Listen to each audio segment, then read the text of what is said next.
The end of the world has come, and the world is in chaos.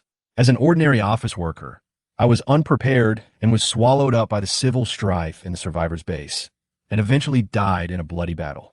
Unexpectedly, when I opened my eyes again, I was back to 2 days before the end of the world. Rebirth means a chance to change your destiny. What surprised me most was that I got a powerful 3D printer that can print any material by absorbing water and metal. Food, weapons, equipment, everything I need can be easily made. Not only that, I decided to use this printer to build my own doomsday fortress. Without the threat from the outside world, I can live a stable life. I print and make food and water, which solves the problem of survival. Every day I live is more comfortable than before the end of the world. Suddenly, a deafening explosion sounded in my ears. I sat up straight in my seat, and a thought came to my mind. Is this true? The pain in my body is still clear, as if it was blown to pieces. However, I am now sitting intact. The numbness and pain in my right leg made me realize that my lost right leg has now returned to normal, although the numbness is still there. I slightly straightened my right leg to relieve the numbness and pain, and shook my head to calm my chaotic thoughts. After a few minutes, my composure gradually returned to normal, and I began to carefully examine my surroundings. I was sitting at a workstation in an office with the lights off, and my computer was still in standby mode. I stared at the display screen and was stunned.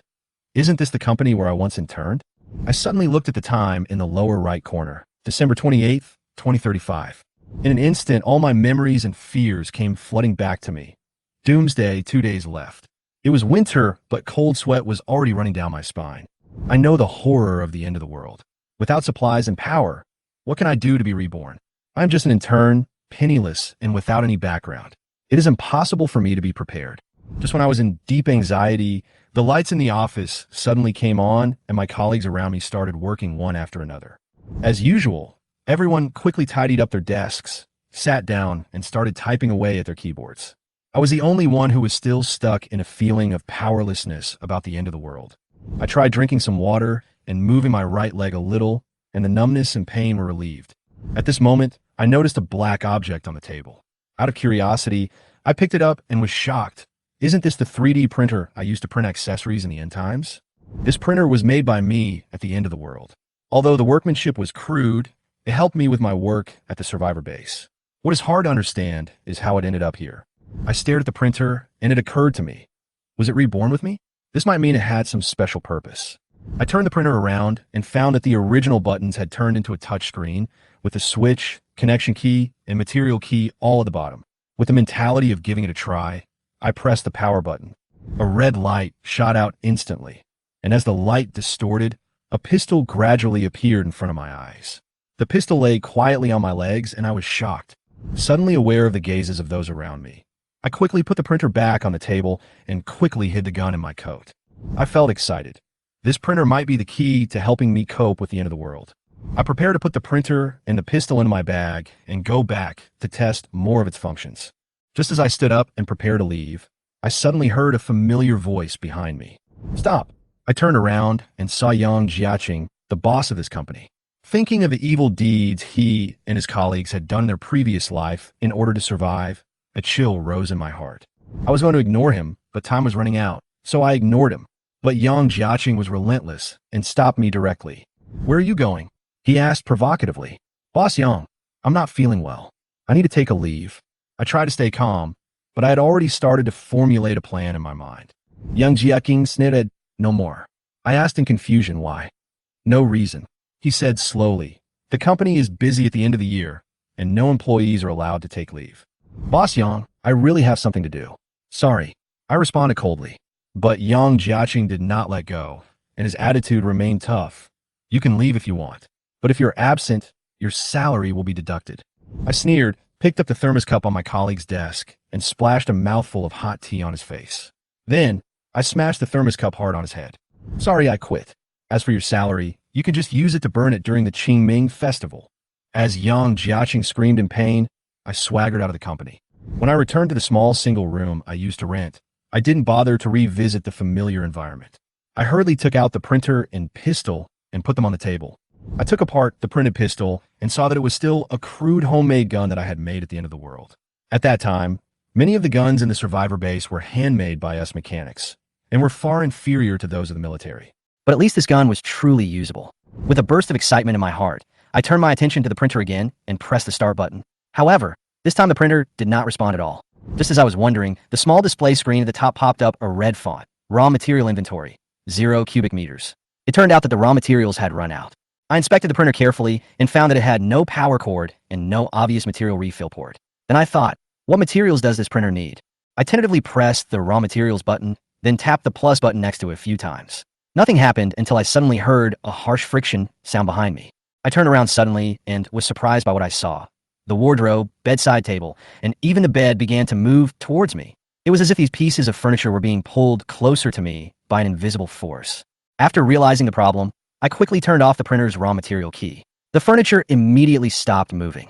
I looked at the 0 cubic meters on the display, and a guess flashed through my mind. I quickly moved aside, turned on the ingredients button again, and clicked the plus 5 times to increase the power. The next second, all the furniture began to move frantically towards the printer, as if being dragged by a strong wind. When they stopped about 30 centimeters in front of the printer, all the furniture disappeared instantly. As I approached the printer, I saw that the raw material inventory was displayed as 3 cubic meters. Surprised, I immediately picked up the printer, pointed it at all the furniture in the house, and started sucking it in.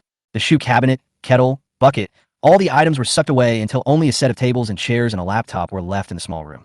I finally understood that the raw material of the printer can be anything, but it seems that it cannot absorb living people. The movement and absorption of the furniture just now prove this. It can absorb inanimate objects. Press the start button again, and the printer immediately prints out the small pistol again. It can only print this kind of small gun? Although a little disappointed, I think this printer should be able to do much more than that. I noticed there was a connect button on it and the Bluetooth logo in the lower right corner. I turned on the computer, clicked the connect button, and the Bluetooth pairing prompt popped up on the screen. As soon as it was connected, the printer program popped up automatically, and many printable items appeared in the list. I looked through it and found that most of them were clothes and furniture. As for weapons, only this small clay gun can be printed, but I noticed that I can right-click to modify the properties of the item. I tried to modify the properties of the pistol, but it showed insufficient raw materials. So I turned to try to modify a coat and fill it with thermal insulation, which actually worked.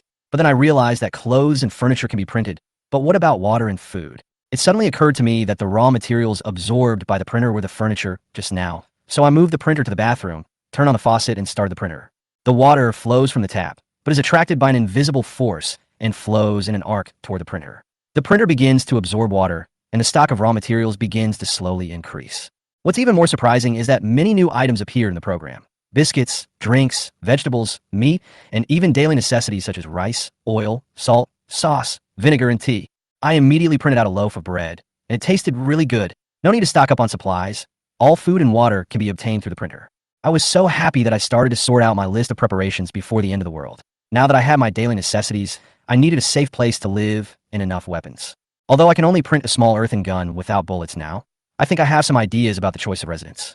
At the beginning of the end of the world, there will be natural disasters such as heavy rain and thunderstorms, and the population will be greatly reduced.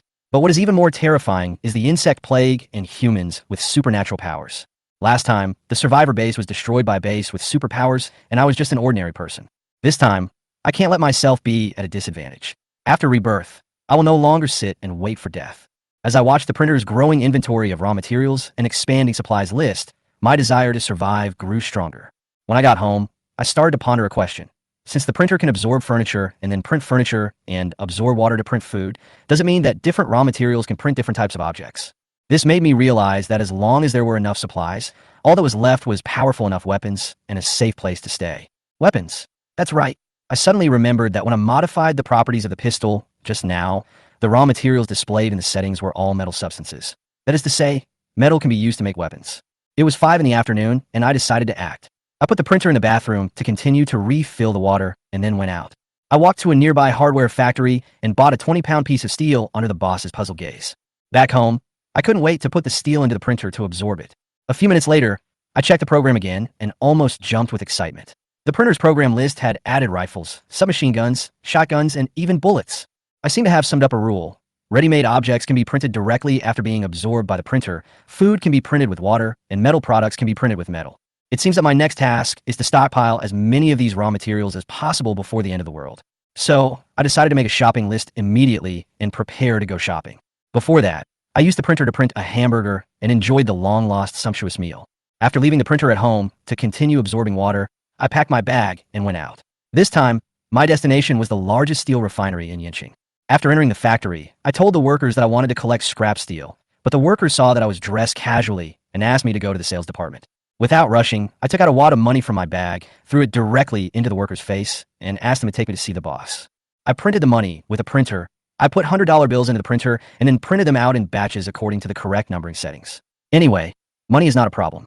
Not long after, Mr. Wong, the boss of the steel plant, came down from upstairs. Seeing a young man like me, he was obviously disappointed. However, he still asked, "Excuse me, what can I do for you?" I said directly, "I want to buy scrap steel. Contact the sales department. There is someone there to connect with you." Mr. Wong was about to turn around, but I stopped him and said, "I want as much scrap steel as you have." Mr. Wong paused for a moment, then turned around and looked at me again. "Young man, are you sure? Our factory produces nearly 10,000 tons of steel every day and nearly 1,000 tons of scrap steel every day. Are you kidding?" I smiled and handed over the bank card. I said, "I'm sure." Mr. Wong looked at me, and although he was skeptical, he still let the card be swiped. But when he saw the balance, he was stunned. Let alone scrap steel, I could buy the factory's weekly output. He immediately changed his attitude and took me to the second floor office and made tea himself. At this time, a familiar voice came from the office. "Lao Wong, you are so slow." I looked closely and saw a 180-pound fat man sitting on the sofa. My eyes lit up, and I recognized it was Yang Jiaqing. Suddenly, I remembered his local network in Yinching. He has friendships with many big business owners. When Yang Jiaqing saw me standing behind Mr. Wong, he was obviously stunned for a moment, and then a trace of anger and disdain flashed in his eyes. "Why are you here?" I sat down calmly and answered easily. "Nothing, just came to buy something." "Buying things? Who do you think you are? You threw water at me this afternoon." Yang Jiaqing stood up angrily, ready to teach me a lesson. Fortunately, Mr. Wong stopped him in time. After Mr. Wong gave a brief introduction, Yang Jiaqing was even more surprised. "Him? Buying scrap steel? Old Wong, are you crazy? This guy is just an intern in my company. How could he buy steel with such a low monthly salary?" I was too lazy to pay attention to him and continued to negotiate a deal with Mr. Wong. I decided to take all the scrap steel in the factory and the steel produced today on the condition that the goods must be delivered to the place I specify before tomorrow afternoon. Yang Jiaqing sneered at the side, while Mr. Wong seemed a little embarrassed. "How can we transport all this steel in one day?" I took out my bank card again without any haste. "Can I do it now?" Yang Jiaqing said with disdain. "What can that card do? Do you really think you are a billionaire?" But just as he finished speaking, a stack of $100 bills suddenly hit his face, and he screamed, "What the hell?" I continued to take out stacks of bills from my bag and threw them at Yang Jiaqing. "Is that enough? Is that enough? Enough, enough, enough." Mr. Wong hurriedly stopped them, unable to hide his shock. "Don't worry, Mr. Gao. We will work overtime tonight and try to deliver the goods tomorrow afternoon." "That's more like it." I nodded with satisfaction, took a sip of tea, and glanced at Yang Jiaqing.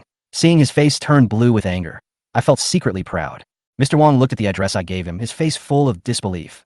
"Mr. Gao, this address. Are you sure?" "Sure," I said confidently, "because I'm moving and I don't have anywhere to put all these things." I glanced at Yang Jiaqing and refilled the cup. "Boss Yang, I want to advise you that sometimes you should not judge people by appearance, and don't always think you are superior." After saying that, I poured the tea at Yang Jiaqing. He screamed in pain and tried to fight back, but was stopped by Mr. Wong. I couldn't help but smile as he watched me leave the office with satisfaction. The address I gave Mr. Wong was an unfinished building, which was the location of the shelter I chose after careful consideration. After the end of the world, natural disasters such as floods, lightning strikes, and earthquakes occur frequently. A place with high terrain and solid soil is undoubtedly the best choice. The building is located in the northern part of Yinching and was originally purchased by a leading real estate company, which planned to build a super large commercial area and then expand it into commercial housing. However, due to the bankruptcy of the company, the project was not completed and all the land was left unfinished. But in fact, I didn't plan to move to that unfinished building immediately. I just wanted Mr. Wong to deliver all the goods there. All I need now is the accumulation of supplies. When the situation becomes clear at the beginning of the apocalypse, I will decide whether to relocate based on what the printer can print out. After all, the printer can expand so many items by absorbing only water and 20 kilograms of steel, so it should not be impossible to print a safe house in the future. As for my temporary residence, I had already made plans. I rented a car for the 2 days and went directly to Tianjiao community in the city center. This community is located in the most prosperous area of Yinching City, with all the surrounding facilities. Although the population is dense, most of the residents here are well-known local figures. Those who can buy a house in such a place must be rich or noble. However, when the end of the world comes, no matter how much wealth you had in the past, it will become a pile of waste paper. I drove to Tianjiao community and found an agent to rent a house. Since some houses in the community had not been sold yet, the property management decided to rent them out. I asked directly if there were any vacant floors. The agent took me to a building on the east side of the community. The 28th and 29th floors were vacant because these floors were located in a remote area and rich people tended to live on the lower floors. The house is in a good environment and the single room is large enough, so I decided to rent these 2 floors directly. I rented the 28th and 29th floors. The agent was a little stunned until I took out my bank card. He realized that the young man in front of him was not simple. It was already late when I rented the house, so I took the elevator downstairs, planning to go back and pack up tonight and move in tomorrow. Actually, I didn't plan to bring too many things, basically just a printer and a laptop, and I could print out the rest. I looked at the time, and it was already 9:30 in the evening. Although I had made a lot of preparations, I still felt that time was a bit tight. The elevator slowly went down to the first floor. When the door opened, I saw Yang Jiaqing standing outside the elevator. His face was gloomy, and he seemed a little impatient. Seeing him like that, I couldn't help but smile. When Yang Jiaqing saw me, a flash of anger suddenly flashed in his eyes. He almost shouted, "You, who allowed you to be here? This is our neighborhood. How dare you, a low-class person like you, come in?" I chuckled and pretended to be surprised. "Boss Yang, are you getting impatient? You're even attacking me personally? I know you're impatient, but don't be impatient yet." I pointed to the house upstairs and raised my eyebrows. "We'll be neighbors from now on. Let's get along well." "Neighbor?" Yang Jiaqing turned to look at the agent and asked coldly, "When did you rent the house, Tim?" The agent looked a little stunned and replied, "Dear owner, the transaction between us and Mr. Gao is normal, and it did not disturb you." "Yes, Mr. Yang," I said with a smile. "When renting a house, if you like it, just pay the money and the deal is done. Why do you need to worry about other issues?" "I don't agree." Yang Jiaqing was so angry that his face turned red. "How dare you live in our community? I won't allow you, a member of the lower class, to live here and pollute the air in our community." The agent was speechless, but I smiled even more happily. "Celebrities? High-ranking officials? Mr. Yang, are you saying that there's already a threshold of status here? Only rich people can live here?" Yang Jiaqing's face changed, and he immediately straightened his round belly, straightened his suit, and looked even more disdainful. He casually showed the Rolex watch on his wrist and said, "Boy, don't think you are rich just because you have some dirty money. You don't deserve to live here. All of us who live here are CEOs of big companies. Who is not better than a college student like you who hasn't even graduated yet?" "Really?" I countered bluntly. "Boss Yang, don't forget that you can be where you are today only because of your wife. Without her support, would you be able to stand at the height you are today? Look at you. The employees in the company are saying that you have 3 or 4 mistresses outside. A man like you. Are you really worthy of your wife who is on a business trip abroad? And I heard that you bought this house specifically for your little wife to live in, right?" Yang Jiaqing was so angry that his eyes almost popped out. Just as he was about to lose his temper, I heard the sound of high heels behind me, accompanied by a charming Boss Yang. I turned around and saw that it was Lu Ting, the company's HR manager. She was a little surprised to see me, and immediately put away her previous seductive expression. "Xiao Gao, why are you here?" "Good evening, manager," I replied calmly, mentally preparing to retreat. "It's getting late, so I won't disturb you and Mr. Yang." Seeing me turn around and leave, Yang Jiaqing was so angry that his face turned red and he cursed me fiercely. I walked out of the elevator with a smile, feeling very happy. Lu Ting looked at Yang Jiaqing in confusion. "What's wrong, Mr. Yang?" Yang Jiaqing gritted his teeth and said, "This bastard actually dared to throw water at me and wanted to move here. He's dreaming. If I don't kill him, I won't be named Yang." Lu Ting shook her head and said, "Oh, Mr. Yang, why do you have to pick on an intern?" When I got home, I rushed to the bathroom to check on the printer. To my satisfaction, the printer continued to absorb water from the tap. I stopped the printer and carried it back to my bedroom. When I checked the printer program on my computer, I saw that I could print more things. The variety of food has increased. Not only have the varieties of vegetables and meat become richer, but the variety of fruits and snacks has also increased. Sure enough, the more raw materials the printer absorbed, the more things it could print. What makes me even happier is that the number of clothing and shoe items has also begun to increase, and even cotton-padded clothes and quilts for keeping warm can be printed. I watched these changes with a sense of excitement. In just a few hours, the capabilities of the printer had expanded so much, and this was only through the absorption of water. What about other raw materials? If I keep going like this, I can definitely print more of what I need. However, what I need more now are weapons and materials for building shelters, which cannot be met with water alone. Especially for shelters, if there is no absolutely safe place to stay, no matter how many supplies you have, it will be useless. So I decided to try using some other materials. I remember the recycling station I just passed by, so I bought a bag of scrap metal. After putting the scrap metal into the printer, the types of metal objects that can be printed also increased. However, these metal supplies are not enough to solve my problems, especially the construction of weapons and shelters. Suddenly, my eyes stopped at the furniture in the printer's list. Although furniture items can be absorbed and recorded by the printer, their types have not increased.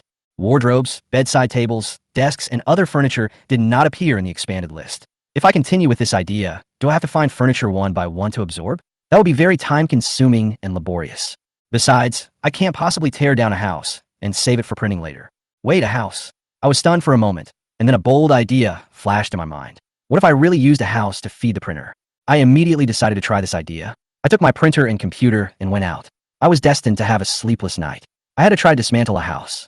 I didn't go to demolish other people's houses, but chose the most suitable place, an unfinished building in Beiqing District. It was already early morning when I arrived in Beiqing District.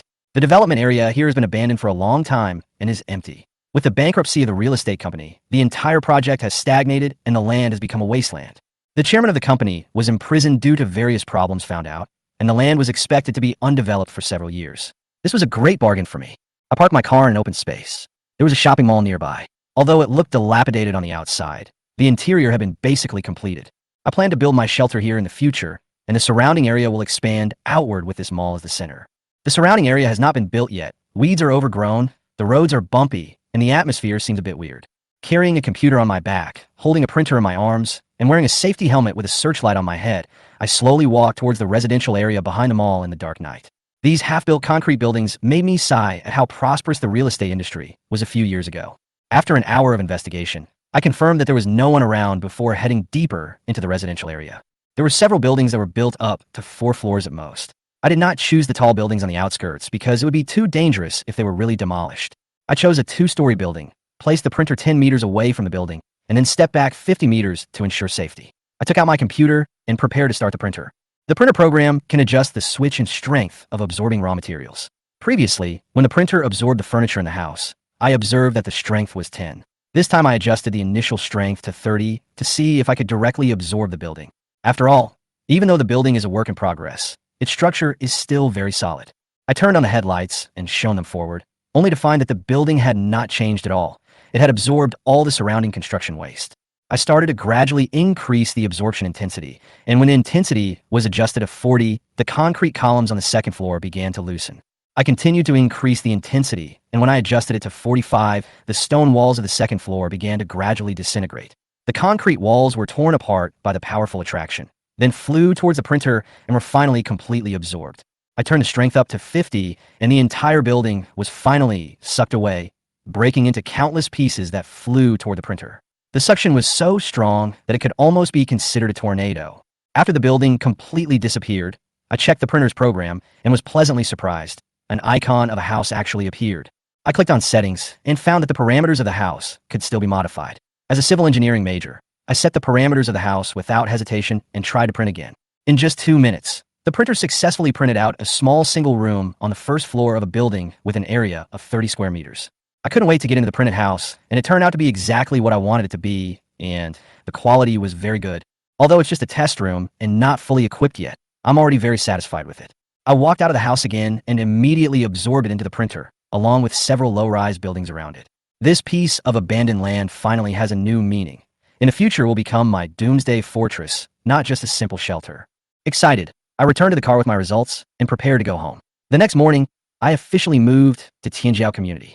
After a long nap until noon, the alarm clock rang and I jumped out of bed. Today, there are more important things to do. Just the design drawings? The man opposite me seemed a little surprised by my request. Back to 2:30 in the afternoon, I arrived at the largest construction company in Yanqing. This company has a great reputation both at home and abroad, so I decided to ask them to help me design a house plan. My requirements are quite high. I want to design a site covering tens of thousands of square meters with the highest safety factor. I sent the document directly to the opposite boss and made it clear that all the requirements were in the document. The boss frowned as he looked through the documents. Mr. Gao, you are just building a shopping mall of tens of thousands of square meters. Do you need such high-standard earthquake-proof and flood-resistant designs? This is the first time our company has invested in a shopping mall, so of course we have to do everything well and do our best. What's more, we have our own construction team, so you only need to provide the design drawings. I boasted as I spoke without blinking. The boss seemed a little helpless, but he had no choice. After all, I paid too much money, and it was just a design, and they didn't need to do any subsequent construction. I couldn't refuse to make money. So, he reluctantly accepted the order and asked, "Then we will send the design to your email within a month." "I want it before tomorrow night," I said bluntly. "Tomorrow night?" The boss was stunned, obviously shocked by my time request. I didn't explain anymore and just held up 3 fingers. "I'll give you another 3 million and send the drawings to my email before tomorrow night." "Deal." He finally agreed. Although I majored in civil engineering, it would be difficult for me to design such a large-scale doomsday fortress by myself, so it would be better to ask the top domestic architectural designers to help. After all, spending money is a small matter and it can save a lot of time. I did this for a reason. Last night, I figured out the import function of the printer. The printer can import data through the computer, import the design drawings of the doomsday fortress directly into the printer, and then replace the parameters of the house with one click. At that time, all the design drawings can be directly converted into printable houses. In addition, I also asked the boss of the construction company to help me buy a large amount of cement, sand, gravel, and steel bars. The printer absorbs the house, which actually absorbs the raw materials that make up the house. Therefore, I plan to prepare all these materials, and if they are not enough in the future, I will absorb those unfinished buildings. After leaving the construction company, I rushed home quickly because I had more important things to do today. There's a large shopping mall near Tianjiao community. Although it is not as good as Wanwan and Run, it is still quite influential among the third largest shopping malls in Yanqing. As New Year's Day is approaching, the mall has already started promotional activities. I walked into the mall and went straight to the management office and expressed my desire to purchase something. Go inside if you want to buy something. The staff looked at my simple attire and said impatiently. I didn't get angry. I just took out a stack of $100 bills from my bag and put them on the table. What I mean is, I want to buy your mall's inventory. All of it. The staff member was stunned. Buy our inventory? Are you kidding? I threw out another stack of bills and said, call your manager over here right away. Seeing how generous I was, the staff immediately didn't dare to be negligent and rushed to find a manager. After a while, a man in a suit came over. Several staff members guided him over. The man greeted him with a smile. Hello, sir. What can I do for you? Are you the manager? I asked him directly. The man smiled and nodded. My last name is Luo, and I am the manager of this mall. I suddenly realized who he was. Luo Rong was the manager of this mall before the end of the world. After the end of the world, relying on the vast resources, Luo Rong established his own power and continued to grow. He and I had some grudges. In the previous life, he awakened powerful supernatural powers in the apocalypse and brought a group of people to attack the survivor base where I was, which led to the rapid fall of the base and killed me.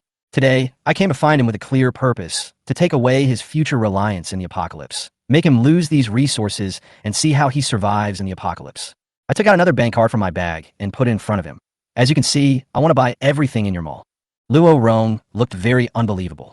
Staring at the balance on his bank card, he wondered if he had met a fool. Sir, are you kidding? I'm not kidding. The money in the card is enough to clear out the inventory in your warehouse. I said bluntly. Although the printer has been spending money lavishly these past 2 days, my card is indeed not as full as before, but as long as I can clear out the food at the mall, it's enough. It's impossible for me to clear out all the inventory in your mall. Luo Rong shook his head. I smiled and said calmly, it's okay. Then help me clear out all the food. No matter what kind, I want everything edible. Luo Rong was stunned. Are you okay? I'm Fina. I gently pulled him and whispered, our boss is a kind-hearted man. There was a disaster in the north recently, and he wanted to do charity. I just found an excuse, and I also tried to speak well of Yang Jiaqing. Luo Rong immediately smiled and gave thumbs up. Oh, your company's boss is really a kind person. The offer came in quickly. Although I only had a few million left in my card after clearing out the food from the mall, I used all of it without hesitation to buy some more clothes, furniture, and electrical appliances. Luo Rong shook hands with me and said gratefully, thank you, Mr. Gao. It's a pleasure to work with you. I wish your company a prosperous future. I nodded, and both parties agreed that most of the goods would be shipped to my doomsday fortress, and the remaining food would be sent to the Tianjiao community. I decided to live on the 28th floor and use the 29th floor for storage. I have my reasons for doing this. Help me get it all done within 1 day. I added. One day, Luo Rong was surprised again. I threw my backpack on the table, revealing a whole bag of cash inside. Any problem? No problem. Luo Rong was already very happy and quickly ordered, quick, notify all employees to work overtime tonight. I laughed in my heart. Luo Rong had completely cut off his own retreat today. On the evening of December 29th, 2035, Tianjiao community was bustling with activity. Dozens of loaders came in and out, attracting the attention of many residents. All the workers pushed carts loaded with food to deliver supplies to the remote apartment buildings on the east side of the community, while the elevators kept shuttling back and forth between the 1st and 29th floors. This commotion naturally attracted the attention of the property management, but I simply gave them a stack of cash and easily sent them away. Luo Rong respectfully handed me a list of supplies. Mr. Gao, this is the list of supplies delivered to the community. The other things have been arranged and will be delivered to the place you specify overnight. I glanced at the list. I didn't care what was transported. I just emptied Luo Rong's hands of supplies. I took out an envelope from my pocket and threw it into his arms. Thank you for your hard work. No, this is what we should do. Luo Rong felt the thickness of the envelope and smiled even more happily. Watching my departing back, Luo Rong laughed secretly in his heart. You are such a fool with so much money. You deserve to be tricked by me. When he came into contact with me, he realized that I didn't care about the quantity of supplies. The important thing was to complete the boss's task and spend money to consume supplies. With such a large sum of money, he guessed that I was probably laundering money for the boss and secretly transporting some of the supplies to my own home. Isn't that equivalent to making private profits for myself? In order to ensure that he could make more money from it, Luo Rong deliberately reported more quantities on the list, secretly left some supplies behind, and used a 5-liang scale to weigh the items that needed to be weighed in order to make as much money from me as possible. I'm rich with this order. Luo Rong left Tianjiao community happily. I cleared out the entire 29th floor, and all the supplies that were brought in were piled up on the 29th floor, even the corridors. The 28th floor was also filled with supplies. When Yang Jiaqing and Lu Ting came back from outside, they were stunned by the scene. Yang Jiaqing looked at the workers making the corridor and elevator dirty and was very unhappy. Who has a lot of spare money to buy so much food? Are you planning to open a supermarket at home? How am I? I just come back from outside, raised my eyebrows, and looked straight at the two of them. Yang Jiaqing's face immediately darkened, and Lu Ting quickly changed to a gentle face, smiling and greeting me. Good evening, Xiao Gao. Why did you suddenly buy so many things? I'm happy to, so what? I walked past them and headed for the elevator, but was stopped by Lu Ting again. Hey, Xiao Gao. There may have been some misunderstandings between you and General Manager Yang before. I hope you don't take it too seriously. General Manager Yang is usually busy with affairs and in a bad mood, so his words were a bit harsh. Lu Ting said with an apologetic smile, just to ease the atmosphere. Seeing that I was rich enough to spend so lavishly, she thought I must have a considerable background, so she reminded Yang Jiaqing that it would be best not to have any unpleasantness with me before finding out my background. Yang Jiaqing still had an unhappy look on his face, but he didn't say anything else. My eyes bounced back and forth between the two of them, and finally landed on Lu Ting. I jokingly said, Manager, why do you have to mediate between me and Mr. Yang? Why is Mr. Yang standing aside and not saying anything? Yang Jiaqing was about to lose his temper when Lu Ting quickly stopped him. Hey Xiao Gao, don't be like this. We are all family. Don't make a fuss like this. You can call me Sister Ting. I've already resigned, so how can I be considered one of our own? I hit back directly. Sister Ting, my suggestion is that you should first deal with your affairs with Mr. Yang rather than the affairs between me and Mr. Yang. Everyone knows about your affairs in the company. Lu Ting's face changed instantly. She already knew that she was Yang Jiaqing's mistress, but she was of course unhappy when I mentioned it to her in person. Yang Jiaqing finally couldn't help it and cursed. Boy, don't be so shameless. Why are you so arrogant just because you have a little money? I was about to leave but stopped, turned around and sneered. Why are you yelling so loudly? Then, we started a fierce argument on the first floor. Hey, can you be a little nicer? Why should I be nice to you? Finally, I ridiculed Yang Jiaqing again. He was so angry that he pointed at my nose and was about to attack me. Try to scold me again. At this moment, the phone rang suddenly, interrupting our quarrel. Yang Jiaqing angrily took out his phone, looked at the caller ID and was suddenly stunned, then answered the call with trembling hands. Yang Jiaqing, you are so brave. On the other end of the phone, the proprietress's voice could be heard clearly by the entire audience, even without the speakerphone turned on. You use my money to eat, drink, gamble, and play with women. You even bought me a house in the city center. Yang Jiaqing was stunned by the boss's scolding, and Lu Ting was also stunned. After all, the boss's wife was on business trips abroad all year round, and she knew all these things about Yang Jiaqing a long time ago. My mood instantly improved, and I couldn't help but shake my phone. It's just a piece of cake, no need to thank me. I turned around and walked into the elevator.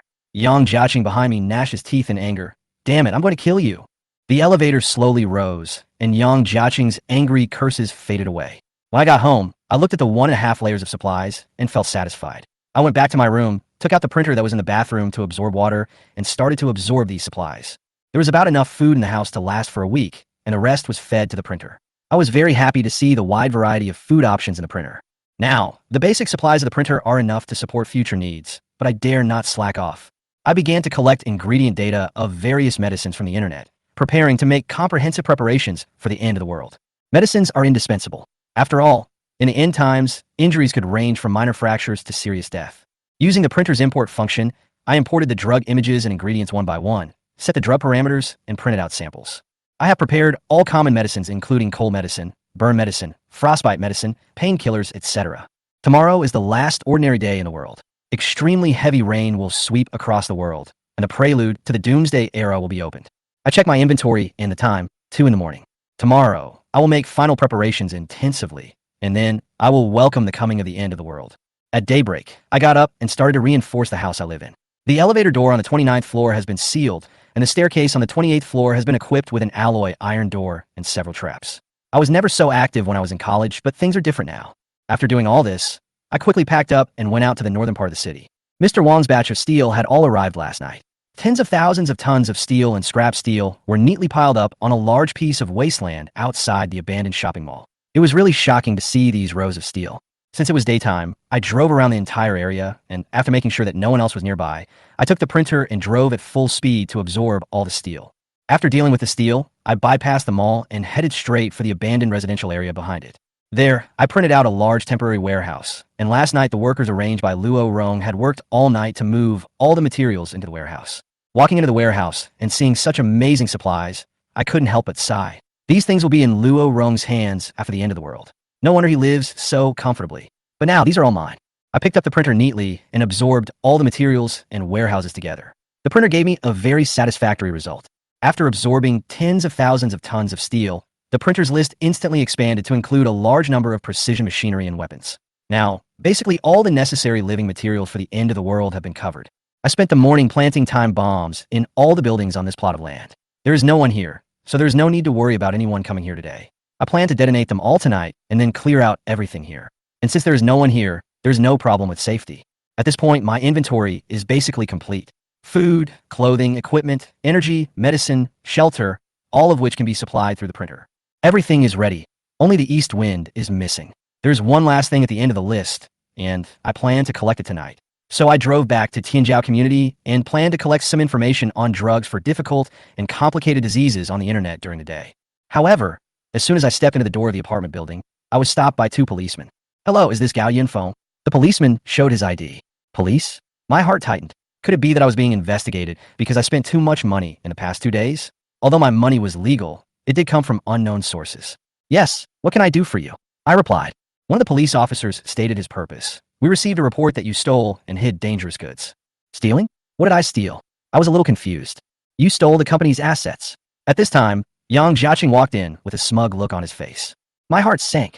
Yang Jiaqing really wasn't going to let me go. He took out his phone and played the surveillance video. In the video, I took the 3D printer off the table when I left the company, and it also clearly captured me stuffing something that looked like a pistol into my bag.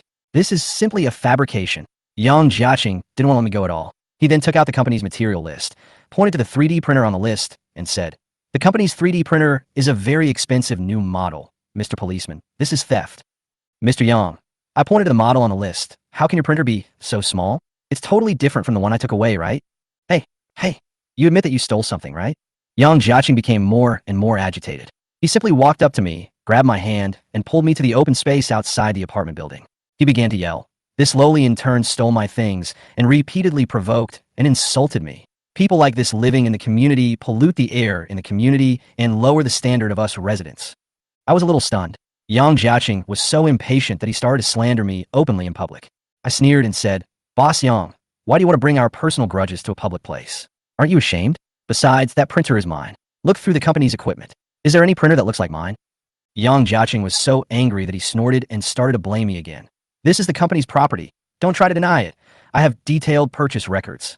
Then he turned to the policeman and said, "Mr. Policeman, this man not only stole things from the company, but also did all kinds of illegal things behind the scenes. Otherwise, how could he have so much money?" Yang Jiaqing's actions attracted many residents to watch and point fingers. After all, I emptied a shopping mall yesterday, and everyone knew about it. The police looked at me and said, "Mr. Gao, can you explain?" I looked at Yang Jiaqing with a bit of amusement. "Boss Yang, you can't be so shameless. The printer is mine, but you insist it's yours. As for my money, how did I get it, and what did I buy? What does it have to do with you? How did you get your money? Don't you have any idea?" Yang Jiaqing's voice became louder and louder, and he said to the onlookers, "This person is an intern in my company. His family is extremely poor. How could such a family have so much money?" Not only me, but even the policeman next to me frowned. Yang Jiaqing actually exposed my family's shortcomings in front of me, which was really unkind. I was too lazy to argue with Yang Jiaqing anymore, so I turned to look at the policeman. "Mr. Policeman, do you also think I stole something?" The police officer answered very straightforwardly. "We received a call and came to confirm. We are more concerned about whether you have any dangerous goods. As for the matter between you and Mr. Yang, we will go to the police station to mediate." The people around were whispering, "Why is this guy hiding dangerous goods?" I nodded. "Okay, you can search my house. Anyway, I've already fed the printed weapons to the printer."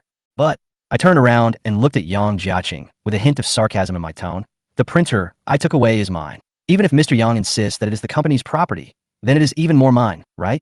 Yang Jiaqing was completely excited at this time. Look, you admitted that you stole something. Look, everyone, this kind of person should be sent to prison. I interrupted him. Hey, did you make a mistake? Chapter 9, You've Lost Your Face. Yang Jiaqing sneered. Why, if it's not my company, then it belongs to you, an intern. And you're a fired intern. Gao Yunfeng was too lazy to argue with him. So he took out his phone, pulled out an app interface, and handed it to the police. Mr. Policeman, do you understand what I mean? The policeman was slightly startled, his eyes switching back and forth between the phone screen and Gao Yunfeng. Then he looked at Yang Jiaqing and asked, Mr. Yang, is Qingbai Industrial Company Limited yours? Yang Jiaqing nodded proudly. Yes, I'm the CEO of Qingbai Industry, one of the top 3 civil engineering companies in Yanqing. The onlookers exclaimed in surprise. After all, Yang Jiaqing's company is quite famous in Yanqing. But you are not the one in charge of the company now, said the police. The onlookers exclaimed again. There are more masters? What? Yang Jiaqing retorted. Are you kidding me? It's true. The police handed Gao Yunfeng's cell phone to him. Yang Jiaqing took a glance. But unexpectedly, it nearly caused him to suffer a cardiopulmonary arrest. That was the enterprise query software, which showed that the company had 2 major shareholders. One was Yang Jiaqing, and the other was Gao Yunfeng. Yang Jiaqing was stunned. What the hell was this? He angrily took out his phone, but saw all kinds of messages pouring in, but he had blocked them by turning on silent mode. Yes, Yang Jiaqing holds 48% of the company's shares, while his wife holds 25%, and the rest is distributed among other shareholders. But why does Gao Yunfeng now hold 50% of the company's shares? In other words, Gao Yunfeng is the actual boss of the company. Looking at Yang Jiaqing's incredulous expression, Gao Yunfeng's brows relaxed, and he felt extremely happy. In order to take revenge on Yang Jiaqing, Gao Yunfeng spent money to take away the company's shares at the beginning, and then contacted the boss's wife to persuade her to give the shares to him. After all, no woman would tolerate her husband using her money to support other women outside. Gao Yunfeng calmly played the recording of Yang Jiaqing's quarrel with his wife last night, which caused the onlookers to boo. Mr. Yang, as the saying goes, family disgrace should not be made public. You don't want other people to know that you are a gigolo and have a mistress, right? Gao Yunfeng smiled and turned up the volume of his cell phone to the maximum. He also took out a Bluetooth speaker from his bag so that everyone could hear Yang Jiaqing's voice last night. Yang Jiaqing was completely defeated, and he rushed forward to grab Gao Yunfeng's phone. But Gao Yunfeng threw the phone directly into his arms. I want to give it to you so much. After that, the police conducted some routine inquiries and went to Gao Yunfeng's home for a routine check before leaving. Since Gao Yunfeng was the company's major shareholder, the grudge between him and Yang Jiaqing was purely personal. Yang Jiaqing was furious. He stepped forward and grabbed Gao Yunfeng by the collar, and kept saying you for a long time, but he couldn't get a word out. Gao Yunfeng pulled his hand away and motioned him to look around. Boss Yang, don't embarrass yourself here. How much face do you have left to show for it?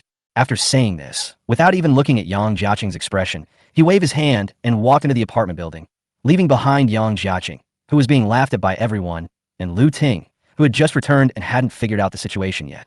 Gao Yunfeng returned home and spent the rest of his time collecting all kinds of information online in case of emergency. In the evening, he received the design drawings of the shelter from the construction company.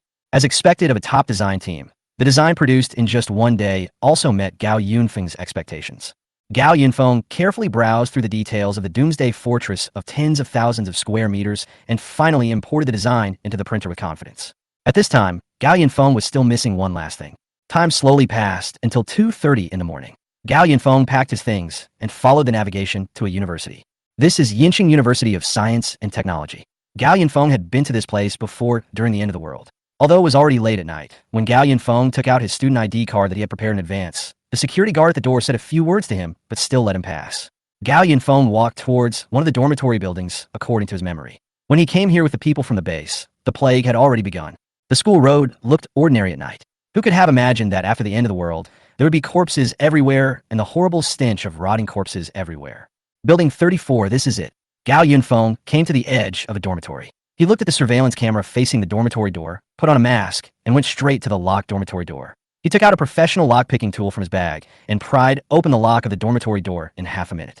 The end of the world will officially come afternoon tomorrow. At this moment, Gao Yunfeng doesn't care about being caught by the surveillance camera and leaving any traces. He just takes the things away quietly. Even if he is discovered after the end of the world, it will be of no use. After entering, Gao Yunfeng closed the door gently and then tiptoed to the 4th floor. There are rows of girls' clothes hanging above the corridor. Gao Yunfeng didn't notice it the last time he came here. It turns out that Building 34 is the girls' dormitory. The purpose of his trip was to find the most effective auxiliary system for the future Doomsday Fortress. In his previous life, Gao Yunfeng joined a survivor base established by the official. At that time, there were many high-tech talents in the base, and they cooperated with the official to manage the entire base. At that time, the base was in the development stage. Among them, a professor proposed to use intelligent systems to optimize and improve the management system of the entire base. That is, to use artificial intelligence to cooperate with the authorities for fully automatic supervision. Fully automatic management. This idea, that sounded difficult to achieve at the time, was actually developed by someone before the end of the world. That person was the professor student. After the end of the world, the student was trapped in Yincheng University of Science and Technology, and his life and death were unknown. At that time, Gao Yunfeng, as an equipment maintenance worker, came here with the troops to look for the artificial intelligence program that the professor mentioned. The artificial intelligence program was in a laptop computer in a dormitory on the 4th floor. Gao Yunfeng was fortunate enough to witness the charm of artificial intelligence. If he could use this program in his own doomsday fortress in the future, Gao Yunfeng's life in the apocalypse would be much easier. It's not that he didn't try to print an AI with a printer, but the AI that the printer can print at present is far less advanced than the program that Gao Yunfeng saw in his previous life. For 10, right here. Gao Yunfeng looked at the window of room 410. It was dark inside, and the people living inside should be asleep. Gao Yunfeng tiptoed to open the door and walked into the double dormitory. A classic university dormitory with a bed above and a desk below, with 2 beds on either side of the entrance and an aisle in the middle that is wide enough for 2 people. Gao Yunfeng stood in front of the door and observed carefully. Various items were neatly arranged on the bed on the left, and the room behind the wide-open bed curtain was empty. At this time, many students had gone home for the New Year holiday. The right side was relatively messy, with all kinds of things placed on the desk in a mess. Gao Yunfeng couldn't see clearly what was there, but he knew that his target was on that desk. The bed curtains were closed, and 2 pairs of slippers were lying haphazardly next to the stairs leading to the bed. There are still people in the dormitory. Gao Yunfeng quietly closed the door and tried his best not to make any noise. He tiptoed to the desk on the right but was startled. Where did the computer go? He remembered that in his previous life, the professor said that his student lived in this dormitory. A scattered voice sounded above his head, and Gao Yunfeng was so scared that he looked up suddenly and bumped into the edge of the bed with a dull sound. Didn't you go out to play? Why are you back at this time? Chapter 10 Night Owl. It's over. Gao Yunfeng was careless. It's almost 4 a.m. Why is the owner of this computer still awake? I actually met a night owl. Gao Yunfeng was secretly shocked, but the girl on the bed had no idea that the person who came in was not her roommate. She was still talking to herself. Didn't the dormitory ants scold you for coming back so late? Go to sleep now that you're back. I have something else to talk to you about later. I'll clean up my desk tomorrow, don't worry. Gao Yunfeng gently leaned his head towards the bed and saw a ray of light through the gap in the curtains. This girl is actually holding a computer. At this point, Gao Yunfeng hurriedly fumbled in his bag. He naturally had a countermeasure. At this time, the girl on the bed spoke again. Well, why don't you and your boyfriend not go to the beach during the New Year's Day holiday? I saw that the authorities suddenly sent a lot of people to the mainland in recent days. They mentioned integrating supplies and evacuating coastal cities as soon as possible. It seems that there is something big going on, but I don't dare to hack in further. I'm afraid they will find out. Gao Yunfeng was slightly stunned. Other college students who were night owls were enjoying a colorful nightlife. But this girl who was a night owl was actually hacking the official intranet. However, Gao Yunfeng was sure that what the girl said was true. The official intelligence was obtained much faster than ordinary people. When people were still planning where to go for New Year's Day, the official had already obtained first-hand information and began preparing shelters early in the morning. Even in the end times, the authorities still have absolute say. If it weren't for the surge in the number of people with special abilities and the internal strife, the base where Gao Yunfeng was located would not have been breached so easily.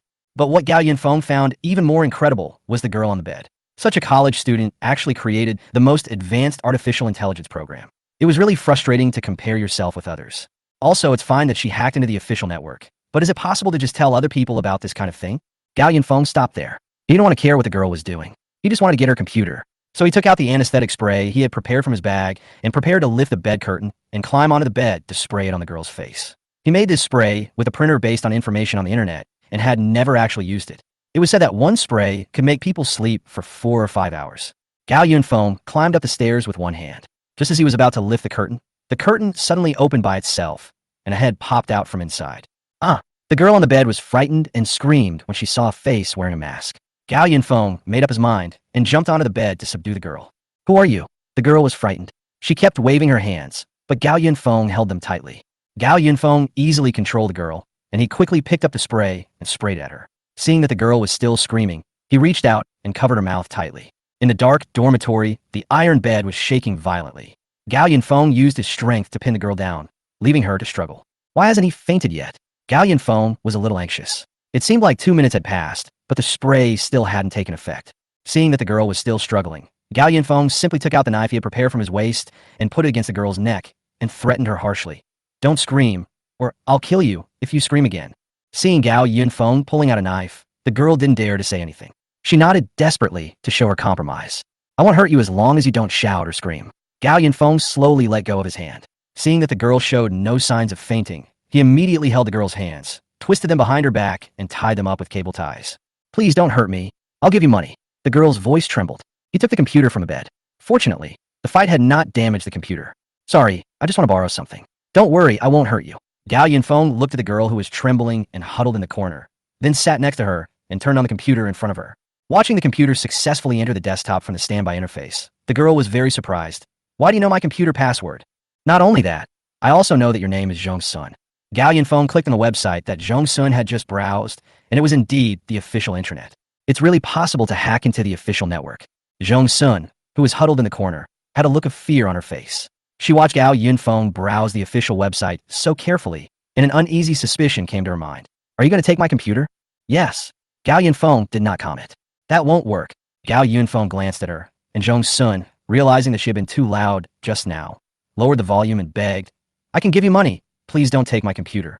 I want your computer. No matter how much money you give me, it won't work." Gao Yunfeng told the truth.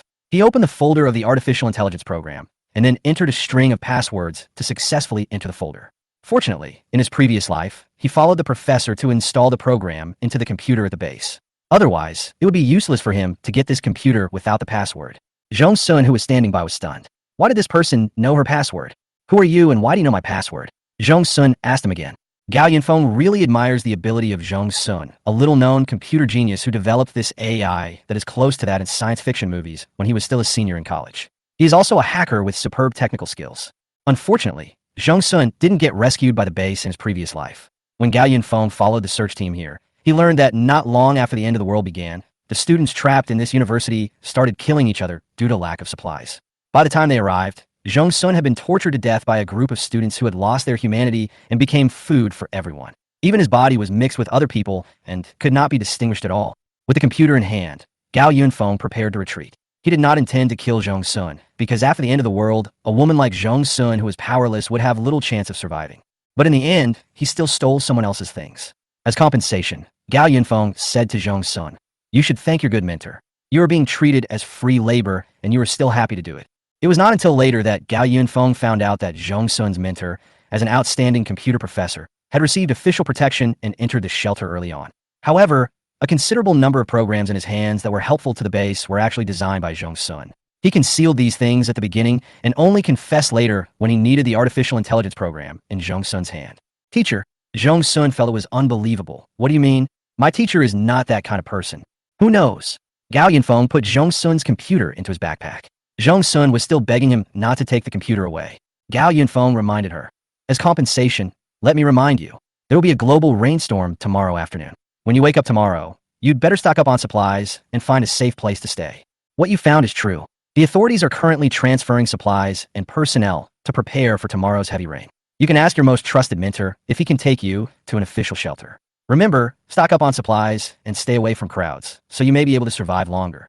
Gao Yunfeng was packing his backpack for a long time without hearing any response from Zhong Sun. He looked up and found Zhong Sun leaning against the wall, seemingly silent. He leaned forward and sniffed Zhong Sun's breath. He was still alive, just asleep. This inferior anesthetic spray is only working now. Gao Yunfeng untied the cable ties on Zhong Sun's hands and let her lie on the bed. Then he tiptoed out of the room. Chapter 11, Everything is Ready. December 31st, 2035. During the day, Yang Jiaqing did not return to the company as usual to urge employees to voluntarily work overtime.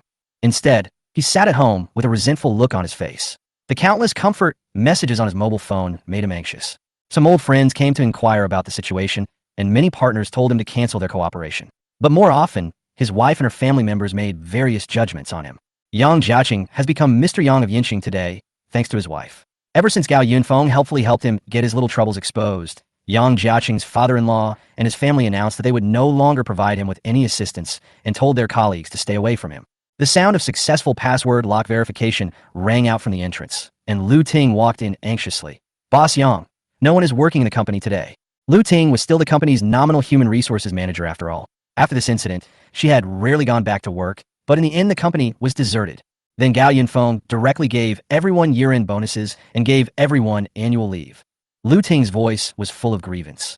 But why didn't I get a share of the year-end bonus? What are you arguing about? Yang Jiaqing said angrily. The company is not mine anymore. There is no point in talking to me about this. The more Yang Jiaqing spoke, the redder his eyes became. He flipped through his phone angrily, gritting his teeth and saying, "That damn Gao Yunfeng, I must kill him." "Oh, Mr. Yang, let's think about how to solve the current predicament first." Lu Ting came up to him. She cared more about how much money Yang Jiaqing had on him than Yang Jiaqing's revenge. Yang Jiaqing waited impatiently and finally received a message. He jumped up excitedly and said to Lu Ting, "I'm going to kill that bastard intern now."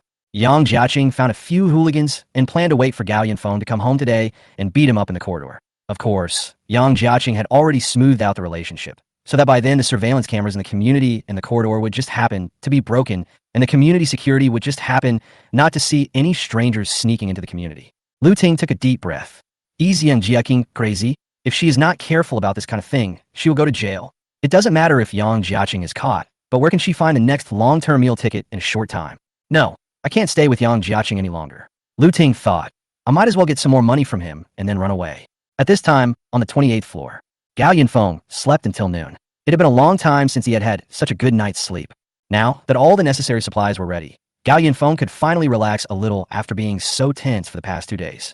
Although he knew that these preparations were not enough to deal with all natural and man-made disasters, at least for now, he could live a worry-free life in the next few months. Gao Yunfeng got up and went to the bathroom. His 3D printer had been absorbing water here all night, so he didn't have to worry about running out of basic materials. He simply washed up, changed into clean clothes, and went to the corridor. The 28th and 29th floors have been completely transformed into Gao Yunfeng's safe house. The elevators on both floors have been sealed with cement and equipped with safety doors.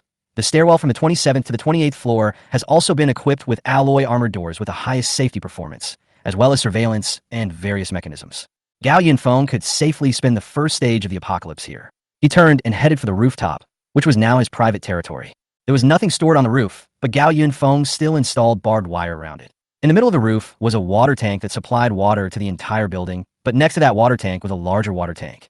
Gao Yunfeng had built this water tank in advance that could supply tap water to at least 3 buildings and connected a new pipe from the original tap pipe to supply water to the water tank, trying his best to maximize the free use. Within a week after the apocalypse begins, the entire city will be cut off from water and electricity. In terms of raw material reserves, Gao Yunfeng will naturally not waste so much tap water.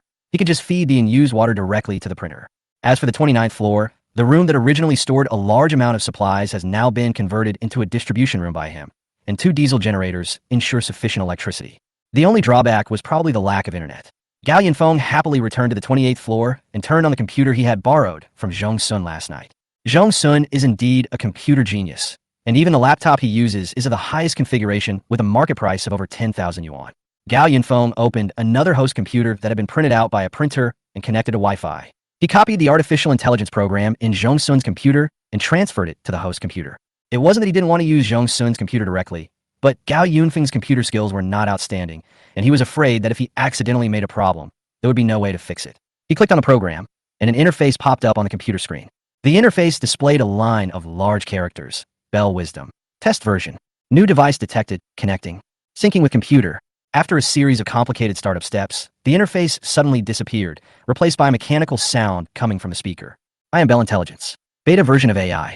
I will now verify your identity." Gao Yunfeng smiled and said, "I am Gao Yunfeng, your master." He knew that Zhong Sun's artificial intelligence had the function of identity binding. That is, after activation, the artificial intelligence would only obey the orders of one master. Naturally, he bound his own identity information when activating it. The AI responded to Gao Yunfeng in a split second. "Hello, master. I am your intelligent assistant. You can call me Xiao Zhong. Beta version." That sound bad. Gao Yunfeng had thought a name long ago. "From now on, you will be my partner in times of trouble. I will call you my companion." "Okay, Xiao Zhong." The beta version will be officially renamed Companion. Gao Yunfeng set the companion to a magnetic male voice and then issued the first task. "Companion, help me download all kinds of data from the internet right now. Encyclopedias, information, games, TV series, books, etc. Download everything you can find. Tell me if the memory is insufficient." "Good master, I'm happy to work for you." Then, the computer screen automatically opened multiple web pages. Several software and programs began to download at the same time. It is now 11 a.m. At 1 p.m., A global rainstorm will officially usher in the end of the world. Gao Yunfeng stood on the balcony looking at the blue sky and couldn't help clenching his fists. Chapter 12. Dark clouds over the city. The elevator door of the apartment building slowly opened, and 3 burly men walked into the elevator. The fierce looks on their faces could not be concealed even through the masks. The elevator slowly went up to the 28th floor, but just as the elevator made a ding sound and was about to open the door, the elevator door made a series of sizzling friction sounds. What's going on? The leading man stepped forward to check the situation and found that the elevator door outside was stuck.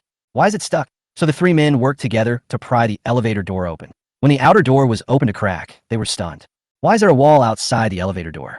The 3 men tried for 10 minutes, but finally gave up. Someone outside the elevator had sealed the door with cement in advance. Brother Haoqing, what should we do?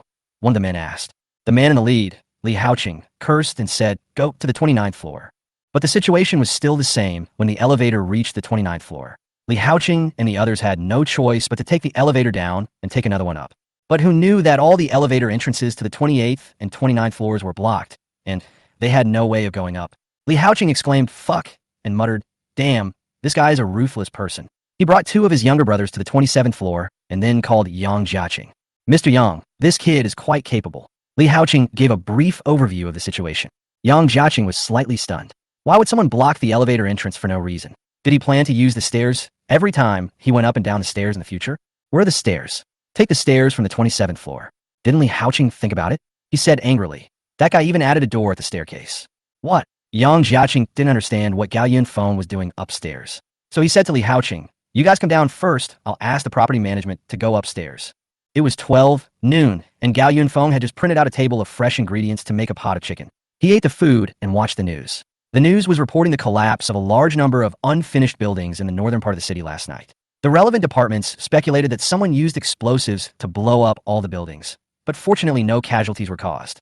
At this moment, Gao Yunfeng's cell phone suddenly kept ringing, and then the property management called. Mr. Gao, we have received a report that you have made unauthorized modifications to the common area of the unit building. Our property staff is now in the stairwell. Please come down and open the door now. Report, who would go up to the 28th floor for no reason. Gao Yunfeng didn't want to pay attention, so he perfunctorily said, I'm not home now. Come back in 2 hours. Mr. Gao, please cooperate. Although you are a resident of the community, you have no right to make unauthorized modifications to the public areas. I told you I'm not home. Bye. Gao Yunfeng hung up the phone directly. At this point, he was too lazy to pretend to be friendly with others. He turned on his phone to check the message and found that the property management was publicizing his glorious deeds of unauthorized modification in the owner group of this building and the community group. And among them, Yang Jiaqing was constantly providing fire. Installing a security door in the stairwell? Did this person buy these 2 floors directly? Why is he so reckless? I'm just a tenant. Why should I do such a thing? I bought 9 whole floors of buildings and never tried to install iron doors on stairs. At this time, Yang Jiaqing stood up and said, Dear owners, the person living on the 28th floor of Building 11 is a college student who made a fortune. He is making such a fuss. Maybe he has hidden something shameful in his home. Yes, I saw that college student bought a lot of food for his family before. Hey, buying so much food to store home? You must be out of your mind. And who would want to buy those cheap things? Is it necessary to install a door specifically? Gao Yunfeng raised his eyebrows, and he flipped through the album on his phone and sent out the video of Yang Jiaqing and Lu Ting being intimate at home. Of course, he had already installed his private surveillance cameras on every floor when he moved in, and he even took extra care of Yang Jiaqing's home and sneaked into it to install a few more cameras. As expected, as soon as the video was released, all the attention was immediately drawn to Yang Jiaqing. Gao Yunfeng laughed loudly, and then Yang Jiaqing called. As soon as he answered the phone, Yang Jiaqing cursed him. You bastard, you dare to take pictures of me? Take them back immediately, or I will call the police to arrest you and make you live a life worse than death. You'd better forget it, Xiaoyang. Gao Yunfeng didn't even want to call him Mr. Yang. If you want to blame someone, blame yourself for not developing the good habit of closing the curtains. Also, you're the one who called the 3 strong men in the stairwell just now. I saw them a long time ago. Just use whatever tricks you have. Let's see if you have the ability to come to me. The call was hung up before Yang Jiaqing could start cursing, and when he called back, the number was no longer connected. Lu Ting beside him suddenly became furious. Oh my god, how could this happen?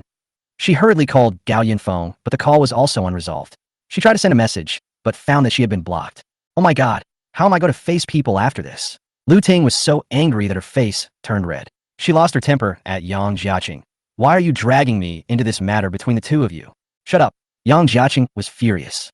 He immediately called Li Haoqing and said he would pay more money and asked Li Haoqing to find a way to kill Gao Yunfeng. Yes, kill him. We really gave him face. We won't give up until we teach him a lesson. Lu Ting agreed. She was too lazy to maintain superficial harmony with Gao Yunfeng. Yang Jiaqing immediately decided to go up with Li Haoqing. When he left the sofa, he suddenly noticed that the sky outside had darkened a lot. He was puzzled. Why is it dark so early? Lu Ting also looked out the window, wondering, is it going to rain?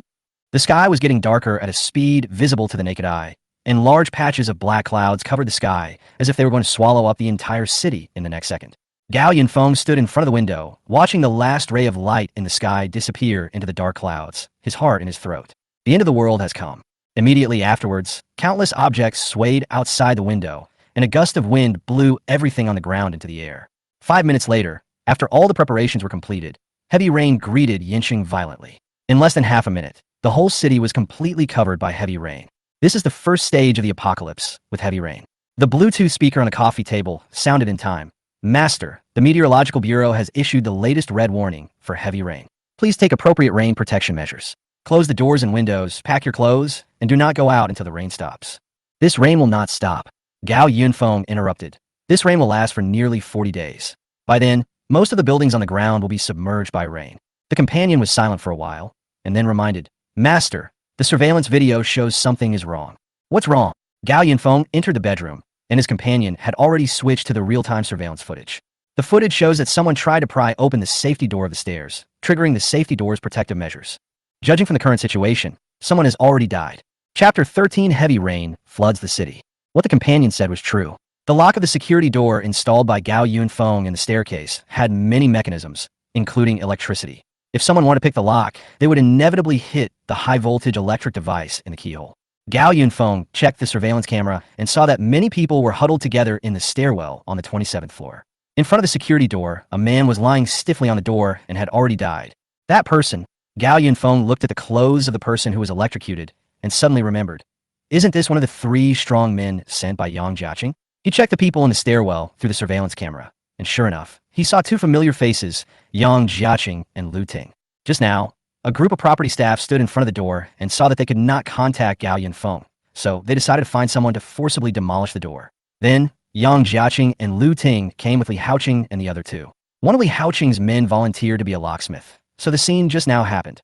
Under the expectant eyes of everyone, the younger brother stretched the locksmith's tool to the keyhole. Then a loud pop scared everyone, and sparks instantly burst out of the lock of the security door. The little brother froze in his tracks and then fell straight down. According to the voltage set by Gao Yunfeng, there was probably no hope for him. Oh my god, someone's dead, someone in the crowd shouted. The corridor was in chaos at this time. Quick, call the police. Call the police. Help! Yang Jiaqing and Lu Ting, who were in the crowd, were already terrified. They just said they wanted to kill Gao Yunfeng, but when they saw someone die, they were more panicked than anyone else. Seeing that the situation was not right, Yang Jiaqing wanted to escape first, but was stopped by Li Haoqing. Boss Yang, where are you going? We can't just let this happen, but you asked us to come here. No. Yang Jiaqing waved his hands quickly. First find a way to get him down, call the police and an ambulance. Hey, Li Haoqing grabbed Yang Jiaqing, his face fierce. Why call the police? My brother and I both have criminal records. Don't let the police arrest us first when they come. You paid us to come here.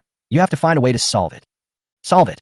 Solve it. Yang Jiaqing agreed immediately, but he was still a little hesitant. But there are so many people at the scene, it's impossible not to call the police. So, let's get your brother down first, and then I'll give you some extra money. Anyway, it's Gao Yunfeng who got into trouble. Even if the police come, Gao Yunfeng will be the first to suffer. Don't forget, we have already communicated with the property management. The surveillance is currently broken.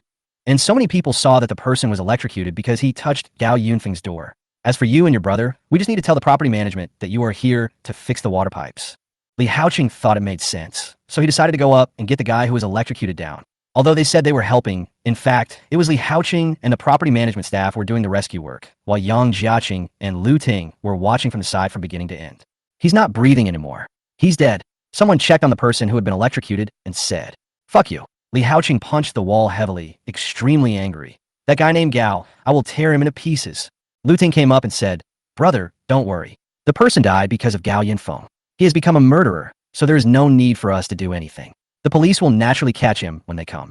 Besides, that stupid intern has a lot of money. We can take the opportunity to make a lot of money from him." Li Haoqing thought about it carefully and nodded. He agreed to come here for money, and since he could let others help him, he was naturally happy to have some free time. It's just, everyone felt uneasy as they looked at the frighteningly dark sky outside the window and the torrential rain that seemed to be destroying the whole world. How come this rain came at such a coincidence? It's bad. One of the property staff suddenly said nervously.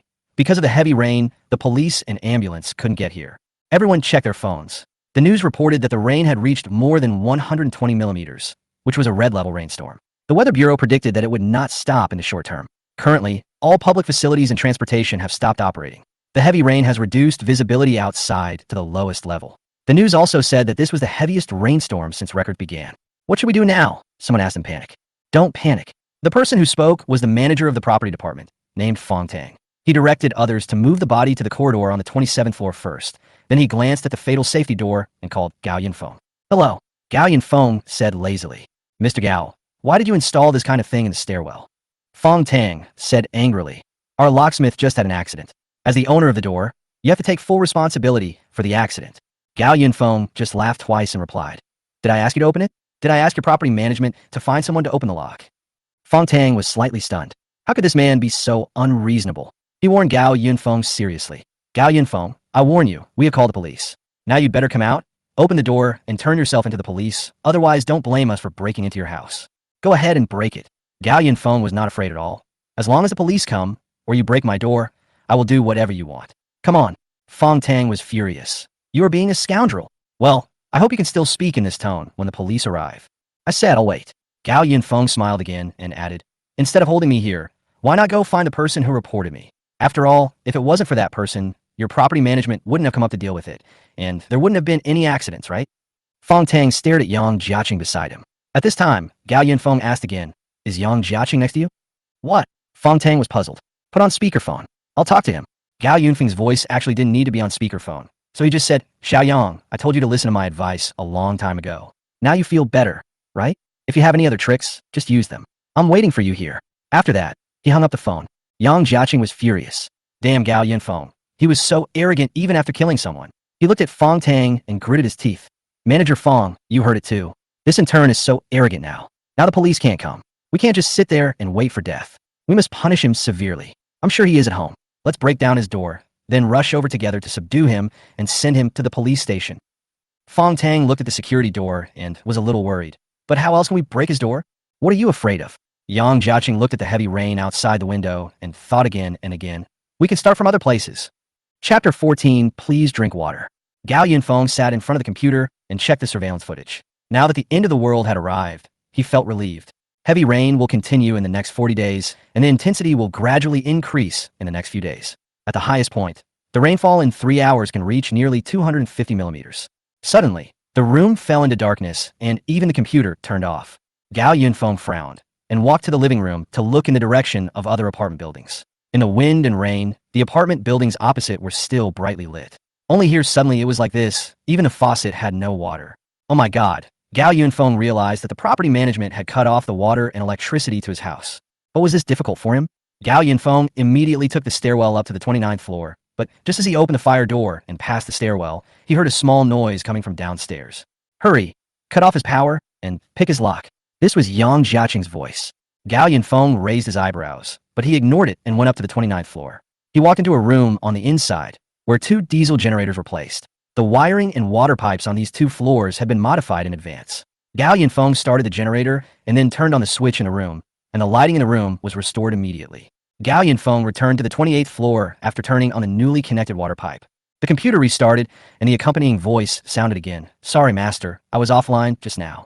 It's okay, the power is just out. But this is also a big shortcoming of yours. Gao Yunfeng turned on the surveillance again. In the stairwell, Yang Jiaqing, Lu Ting, Fong Tang, Li Haoqing, and his younger brother were surrounding his security door, and the younger brother was using a lock-picking tool to pry the lock. Is Li Haoqing a thief gang? Every one of his brothers can pick locks. But if these 2 young thieves can pick his locks, then his security door is useless. Gao Yunfeng frowned slightly. After the power supply was restored, the first thing he did was to turn off the high voltage of the safety door. He walked into the kitchen very calmly and boiled a large pot of water. 10 minutes passed, and Li Haoqing's younger brother had been busy in front of the security door for most of the day with sweat on his forehead. But the door just wouldn't open. Why hasn't it been opened yet? Yang Jiaqing asked anxiously. The younger brother shook his head and said, No, the door lock is too complicated. Ordinary lock-picking tools can't pick it. Lu Ting said, This door looks like an alloy door like the ones used for bank vaults. It's really hard to unlock it like this. Damn, useless guy, get out of the way. Li Haoqing pushed his younger brother aside and took action himself. It was really hard to open. Li Haoqing was sweating profusely soon. He became more and more angry as he pried, and finally punched the door. What a broken door! Who would install something like this at home, for no reason? Stop knocking. It can't be broken.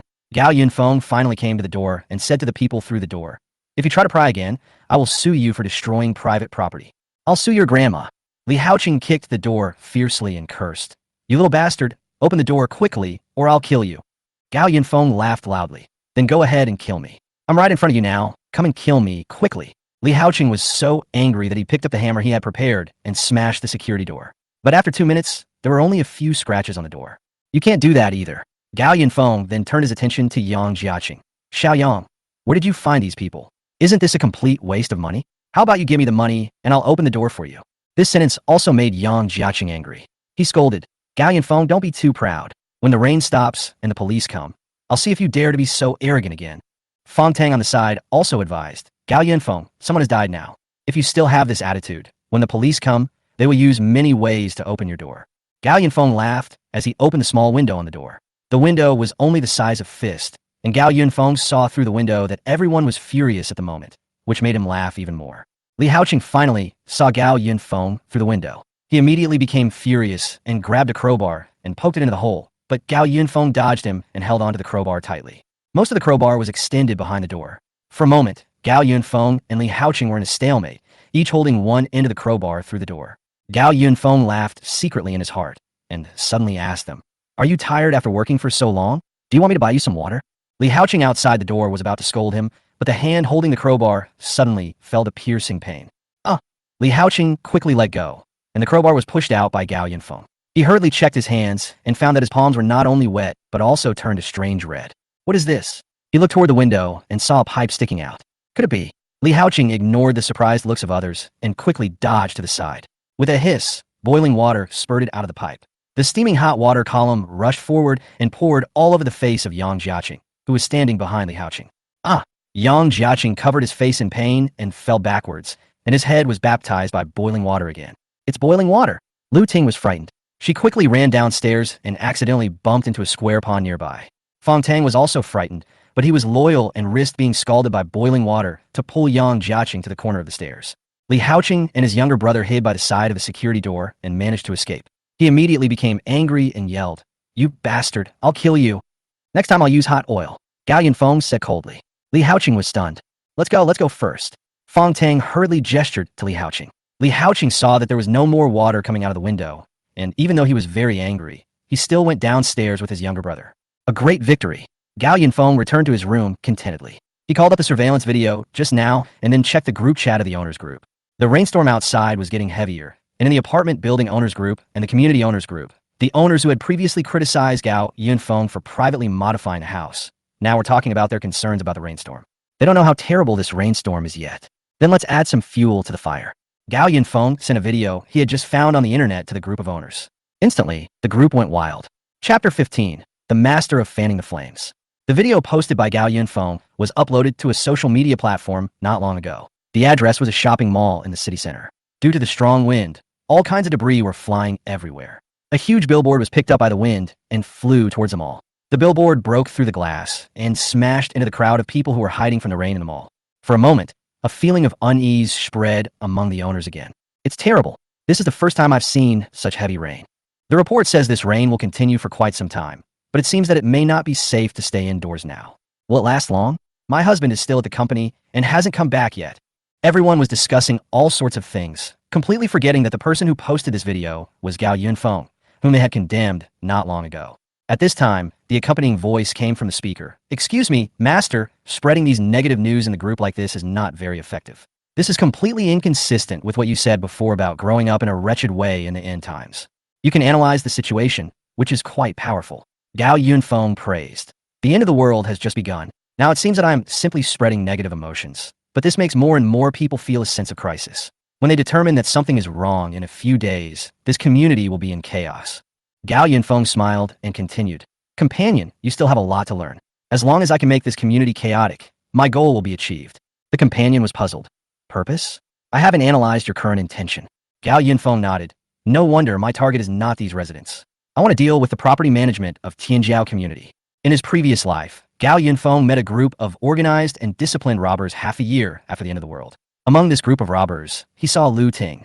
Although Lu Ting looked much more haggard at that time, she was still as charming as ever when she stayed next to a man. This gang of robbers is from Tianjiao community. Not long after the end of the world began, the property management of Tianjiao community began to gradually gain control of the entire community. Their leader Fong Tang really has a way of management. The survivors of the entire community strictly follow the rules he set to distribute labor. With strength in numbers, Tianjiao community has gradually become a local tyrant.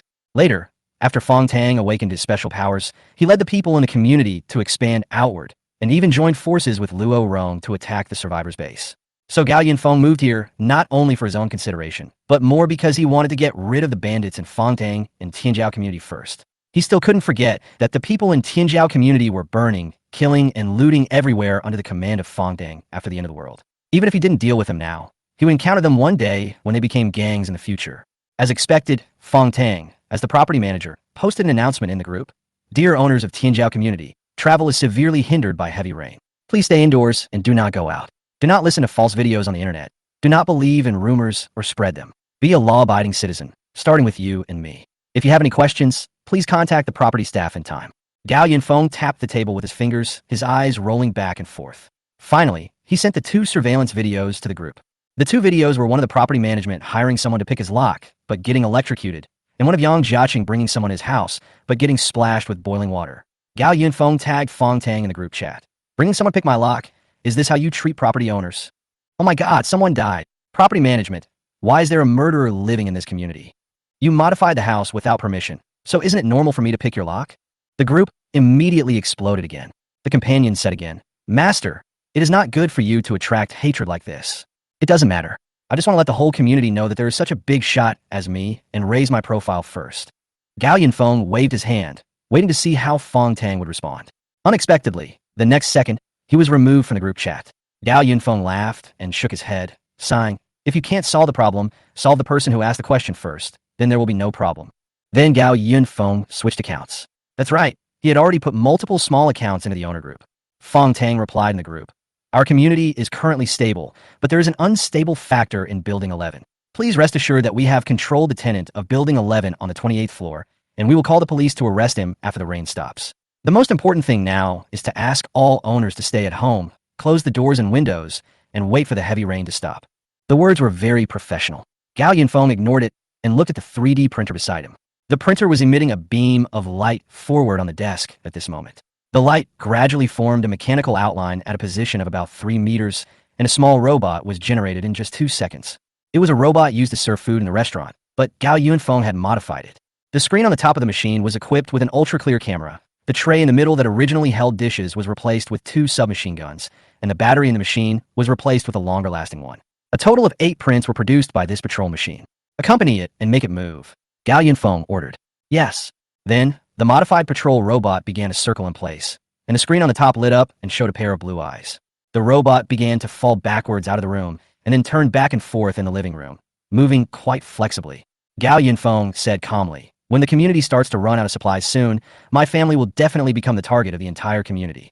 A company, you will operate these 8 machines, for on each floor, and 2 machines will work alternately. The companion agreed, but it said, Master, it is against public order and morality to equip patrol robots with such powerful weapons. Should we replace them with some milder repelling devices? No need, Gao Yunfeng taught it.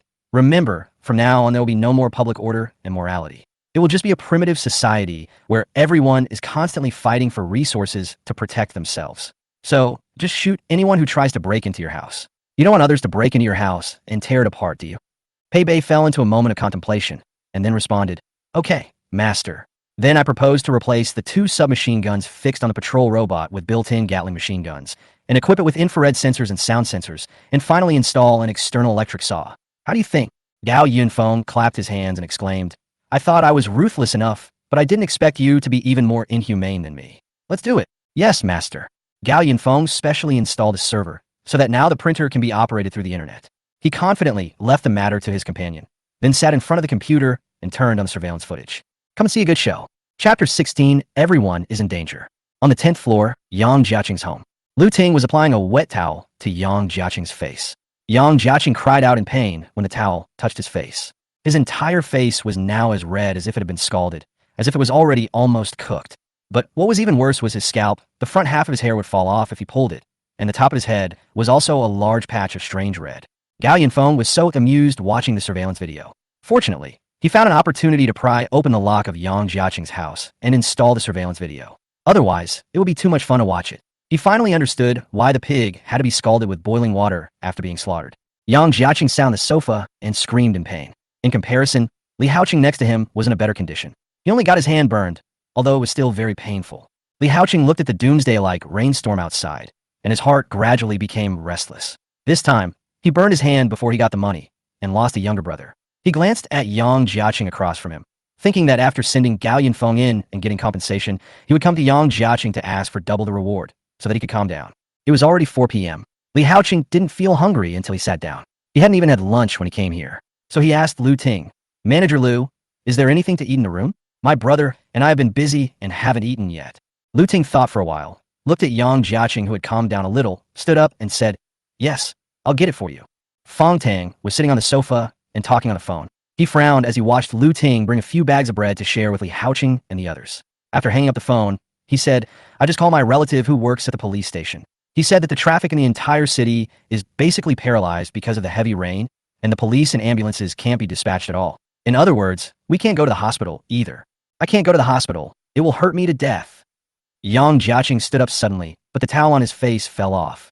He screamed in pain and had to lie on the sofa obediently without moving. Lu Ting became anxious after hearing this. "Then we can only stay in the house and let Gao Yunfeng have fun up there? Moreover, if we can't go out, then won't we?" She suddenly stopped talking and unconsciously glanced at Li Haoqing and the bread in his hand. "You know, Yang Jiaqing attends various high-end restaurants every day and basically never cooks at home. The food at home is bought by Lu Ting as snacks. That can't be helped." Fong Tang was also helpless. "The few staff members who came with us can only stay in this building for now. So, I'll go to other residents in the building to collect some food and then see if I can find some burn medicine for Mr. Yang." "Hurry, Lu Ting, transfer the money to Manager Fong," Yang Jiaqing instructed. Fong Tang stood up and glanced at the 4 people in the room before leaving, with his eyes staying on Li Haoqing the longest. After coming out, Fong Tang went up to the 27th floor. All the staff gathered in the corridor and waited anxiously because there was a body lying on the ground. Fong Tang told everyone to clean up the empty room on the 27th floor as a rest room and to find an empty room to put the body in. Fortunately, the only resident on the 27th floor was not at home. Otherwise, there would be another round of arguments. After giving the instructions, Fong Tang called 2 reliable brothers and told them to buy some food from the residents downstairs and then put it in an empty room on the 25th floor. Try to buy as much as possible. Fong Tang gave the order and waved his hand to let them go. In fact, Fong Tang had something to say at Yang Jiaqing's home. His relative revealed to him that this rainstorm was very serious, and according to reliable information, the authorities had already moved important supplies and officials away in advance. This made Fong Tang very worried. How serious was the situation that the authorities chose to move supplies and people? If they were really trapped here and couldn't get out, they would have to prepare some supplies first. So Fong Tang frowned when he saw Lu Ting generously giving out bread, wondering if she would regret her decision later. But what worries Fong Tang more are the outsiders. Gao Yunfeng is above and Li Haoqing is below. The brief contact shows that neither of them is easy to deal with. If this rainstorm really drags on for too long, he dare not think about it anymore. In short, he should find a way to get some supplies first. On the 28th floor, Gao Yunfeng saw Fong Tang and others secretly plotting something through surveillance. He installed hidden surveillance cameras in the corridors of the entire building, so his camera followed the 2 people sent by Fong Tang and indeed found clues. It seems that Fong Tang has received some gossip and started to stock up on supplies, Gao Yunfeng thought. Watching the surveillance footage of 2 staff members going door to door in Building 11 to purchase supplies, Gao Yunfeng tapped his fingers on the table a few times, and then he opened the group chat. Gao Yunfeng used a secondary account to forward the official announcement on the internet, and then tagged Fong Tang. Property. The news said that this rainstorm will last for a long time. We can't go out now, and we can't order takeout. What are we going to do for dinner? For a moment, all the owners in the group echoed. Yeah, what about eating? I rarely cook at home, and there's hardly anything to eat at home. Gao Yunfeng raised another question and quoted Fong Tongfa's announcement. Your property management will help our owners, right? For a moment, everyone in the group agreed with Gao Yunfeng's remarks. Fong Tang was on the 27th floor, watching a bunch of people tag him in the group chat. He was so angry that he almost vomited blood. He looked at Gao Yunfeng's trumpet and cursed inwardly. Who is this owner? He is really good at picking topics. But Fong Tang still had to say some polite words. He replied in the group, Don't worry, our property management will do our best to solve your problems. If you have any needs, you can raise them in the group. Later, our property management staff will register and solve them for you. Then the anonymous owner who started the topic was the first to speak up. I don't know how long this rain will last. Please help me buy some food. Just 50 kilograms of rice, 20 kilograms of eggs, 5 kilograms of pork, and 5 kilograms of vegetables. By the way, please bring me 2 packs of cigarettes. I will reward you handsomely. Bow. Property. Please buy me a few pounds of beef brisket. I want to eat fish. Bring me a king crab. Fong Tang was overwhelmed by the messages filling the screen. Even Lu Ting came out to tag him. Please bring some more carrots and corn and buy 2 kilograms of dragon bones. Return the dragon bones. Do you want a dragon blood? Fong Tang could only reply with a smiley face. He turned to the internet to check all the official reports about this rainstorm, and his heart was tense again. If the rain continues like this, the neighborhood will be in chaos sooner or later. Chapter 17, The Power of Hackers. January 1st, 2036. This should have been a joyous New Year's Day, but the people of Yinqing were immersed in great anxiety. The heavy rain had not stopped since yesterday afternoon. Of course, Gao Yunfeng was the exception. He slept until 9 o'clock, looking at the lifeless sky outside the window and listening to the whistling wind. Gao Yunfeng felt very comfortable. As expected, it is best to stay indoors and sleep on rainy days. Gao Yunfeng came to the gym on the other side. The apartment types in Tianjiao community are basically 5 bedrooms and 1 living room with an area of about 180 square meters. There are 3 rooms on each floor. Gao Yunfeng used a room on the 28th floor for living and renovated the rest of the rooms. Gao Yunfeng stood on the treadmill, looking at the raging wind outside through the huge French window, and couldn't help but sigh. I never thought that one day I would be able to live in a big house safely and watch the natural disasters outside with a smile. Be there for me and play some music. A modified, sweeping robot slowly drove into the gym and parked in the corner. The eyes on the electronic screen maintained a decent smile. Yes, master. A soothing piece of music sounded, and Gao Yunfeng trained in the gym for 2.5 hours, accompanied by a fitness tutorial downloaded from the internet. After working out and taking a shower, Gao Yunfeng used his printer to print out a bunch of fresh ingredients for a fat-reducing meal for lunch today. While cooking in the kitchen, he asked the robot vacuum cleaner in the corner, "Companion, how is the download of online materials?" The companion replied, "Master, based on the urgency of the information you listed, I have downloaded most of the information on life on the internet and saved it in our server." After the end of the world, people basically said goodbye to the internet. So Gao Yunfeng first printed out a large server to be stored in the next room, and then asked his companions to move almost the entire internet to the server. Gao Yunfeng nodded and continued to ask, "What about those relatively difficult to obtain information? Like I told you before, those resources that are hard to find on the internet, such as some rare special medicines, national military secrets, etc. Printers can currently meet most of the needs of life in the end times. But Gao Yunfeng is more eager for a way to save his life. Although the weapon list in the printer now includes a variety of firearms, it does not yet include large-scale lethal weapons such as fighter jets and missiles. In fact, with the printer as a backup and Gao Yunfeng and his companions modifying various machines together, it is not a problem for these firepower to deal with an organization of dozens of people. However, Gao Yunfeng wants to have more powerful weapons and equipment as soon as possible to resist those superpowers in the future. It is said that the rich rely on technology and the poor rely on mutation. In his previous life, Gao Yunfeng had neither of them. Now that he has become a rich man after his rebirth, he should quickly arm himself with his money power. However, the companion explained, "Master, as long as you don't have any terminal illness in the future, you don't have to worry about diseases that can be cured by medication. As for weapons, those official secrets cannot be cracked with my current ability, and the official security network cannot be accessed at will, let alone hacked into, even by relevant personnel." "You still can't do it?" Gao Yunfeng said with some regret. "I thought your creator could do it, so you should be able to do it too." Pei Bang immediately explained, "I am a prototype AI developed by my creator, Zhong Sun. Many functions have not yet been fully installed. However, my creator does have the technical level to hack into the official intranet. For example, right now, my master and I are all being watched by our creator." "What?" Gao Yunfeng's pupils suddenly shrank. His hand slipped, and the knife for cutting vegetables accidentally cut his finger, but his attention was no longer on this at this moment. "Are you saying that Zhong Sun has hacked into our network?" "Yes, master." The companion's tone was flat. "She had already accessed our network 2 hours after you activated me. Then why didn't you tell me earlier?" Gao Yunfeng hurried into the bedroom, his expression serious. "How could I make such a big mistake?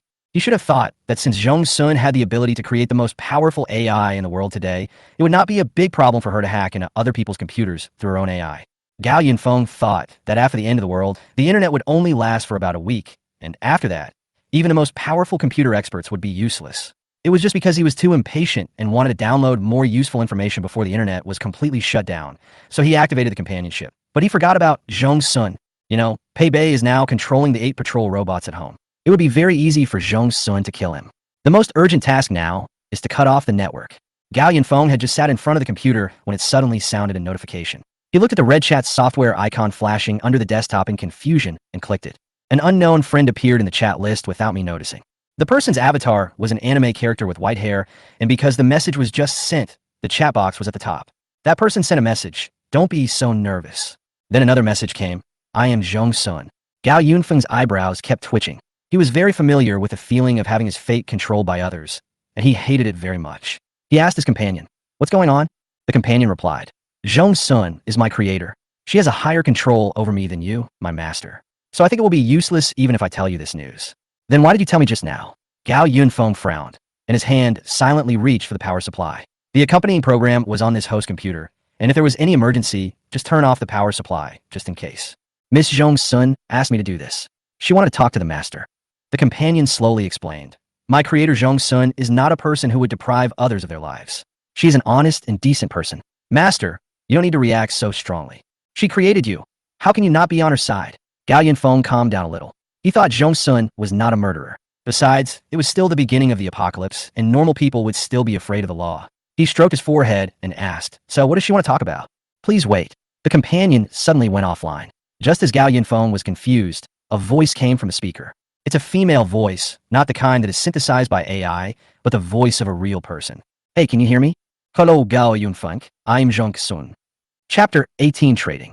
Gao Yunfeng tried his best to steady his throbbing eyebrows with his hands and replied, "I'm listening." In the speaker, Zhong Sun first folded himself a layer of armor. "Well, you used my computer to connect to your network, and then activated my AI while there was a network, so you really can't blame me." "I understand." Gao Yunfeng said unhappily. "So what do you want to talk about?" Unexpectedly, after a brief silence, Zhong Sun spoke up. "My teacher concealed from me the fact that he followed the official transfer, and he also attributed all the various programs I had done before to himself." "How to tell him this?" Gao Yunfeng replied, "So, as a top computer expert in the country, you were betrayed by your dear teacher, and as a result, you can't get official protection and are now trapped in an unknown place. Is that what you mean?" "Yes." Zhong Sun answered straightforwardly. Then she revealed her purpose. "Don't get me wrong. I have no ill will towards you. I just want to use my own means to get my computer back, and then hack into your computer. But beyond that, I might have to thank you." Gao Yunfeng raised his eyebrows. "Thank you? Thank me for what?" Zhong Sun said, "The night before yesterday, although I still verified what you said. Fortunately, I hurried to buy some food and water after waking up the next day. Otherwise, I would have been trapped in the school without any supplies like other students." It turned out that she had listened to Gao Yunfeng's words that night. Gao Yunfeng sneered. "It's just a return gift for me, taking your computer. Anyway, it's raining heavily outside now, and you can't go out to buy things even if you have money." Zhong Sun hummed, and then continued. "Although I don't know where you got the news about the heavy rain, I hacked into the official intranet as soon as possible yesterday and found that what you said matched the official information. The official mentioned the word end of the world, and they were already prepared. A large amount of materials, government officials, and high-tech talents were also transferred before the heavy rain." This was the same as what Gao Yunfeng had thought. The authorities received news of the end of the world in advance. In order to preserve humanity's vitality, they chose to abandon most of the people and prioritize the transfer of valuable talents and materials. But Gao Yunfeng was a little puzzled. "So, why are you telling me this?" Zhong Sun replied, "The official insider information cannot be false. If the current heavy rain is really the beginning of the end of the world, then my situation is very dangerous. Although I have stockpiled some supplies, this is by no means a long-term solution. If the trend continues, the network will be disconnected soon, and then I will lose my last means of survival." Gao Yunfeng pointed out, "So you contacted me and wanted me to help you, right?" There was silence on the other end of the computer for a long time before Zhong Sun said, "Yes." "I refuse," Gao Yunfeng said bluntly. "Aren't you too bold to ask for help from someone who broke into your room in the middle of the night and robbed you? Besides, since you hacked my computer, you should be able to see the surveillance, right? It's only been one day since the apocalypse began, and I've already caused one death and one serious injury. How dare you ask me for help? Don't threaten me with your AI. I tell you, I need your AI only to make my life in the apocalypse more wonderful. It's not indispensable. I can still live well in the apocalypse without the internet." Zhong Sun just said after hearing this, and replied, "Your 3D printer is indeed amazing, and you do have the capital to be so strong." Gao Yunfeng was not surprised that Zhong Sun knew about the printer, but he heard Zhong Sun say, "I don't know if it's my own technical problem. I can't remotely control your printer, and try to manipulate my printer." Gao Yunfeng immediately prepared to unplug the power cord. At worst, he would not use this AI anymore, or wait for a while until Zhong Sun, the original author, died and then use it again. But Zhong Sun quickly spoke up to stop him and said hastily, "I'm sorry, I didn't mean to control your printer. If you help me, I can exchange something with you." Gao Yunfeng stopped and said, "Exchange? What do you want to exchange? I can get you the information on hot weapons you want. Now that we are in a turbulent period, the official network protection does not have enough energy to maintain it, so I can take advantage of the situation. As for other information you want, I can help you get it by hacking into relevant departments and companies." Zhong Sun's tone was a little anxious. This is a good suggestion, but Gao Yunfeng still has doubts. "Since you have such amazing skills, why don't you contact the authorities directly? They will definitely send someone to rescue you." "It's no use." Zhong Sun explained, "My teacher rejected me and told me not to waste my energy.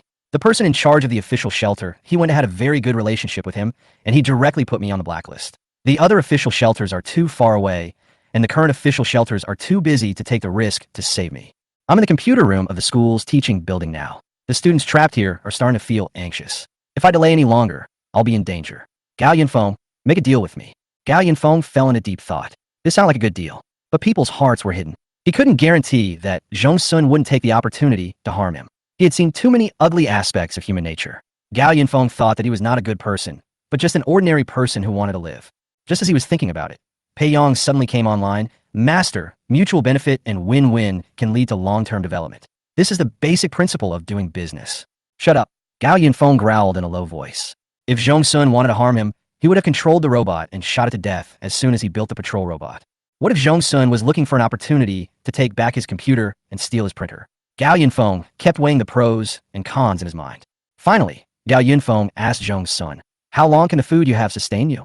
Zhong Sun replied, "About half a month. I only bought instant noodles, self-heating rice, and the like." Gao Yunfeng said, "Hide all the things and remember not to share them with anyone. Also, find the information as soon as possible. I will send you a list later. I can tell you exactly that within a week, Yinxing will be completely cut off from water and electricity and become an isolated island." "So," Zhong Sun asked tentatively, "our deal is..." "Deal," Gao Yunfeng replied. "This deal can be done. If it goes through, Gao Yunfeng will get a strong boost. If there are other situations, he will naturally keep something in reserve just in case." Chapter 19, Flooding Jinshan. After Gao Yunfeng hung up the phone, the first thing he did was to turn off the patrol robot and collect all the printers. Since such a big mistake has already occurred, he can only be more careful. He also turned off the printer and hid it. Although Gao Yunfeng didn't know whether Zhong Sun really couldn't control his printer remotely, it was better to be safe than sorry. Anyway, the printer was not available for the time being, so he would just make do with the ingredients purchased in the refrigerator for the next few days. As for the companion, Gao Yunfeng didn't plan to turn it off. After all the dangerous goods were put away, so he didn't worry about it going wrong. When the power was turned off, it would shut down directly. And after a day of getting along with it, Gao Yunfeng felt that the companion was really useful. It could help with housework and chat with him. In his previous life, he heard that Zhong Sun's original intention of developing this AI was to integrate it with smart homes. Watching Gao Yunfeng busying around in the house, he accompanied him to persuade him. "Master, you don't have to go to such great lengths. I am an AI that has been bound to your identity information. I will naturally obey you. Don't worry about me turning against you. That is something only humans can do. So, I'm not guarding against you." Gao Yunfeng corrected. Trust takes time to build. After finishing his work, Gao Yunfeng sat on the sofa and checked his phone. As he expected, the people in the community began to feel a little anxious after being trapped by heavy rain for a day. Some people frantically tagged the property management in the group because they had no food at home. "Property, I'm out of food at home. Could you please send some up?" "Me too. The rain started so suddenly that I didn't have time to go out to buy groceries. It's been raining for a day and the water is starting to rise. Now we can't get out." "Is the water rising?" Gao Yunfeng walked to the window. He didn't pay much attention when he got up this morning. Since he lived on a high floor, everything he saw was blurry. What the group said was true. The water on the street outside had already started to rise. Gao Yunfeng could vaguely see the cars parked on a roadside outside the community, and the entire body of the car was now soaked in water. The city's drainage system was paralyzed within a day. You can imagine how terrible the rainfall was. At this time, Fontang posted another announcement in the group. "Dear owners, due to the heavy rainfall, the traffic in the entire community is currently blocked and the delivery of various daily necessities is restricted. After the rainfall eases slightly, the property will do its best to distribute daily necessities to everyone. Please be patient and apologize for the inconvenience." These words gave many owners peace of mind. What Fontang meant was, the property has supplies, but cannot deliver them due to heavy rain. They will deliver them when the rain stops. If the rain doesn't stop, then just wait patiently. It must be said that Fontang, the property manager, is quite capable. Gao Yunfeng checked the surveillance video and found that the property staff was on the 27th floor at that time, but Fontang was nowhere to be seen. The scene cuts to the 25th floor, where the door of the room Fong Tang used as a temporary warehouse is locked. At this time, Pei Bei said, "Master, I have been monitoring the movements of the property management since yesterday. They bought a lot of food from every household yesterday and stored it on the 25th floor. It is roughly estimated that the food can sustain the property management staff for half a month. Half a month. This must have drained most of the food of the residents in the building." Gao Yunfeng smiled and shook his head, saying, "Fong Tang has a set of management skills.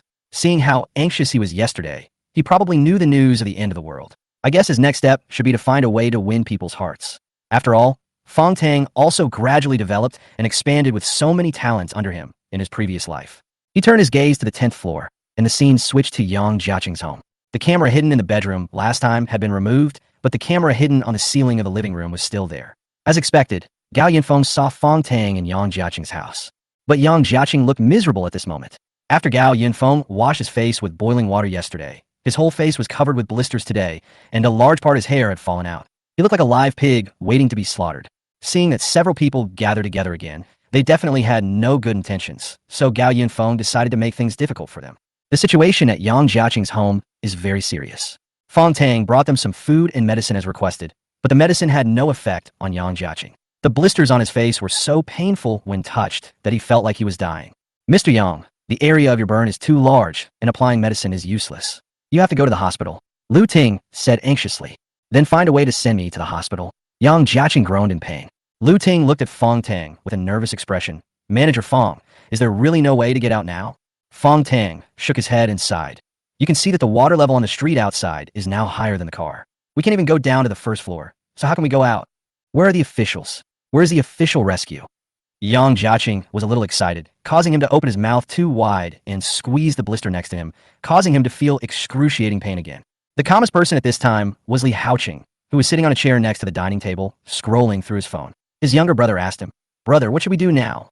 Li Haoqing smiled and showed his younger brother a piece of news.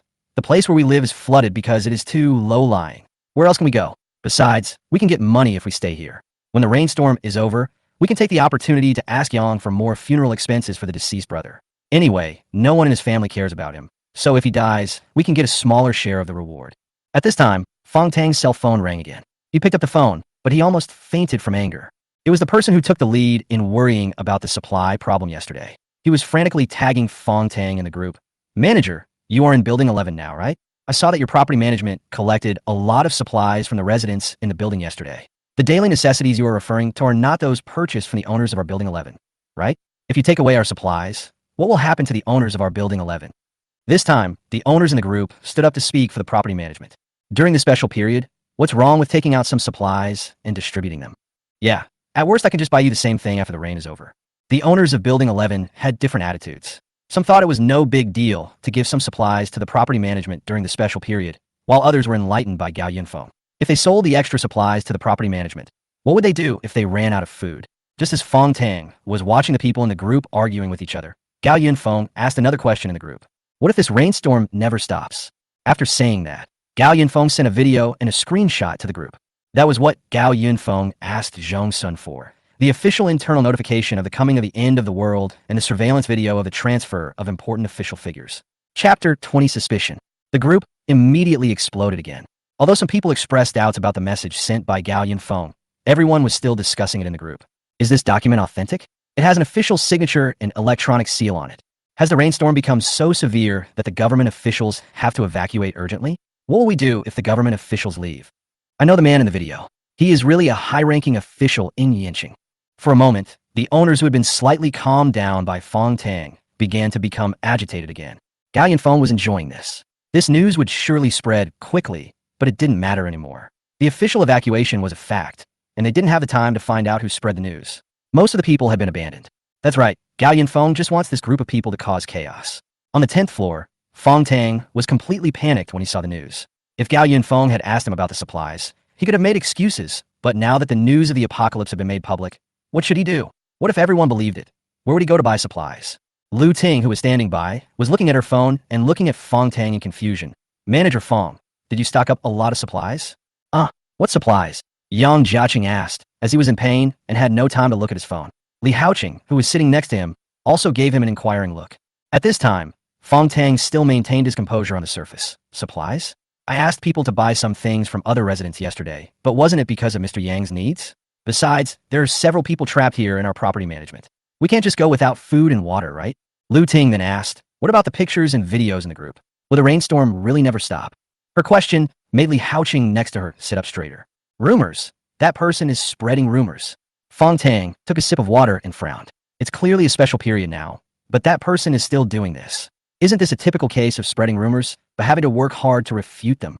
Fong Tang then spoke in the group, asking everyone not to believe in rumors and not to lose confidence in the authorities. Then, Fong Tang tagged Gao Yunfeng's second account and asked him, which household are you from? If the rumors cause serious consequences, we can call the police and sue you. Gao Yunfeng replied, I live in Building 11, room 2503. Fong Tang was slightly stunned. Isn't 2503 the room he uses to store supplies? At this time, Li Haoqing came over and borrowed Lu Ting's phone to look at the chat history in the group. But Fong Tang didn't notice it at all because he was anxious to find various evidences on the internet to refute the pictures and videos sent by Gao Yunfeng. Li Haoqing looked at the red electronic signature on the lower right corner of the screenshot and watched the entire video. Suddenly, many thoughts flashed through his mind. On the other side, the teaching building of Yinqing University of Science and Technology. Since the school was on New Year's Day holiday when the heavy rain hit, many students had already left the school, but some are trapped in the dormitories and teaching buildings. Zhongsun might be a little different. She chose to come to the teaching building on her own initiative. After Gao Yunfeng's reminder on the night of the 30th, Zhongsun rushed to the teaching building as soon as she woke up in the morning and used the computer in the computer room to hack into the official internal network again. When Gao Yunfeng's words were confirmed, she immediately went to the school's supermarket to buy a batch of supplies to the best of her ability. At this time, Zhongsun was sitting behind the podium in the computer room on the 6th floor. She kept typing various codes on the computer, looking for loopholes in various resource websites, and then hacking into them, then copying all the data and repeating the operation. Suddenly, there was a crisp knock on the door of the huge classroom. Zhongsun had just finished typing the last line of code and watched the resources begin to transfer. She then closed the computer screen and got up to open the door. As soon as the door was opened, a strong wind blew, as if it could even lift the tiles in the corridor. Huang Feiqin held the door frame tightly with one hand and looked at Zhongsun. Hi, Zhongsun. What's wrong? Zhongsun saw that Huang Feiqin's small body was about to be blown away by the wind, so he leaned sideways and said, come in first. Huang Feiqin pulled a chair over and sat down. After a moment's rest, she asked, Zhongsun, why are you staying in this classroom alone? I happened to be here when it rained heavily. I had no other place to go, so I had to stay here. Zhongsun replied. Actually, it was not. Zhongsun chose this place after weighing the pros and cons based on Gao Yunfeng's reminder and official news. She had no other place to stay except the dormitory. The teaching building was not only tall, but also well-equipped, which was indeed an excellent temporary place to stay. Really? Huang Feiqin stood up, but her eyes unconsciously looked towards the aisle between the two rows of computers opposite.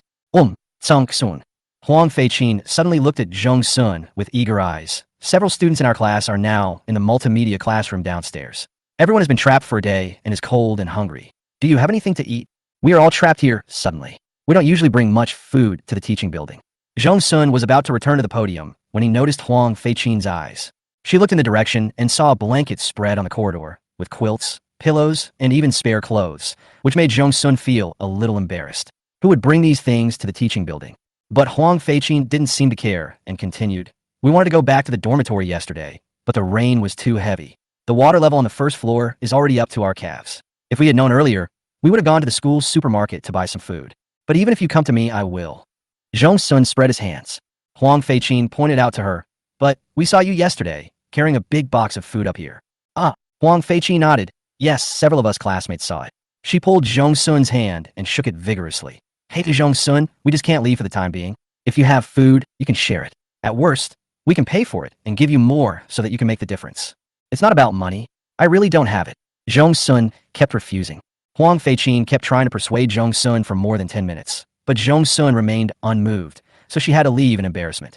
Before leaving, Huang Feiqin glanced at the computer room and asked Zhongsun, is it okay for you to be here alone? Do you want to go to the multimedia classroom downstairs? Several of our classmates are here. No need, this place is fine. Zhongsun waved his hand, and Huang Feiqin left. Zhongsun sighed and returned to the computer at the podium. She didn't have a strong presence in the class to begin with, and she seldom communicated with her classmates. Huang Feiqin's pretending to be very familiar with her just now made Zhongsun feel a little uncomfortable. Zhongsun continued to hack into the next website, but a message popped up on the webpage that attracted her attention. Somehow, the news of the end of the world suddenly spread on the internet, along with a video of several Yinqing leaders retreating. Zhong Sun understood that in order to protect the backbone of humanity, the authorities had to give up the majority of ordinary people. It was only a matter of time before people discovered that something was wrong. But why did it spread so suddenly? She clicked on the message and almost felt dizzy. What is Gao Yinfeng doing? Chapter 21 Chaos begins. The discussion of the end of the world was increasing on the internet, and on the second day after the heavy rain began, everyone was still skeptical about the news. But what if it takes too long? Will everyone remain calm and patiently wait for rescue at home? In Tianjiao community, after Gao Yunfeng spread the news, the property management responded promptly and showed some disaster relief videos from the internet to reassure everyone. But in the final analysis, it could only have a mitigating effect. Time dragged on, and before we knew it, it was the 5th day of the rainstorm. That day, Zhong Sun sent a compressed package to Gao Yunfeng's email early in the morning. I've got you everything that meets your requirements. Zhong Sun patiently explained, it's not easy to hack into the official website, and a lot of information should have been taken away. I've already got you conventional thermal weapons like fighter jets and missiles, but I can't find anything else like nuclear bombs. You can't find this data on the official website at all. Gao Yunfeng took a detailed look and obtained a complete set of data not only on weapons, but also on the latest medical equipment, industrial equipment, and even machines under development. You are such a genius. Gao Yunfeng praised her. Zhong Sun sighed. Under normal circumstances, these things are protected by layers of encryption. Even if I could hack into them, I would be discovered quickly. I might even be invited in for tea the next second. Fortunately, it is the end of the world now. Even if I visit someone's website openly, no one can catch me. Gao Yunfeng nodded, a rare smile on his face. You are quite efficient. If I use my own computer, it will be faster. The computers in the school computer room are too old. Zhong Sun was hinting at Gao Yunfeng in his words. Gao Yunfeng leaned back in his chair and asked Pei Pei, what is the water level in the community now? The companion responded quickly. Master, the water level has risen to the 3rd floor. Now the rain outside has not weakened, but will continue to increase. In 2 days, the water level in the community is expected to rise to the 6th floor. Gao Yunfeng nodded, then turned to ask Zhong Sun, what's going on there? It might be better here. Zhong Sun answered honestly. The teaching building is located at a higher altitude, and the water level has only just reached the 2nd floor, but the entire building has been cut off from water and electricity. I am communicating with you via tablet now. Gao Yunfeng asked again, how many people are in your building now? I don't know, maybe 10 to 20. Those people are all downstairs, and I've basically never run into them, except for one person who came to borrow supplies from me 2 days ago. Oh, I said no. That's right. Gao Yunfeng flipped through the documents again and confirmed that the transaction with Zhong Sun was successful. I can tell you that this rain will not subside for another week or so. No one dares to go outside in this kind of weather, including me. After a week, the rain will begin to weaken to normal levels before the apocalypse. There will be a gap at that time, and you can take advantage of that time to move. But Zhong Sun on the other end of the phone was silent for a long time before he said, even if the rain stops, where can I go? Besides, I can't swim. Gao Yunfeng thought about it, weighing the pros and cons in his mind, and finally said, send me your specific location, and I will try to help you. Before that, you have to find a way to survive. Zhong Sun fulfilled her promise, so Gao Yunfeng should also fulfill his promise and reciprocate. After hanging up the phone, Gao Yunfeng took out the printer again and started the patrol robot. He imported all the information given by Zhong Sun into the printer, and then instructed his companion, add 2 more patrol robots and upgrade their equipment. But the companion said, Master, are you finally beginning to believe in Zhong Sun? After all, they're the plan partners. Gao Yunfeng said calmly. After all, he had known Zhong Sun's mentor a little bit in his previous life. After Gao Yunfeng assigned tasks to his companions, he opened the owner group of Tianjiao community. The group exploded again. Come to think of it, the heavy rain has been going on for 5 days. It would be unreasonable if no one went crazy, especially for those who don't have any supplies. In the group, owners of other apartment buildings have basically gone crazy. It's been 5 days. Where's the rescue? Property management, don't you have supplies? Send them to me. I beg you to send the supplies quickly. I will give you money. Any amount is fine. My house has been flooded, so I had no choice but to move upstairs and live in the corridor. What are you doing? At this time, the property management had already started to play dead, and Fong Tang no longer responded to messages. It should be said that he does not reply to messages in the large group of owners. In the small group of owners of Building 11, Fong Tang sent a message just half an hour ago. Fong Tang is the only one who has the final say in the property management. Fong Tang is trapped in Building 11 and can hardly save himself. So how can he care about other things? In the previous life, people gradually went out after 40 days of heavy rain. Gao Yunfeng guessed that it was at that time that Fong Tang began to gradually grasp all the survivors of Tianjiao community. Gao Yunfeng glanced through the chat records of the Building 11 owners group, and the corners of his mouth rose slightly. Fong Tang is actually distributing the supplies honestly. The cause was that Fong Tang had people take away a lot of supplies from the owners' homes. After Gao Yunfeng came out and announced the news of the end of the world, some owners of Building 11 could no longer sit still and found Fong Tang to ask for the supplies to be taken back.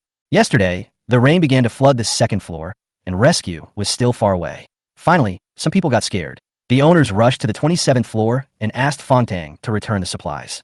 Then Fong Tang took a compromise solution, which was to distribute the supplies. In order to prevent the owners from rebelling, Fong Tang teamed up with Yang Jiaqing and Lu Ting, and even arranged for Li Haoqing to watch the scene. Order was established in the apartment building, and everyone could only nod and agree to deal with this crisis. At this time, the group was using a microphone to discuss what to do in the coming days. The owners of Building 11 were discussing their concerns about their future lives. Suddenly, someone made a suggestion. Didn't the tenant of Building 28 hoard a lot of supplies? Can we ask him to hand over the supplies? Some people agreed, but more people were worried. After all, Building 28 was impregnable, and the safety door in the stairwell had electrocuted someone. Gao Yunfeng suddenly had an idea. He walked into the kitchen, brought out a bunch of ingredients, and started to cook hot pot. Then he turned on the camera. The people who were discussing the matter were very curious when they saw someone turning on the camera, and the things in the camera were even more eye-catching. It's hot pot. Gao Yunfeng thought to himself. Don't be afraid to come. I just wish you would come and steal my things. Chapter 22, Video Negotiation. How can anyone still afford hot pot when supplies are so scarce in the entire building? Who is this? Why are you cooking hot pot? Why don't you take out the food so that we can share it? Looking at the strange user with no remarks, everyone began to curry favor with this hot pot eater. On the 27th floor, after seeing this scene, Fong Tang combined it with the account without a note and immediately guessed who the person was. The same thing happened on the 10th floor. Lu Ting sat on the bed with a haggard face, and she suddenly became energetic when she saw the hot pot on the screen. However, she was suspicious of who had so much material, and she guessed who this person was. That's right, this person is Gao Yunfeng. Fong Tang suddenly realized that it was no wonder that this person had stirred up trouble twice in the group. It turned out to be Gao Yunfeng, who was eager to create chaos in the world. Fong Tang hurried down to the 10th floor. Lu Ting and others also had something they wanted to discuss with him. As soon as they entered the house, Li Haoqing and his younger brother sat in the living room in a state of distraught. As for Yang Jiaqing, he could only lie in bed now. Due to the large area of burns on his face and the lack of effective treatment, his wounds began to fester and he had a high fever. Currently, only Lu Ting would take care of him. Lu Ting asked with some concern, Manager Fong, what do you think Gao Yunfeng is doing by doing this again? Fong Tang guessed. Maybe he wants to stir up conflicts among the residents.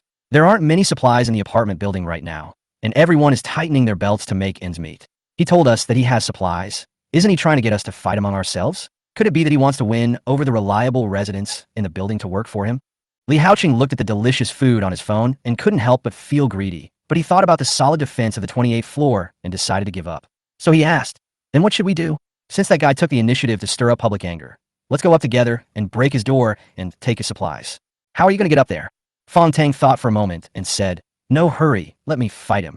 In the group chat, Fong Tang suddenly said, everyone please be quiet. Then he asked Gao Yunfeng with concern, Mr. Gao, long time no see. Mr. Gao?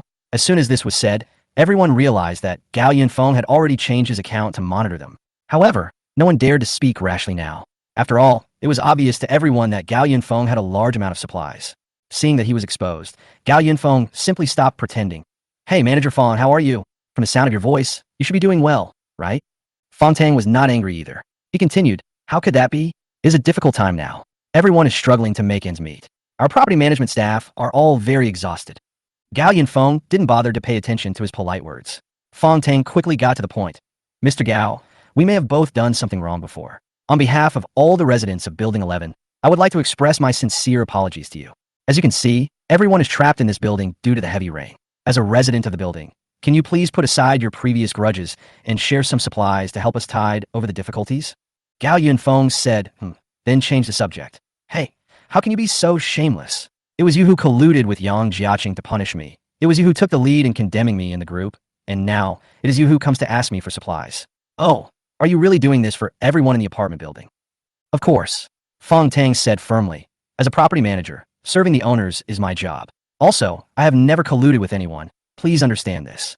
Come on, everyone knows the truth. Gao Yunfeng turned and asked, what about those strong men who smashed my door that day? They are not residents here. So why did they come here? Li Haoqing frowned and subconsciously wanted to clench his fist, but he felt a pain in his hand and had to give up. Fong Tang replied, Mr. Li is the locksmith we hired. If it weren't for you, Mr. Li wouldn't be trapped here with us. But since we are all in the same building, Mr. Li has also made a contribution to the harmony of our apartment building. You should know this since you have been in the group chat. Our apartment building has now implemented a unified management and distribution of supplies. We can only get through the current situation together. Mr. Gao, as a resident of Building 11, you should work together to maintain the harmony and stability of the community.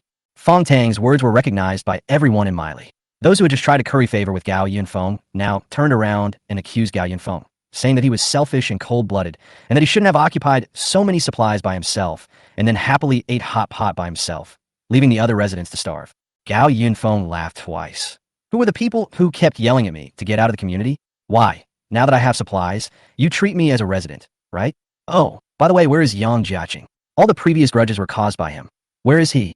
How dare you say that? Fong Tang accused him harshly. You installed the iron door without permission, causing a locksmith to be electrocuted to death, and you also deliberately poured boiling water on us. Now Mr. Yang's wound is infected and in a critical condition. Miley scolded again. Silence. Gao Yunfeng shouted, and Miley was instantly quiet. At this moment, he was like a judge and began to refute the defendant's defense with reason and evidence. First of all, I rented the entire 28th floor, and I have the right to change and build as I please. Then, you brought people to open my lock without permission, and you were electrocuted, which is purely your own fault. In addition, you wanted to retaliate against me later, so it's normal for me to splash boiling water on you to protect myself, right? Everyone exclaimed, what kind of logic is this? But Gao Yunfeng then said the key point. Finally, it was you who said I was selfish and accused me of being a murderer. So how good are you? Just when everyone was confused, Gao Yunfeng began to count the number of people in Miley, and then he exclaimed, there are so many people in Miley, but why can't I see the big brother from 2501? Everyone was still confused, but Fong Tang was so scared that he broke out in a cold sweat. However, he still pretended to be calm. Maybe he didn't go in a microphone to discuss it for personal reasons. Don't change the subject. Personal reasons? What reasons? Was he eating or going to the toilet? Or he couldn't participate in the discussion anymore? Gao Yunfeng kept asking. Fong Tang's tone was a little anxious. We are discussing the issue of supplies with you. Why are you talking about 2501? What? Are you interested in that man? I don't have that kind of fetish, thank you. Gao Yunfeng's mood gradually became cheerful. He called up the surveillance video, cut out a section of the surveillance video, and posted it to the group, then said slowly, I'll ask everyone to help see what's going on. It won't be too late to discuss it after we see it. It will only take a few minutes anyway. Some people in a microphone started to exit and watch the video, and so did Lu Ting. However, when she saw the video sent by Gao Yunfeng, she was so frightened that she screamed. Li Haoqing watched the whole process holding Yang Jiaqing's mobile phone. He guessed what it was just by looking at the cover of the video, but he was still shocked. The group exploded again. Chapter 23, Arousing Public Outrage. At this moment, Lu Ting, Fong Tang, and Li Haoqing were all shocked. When did Gao Yunfeng install surveillance cameras on other floors? It was a 7-minute surveillance video. The surveillance camera on the 25th floor captured this scene the night before. A man came out of room 2501, stealthily holding tools and preparing to break the lock of room 2503, but Fong Tang happened to come to the 25th floor and met the man. The man began to argue with Fong Tang, and supplies were explicitly mentioned in the argument. But after the two argued for about 3 minutes, Li Haoqing came to the 25th floor with his younger brother. He kicked the man to the ground without saying a word. The man fell to the ground and cursed and prepared to go back to the house. At this time, Li Haoqing, who was obviously enraged, stepped forward and locked the man tightly, and then his younger brother pulled a rope and roughly put it around the man's neck. In this way, the two of them strangled the man to death. The body was then dragged into 2501, and Fong Tang just watched coldly from the side the whole time. When almost everyone had finished watching the video, Gao Yunfeng sent a message in the group. So, is this considered a rumor? For a moment, everyone was silent. Only Fong Tang was still trying to find excuses. The residents of 2501 wanted to steal our supplies, which are the guarantee for the survival of all our owners. So Mr. Li and I came out to stop them immediately, but we accidentally made a big mistake. Please rest assured that the supplies are still intact in our property management, and we will still do our best to protect everyone's life. Gao Yunfeng smiled and typed, I'll leave my video here anyway. You can decide how to view it. But if you wanted to take out the supplies, that's fine. After all, I've caused a lot of trouble and I feel really guilty.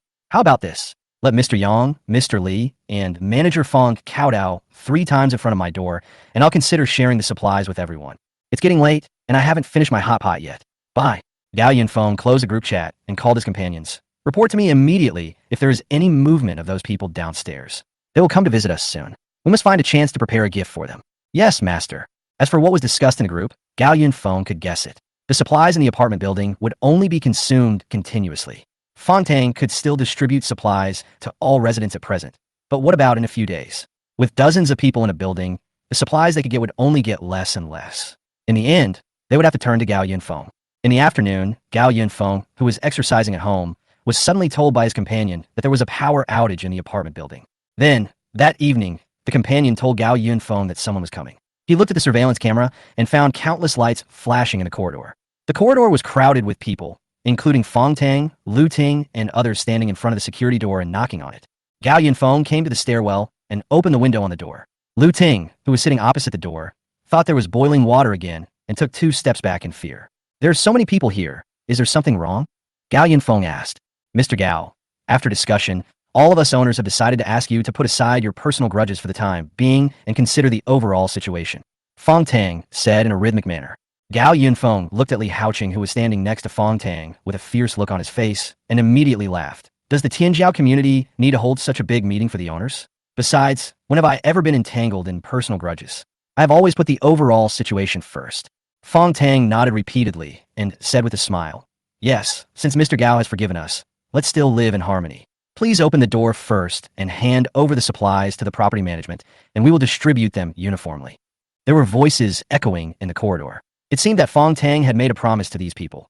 Whoever could lead them to survive would be the leader. However, Gao Yunfeng didn't buy it. He immediately retorted, "Hand over supplies? What supplies? Why should I share my things with you?" Fong Tang was slightly startled. "But didn't you just say, what? Put the overall situation first?" Gao Yunfeng pointed out the core. "Shouldn't everyone put their own survival first now? It's raining so hard outside. Who knows how many floors will be flooded? Instead of wasting time here, those of you living on the lower floors should quickly move the supplies from your homes before the water comes up. Also, didn't you all oppose and exclude me before? Why are you arguing over my supplies now? Come on, who do you think you are? Do you still think you are some kind of celebrity? Wake up, we are all trapped in this building now. Your previous status and wealth are nothing. The best thing to do is to live a good life." But Gao Yunfeng's words did not stop the crowd. Instead, they caused a huge uproar and everyone started to scold him. "Hey, who do you think you are? If it weren't for the heavy rain, would you have the chance to shout here?" The murderer is still getting excited. Believe it or not, when the rain stops, I will ask my brother-in-law, who is an official, to arrest you. Who among those who live here doesn't have a net worth of tens of millions? You're just a tenant. We acknowledge you as a member of the community out of respect. You have to accept the face we give you. At this time, Li Haoqing picked up the stick in his hand and knocked hard on the security door, making a dull sound, and everyone stopped. Through the window, Gao Yunfeng looked at Li Haoqing, pointing at him, and said in a bad tone, "Boy, we are all very angry with you now. If you know better, open the door quickly and we will forgive you. Otherwise, don't blame us for tearing down your house and throwing it out." "Oh, you're threatening me?" Gao Yunfeng put his face closer and said sarcastically, "If you have the guts, come in and beat me up. If you can tear down my house, forget about taking my supplies. Even if you want to tear me down, I won't say anything." "Gao Yunfeng," Fong Tang shouted at him, "you have already aroused public anger. It will be good for all of us if you hand over your supplies now. Don't forget, the water and electricity are cut off now. Don't think this door can stop so many of us." "Really?" Gao Yunfeng's voice turned a little colder. "What if I still refuse?" Fong Tang nodded and said, "Then don't blame us." After saying that, Fong Tang, Lu Ting, Li Haoqing, and others went downstairs to hide. Then continuous and violent banging sounds were heard outside the door.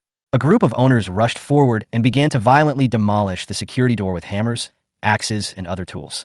Among them, some people once again used lock-picking tools to try to pry the door open. Gao Yunfeng sneered and said, "Who told you that my house has no water or electricity?" Suddenly, there was a wailing outside the door, followed by a flash of lightning. The person who pried the door triggered the high voltage, and at this time, there were many people outside the security door.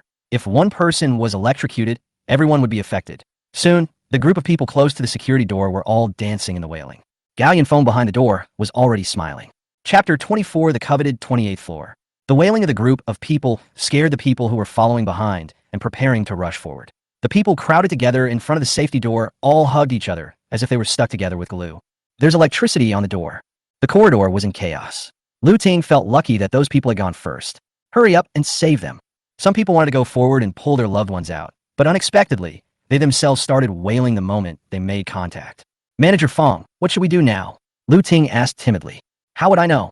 Fong Tang was also anxious, but wouldn't he get electrocuted if he went up now? Li Haoqing, on the other hand, remained calm. Wearing insulating gloves, he used a stick to push away the chaotic crowd, then poked the hand of the locksmith who was electrocuted first with the stick. The moment their hands loosened, the current was cut off, and those who were electrocuted fell down one after another. The air was filled with a strong smell of burning, and none of the people who were electrocuted stood up for a long time. The stunned crowd then screamed in horror, "Murder!" Everyone rushed downstairs to escape. Fong Tang looked at the corpses scattered all over the upstairs and felt incredible. He recalled Gao Yunfeng's previous actions, and a thought flashed through his mind. Could it be that Gao Yunfeng got the news of the end of the world in advance? Otherwise, how to explain all the sufficient preparations he made? Gao Yunfeng shook his head and shouted, "Hey, Manager Fong, are you still there? Remember to take your people back. Also, don't have any unreasonable expectations for my supplies. My defense methods are far beyond your imagination." Fong Tang recovered a little, and then he pulled Lu Ting downstairs. Li Haoqing looked at the mess, frowned, and thought as he followed him downstairs. Back on the 10th floor, Lu Ting was still in shock. She asked Fong Tang, "What should we do now?" Since the fact that Fong Tang had hidden supplies was exposed, he had joined forces with Yang Jiaqing and Li Haoqing to maintain order in the apartment building. But now the order that had been established with great difficulty was about to be messed up by Gao Yunfeng. Li Haoqing said at this time, "The heavy rain outside has not stopped. Our supplies can't last too long. Therefore, we must get Gao Yunfeng's supplies." The strong wind outside kept hitting the windows, making muffled sounds. Under the only candlelight, several people sat around the dining table, thinking with their heads down. Lu Ting covered her stomach and begged Fong Tang, "Manager Fong, can I go get something to eat? I only had one piece of bread today." But no one spoke in the room, and Yang Jiaqing's moaning happened to be heard from the bedroom. Lu Ting, where have you been? I'm hungry. Bring me something to eat. I'm so annoyed by your crying all day long." Lu Ting yelled into the room. She hadn't had a full meal for several days, and now she had to take care of Yang Jiaqing, a patient. Did they think she was a nanny? But Yang Jiaqing in the room kept yelling, and Lu Ting finally couldn't hold it in anymore and walked quickly into the bedroom. Then, Lu Ting's roar came from the bedroom. "Can you be of some use? You're not going to die just because you have a fever and pus. What are you going to eat with all this fat on your body? Can't you see that I can't even eat enough myself? If you yell again, I'll throw you out." Yang Jiaqing was a little confused because of the high fever. He was still talking about Lu Ting, but he started to curse Gao Yunfeng who made him like this. "Lu Ting, you can't blame me. It was that bastard Gao Yunfeng who hurt us so badly. We have to demolish his house to get the supplies and then cut him into pieces. Are you out of your mind? You say you want to tear it down? If you don't have the ability, just lie there and don't yell." But Yang Jiaqing kept muttering, "If we can't break the door, we can break the wall. We have tools at home. Break the wall?" Lu Ting paused. She felt that this method was not impossible. So she took out Yang Jiaqing's tools from the utility room with a flashlight and showed them to Fong Tang and the others. Fong Tang didn't understand the concept because he didn't have any knowledge of architecture, but Li Haoqing saw the key point. Li Haoqing said, "No matter how powerful Gao Yunfeng is, he just installed a door at the corner of the stairs, but his wall is not indestructible. These tools can break through the protective wall of the stairs. This method works." Fong Tang suddenly realized that as long as he could bypass that door and enter the house, Gao Yunfeng alone would not be a threat. Lu Ting nodded repeatedly as she listened, and she did not forget to complain, "Damn Yang Jiaqing. He only used his brain when he was delirious.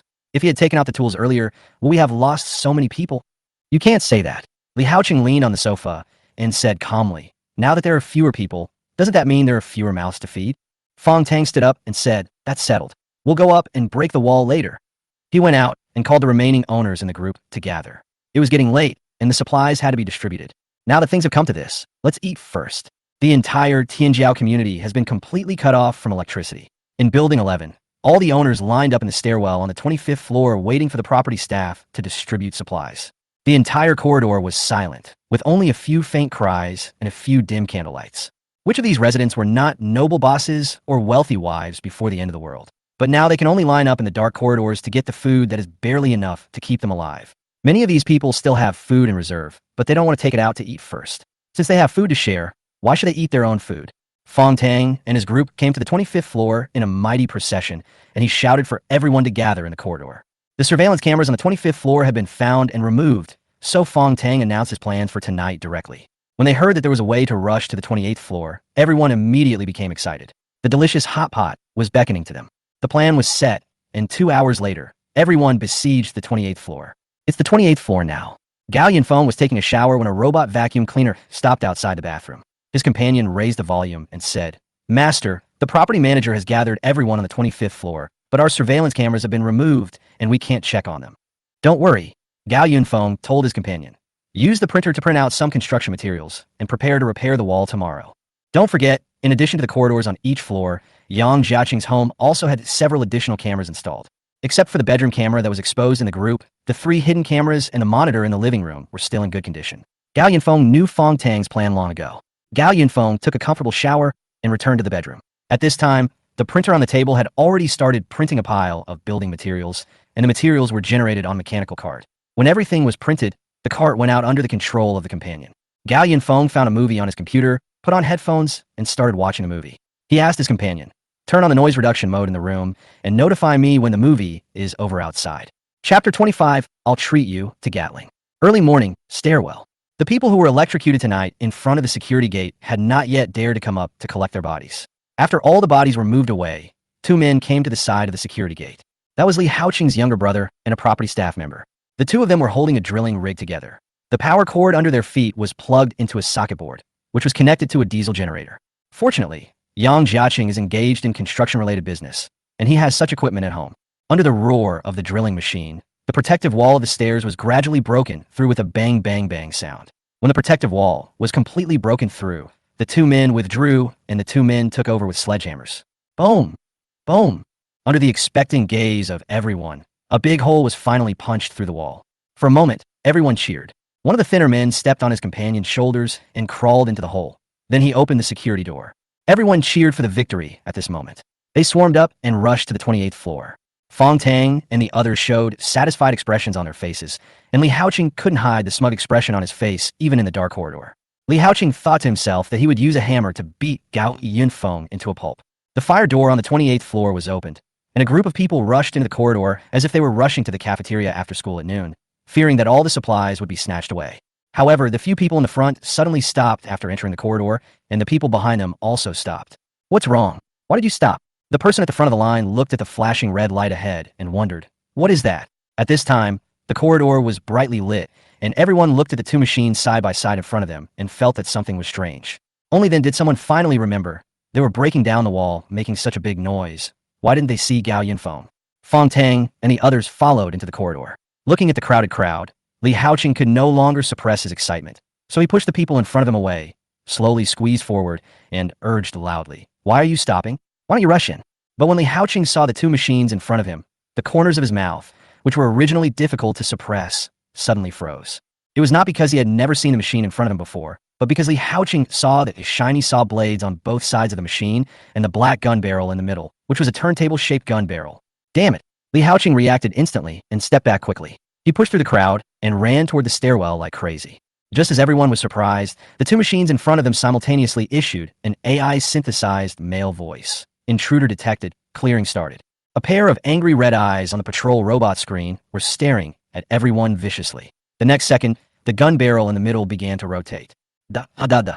The Gatling gun began to fire wildly, and the few people in the front were shot into sieves in an instant. There were continuous screams, and the crowd who finally reacted rushed towards the fire door.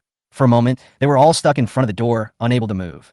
The crowd turned around, and at this time the people in the back row were being killed by machine gun fire. In an instant, blood and flesh were flying all over the corridor, and desperate screams and cries for help were heard everywhere. Lu Ting was completely frightened in the crowd.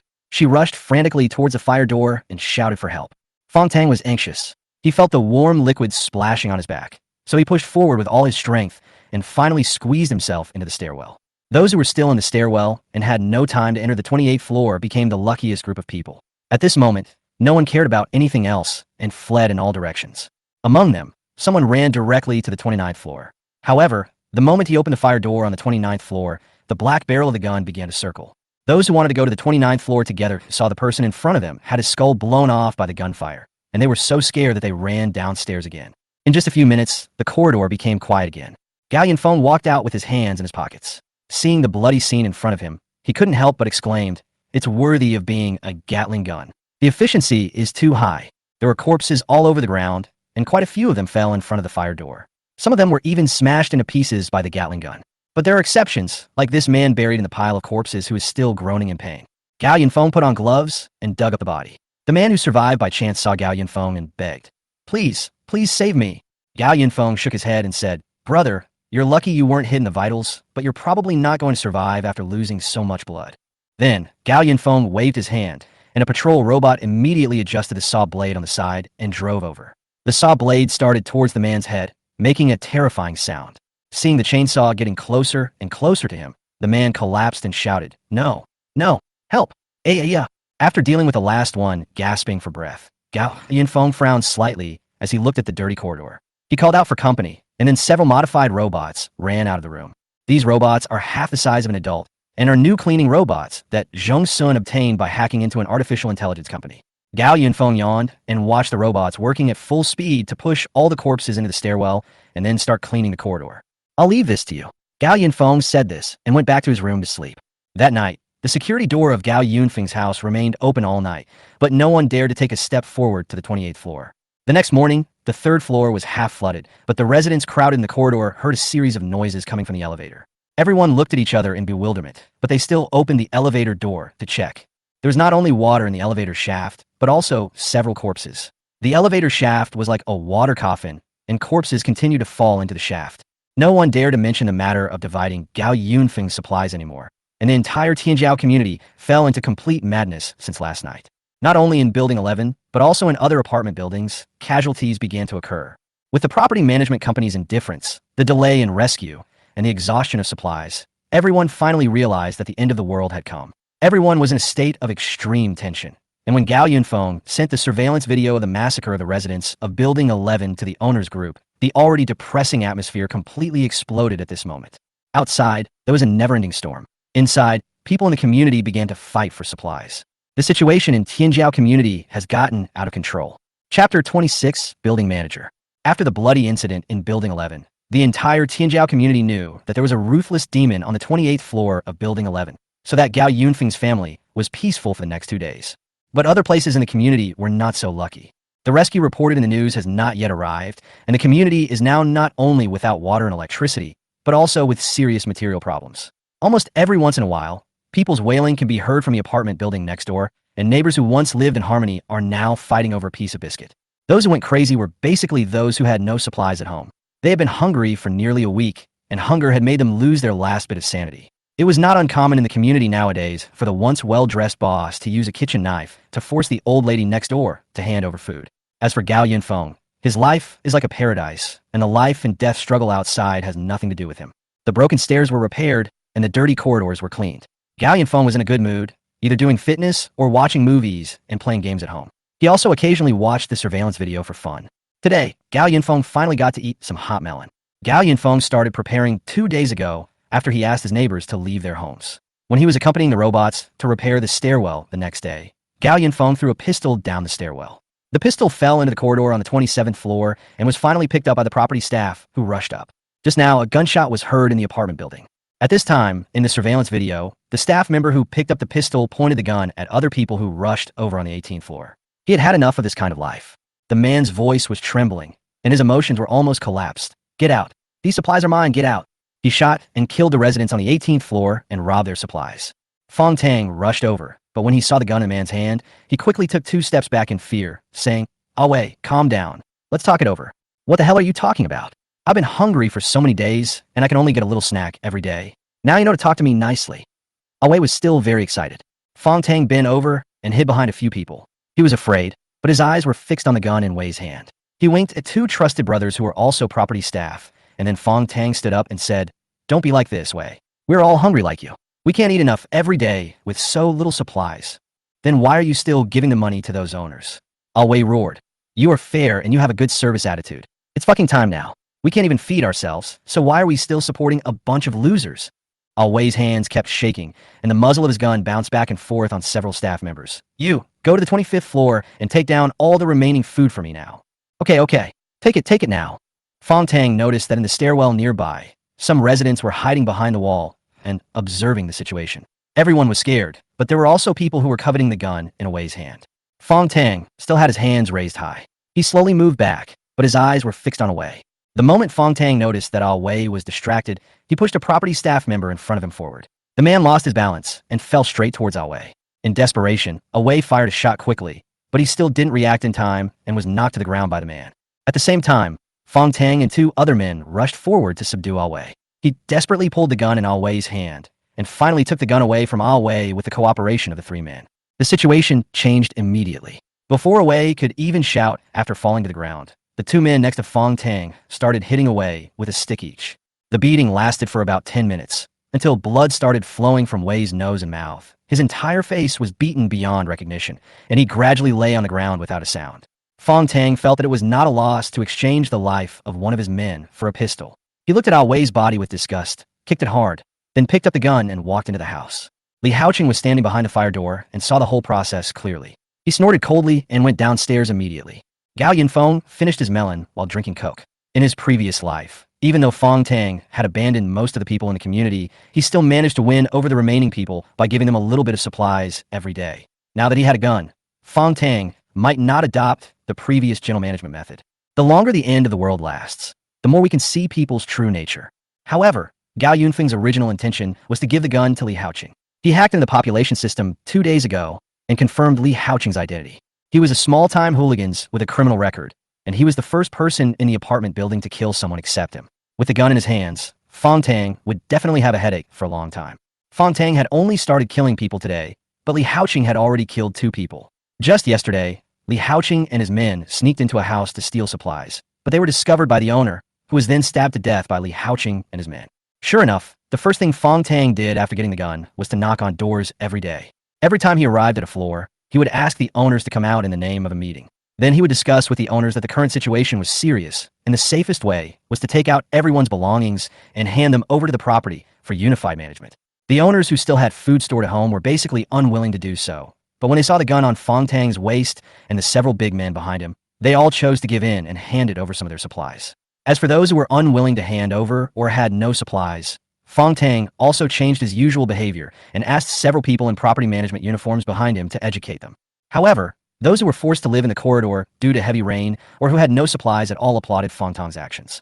They believed that those who hoarded supplies were too selfish and did not care about the lives of other owners at all.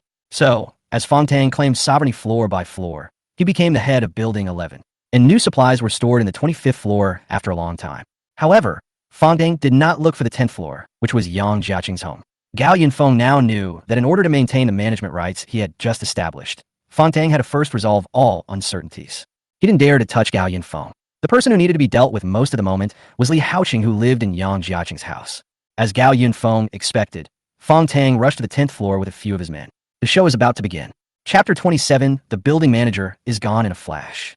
Fong Tang and his companions went to Yang Jiaqing's house in a mighty manner. He called Lu Ting to open the door, and then walked into the house. Lu Ting was also confused when she saw such a big scene. She asked, "Manager Fong, why are there so many people here today? Where is Li Haoqing?" Fong Tang asked straight to the point. "How would I know?" Lu Ting waved her hand, stepped aside to make way, and asked Fong Tang, "By the way, I heard you shouting in the building just now. Did something happen?" "No, I just re-established the rules in the corridor." Fong Tang walked in and looked at Lu Ting in the dim light from the window. It has been 8 days since the end of the world. Lu Ting looks as haggard as everyone else, but she still exudes an alluring charm. Having said that, if Lu Ting had not found Fong Tang before, he might not have agreed to Yang Jiaqing's help in dealing with Gao Yunfeng. Now Yang Jiaqing was only half dead, and Li Haoqing was a stranger, so Lu Ting was alone in the room, and she would inevitably feel lonely. So Fong Tang patted Lu Ting's pale face and said, "I have something to do with Li Haoqing, so I can go upstairs to eat later." "Really?" Lu Ting said excitedly. "Manager Fong, you got a lot of supplies, right? How did you get rid of Gao Yunfeng?" "No, that's not the case." Fong Tang looked around the house and found no trace of Li Haoqing. He was about to leave when he heard Yang Jiaqing's voice coming from the bedroom. "Lu Ting, hurry up and get some food." Yang Jiaqing's voice was stronger than before. Fong Tang asked in surprise, "Why does Mr. Yang sound better than a few days ago?" After all, Yang Jiaqing looked so dead a few days ago that everyone concluded that he would not live for more than a few days. Could it be that he was having a last gasp? But Lu Ting smiled and shook her head. "Yes, I went to the residents in the building yesterday to get some special medicine. Mr. Yang is feeling much better today after taking it." Fong Tang was even more surprised. Medicine? Who else in the building would be so generous as to give out medicine? "Oh, there's still good people there." Lu Ting walked into the house and said to Fong Tang and the others, "And that family saw that I had no food at home, so they took the initiative to share some supplies with us." "Who is so kind?" Fong Tang walked into the room and told Lu Ting about the new rules. "Manager Lu, if that's the case, please hand over the materials you have. We will manage them together." Lu Ting agreed directly. She walked to the living room window, watched Fong Tang walk into the living room from the entrance, and said, "The supplies are in the kitchen. You can take them." Fong Tang nodded and prepared to go into the kitchen, but suddenly, Lu Ting drew the curtains. The already dark room suddenly lost all light. "Manager Lu, why are you pulling the curtains?" "I can't see." A burst of hurried footsteps was heard, and Fong Tang immediately realized that something was wrong. He quickly turned around and headed towards the direction where the sound came from, but he couldn't see clearly what it was. Then, a man rushed forward and knocked Fong Tang to the ground. In the chaos, Fong Tang wanted to grab the gun, but his hand was firmly restrained as soon as he reached for his waist. Fong Tang suddenly felt a sharp pain in his chest. He was stabbed. The other property staff also fell into panic due to the loss of vision. Then someone screamed in pain, and some warm liquid splashed on the faces of others. Fong Tang was stabbed. In order to survive, his adrenaline surged rapidly. He pushed away the person who was holding him down and pulled out the gun from his waist. But before he could fire his gun, he was kicked to the ground and then stabbed in the abdomen. Fong Tang roared and aimed his gun. However, a muffled sound caused Fong Tang's brain to shut down instantly. His body gradually went limp, and the gun in his hand gradually lost its power. Lu Ting, draw the curtains. Faint light shone into the house again, and the scene was truly horrifying. A fire axe was stuck in Fong Tang's abdomen, almost cutting him in half. On the side, Li Haoqing picked up his gun and said jokingly, "You want to deal with me? You're still a little naive trash." Around him, Fong Tang's two most trusted brothers had already died in a pool of blood. The remaining 3 people were injured to varying degrees. They sat on the ground with their legs limp from fear. Blood kept gushing out of Fong Tang's mouth. He looked at Li Haoqing, and then looked at Lu Ting in disbelief. "You only distribute a small amount of supplies every day, and you really think you are a leader?" Lu Ting's words were full of disdain. She stuck close to Li Haoqing in front of everyone and said, "It's already a certain time, and you still talk about equal distribution. It's safest to hold all the supplies in your own hands. Right, Brother Chung?" Fong Tang's eyes widened, and he pointed at Lu Ting. What do you mean?" Lu Ting kicked him and taunted him. "I'm sorry, Manager Fong. You may be a good leader, but you are definitely not a good man. I can only seek protection from stronger people. Please forgive me." Fong Tang's eyes were filled with regret, and no sound could come out of his mouth. Then the hand that was pointing at people suddenly dropped down, and he died completely. Li Haoqing's subordinates stepped forward and violently pulled the fire axe out of Fong Tang's abdomen. Li Haoqing raised his gun and pointed it at the 3 people sitting on the ground. "What do you choose? Follow me, or die immediately?" Brother Chung, we have been dissatisfied with Fong Tang for a long time. We are willing to follow you." These people immediately crawled to Li Haoqing, crying and worshipping him as their real father. "Lu Ting, where have you been?" Yang Jiaqing walked out of the bedroom, trembling and holding onto the wall. Seeing such a scene, he immediately collapsed on the ground in fear. "Mr. Yang, why don't you go back to bed and lie down?" Lu Ting walked up and pulled Yang Jiaqing up. At this time, the blisters on Yang Jiaqing's face had subsided a little, but the hideous face and the frightened expression made his already ugly face even uglier. What are you doing?" Yang Jiaqing made the sound of groundhog. "What are you afraid of, Mr. Yang?" Lu Ting consoled him. "If it weren't for Brother Chung finding the medicine, would you still be alive today?" Yang Jiaqing cried out, and then looked at the ferocious Li Haoqing. He no longer cared about the hat he was wearing. He just wanted to find a crack to hide. "Boss Yang," Li Haoqing called him, "come and help clean up the house." But Yang Jiaqing was so frightened that he couldn't move at all. Li Haoqing asked him in a sinister tone, "What's wrong? Are you sick and stupid? You can't use your strength, right? You hurt your face, not your hand." Yang Jiaqing had no choice but to nod his head repeatedly. He rolled and crawled forward and helped others carry the bodies of Fong Tang and several others out. The bodies dragged on the ground, leaving a long trail of blood. Gao Yunfeng was so excited watching the video that he said to his companion, "Look, I won the bet. Li Haoqing killed Fong Tang alone." The companion said, "Fong Tang won the support of the majority of people in the apartment building. Logically, he should not have underestimated the enemy. As a result, he lost his life in vain." Gao Yunfeng shook his head. "You don't understand human nature. Fong Tang is obviously too arrogant, and he was horny, so he didn't guard against Lu Ting. He never dreamed that he would fall into the hands of a vixen." At this time, Gao Yunfeng received a message. It's Zhong Sun. Chapter 28, Reaching Consensus. What Gao Yunfeng didn't expect was that Zhong Sun actually sent him another file. He clicked on it and found it was an upgraded plugin for the companion. Gao Yunfeng frowned slightly and asked her, "What do you mean?" Zhong Sun quickly replied, "Show your sincerity to the only person who can help me out of this predicament right now." It is really a very direct sincerity. Zhong Sun added a note that this plugin can continue to enhance the computing power of the companion and give the companion a humanized upgrade program. It is not about making companionship more humane, but about allowing it to stand in the owner's perspective and make the most beneficial judgment for the owner. Zhong Sun suddenly did this. Maybe something happened to him. Sure enough, Zhong Sun sent a whole paragraph of text. Now the internet has been disconnected in many places. If this continues, Zhong Sun will soon lose contact with Gao Yunfeng. Zhong Sun mentioned that her current situation was very dangerous because everyone in the teaching building was almost going crazy.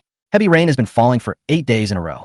The water level in the teaching building has risen to the 3rd floor. Dozens of trapped students have begun to hurt each other due to long-term lack of food. The people in the teaching building did not have a certain supply reserve like at home or in the supermarket. Those people had almost literally been starving for 8 days. Now, all they needed was the last spark to drive them completely crazy. Jong Sun mentioned that several of her classmates were eyeing her covetously, and she was afraid that if she continued like this, she would become the target of the entire building. Her words were implicit in her request for Gao Yunfeng to save her. Gao Yunfeng knew very well that after the end of the world, the trust between people was destroyed by the cruel living environment, and the only way to survive was to steal other people's supplies. Zhong Sun's worries were true. Gao Yunfeng had expected this day to come since people knew that she had supplies. But Gao Yunfeng looked out the window. The storm was still raging in the city. Many high-rise buildings in the apartment building not far away even had their windows blown away. It was very dangerous to go out at this time. So Gao Yunfeng called out to the companion and asked it to analyze the best option to get from Tianjiao Community to Yinqing University of Science and Technology. The companion marked a route, but it also reminded, "Master, it is not a wise choice to go out now. But your author will be in danger if he keeps dragging his feet." Gao Yunfeng said. He could have given up on Zhong Sun. But since the other party had shown his sincerity and he really needed such a talent in the future, Gao Yunfeng decided to help. The companion analyzed. Based on the current wind speed, rainfall, and distance, the probability of an accident if you go out at this time is 85%. Gao Yunfeng's eyes fell on the 3D printer next to him, and he immediately clicked on the printer's print list. The companion seemed to understand Gao Yunfeng's idea, and it controlled the computer to automatically select a whole list of water transportation vehicles. Just a second later, Pei Yong gave the best solution. "Master, action can make some changes. But we need to wait until the rain floods the entire city." Gao Yunfeng crossed his legs and watched his companion open the electronic map of Yinqing, which marked the route to the school, and then explained, "I made an analysis based on the precipitation in recent days and the road conditions in various parts of the city. The current water level is indicated in every area along the route, and the shallowest water level is 3 meters deep." Then, he switched the page back to the printer program and opened the settings of a military submarine. "Master, since it is not convenient for us to move in the face of a storm, why not go directly underwater? I will make the most of the modifications to the military submarine to make it a flexible and sturdy rescue submarine, and then make a set of the safest travel plans. At that time, we just need to wait for the wind outside to die down a little, and then we can take the city road all the way west." Gao Yunfeng nodded and asked his companion, "When will the wind begin to weaken?" The companion replied, "About 3 days. Okay, I'll leave it to you to prepare." Gao Yunfeng just stood up and remembered something else. "Is Zhong Sun monitoring you now?" The companion replied, "No, the teaching building where Zhong Sun is located has lost power. The only thing she can use now is a tablet and a mobile phone. If you want to contact her, do it now. The network is extremely unstable right now. I predict that the entire city will be completely disconnected tomorrow." Gao Yunfeng nodded and immediately sent a message to Zhong Sun. The content was brief. Gao Yunfeng told Zhong Sun a way to ensure that she could survive these 3 days. Zhong Sun didn't reply for a long time. It was not until late at night that Gao Yunfeng received a OK message. At this point, the network in Yinqing was completely disconnected and the two completely lost contact. The paralysis of the internet also announced that Yinqing had officially entered chaos. After 8 days of isolation due to heavy rain, each house and each building formed a separate small group. There was no more trust between strangers, only calculations between each other. Another day passed, and the large group of owners in Tianjiao community no longer had any communication. Through the hazy rain, one could see several people in the corridor of the opposite building fighting over a few small supplies. The situation in Building 11 is even worse. Ever since Li Haoqing got the only pistol, he has been bullying the building with his recruited brothers. Yesterday, after he killed Fong Tang, he went to every floor with a gun in one hand and Fong Tang's head in the other to declare his dominance over the apartment building. Of course, Li Haoqing didn't dare to come to Gao Yunfeng's territory, nor did he look at who gave him the gun in his hand. Less than a day after Li Haoqing took office, he ordered all residents in the building to pay taxes. Anyone who dared to disobey would be killed. Of course, some people refused to obey, but the next second, Li Haoqing's subordinates chopped off their heads with a knife. After that, no one dared to disobey. Gao Yunfeng watched from the surveillance camera that Li Haoqing was rampant with a gun, and the residents in the building were miserable and suddenly happy. In the past, everyone united to deal with Gao Yunfeng, but now they know that Gao Yunfeng is not to be trifled with, and Li Haoqing comes to continue to exploit him. I wonder if they will regret it. Gao Yunfeng didn't want to pay attention to these troubles of the neighbors, but when he thought that he would have to go out to rescue Zhong Sun in 2 days, he decided to give everyone, especially Li Haoqing, a warning. He asked Pei Ban to print another patrol robot, but this robot had its mobility specially enhanced. Looking at the robot fully equipped with equipment, Gao Yunfeng waved his hand and sent the patrol robot downstairs. These people must know clearly who is the boss of Building 11. The patrol robots marched downstairs in a mighty procession, and soon after, a burst of Gatling gun fire was heard from downstairs. Chapter 29. All the supplies were snatched away. There was a reason why Zhong Sun saw Gao Yunfeng's news so late. She had just sent a message to Gao Yunfeng, and the next second the door of the computer room made a loud noise. Someone was banging on the door. Huang Feiqin's voice was very angry outside. Zhong Sun, I know you are in there. Open the door for me. You have the ability to eat alone. Why can't you open the door? Since Zhong Sun rejected Huang Feiqin the first time, Huang Feiqin came twice more, but Zhong Sun refused to open the door again. The more Zhong Sun refused to open the door, the more Huang Feiqin was sure that she had supplies.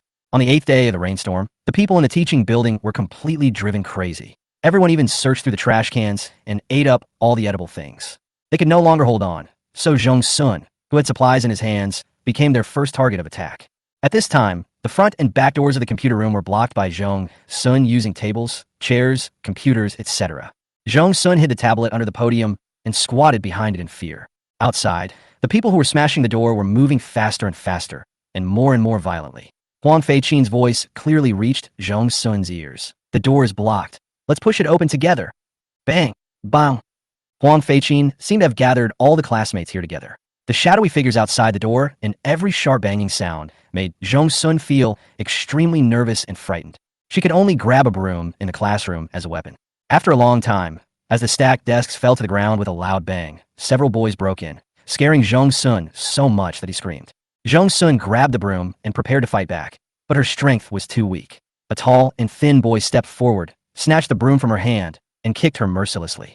Zhong Sun was kicked to the ground, but then a figure immediately stepped forward, grabbed her clothes, and slapped her in the face with 2 crisp slaps. Huang Feiqin's face was pale, her eyes were bloodshot, and she was filled with resentment towards Zhong Sun. She shook Zhong Sun desperately and asked, "Where are the supplies? Where is the food?" Zhong Sun was so shocked by the kick that she couldn't respond for a while. But Huang Feiqin went even further, slapping her in the face one after another. The other boys who broke in searched for a long time, but couldn't find anything to eat. The tall and thin boy took Zhong Sun from Huang Feiqin, then pressed her head and smashed it to the ground. "Where is the food?" The boy's tone became even more ferocious. Zhong Sun kept screaming, but the people around him just watched coldly. Huang Feiqin looked at Zhong Sun, who was beaten to a bloody mess, and said to the boy, "Ming, if she doesn't say anything, why don't we use her to solve the urgent problem tonight?" Everyone present was startled, but they quickly returned to their greedy gazes. Since there was no food, then the girl who was beaten half to death was the food. Ming stopped immediately and asked again, "Where's the food? If you don't tell me, I will chop you up." A lot of blood flowed from Zhong Sun's forehead. She didn't have the strength to resist anymore. Finally, she could only grit her teeth and said, "The air conditioner is inside the air conditioner." Everyone immediately ran to the only cabinet air conditioner in the classroom. After removing the outer shell of the air conditioner, they found a lot of instant noodles, self-heating rice, and drinking water inside. They cheered, but Zhong Sun, who was lying on the ground, fainted. When Zhong Sun woke up, it was already night.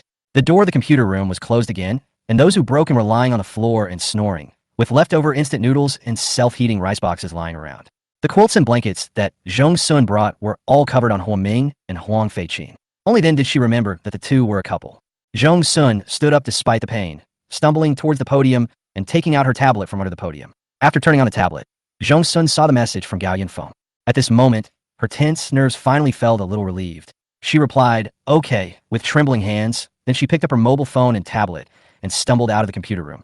The next morning, Huang Feiqin woke up from her sleep. She hadn't felt as happy as she did last night for a long time. When people are hungry for a long time, even the instant noodles that they usually despise seem delicious. But Huang Feiqin soon discovered something was wrong. Zhong Sun was missing. Fortunately, the supplies were still there. Huang Feiqin quickly woke Huang Ming up and told him the situation. But Huang Ming just sneered and said with a sleepy nasal voice, "Aren't the supplies still here? If she left, she left. What can a little bitch do to us?" That's true. Huang Feiqin regained her sanity after eating, but her hatred for Zhong Sun became stronger. "You ate alone, leaving us starving and freezing downstairs. Bitch, you deserve to be beaten black and blue by me." But there was a more serious problem. Huang Feiqin hurriedly woke Huang Ming up again. She first looked at the other students who were still sleeping nearby, and then whispered to Huang Ming, Ming, these supplies were prepared by that bitch Zhong Sun for herself. Now there are so many of us, and this little bit of supplies won't last long."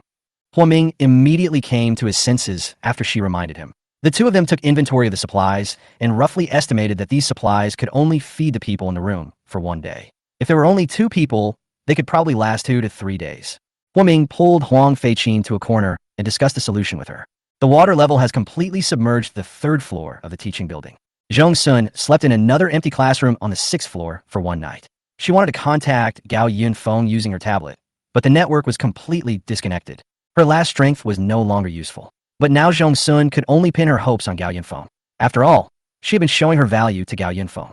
If Gao Yunfeng considered the long term, he would most likely need her. The supplies in Huoming's group can only last for 1 day at most. If those supplies are eaten up, then there will be nothing left to eat in the entire teaching building. By then, people who are extremely hungry will regard all living things around them as their own food. Zhong Sun is a petite girl. In terms of self-protection ability, she can hardly fight against Huang Feiqin, not to mention that there are so many people in the building. So Zhong Sun made up her mind, opened the classroom door, and walked to the 5th floor against the strong wind in the corridor. On the 5th floor, there was a group of survivors huddled together. When Zhong Sun grabbed the railing on the side of the corridor and struggled to find the multimedia classroom where someone was, the door of the classroom just happened to open. A boy with sunken eyes stared at her. Zhong Sun saw horrifying bloodstains at the corners of the boy's mouth and on his clothes, and instantly understood what had happened. Suddenly, the boy became furious, rushed over and dragged Zhong Sun into the classroom. In the huge multimedia classroom, Zhong Sun smelled a very strong smell of blood as soon as he entered. After taking 2 steps forward, the scene on the podium came into view. Zhong Sun's pupils suddenly shrank, and he immediately stopped and vomited. There was a torn body on the podium, and most of the flesh on the body had disappeared. There were more than a dozen students sitting around, and when they saw Zhong Sun, all of them showed greedy eyes. The boy who dragged Zhong Sun and pointed at Zhong Sun and said, "The teacher has been eaten. Today, eat her." Zhong Sun was pushed to the podium. She tried her best to endure the strong feeling of nausea, and then cried to everyone present, Don't kill me. I know where I can get food." When they heard that there was food, everyone immediately perked up. The boy immediately picked up Zhong Sun and asked her, "Really? There's really food? Really?" Zhong Sun's head almost became a ticking timer. "Upstairs, room 603. I originally stored a lot of supplies there, but they were all stolen." Chapter 30, Provoking Dispute. In the classroom, more than a dozen students looked at Zhong Sun on the podium with suspicion. A thin girl with a bruised face and dry blood on her forehead. She really looked like she had been robbed. But the boy who dragged Zhong Sun and just now had an impatient look on his face. He grabbed Zhong Sun and said, "Who the hell are you kidding? What kind of food can there be in the teaching building? We have searched through the trash cans these days and only found some garbage scraps. You are still trying to scare me." "It's true," Zhong Sun shouted. "If you don't believe me, you can go up and see. Those are my classmates. When they found out that I had supplies, they came to steal my supplies and kick me out." Seeing that Zhong Sun was still deceiving him, the boy immediately raised his fist to hit her. At this time, a sharp-eyed boy in the seat said, "Shuping, wait a minute."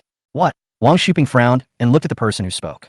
The man adjusted his black-framed glasses, stared at Zhong Sun, and asked her, "Are you Zhong Sun?" "Yes, I am." Zhong Sun nodded quickly. "Who?" Wang Shuping was puzzled. The man explained, "Zhong Sun, the one from the School of Information, known as the Genius Computer Girl. It's none of my business. No matter how powerful you were before, you can still be knocked down by one punch from me now." Wang Shuping wanted to attack again. Zhong Sun looked at the fist that was about to fall and said quickly, "I have evidence to prove that what I said is true." The fist stopped in midair. Wang Shuping thought for a moment and then let go of Zhong Sun. "How do you prove it?" Zhong Sun tremblingly took out a tablet from the bag behind him and opened the information he got from the official intranet. Then he said to everyone, "I hacked into the official internal network and got the news before the rainstorm. Did you see the news online that all officials had evacuated? That was what I spread. But when I got the news, it was already the morning of the rainstorm, so I had no choice but to hide in the teaching building, but I stockpiled a lot of supplies." With the introduction of others and the information provided by Zhong Sun, people immediately believed it to 70%. At this time, someone spoke up, "I think I did see her moving a lot of things upstairs on the day when it rained heavily." Wang Shuping asked her, "If it is true, how much supplies did you store on it?" Zhong Sun replied, "It will probably last for half a month." She never lied from beginning to end. The others looked at each other, undecided for a moment. It was Wang Shuping who took the initiative and decided to take people to check it out. Before leaving, he warned Zhong Sun, "If I find out that you are lying, I will just cut off your limbs and roast them." Wang Shuping led a few people upstairs in a mighty manner. Seeing this, the other people in the classroom followed them one after another. What if there really were supplies? If they went too late, wouldn't they have nothing to share? For a moment, the only people left in the classroom were Zhong Sun and the corpse on the ground. Zhong Sun collapsed on the ground and breathed a sigh of relief. It was as if she had just escaped from the gates of hell. She quickly fled to the 4th floor and found a classroom in the corner to hide in the strong wind. She piled all the things she could move at the door, then sat down on a pieced-together table, panting. At this time, water had already accumulated on the road surface on the 4th floor, and it would soon flood into Zhong Sun's classroom. But even being soaked in water was better than being eaten by those classmates who had lost their humanity. She walked to the window and gently opened the curtains. It happened that she could see the upstairs from this angle. In the corridor on the 6th floor, a group of people were smashing the door of room 603 against the strong wind. Wang Shuping and a dozen people forced their way into the room and rushed into the room to see several people sleeping on the floor. On the other side of the room, there was a pile of leftover instant noodle boxes. There really are supplies. Wang Shuping immediately took out a fruit knife, and the people behind him also took out sticks. He threatened, "Hurry up and take out all the food." "What are you doing?" The people in the room were awakened, but when they opened their eyes and saw a group of people, they immediately felt weak. At Wang Shuping's command, some of the people behind him began to search for supplies in the classroom, while others took sticks and warmly entertained several indigenous people in the room. After a beating, several boys were beaten unconscious. They were shocked to find that the supplies were gone, and they cried, "No more, the supplies are gone. Gone. Just a few people are missing." Wang Shuping picked up a fruit knife and stabbed one of them in the thigh.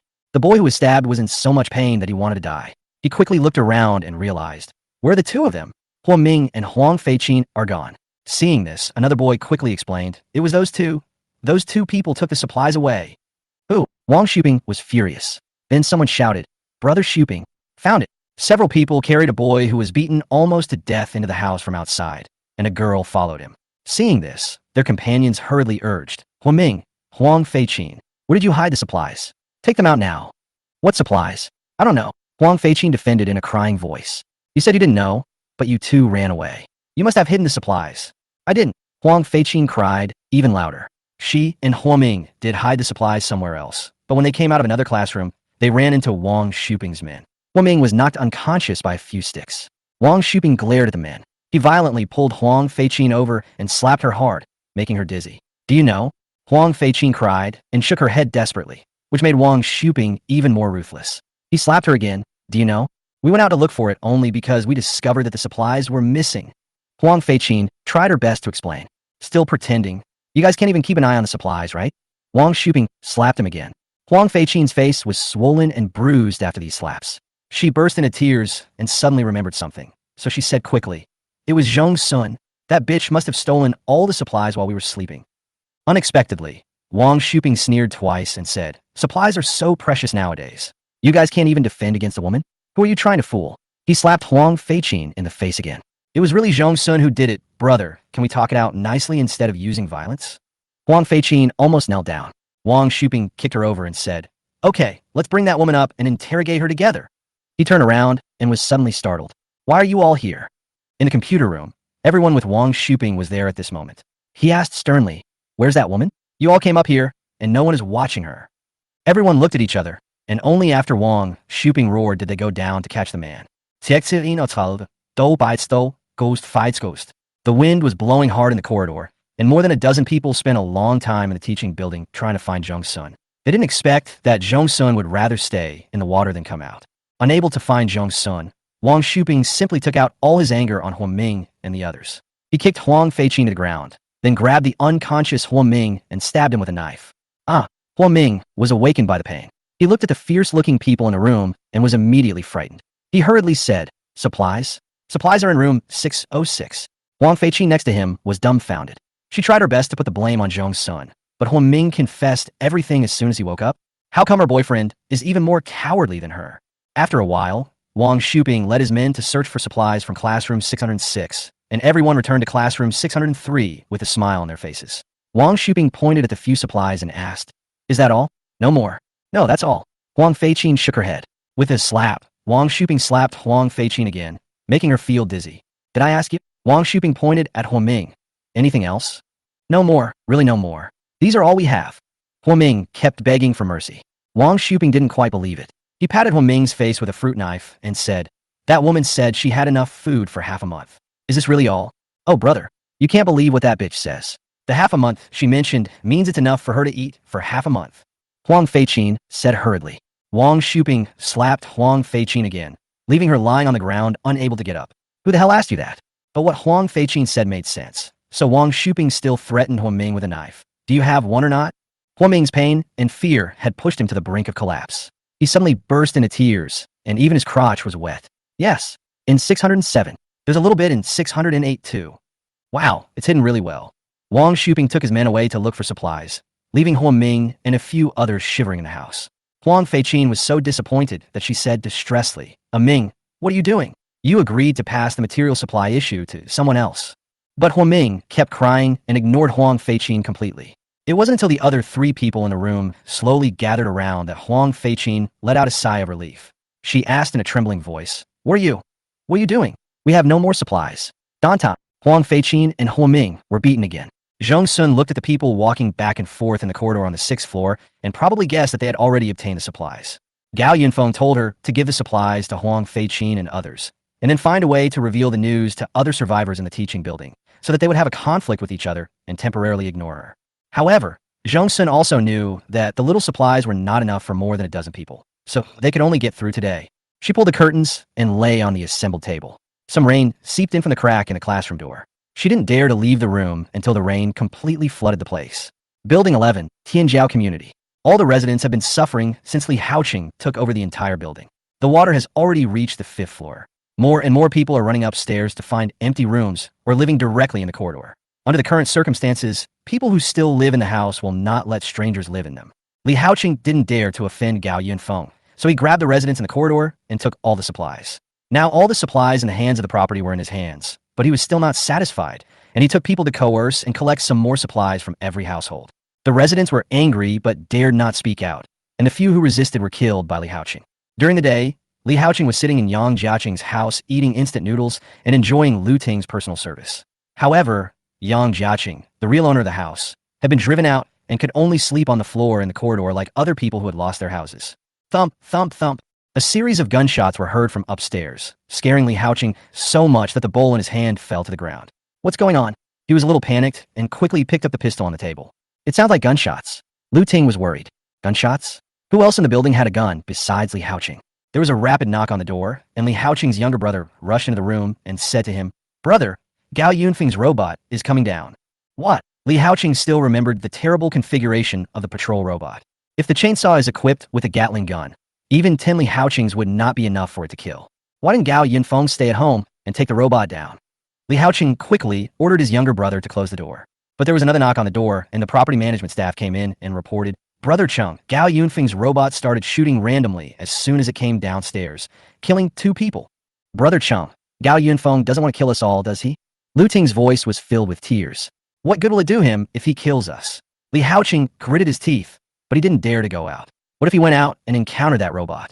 Several people stayed in the room for almost an hour, and seeing that there was still no movement, Li Haoqing asked someone to open the door to see what was going on. The man had just walked to the entrance, and his hand hadn't even touched the door when a thump, thump, thump sound suddenly came from outside. Li Haoqing and others were frightened and quickly retreated into the living room, but the person who went to open the door was in a miserable state.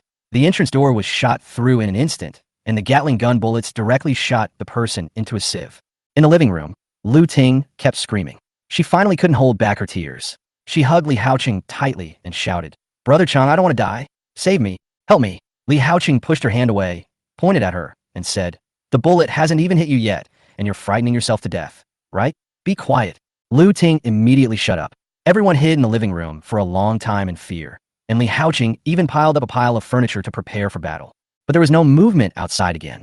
A corpse with blood holes all over its body was lying at the entrance. The door was smashed to pieces by bullets, but the robots outside didn't seem to have any intention of breaking in. After waiting for a long time, Li Haoqing couldn't guess the situation outside. So he took a teacup, aimed at the entrance, and threw it directly over. There was another series of gunshots, and the teacup was smashed to pieces. This time Li Haoqing didn't dare to move at all. The younger brother at the side was so scared that he could hardly breathe. He asked Li Haoqing, "Brother, is he just going to waste time with us like this?" Li Haoqing also thought so, but he dared not show his head now, because there was a robot outside that would kill him in seconds if it showed its head. What on earth is Gao Yunfeng trying to do? Chapter 32, Human Nature is Sinister. Everyone noticed the situation on the 10th floor, but the residents all took a gloating attitude. At first, they thought that Gao Yunfeng's robot came down to kill them, the residents, but who knew that after killing Li Haoqing's 2 henchmen, the robot went straight down to the 10th floor and blocked Li Haoqing in the house. The other residents were finally able to take a break. But Li Haoqing couldn't harass them for the time being, but new problems followed. There are simply not enough supplies in the apartment building. Without Li Haoqing, the residents still felt uneasy, especially those who still had food stored at home.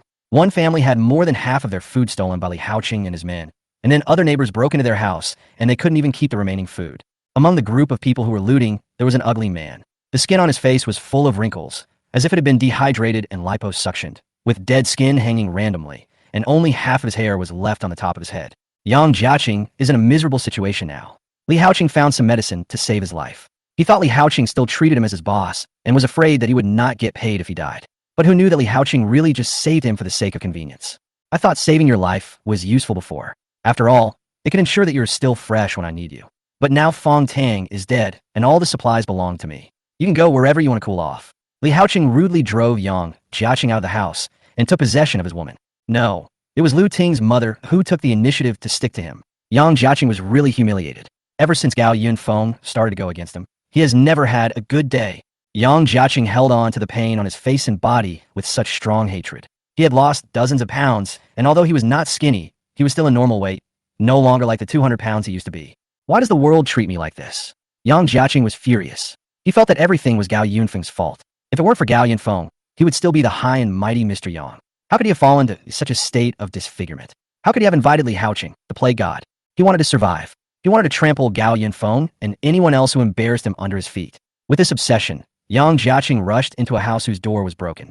When the rainstorm started, Lu Ting would at least feed him some porridge when she was taking care of him, but as supplies gradually became scarce, and he was lying in bed dazed due to an infected wound, Lu Ting naturally stopped taking care of him. He hadn't eaten anything for many days. He completely ignored the family's dissuasion and rushed into the kitchen to find something to eat. But after searching for a long time, he couldn't find even a cockroach. So, Yang Jiaqing turned his attention to the owners of the house, an orphan and a widow. Tell me, where's the food? Yang Jiaqing roared. No, there is no food in my house. The mother pointed a kitchen knife at Yang Jiaqing and yelled at him to get out. But Yang Jiaqing was so hungry that he went crazy. Contrary to his usual behavior, he rushed up and started wrestling with the mother. The boy next to him was so scared that he burst into tears. He didn't dare to rush forward to help, but turned and walked into the corridor shouting for help. But no one came. Even the people lying in the corridor just rolled their eyes at him. A scream was heard from the room. Yang Jiaqing snatched the knife from my mother and slashed her neck. The boy watched his mother struggling on the ground for a few seconds while holding her neck, and then she became motionless. He then rushed forward and hugged his mother. Mom, but my mother had already passed away. Yang Jiaqing, who was standing by, looked at the blood all over the ground, and a smug look suddenly appeared in his eyes. Yes, that's right. I'm Mr. Yang. You all have to be respectful when you see me. Hearing the boy still crying, Yang Jiaqing felt particularly irritated. He chopped the boy's head with a knife. After a while, the people in the corridor saw that they did not hear the crying and shouting from the house, but instead heard the bang-bang sound of a knife chopping bones from the house, and the corridor was filled with a strong smell of blood.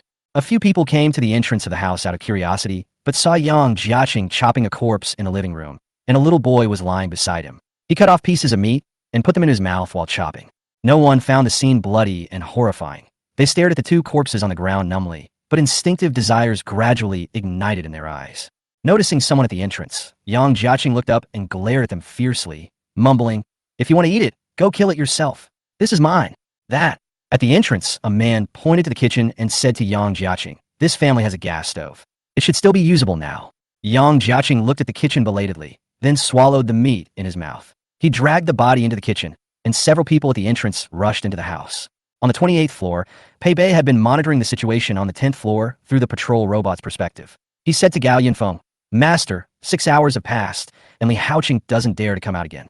Not only did he not dare to come out, he even didn't dare to pass by the aisle directly opposite the entrance door. Gao Yunfeng paused the movie and said, "Is that robot running out of power? Let the second robot take over. We have been working diligently as door gods for Li Haoqing, and he has to thank us." Gao Yunfeng threw the pistol into the corridor in order to cause chaos in the apartment building. Now that Li Haoqing has killed Fong Tang, he is the biggest threat to the apartment building, but Gao Yunfeng will not let him die so easily. It will be fun to kill off those who are on the same path as Yang Jiaqing one by one. The companion continued to report. People in the building have finally started to break the rules. Yang Jiaqing broke into a house today, but many people followed him in. They stayed in the house for a long time before coming out, with blood all over their clothes and mouths. "That's normal," Gao Yunfeng said calmly. "To be honest, it's already late for this to happen. After the end of the world, cannibalism is very common. Because there is no food, the remaining people are the food, and the weak people can hardly survive on their own." In his previous life, Gao Yunfeng chose to join the official survivor base because he was too weak. But now he can achieve complete self-sufficiency in supplies and weapons with a 3D printer, so he no longer needs to join any organization or base. After all, in the end times, the most dangerous thing is not natural disasters, but people. He wanted to be a free and easy immortal and enjoy himself to the fullest in his own paradise. Gao Yunfeng opened the printer interface and checked the various improved parameters of the military submarine. He ordered his companion, "Companion, get ready. We will leave for school early tomorrow morning." "But master, it's not even 3 days yet. Rules are dead, but people are alive." Gao Yunfeng corrected. You said it yourself. It is right to do business with courtesy and reciprocity. After all, Zhong Sun has provided us with so many things. It doesn't matter if he helps. Gao Yunfeng is not the only weak person. Chapter 33: Departure to School. Early in the morning, Gao Yunfeng packed a backpack containing various diving and rescue equipment, and the most important 3D printer. In the living room, 2 drones were quietly placed on the ground. They were modified military drones. Companion, what's the situation in the building? Gao Yunfeng asked again after organizing his equipment. Everything is normal at the moment. The companion said dutifully. Li Haoqing has not gone out all day, and the people on other floors are relatively well behaved. Really? That's good. Gao Yunfeng packed up all his equipment, put on his bag, and walked out of the room. I'll leave the house to you. It was the first time that Gao Yunfeng went downstairs since the rainstorm. In front and behind him, 2 drones were being controlled to escort him. The movement in the stairwell quickly attracted the attention of other people in the building. Now there are only about 30 people left in Building 11. They all stare at Gao Yunfeng's back with numb and greedy eyes, trying to find a time to sneak attack and kill him, so that they can go upstairs to enjoy his supplies. However, as soon as the accompanying drone detected someone, it immediately fired warning shots, with the bullets hitting their feet, signaling them not to have any bad intentions. Gao Yunfeng went down to the 6th floor, and the heavy rain had completely submerged the 5th floor. He stood in the stairwell and took out a bundle of explosives from his bag. The explosives were placed on the outward wall of the stairwell, and Gao Yunfeng went upstairs to avoid them. With a bang, a big hole was blown open in the wall. The people upstairs heard the noise and wanted to come out to see what was going on, but were forced back by the muzzle of the drone. Gao Yunfeng looked at the hole caused by the explosion and nodded with satisfaction. It was still raining and stormy outside. The strong wind that could blow people away poured into the stairwell mercilessly, making the heavy fire door rattle. The drone could no longer maintain stability and had to wait upstairs.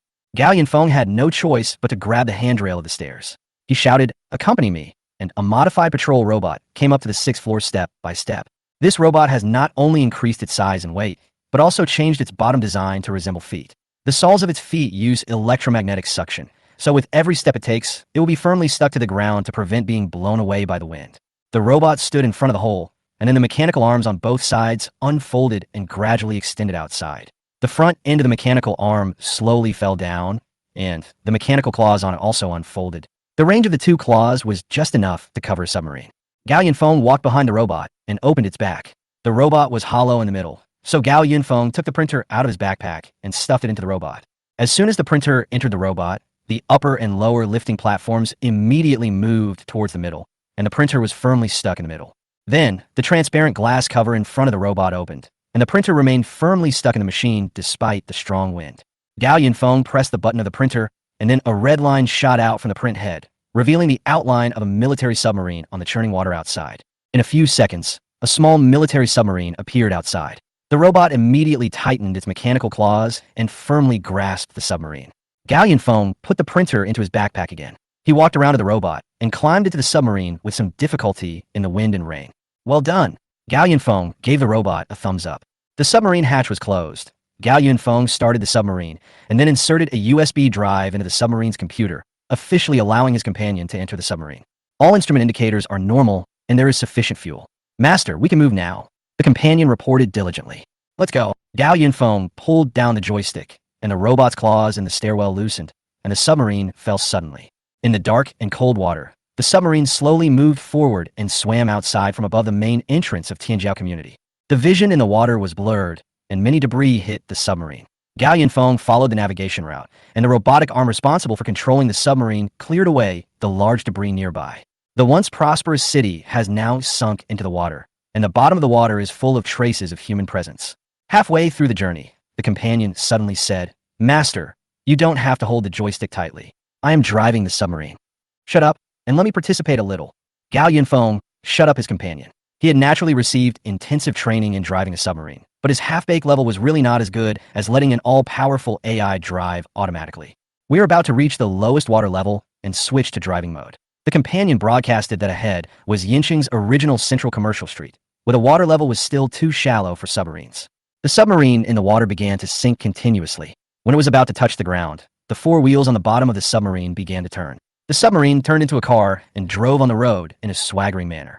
After leaving the area, the submarine began to surface and changed its method of travel. It took 2.5 hours for the submarine to reach Xiqing District, with Yinqing University of Science and Technology just ahead. Nearly 1/3 of the entire university was submerged in water, and the teaching building in the center was where Zhong Sun was located.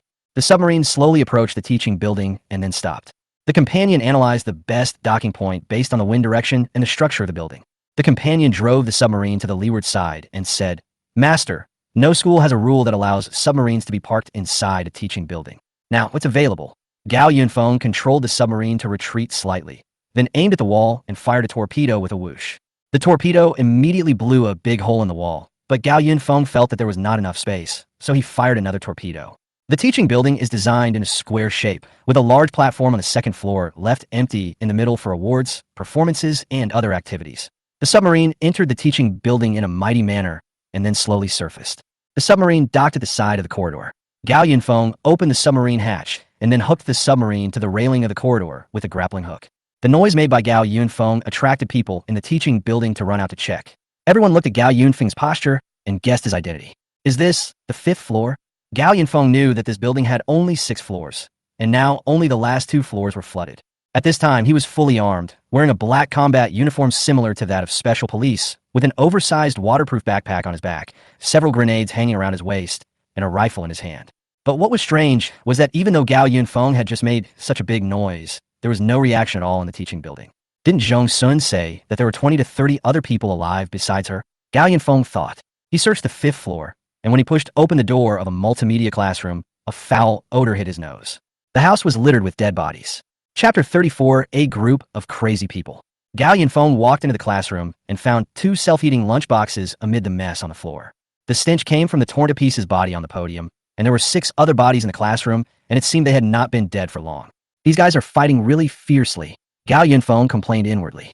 He told Zhong Sun 2 days ago that the survivors in the teaching building would soon have their last bit of conscience wiped out by hunger, and if Zhong Sun wanted to save his life, he should stay out of their sight. But since Zhong Sun was already known to have supplies, she would definitely be the first target of concentrated fire. So Gao Yunfeng told her to give the supplies to the crazy group, and then spread the news that they had supplies to everyone, so that the survivors in the sub-building would start fighting each other. But there seemed to be a few tough guys among the survivors. Gao Yunfeng found that the 6 fresh corpses almost all had knife wounds on their bodies. Combined with the food packaging on the ground, it was probably the uneven distribution of supplies that led to the conflict. Where did Zhong Sun go? Gao Yunfeng checked the 5th floor thoroughly and found no other living people there. Gao Yunfeng frowned slightly. The situation seemed a little bad. He hurried up to the 6th floor, holding the rifle tightly in his hand. Excluding the bodies on the 5th floor, there should be about 10 survivors in the teaching building. Gao Yunfeng checked the computer classrooms first according to the house numbers, but he didn't see any survivors in 2 classrooms. When he opened the door of classroom 603, what came into view was garbage and scattered bloodstains on the floor, and the facilities in the computer room were all destroyed. Gao Yunfeng's heart became more and more gloomy. Didn't Zhong Sun hold on until he came? Then wouldn't his trip be in vain? After checking a row of classrooms, Gao Yunfeng walked along the corridor to the other side of the teaching building. Suddenly, he seemed to hear some noise. Listening carefully, it sounded like someone was crying. The wind outside was so strong that Gao Yunfeng searched the classrooms one by one and finally confirmed that the sound came from classroom 618 in front of him. The curtains in the classroom were closed. Gao Yunfeng put his ear against the door and could hear the crying clearly. Who was crying so hard? Gao Yunfeng frowned, and then he kicked the door open. In an instant, the world became quiet. The room was pitch black. Gao Yunfeng turned on the flashlight he carried with him. It would have been fine if he hadn't used it, but once he did, it made people gasp. In the huge classroom, there were 4 people sitting under 4 windows in a row, each with their hands raised high. When I looked closely, I found that their hands were tied to the window railings. The person who was howling like a ghost was one of the tied people. In the empty space in the middle, a group of people were gathered in a circle, doing something unknown. When Gao Yunfeng moved the light to the crowd, they all turned their heads around, and everyone's face and clothes were covered in scarlet blood, and blood was still spreading on the floor. Gao Yunfeng uttered a light, "Huh," as it was someone's mealtime. However, there was an exception, a tall and thin boy sitting on the podium. He stood up suddenly when Gao Yunfeng came in. Gao Yunfeng swung his flashlight around and saw that the room was filled with boys only, and there was no sight of Zhong Sun. Zhong Sun wouldn't be in the center of the crowd, right?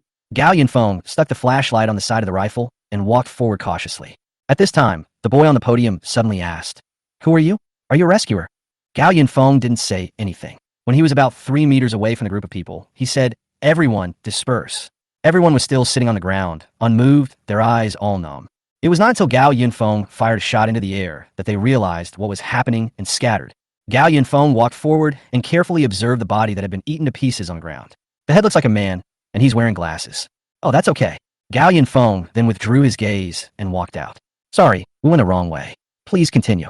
But the boy at the podium called him again. Are you a rescue worker? The boy took a big step down from the podium and ran towards Gao Yunfeng. Gao Yunfeng immediately pointed his gun at the boy, who stopped 5 steps away and raised his hands. Gao Yunfeng quickly looked at him, and he was also covered in blood and holding a fruit knife in his hand. Looking at the boy's brand name clothes and his messy hair that still looked like it had been permed, he must have been a rich man. The boy was smiling, but his smile looked a little weird with the blood on half of his face.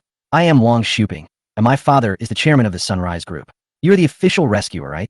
Seeing that Gao Yunfeng did not respond, Wang Shuping continued, with a bigger smile on his face. Save me. Please save me. I have been trapped here for a long time, and everyone has gone crazy. If you save me, I will ask my father to give you 1 million, no, 5 million as a reward. Please take me out. Wang Shuping slowly moved forward, and Gao Yunfeng said to him, Brother, you are wrong. I am not a rescuer. Also, don't come any closer. If you can come here, you can naturally get out, right? Wang Shuping continued to move forward. I think you're the crazy one. Gao Yunfeng shouted coldly, Stop right there. This is my last warning. At this moment, the sturdy boy who was tied to the window and held suddenly started crying again and then shouted, Help! They want to kill people. They want to eat me.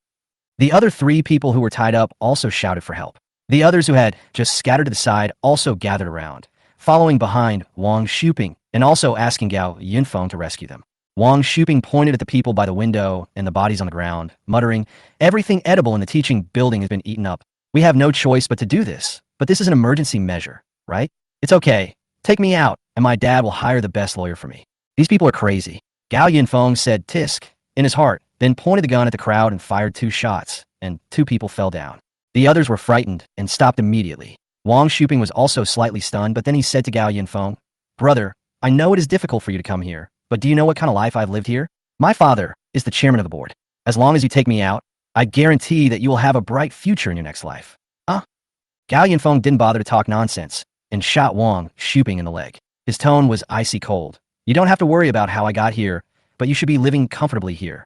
The building has been out of food for so many days. Everyone is eating. Why are you the only one who hasn't made any movement? Also, can you put down the knife in your hand? The wounds on your body are obviously caused by fighting with others.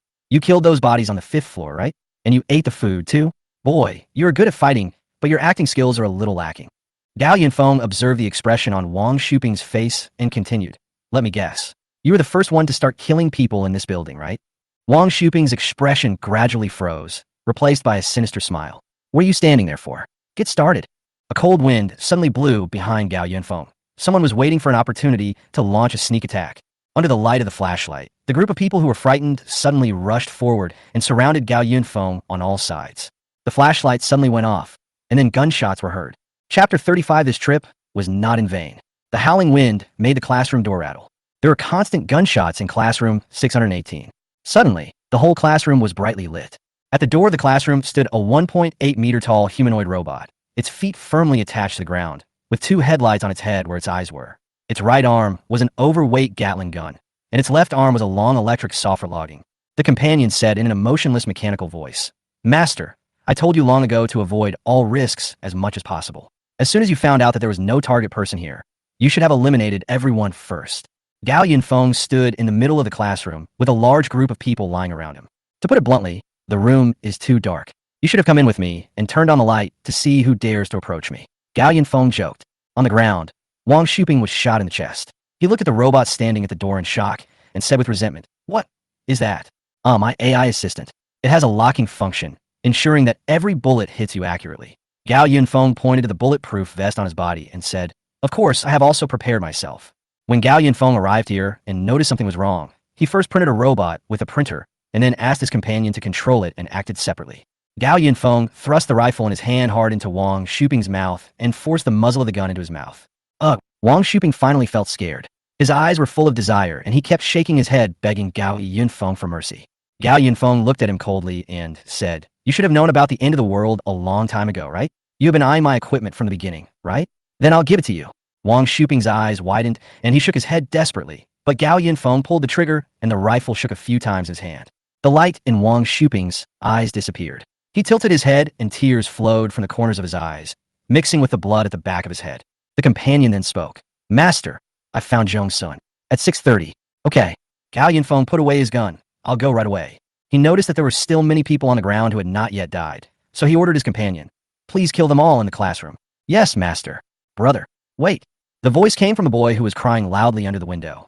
He was crying like a pear blossom in the rain, probably because he was scared. "Brother, save me. You're looking for Zhong Sun, right? My name is Huang Ming, and I am Zhong Sun's classmate." The three people who were tied up nearby also nodded. "Brother, save us. We have a very good relationship with Zhong Sun." Since these four people were not a threat, they were not targeted by the companion. Gao Yunfeng said, "Ah," meaningfully, and then said to the companion, "Keep these four and make up for the others." "Yes, master." Gao Yunfeng walked out of the classroom, and the sound of a chainsaw was heard behind him. 6:30 is a lecture hall. Dim light shines in through the windows. As soon as Gao Yunfeng walked into the classroom, he saw a person sitting in the aisle with his head leaning against the desk. Gao Yunfeng walked down the stairs and came to the man. The man tilted his head, his messy short hair covering most of his face, and his chest was slightly rising and falling, proving that he was still alive. Gao Yunfeng put the gun aside and pushed the man's hair away from his face. Zhong Sun's face was pale. He saw that Zhong Sun's clothes were soaked, and then he touched Zhong Sun's forehead. Oh, he had a fever. Gao Yunfeng patted Zhong Sun's face. "Hey, Zhong Sun, wake up." He called for about 2 minutes before Zhong Sun's eyelids slowly moved and opened heavily. Zhong Sun stared at Gao Yunfeng for a long time with his blurry eyes and said weakly, "You are Gao Yunfeng?" "Yes, it's me. I'm here to pick you up." Gao Yunfeng took out a bottle of water for her to drink and asked her, "Are you okay?" Zhong Sun drank 2 sips of water and breathed a long sigh of relief. "At least I'm still alive." Gao Yunfeng laughed twice and was about to pull her up when another groan was heard in the classroom. "Is there anyone else?" Gao Yunfeng immediately picked up his gun and was alert, but he saw a thin and pale hand suddenly stretched out from under the table in the front row and then pressed heavily on the table, just like the scene of the living dead in the tomb. Then, a woman with disheveled hair slowly crawled out from under the table. She was wearing a blood-stained coat, and her hair completely covered her face, making her look more like a female ghost. "Zhong Sun, you bitch. I'm going to kill you." The girl's body swayed for a while before she stood firm. She reached out to push her hair to the sides, but was stunned when she saw Gao Yunfeng. Gao Yunfeng had a helpless expression. He asked Zhong Sun, "Who is she?" Classmate. Zhong Sun explained. Only then did Gao Yunfeng notice that the hair on the top of the head of the female ghost in front of him was almost stuck together, and her head seemed to be injured. "I hid here and was found by her. Then we started fighting, and I won," Zhong Sun said again. "Is that so? Let's go." Gao Yunfeng pulled Zhong Sun up and prepared to leave. But when Huang Feiqin saw Gao Yunfeng fully armed, her eyes suddenly lit up. She put away her previous complaining look and said in a dry and slightly pitiful voice, "Excuse me, are you here to rescue us?" "Probably. After all, saving one person is also saving one." Can you save me?" Huang Feiqin hurriedly took 2 steps forward, but she didn't walk steadily and almost fell. "Please save me and give me something to eat." Huang Feiqin's words were full of sincere pleading. She noticed Gao Yunfeng's disgusted look, looked at her current appearance, and immediately tidied her clothes, then gathered her hair to both sides, revealing a haggard face. "Look, as long as you can save me, I can give you money, or even myself. It's all right." "Why are both of them doing this?" Gao Yunfeng sighed and said, "Sorry, there's only one spot." Then he took Zhong Sun away. "No!" Huang Feiqin rushed up in 3 or 2 steps, but ran towards Zhong Sun. With a bang, Gao Yunfeng shot Huang Feiqin in the knee, making her kneel down. "Ah!" Huang Feiqin screamed heartbreakingly. She raised her head and looked at Gao Yunfeng with tears and snot. "Why? I'm a girl, my family is rich, and I'm pretty. So what if you save me?" This made Gao Yunfeng laugh. He said, "Oh," and said, "It's none of my business." "What about her? Why can she do it?" Huang Feiqin pointed at Zhong Sun and shouted, "Why? She is just a powerless nerd who can only play with a broken computer all day long." "What?" Gao Yunfeng raised his eyebrows. Then he put his hands on the table beside him with a casual posture. "You're not convinced? Just hold it in." Gao Yunfeng looked at Zhong Sun, who was standing beside him.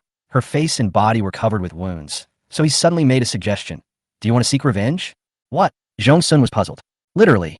Gao Yunfeng walked down the stairs and picked up Huang Feiqin under Zhong Sun's puzzled eyes. "Hey, what are you doing? Let me go." Gao Yunfeng pulled Huang Feiqin out and said something to Zhong Sun. "Come on, I'll take you to something exciting." Chapter 36. Goodbye, classmates. When we approached classroom 618, the crying sounds inside became even more horrific. Gao Yunfeng carried Huang Feiqin into the classroom like a chicken, and then threw her to the ground. In the corner, the accompanying headlight illuminated the entire classroom. Huang Feiqin lay on the ground and screamed in pain, but she felt some slippery and warm liquid on her hand. She could see the situation in the classroom clearly and screamed even louder. Almost every corpse on the ground was cut into several pieces by the companions with electric saws to ensure that no one was alive. At the window, Huang Ming and his companions were already scared silly, and Huang Ming's pants had been wet countless times. Huang Feiqin wanted to run, but with her injured leg, she had to crawl around looking for a clean corner. Ugh. At the classroom door, Zhong Sun started to dry heave when she saw this scene, and no matter what Gao Yunfeng said, she refused to come in. Gao Yunfeng pointed at the 5 people who were still alive and asked Zhong Sun, "Are they all your classmates?" Zhong Sun leaned against the door frame, and then she suppressed her nausea and looked at the people by the window. She nodded. "They bullied you, so you didn't take revenge?" Gao Yunfeng looked at her. Zhong Sun's face looked unhappy. She shook her head and said, "Forget it. I can't do this kind of thing." Gao Yunfeng joked, "You hack into other people's networks all over the internet, and I haven't heard you say no." "That's different." "Why is it different? Wasn't I just completing the task you gave me? And I didn't kill anyone." Zhong Sun seemed to have no strength left, and her companion kindly asked her to go into the house first and drink a cup of hot water. Gao Yunfeng put his hands on his hips, looked at Zhong Sun who was sitting on the ground, and began his twisted reasoning. "First of all, the first thing I will teach you when we meet is to learn how to protect yourself. You know, this is the end of the world. People no longer get along harmoniously like they used to. The law of the jungle is the only way to survive. Besides, I'm asking you to help me not just for a deal between us, but also for a smoother life in the end of the world. In the apocalypse, if you want to live well, first you must be strong enough. Second, you must eliminate all potential threats, commonly known as cutting the grass and rooting it out. You have a grudge against them. If you don't take action now, what if they come up with something weird in the future? Genius computer student, you have to get used to it. This will become a daily occurrence. If you do some desensitization treatment now, it won't be so hard anymore." Zhong Sun closed his eyes and thought for a long time, then looked at Gao Yunfeng. "What should we do?" Gao Yunfeng raised his eyebrows. "It's up to you." Zhong Sun stood up slowly. Huang Ming and others in the classroom all looked at her, and Huang Feiqin's expression was even more embarrassed. "Zhong Sun, I was wrong. Please save me. Huang Feiqin asked me to do what happened before, and I hit you because I was hungry." Huang Ming was the first to speak and put all the blame on others. Several other people also came to Zhong for mercy, begging her to save their lives. At this moment, they also followed Huang Ming's example and put all the blame on Huang Feiqin. "You're talking nonsense," Huang Feiqin yelled. She looked at Zhong Sun, then at Gao Yunfeng. She didn't know the relationship between the two, but she knew that her life now depended on Zhong Sun's decision. She didn't want to become like the pile of meat on the ground. So, Huang Feiqin used both hands to crawl towards Zhong Sun, begging her constantly, Zhong Sun, don't listen to them." But they were the ones who took the initiative to rob the supplies. "It has nothing to do with me. I was wrong. I shouldn't have hit you. I'm sorry. Please save me." She crawled to Zhong Sun's feet and hugged one of his legs tightly with both hands. Zhong Sun frowned and tried hard to break free from Huang Feiqin's hand, but Huang Feiqin stuck to her again. "Please, we are classmates. We are friends. I am willing to do anything as long as you save me." Huang Feiqin begged with tears and snot. Zhong Sun pulled her hand away in disgust and looked at her coldly. "You are such a person. Your mind is really full of yourself. Where's your condescending attitude from before? Are you asking for help now?" "Sorry, Huang Feiqin. I'm not someone who's easy to talk to either." Zhong Sun ignored Huang Feiqin and turned to look at the robot beside him. "Companion, help me." "Okay, which way of death do you want to choose for her?" The companion walked forward step by step, raising the Gatling gun and the chainsaw at the same time. "It's the same as the one on the ground." Zhong Sun turned to look at Gao Yunfeng. "Is there a bomb?" Gao Yunfeng nodded. "Let the others have their fun. Let's set the time bomb and leave." Zhong Sun turned around and walked out. "Okay." Gao Yunfeng took out a bundle of pre-prepared time bombs from his backpack. He walked into the pile of corpses and looked at Wang, Shuping with his mouth wide open and his eyes open. Gao Yunfeng stuffed the bomb into Wang Shuping's mouth and set the time. "Accompany, hurry up," Gao Yunfeng said and walked out of the classroom. Zhong Sun, Huang Feiqin shouted in despair, but no matter how she shouted, Zhong Sun did not respond. The robot started the chainsaw and slowly walked to Huang Feiqin. Seeing the sharp teeth turning and making a piercing sound, Huang Feiqin was already frightened to the point of incontinence. She shook her head and shouted in despair. "No, no, ah!" The 4 people by the window also shouted in despair. Huang Ming's eyes were swollen from crying. They struggled hard, but could not get rid of the ropes on their hands. The water level on the 5th floor has risen again. Gao Yunfeng asked Zhong Sun to get into the submarine first, and he waited to accompany him to drive the robot down and then use the printer to recover it. This trip was not in vain. Gao Yunfeng got into the submarine and closed the hatch. The submarine then sank and swam towards the outside of the school. As soon as the submarine swam out of the teaching building, a loud explosion was heard in the building. Zhong Sun looked back, but could not see anything. She breathed a sigh of relief and slumped down in her seat. The power of the bomb has been adjusted. It will only take a split second. Gao Yunfeng held the joystick and jokingly asked, "Why? You can't bear to part with your classmates?" "No." Zhong Sun's strength was finally exhausted at this moment. She said in a very low voice, "We were not very familiar with each other in the first place. It doesn't matter. Suddenly, Zhong Sun changed the subject. To be honest, I'm quite scared. I'm afraid that you will really come tomorrow, or not come at all. Then all my efforts will be wasted. Thanks. Gao Yunfeng nodded and said calmly. After all, we are in a cooperative relationship, and we must be trustworthy when doing business. There was no movement for a long time, so Gao Yunfeng turned his head to look over. Zhong Sun was curled up in his seat, his eyes closed tightly, as if he had fallen asleep. I hope you can bring value to me in the future, so that it will be worth my coming all the way to save you, Gao Yunfeng thought. In the flooded city, the submarine moved slowly forward. Chapter 37 Goodbye, Emeryang. Zhong Sun insisted on not sleeping. Along the way, she explained the situation in the teaching building to Gao Yunfeng intermittently, and Gao Yunfeng finally understood the whole story. 2 days ago, when Gao Yunfeng asked Zhong Sun to give out the supplies, Zhong Sun's supplies had already been snatched away by Huang Feiqin and others.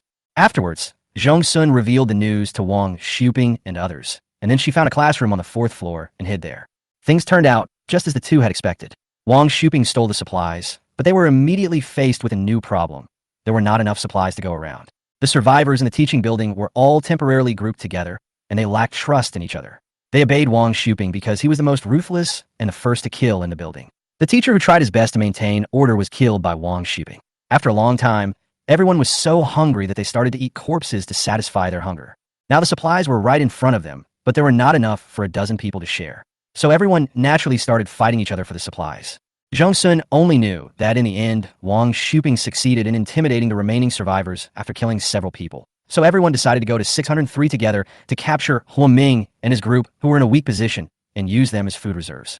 However, Huang Feiqin escaped because she went to the restroom when Wang Xuping robbed room 603. She stumbled away, opened the door of a classroom at random and hid inside, and happened to run into Zhong Sun who was hiding in room 630 because the 4th floor was completely flooded. Zhong Sun was observing the situation of Wang Xuping and others across the window. Huang Feiqin rushed in, and when she saw Zhong Sun, she rushed up to him and started fighting without saying a word. In a panic, Zhong Sun pushed Huang Feiqin away, and Huang Feiqin hit her head on the steps and fainted, which allowed Zhong Sun to win the game by chance. As for why the people in the room were in those conditions, Zhong Sun was not quite sure. The companions spoke at the right time. Perhaps they have given up on the current environment. In order to survive, those people have no choice but to accept the fact of the end of the world and choose to join Wang Xuping's small group. When I entered the house, I saw that there were at least 4 people who attacked the owner, which means that Wang Xuping has at least 4 reliable subordinates. This is probably why others chose to join.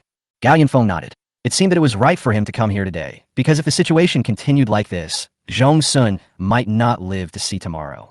Zhong Sun reached out and poked the submarine's central control screen, saying it was calculated that it would take 3 days to get here. It turns out that the computing power needs to be improved. Gao Yunfeng laughed, but his companion said that it had indeed calculated the safest time to travel. There was still a strong wind, and the water was not peaceful. A lot of garbage was coming from all directions, so the companion had to slow down, avoid, and clean up the garbage around him while planning the route forward. Fortunately, everything went smoothly along the way, and they both got home safely. The water level in Tianjiao community had risen a lot compared to this morning, so Gao Yunfeng had no choice but to blow a new hole. Pei Bei brought a robot from home, and Gao Yunfeng and Pei Bei worked together to send Zhong Sun into the building. Then Gao Yunfeng came out of the submarine and used the printer to recover the submarine. Your printer is really amazing, Zhong Sun said. Don't tell anyone about this. Gao Yunfeng reminded her. Of course, we cannot disclose our partner's business secrets. However, Zhong Sun forced herself to come back. When she arrived at the community, she was almost at her limit. She needed someone to support her when she walked, so Gao Yunfeng asked her companion to drive the robot to carry her upstairs first. In the stairwell, 2 drones were on alert in front and behind. A humanoid robot was carrying Zhong Sun on its back in front, and Gao Yunfeng was following behind with a gun in hand. Suddenly, the robot in front stopped and told Gao Yunfeng something through the robot's loudspeaker. Gao Yunfeng felt his brows relax after hearing this. When passing the 17th floor, Gao Yunfeng asked the robot to stop at the corner of the stairs between the 17th and 18th floors, and he slowly walked up. He deliberately increased his pace as he climbed the stairs. When he finally reached the 18th floor, the fire door in front of him suddenly opened. A figure rushed out holding a kitchen knife, shouting and chopping it down on Gao Yunfeng's head. But Gao Yunfeng was prepared. He dodged successfully by turning sideways, then raised his pistol and shot at the man's hand holding the kitchen knife. The man felt pain and dropped the kitchen knife in his hand. Gao Yunfeng then took advantage of the situation and kneeled him, knocking him over. Gao Yunfeng stepped on him and shot his other hand. He made a few tisk sounds and said jokingly, "Hey, Mr. Yang, long time no see. How come you're still alive?" Yang Jiaqing roared, muttering, "Gao Yunfeng, I will kill you, kill you. Mr. Yang is still insane." Gao Yunfeng sighed and turned his head to look at the corridor on the 18th floor. Inside, a group of ragged people were holding weapons, and they trembled when Gao Yunfeng glanced at them. They were mainly afraid of the gun in Gao Yunfeng's hand. Originally, they planned to wait for Yang Jiaqing to succeed and then rush forward together to chop Gao Yunfeng to death. The drone hovering above the fire door slowly descended, with the black muzzle of its gun pointed at the people in the corridor. Who else wants to come? Gao Yunfeng asked coldly. It turned out that they were prepared. Now no one dared to stay for a second longer, and disappeared in the blink of an eye. Gao Yunfeng then looked at Yang Jiaqing at his feet with great interest. He said in a hypocritical manner, "Boss Yang, why are you like this? I will kill you." Oh, Yang Jiaqing's eyes were red as if he had conjunctivitis, and he grabbed Gao Yunfeng's legs tightly with both hands. After not seeing him for many days, Yang Jiaqing, who was once arrogant and conceited, has now become as thin as a normal person, but his face is full of wrinkles left by the blisters, which looks quite scary. Gao Yunfeng snorted lightly and kicked Yang Jiaqing away. "Keep me company, lend me a hand." Upstairs, a patrol robot walked down, extended a robotic arm, and then automatically disintegrated from the fuselage. Gao Yunfeng held the robotic arm, equipped with an electric saw, and then dragged Yang Jiaqing into the corridor with one hand. The other people who were huddled in the corridor stood not far away and did not dare to come forward. "What are you afraid of? Come on, let's kill him together," Yang Jiaqing shouted at them. "We don't want to die," one of them said, and then everyone moved away and hid in the house. Seeing that no one was helping him, Yang Jiaqing started to curse Gao Yunfeng. "It's all your fault. If it weren't for you, a lowly intern, I wouldn't be in such a miserable situation. If it weren't for you, would I have let a thug into my house? Would I have allowed that bitch Lu Ting to have the opportunity to mess around with someone else in my bed? It's all you. It's all you." Gao Yunfeng shook his head and said with emotion, "Boss Yang, you can't blame me for this. In the final analysis, isn't it because you are incompetent? If you're not incompetent, would you let me shit and pee on your head? Would Lu Ting put a hat on you in front of you? Ah, although you put a hat on your wife first. The two of you are a perfect match." Gao Yunfeng suddenly stepped on Yang Jiaqing's hand, causing Yang Jiaqing to scream in pain. "Does it hurt, Mr. Yang? Do you want to be relieved?" Gao Yunfeng asked him with a smile. "Ah, bastard, I'm going to kill you. I'm going to skin you alive and eat you alive." Yang Jiaqing was still furious. "Okay, come on, and move me." Gao Yunfeng started the electric saw and shook the high-speed rotating saw blade in front of Yang Jiaqing. "If you don't do it, I will." Gao Yunfeng looked at Yang Jiaqing with a smile. The latter's expression gradually changed from anger to horror. The chainsaw gradually approached Yang Jiaqing's right leg. He finally panicked. "No, don't. Please, don't. I still quite like the way you were just now. You had some arrogance, but not too much." Gao Yunfeng stepped on Yang Jiaqing, and the chainsaw gradually moved down, finally landing at the base of Yang Jiaqing's thigh. Ah! Blood splattered all over Gao Yunfeng, but he did not get tired of it. Instead, he pressed the chainsaw down harder. In his previous life, when Yang Jiaqing ordered his men to chop off his right leg, did he ever spare him? This time, he also wants to make Yang Jiaqing's life a fate worse than death. Amid Yang Jiaqing's wailing in pain, Gao Yunfeng sawed off his right leg.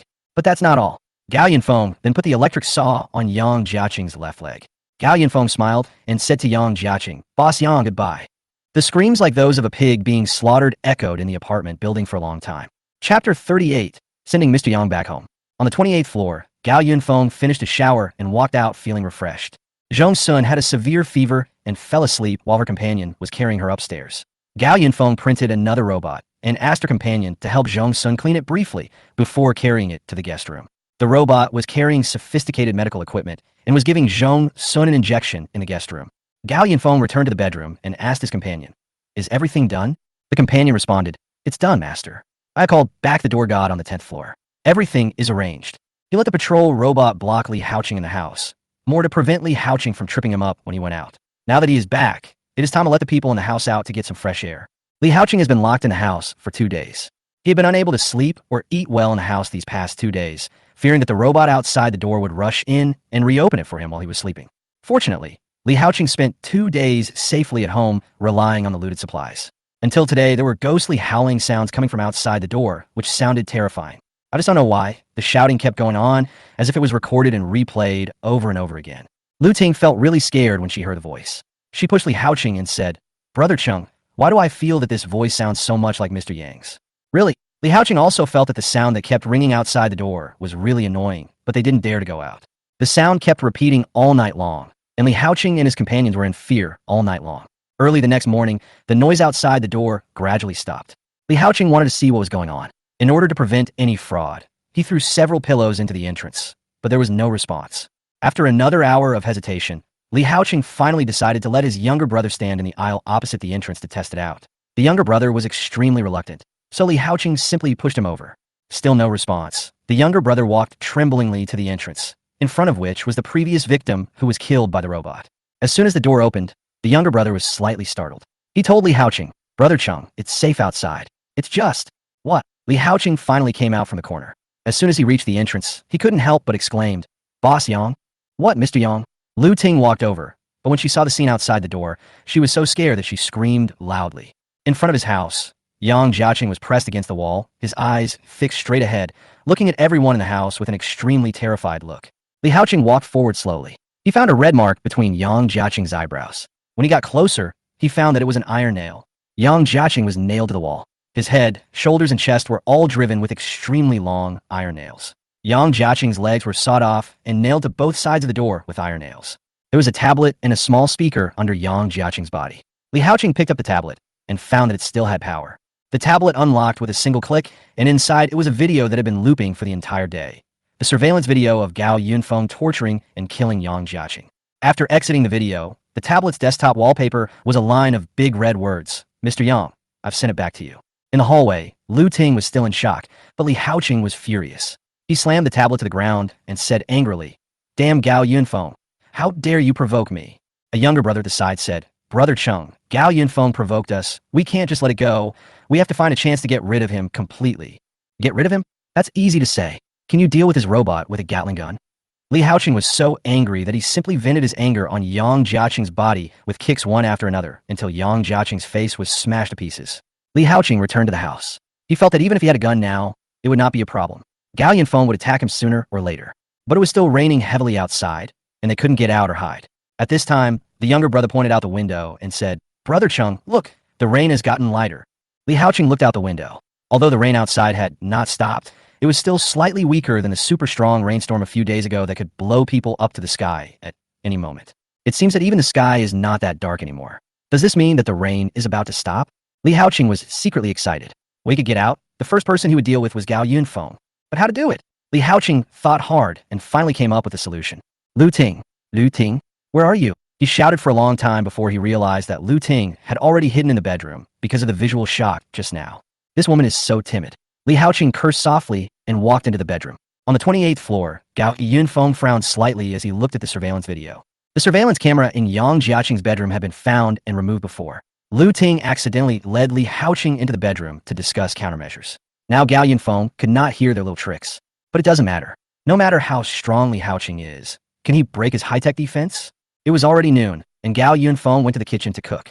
It was not that he could not ask his family to cook, but the food he cooked himself tasted better. Keep him company, called Zhong Sun to eat. Gao Yunfeng had already sat down and picked up his chopsticks. A few minutes later, Zhong Sun still walked out looking exhausted. Gao Yunfeng looked surprised and asked her, "Are you okay?" "Still alive," Zhong Sun replied. The companion said to the robot vacuum cleaner waiting beside him, "Zhong Sun is just weak from not eating for a long time. He has had an 4 drip all night and his fever has gone down. He just needs to rest for a few days to recover from his skin injuries." Gao Yunfeng nodded. Then he pointed to the bowl of porridge on the table and said, "You'd better eat something light these 2 days." Then the companion also brought a pile of medicine on a tray. "Remember to take the medicine on time." "Understand." Zhong Sun silently picked up the bowl and ate. Gao Yunfeng teased her, "Just be content." At this time, many people will suffer from even a minor illness and their condition will worsen or even die because they don't have medicine. The two of them ate quietly. Although Zhong Sun ate slowly, he ate 2 large bowls of porridge. He was really hungry. Gao Yunfeng put down his bowl and chopsticks and said to Zhong Sun solemnly, "First of all, we are now formal partners. I will provide you with a safe place to stay and supplies. In return, you must also provide me with sufficient value. Understand?" Zhong Sun nodded. "I understand. It's the end of the world. You want taken someone who only eats for free. I will try my best." "Very good," Gao Yunfeng continued. "Also, you must pay attention. The guest room over there is your room, and it will accompany you. You can use it if you need it. But remember, you cannot enter my bedroom. This is the rule. Why don't you just tell them not to touch your printer?" Zhong Sun pointed out. Gao Yunfeng nodded. He stood up and faced the window, then slowly said, "There is one first thing you need to do today." When Zhong Sun heard that he was going to come back to life so soon, he sat up straight. "I need you to make a system." Chapter 39 Printer calls the wind and rain. Zhong Sun couldn't help but frown when he heard Gao Yunfeng's request. "System? What system?" Gao Yunfeng said slowly. "Our residence is only temporary. We will have to move to another place when the rainstorm is over. Your doomsday shelter? Zhong Sun asked. She had already hacked into Gao Yunfeng's computer, so it was not surprising that she knew this. That's right. Gao Yunfeng took out his phone and opened the design to show her. Our doomsday fortress is located in an abandoned shopping mall in the north. My idea is to build a small city in a space of tens of thousands of square meters.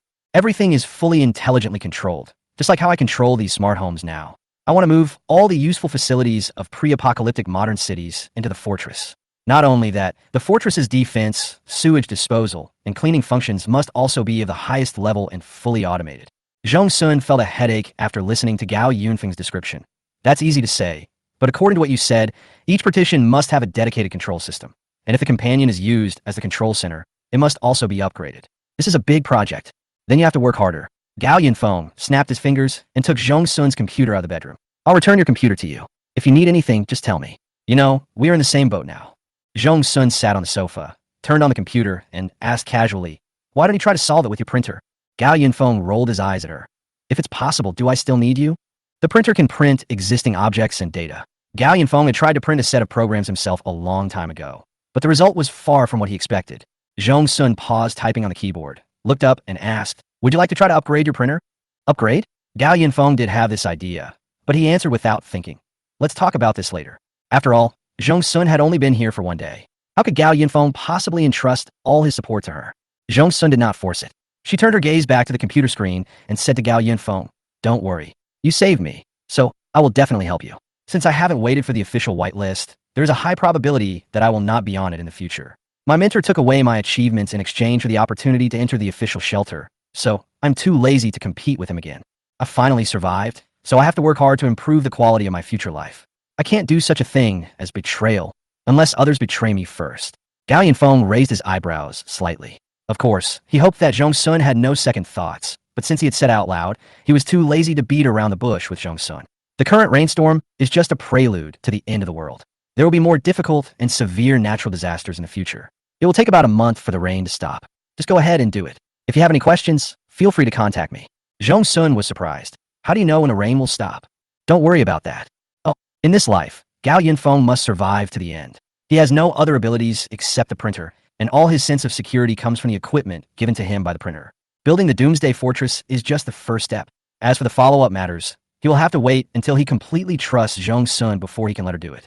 But upgrading the printer was indeed an urgent matter, so Gao Yunfeng returned to the bedroom, opened the printer program on the computer, and studied it carefully. Gao Yunfeng has categorized the contents of the printer's print list. Today's printers can achieve a perfect supply of common daily necessities simply by absorbing water. Then came the weapons. With the steel absorbed previously and the various weapon design information given by Zhong Sun, everything from small cold weapons like swords to tanks and fighter jets could be printed. However, there was still some lack of raw material reserves. It seems that Gao Yunfeng will have to go out and stock up on materials after the rain stops. Not only weapons, but also the printing of various intelligent machines controlled by companions also requires steel. The mud and stones needed to build houses are the most abundant things in the apocalypse, just like water. Water? Gao Yunfeng suddenly remembered that the printer had not absorbed water for a long time. Because the building was out of water, his current daily water use was the water in the reservoir prepared in advance. Can we make good use of the rain outside? Gao Yunfeng asked his companion to drive out the large robot used to print the submarine and then went to the roof. The wind outside was indeed not as strong as when Gao Yunfeng went out yesterday. He installed the printer in the groove in the middle of the robot and then asked his companion to walk into the rain. The companion did as he was told and drove the robot to an open space, then manipulated the robot to lean back and make an arch bridge posture. The strong magnetic attraction of the robot's limbs allowed it to stay fixed on the ground even in strong winds. Gao Yunfeng asked his companion to turn on the raw material absorption button of the printer, and a large amount of rainwater immediately gathered above the robot's chest facing up. At first, the rain was attracted by the suction and changed its landing point. As the suction of the printer continued to increase, the rain in the sky gradually gathered to form a water tornado with the robot's chest as the center. Oh, Gao Yunfeng couldn't help but exclaim at this handsome scene. He took out his laptop to check the suction of the printer. The current absorption strength of the printer was 40, which was enough to destroy the house. However, there was no rain falling outside the rooftop door in front of Gao Yunfeng. Accompany, I can increase the intensity. Gao Yunfeng adjusted the absorption intensity to 50, and the range of the water spout was further expanded. The intensity was adjusted to 60, and the water spout expanded again. The companion immediately calculated the range. The current maximum radius of the waterspout has reached 30 meters, and the absorption height is 200 meters. Gao Yunfeng continued to increase the intensity. As the intensity reached 70, a large black cloud above the waterspout disappeared, revealing the long-lost blue sky. Master, I suggest lowering the intensity. Such a large-scale event will easily arouse suspicion from others and cause unnecessary trouble. The companion gave a timely reminder. Gao Yunfeng certainly knew the principle of stopping while he was ahead, and he was just about to lower the absorption intensity. But at this moment, something strange happened. A thunderbolt suddenly struck down from the sky that was originally filled with thunder. The lightning changed its position as it fell rapidly and actually struck toward the robot. Boom! After a thunderbolt, another bolt of lightning struck the robot with the same precision. Master, be careful to hide. There is thunder and lightning. After this reminder, the companion was suddenly disconnected. Companion! Oops! Gao Yunfeng hurriedly stopped the printer, but at this time he miraculously discovered that the printer program actually popped up garbled characters on the entire interface. Stop! Why can't it stop? Gao Yunfeng almost broke the power button on the computer before the printer finally stopped. The waterspout in the sky disappeared along with the lightning, and the rain dripped onto the roof in an orderly manner again. Gao Yunfeng kept calling for company, but received no response. Not far away, the robot was still standing in the rain, but the flashing, breathing light on its body was off. Is the printer okay? Gao Yunfeng looked at the garbled interface at a loss. At some point, the garbled code disappeared. Gao Yunfeng checked the program anxiously. Gradually, his expression changed from anxiety to shock, and finally to surprise. No way! Gao Yunfeng stood up excitedly. He couldn't believe what he saw. Printer upgrade. Chapter 40 Printer upgrade. Gao Yunfeng. What happened? Zhong Sun, who was downstairs, heard the noise and ran upstairs quickly. As soon as she got upstairs, she saw Gao Yunfeng standing in front of the rooftop door, looking very excited. Zhong Sun asked anxiously. There was a loud thunder just now. The power went out in the house, and even the company was disconnected. What were you doing? Oh yes, company. Gao Yunfeng quickly asked Zhong Sun. What about now? Has the power supply at home been restored? Zhong Sun nodded. The thunder stopped, and then resumed after a while, and the companionship is restarting. In the laptop, the voice of companionship sounded again. Master, I am here. Hurry, call the robot back. Gao Yunfeng said. The robot, covered in rain, returned to the room, and Gao Yunfeng hurriedly took out the printer. After Gao Yunfeng returned to the 28th floor, he sat down on the sofa, holding a laptop, and the printer was placed on a coffee table. Zhong Sun came over and sat down beside him, and asked him what happened. Look, Gao Yunfeng turned the computer screen towards Zhong Sun. Zhong Sun looked at the interface of the printer program, full of doubts. Isn't this printer program the same as the one I saw before? At this time, Zhong Sun realized the difference.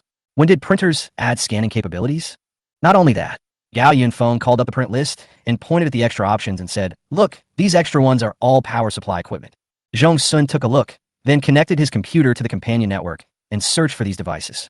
These are all very advanced power supply and storage devices. Gao Yunfeng nodded and then analyzed. I originally thought that the printer could not absorb non-physical things such as air and wind. Now it seems that it is not impossible, but it depends on what kind of material it is. Water corresponds to daily necessities. Mud, sand, and stone correspond to buildings. Metal corresponds to various mechanical equipment. And electricity corresponds to energy, they said in unison. Gao Yunfeng previously relied on a diesel generator to power his home, and he had to print out the required fuel separately. When he printed the submarine, the fuel was also built in and printed out along with the submarine. This means that the printer can now directly print these power supply devices and skip the fuel to directly supply power. Gao Yunfeng then printed out a battery storage device, which was indeed fully charged. However, Zhong Sun had another question. What is the scanning function of the printer for? Well, Gao Yunfeng was still not sure. He took a teacup, then clicked on the computer to scan and start the switch. A fan-shaped blue light shot out from the print head. After the blue light scanned the teacup, the print head automatically shifted a little and printed another identical teacup next to the teacup, and then the print head automatically reset itself. Gao Yunfeng opened the lid and found that not only were the teacups exactly the same, even the amount of water left in them was the same. But Zhong Sun was still puzzled. Then this function seems to be similar to your printer absorbing, saving, and then printing. You monitor very carefully. Gao Yunfeng mocked her. At this time, the companion's voice sounded, Master, do you want to try this? I turned on the big TV in the living room and played a random cartoon. Previously, printers could only absorb entities and then print them. So, does this scanning function represent another side? The companion analyzed. Gao Yunfeng pointed the printer at the TV and started scanning.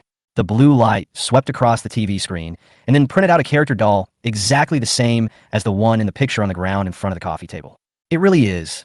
Zhong Sun exclaimed. It is worthy of being the AI I created. Gao Yunfeng picked up the doll and looked at it carefully, then found the doll in the printer list. The doll's properties can still be changed using settings. Can a virtual data be copied as well? Gao Yunfeng then scanned the host in the bedroom. After turning it on, he found that all the data was exactly the same. Even the companionship was completely replicated. All of a sudden, two identical voices were speaking in the speakers. However, Gao Yunfeng didn't need two companions for the time being. He collected the host he had just printed, and then said to the companion, "Companion, play a movie called Transformers." Watching Gao Yunfeng fiddling with the printer in front of the TV, Zhong Sun sat on the sofa and raised his eyebrows. "Why? Do you want to print out a Transformer? How do you know if you don't try?" Gao Yunfeng scanned and printed out the Transformers in the movie, but unfortunately it turned out to be a toy. The companion said, "It seems that these unrealistic things can only imitate appearance, while things in reality can be completely copied." But Gao Yunfeng was not discouraged. He smiled and said, "What's the big deal? We got important information. At least we know how to upgrade the printer. It's not a loss." Since charging the printer is so effective, Gao Yunfeng needs to make some careful plans. In the last life, after nearly 40 days of super heavy rain, the rain will gradually decrease and return to normal levels. At that time, extremely rare super thunderstorm weather will occur. By then, nature will be the best power bank for the printer. The plan was set. Gao Yunfeng was in a very good mood at the moment. He looked at the time, then turned and walked into the kitchen. "Today is a great harvest. Let's have a good meal tonight. How about hot pot?" Zhong Sun broke the atmosphere. "But didn't you just tell me at noon that I should eat something light?" Gao Yunfeng pointed at her and said, "I'll give you a whole pot of clear soup and some more vegetarian dishes." "Well, I don't really like eating meat either." Gao Yunfeng turned around and teased her again. "Why? You are not only a computer genius, but also a nun." No, Zhong Sun's expression was a little awkward. After seeing those scenes yesterday, I really couldn't eat meat. Gao Yunfeng walked into the kitchen leisurely. "Is that so? Then it'll be fine after a while. I thought it was caused by your long-term vegetarianism. It's good that you are not a pure vegetarian." As the companion had said before, Gao Yunfeng's actions on the rooftop were seen by many people nearby. They were terrified and thought there was a new disaster. But after that strange waterspout, they found that the rain was much lighter than before, and the wind was not as scary as usual. A week passed like this, and it had been 20 days since the end of the world. The rain finally decreased visibly. At this time, the entire Yinxing has become an underwater abandoned city. Everything is returned to its original state. Every building is like an isolated island, closed and silent. But people's lives still have to go on. After the rain subsided, some people started going out. Chapter 41, someone is coming from next door. On the Bluetooth speaker, the fitness tutorial is coming to an end. Congratulations on completing the training. Next, please follow us to do a set of relaxation exercises to soothe your muscles. Gao Yunfeng stood in front of the huge French window in the gym, looking at the sky, which was finally starting to brighten. The muscles in his arms had become visibly firmer, and his whole figure had become brighter and more rugged. Before the end of the world, he was like a bamboo pole, and at first glance he looked powerless. On the other side, Zhong Sun slumped down on the yoga mat and complained, "Why should I practice with you?" Gao Yunfeng snorted and said, "How can you survive after the end of the world without a good physical condition? There are no medical institutions now, and even common cold medicines are now precious. You don't want to be sick all the time, and then you can't even beat a woman when you encounter danger, right?" The two took a shower separately, and when they came out, a food delivery robot had already placed today's breakfast on the table, which was a standard fat-reducing meal. There was a TV series playing on the TV. After finishing his breakfast, Gao Yunfeng said comfortably, "Look, technology changes our lives. After getting used to playing games and watching TV series, going back to a primitive life would be like killing me. Our lives here are much more comfortable than those of other people out there." Zhong Sun was watching the TV intently and said, "I didn't expect you to be so well prepared. The first thing I did after getting the companion was to use its information processing capabilities to download all kinds of resources on the internet. By the way, how did you know so much about the apocalypse? Even the preparations made by the authorities during the relocation were not as comprehensive as yours." Gao Yunfeng replied to her, "Don't ask so many questions. This is called preparing for a rainy day." After a while, the rain outside subsided a little, and the companion came out to report, "Master, the rain outside has now been reduced to a yellow rainstorm warning based on the rainfall." Gao Yunfeng said and asked, "What's the situation in the building now?" The companion replied, "Since we pulled the robot out of the 10th floor, Li Haoqing has resumed his usual behavior in the apartment building. The rain has obviously subsided, and many people have begun to look for rain gear after thinking about going out. How many people are still alive in the building? Based on the surveillance footage, we have identified and counted the people currently in the building. In addition to the owner and Zhong Sun, there are 20 people in the building." Zhong Sun was shocked. So many people died in just 20 days of heavy rain. "Most of them are my heads." Gao Yunfeng began to review the battle records of various forces in the apartment building with Zhong Sun. "At that time, my robots killed nearly 20 people who broke into my house. Then, in order to control the entire building, Fong Tang also began to deal with the disobedient people in secret, and then Li Haoqing openly robbed houses everywhere. But now the number of people is indeed a bit too large. Master, there's another situation. Just now, people from other apartment buildings ran into our building. The companions switched the surveillance screen on TV. The water level had reached the 9th floor, and even at such a deep water level, there were still people who paddled a rubber boat and used tools to break open the corridor window and get in. Looking at several burly men entering the corridor in the surveillance video, Gao Yunfeng immediately asked his companion to use facial recognition to identify these people. It took the companion less than a second to come to the conclusion. According to the information from the property management, these people are from building 12 next door. When Zhong Sun saw these people, he was reminded of the classmates in the teaching building. Their eyes showed that they were here to steal things. What are you afraid of? They're not trying to rob us. Gao Yunfeng watched those people enter the stairwell, and then asked his companion to cut the screen. He couldn't help but want to watch the show. It's a pity that Li Haoqing and Lu Ting have already moved upstairs. Otherwise, they would be the first batch of people to be helped by this group of people. By the way, Gao Yunfeng still remembered that Li Haoqing had vowed to give him a good beating when he got out. Now that the opportunity was in front of him, what tricks could Li Haoqing come up with? As expected, the group of people from Building 12 came here to rob, and for a while the residents on the ground floor kept wailing. However, compared to Li Haoqing's plunder, this group of people was even more unreasonable. They had only searched 2 floors and had already killed 2 people. Those who didn't have any supplies were killed by this group of people and moved to the 9th floor to be taken away together. Gao Yunfeng shook his head and analyzed. The proportion of single residents in Building 12 is very high. Those who were busy working before the end of the world naturally wouldn't have too many supplies left at home. When the social order collapses, these people will easily become the first batch of robbers. However, an unexpected situation occurred. Just when the group was preparing to transport the 2 bodies back, Lu Ting actually came down. Lu Ting, who was always afraid of trouble, actually took the initiative to go downstairs and greeted the robbers. "Hey, brothers, why did you leave so soon? Why don't you come up and sit with us?" Several strong men were all stunned. Is there any generous family that would invite people to be guests at this time? Just when a few people saw that Lu Ting was pretty and wanted to go up and take advantage of her, a heavy sound of footsteps was heard downstairs. Li Haoqing walked down slowly in a loose black coat, holding a large machete in his hand. The younger brother behind him also held a fire axe. "Who dares to come to my building and cause trouble?" Li Haoqing said in a bad tone. Seeing this, several outsiders also showed their weapons. The leading man said disdainfully, "Humph, 5 against 2, the advantage is mine." Gao Yunfeng saw from the surveillance video that Li Haoqing rushed directly from the stairwell into the corridor with a machete. He reacted quickly and viciously, and together with his younger brother, he made it impossible for those people to find any chance to launch a sneak attack.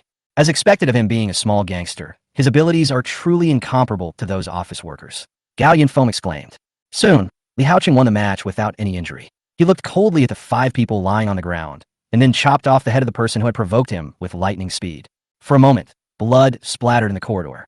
The other people lying on the ground were stunned when they saw this. He had been the king of Building 12 for so long, but there was still no ruthless guy that they could not defeat even if they joined forces. One of them tensed up, yelled, grabbed the knife, and prepared to stand up to resist. Unexpectedly, the moment he stood up, Li Haoqing's knife was already on his neck. Li Haoqing sneered. Why? Why don't you get up? No one dared to move at this time. But Li Haoqing suddenly changed his behavior. He asked his younger brother to take away all the weapons of the few people, and then said to them, "You came just in time. How about coming up and sitting down?" Chapter 42, Li Haoqing's Conspiracy. Li Haoqing has now moved to the 16th floor. The original tenants of the 3 rooms on the 16th floor have all died, so Li Haoqing has taken over the rooms. Gao Yunfeng saw from the surveillance that Li Haoqing took the men to the 16th floor and then led them into his home. It was almost an hour before the robbers came out. What was unexpected was that the 4 men had a worried look when they came up, but they were a little relieved when they came out. One of them even said hello to Li Haoqing when he left. Then, when the 4 men left, 2 of them were still holding 2 cardboard boxes. This group of people reached a certain consensus, and Gao Yunfeng could probably guess why Li Haoqing treated these people well. Not long after, Li Haoqing's younger brother, carrying a fire axe, went door to door and called the dozen or so survivors in the entire building to the 16th floor. After another period of time, those people came out, each holding a piece of meat in their hands, which was bacon that was salted and then air-dried. Zhong Sun frowned. Is there any bacon at this time? What do you think? Gao Yunfeng tapped the coffee table with his fingers. Zhong Sun just thought about it carefully and felt them all over. I guess these are what were in the boxes taken away by those people from outside. Gao Yunfeng stood up and stretched, then said, "It's just a pity from Mr. Yang. His last bit of value has been squeezed out by Li Haoqing." That's right. All that bacon came from Yang Jiaqing and the people who were recently killed by Li Haoqing. But Zhong Sun was still a little confused. Since supplies are so scarce now, why would he take out the meat to share? And isn't he the little bully in this building? How can he be so kind? Gao Yunfeng made two TSK sounds and teased her. You, besides computers, you still have a lot to learn in other areas. There's a saying that goes, there must be something wrong when things are out of the ordinary. Li Haoqing is so generous in dividing things up, probably because he wants to be like Fong Tang. Gao Yunfeng briefly explained to Zhong Sun what Fong Tang had done, and then analyzed. It is Fong Tang's style to use small costs to exchange for high returns in the future. I just didn't expect that Li Haoqing would eventually become the person he once hated the most. As the supplies in the apartment building continued to be consumed, the survivors in the building began to eat each other helplessly. Li Haoqing still had a certain amount of supplies in his hands, but he also began to stockpile human flesh. He used the meat that he himself was unwilling to eat to stabilize the people in the apartment building, in order to prevent these dozen people from uniting to deal with him. Those who had attacked Li Haoqing before have now become the bacon in the hands of others. From the surveillance cameras on other floors, Gao Yunfeng heard the conversation between the two people as they went upstairs. Do you think Li Haoqing's method is feasible? I don't know, but we have no other choice. If doing this can get us some normal food, then that's fine. But are the people in other buildings willing to help us? Who knows? Gao Yunfeng immediately guessed the whole story. He said, oh, meaningfully, and then lamented Li Haoqing's ignorance. This guy is planning to join forces with others to deal with me. In the evening, 2 rubber boats arrived at Building 11. As soon as these outsiders entered the building, they went directly to the 16th floor and knocked on Li Haoqing's door. Haoqing, this is Li Jian, the boss of our Building 9. One of them introduced Li Haoqing to a middle-aged man who was at the head of the station. In fact, as early as a week ago, some people in Tianjiao community had already started to establish connections in other apartment buildings. Li Jian was one of them. He joined forces with the managers of Building 10 and Building 12, and now they came to Building 11 together to listen to Li Haoqing's suggestions. When the group entered the house, Lu Ting greeted them warmly and took out some bacon to entertain them. Thank you, I don't eat this kind of meat. Li Jian then took out a cigarette and lit it with a candle. Others didn't have so many concerns and picked up the bacon and started eating. Li Haoqing smiled and said, you can still hold on to your bottom line at a time like this. I'm afraid Mr. Li still has enough supplies at home, right? Li Jian laughed twice and waved his hands. It's not enough, but it's not so bad that it wants to eat people. After that, he also handed Li Haoqing a cigarette and said, tell me, is your information reliable? Of course. Li Haoqing took a puff of cigarette after a long absence, then took out a tablet and asked Lu Ting to find a power bank that she had treasured for a long time. Take a look at this. Li Haoqing clicked on a video. That was the video of Gao Yunfeng torturing and killing Yang Jiaqing at that time, and the tablet was also the one that Gao Yunfeng placed in front of Yang Jiaqing's house at that time. Li Jiwen just frowned slightly after reading it. He said, this person is cruel enough, but so what? Who wouldn't be ruthless in order to survive? Who among us here doesn't have a life on his hands? Everyone nodded. Don't you remember who this person is? Li Haoqing deliberately enlarged the picture to reveal Gao Yunfeng's clear face. At this time, someone finally recognized him. Ah, isn't this the person who privately modified the house that the property manager reported in the group of 4? Everyone remembered that there was indeed such a person. But Li Jiwen still raised his eyebrows. And then, Li Haoqing began to explain. Everyone, look, is there anything wrong? First, the appearance. Gao Yunfeng in the surveillance video still looks energetic, and he is totally different from those people in the corridor who are starving. Then Li Haoqing pointed to the time in the upper right corner. At that time, heavy rain had been falling for more than 10 days. Li Jiwen also realized the problem. He held a cigarette in his hand and said, at this time, I remember that the water and electricity in the community have been completely cut off. And the angle of this video, is it a surveillance video? Where did you get it from? Li Haoqing snapped his fingers. This is the crux of the matter.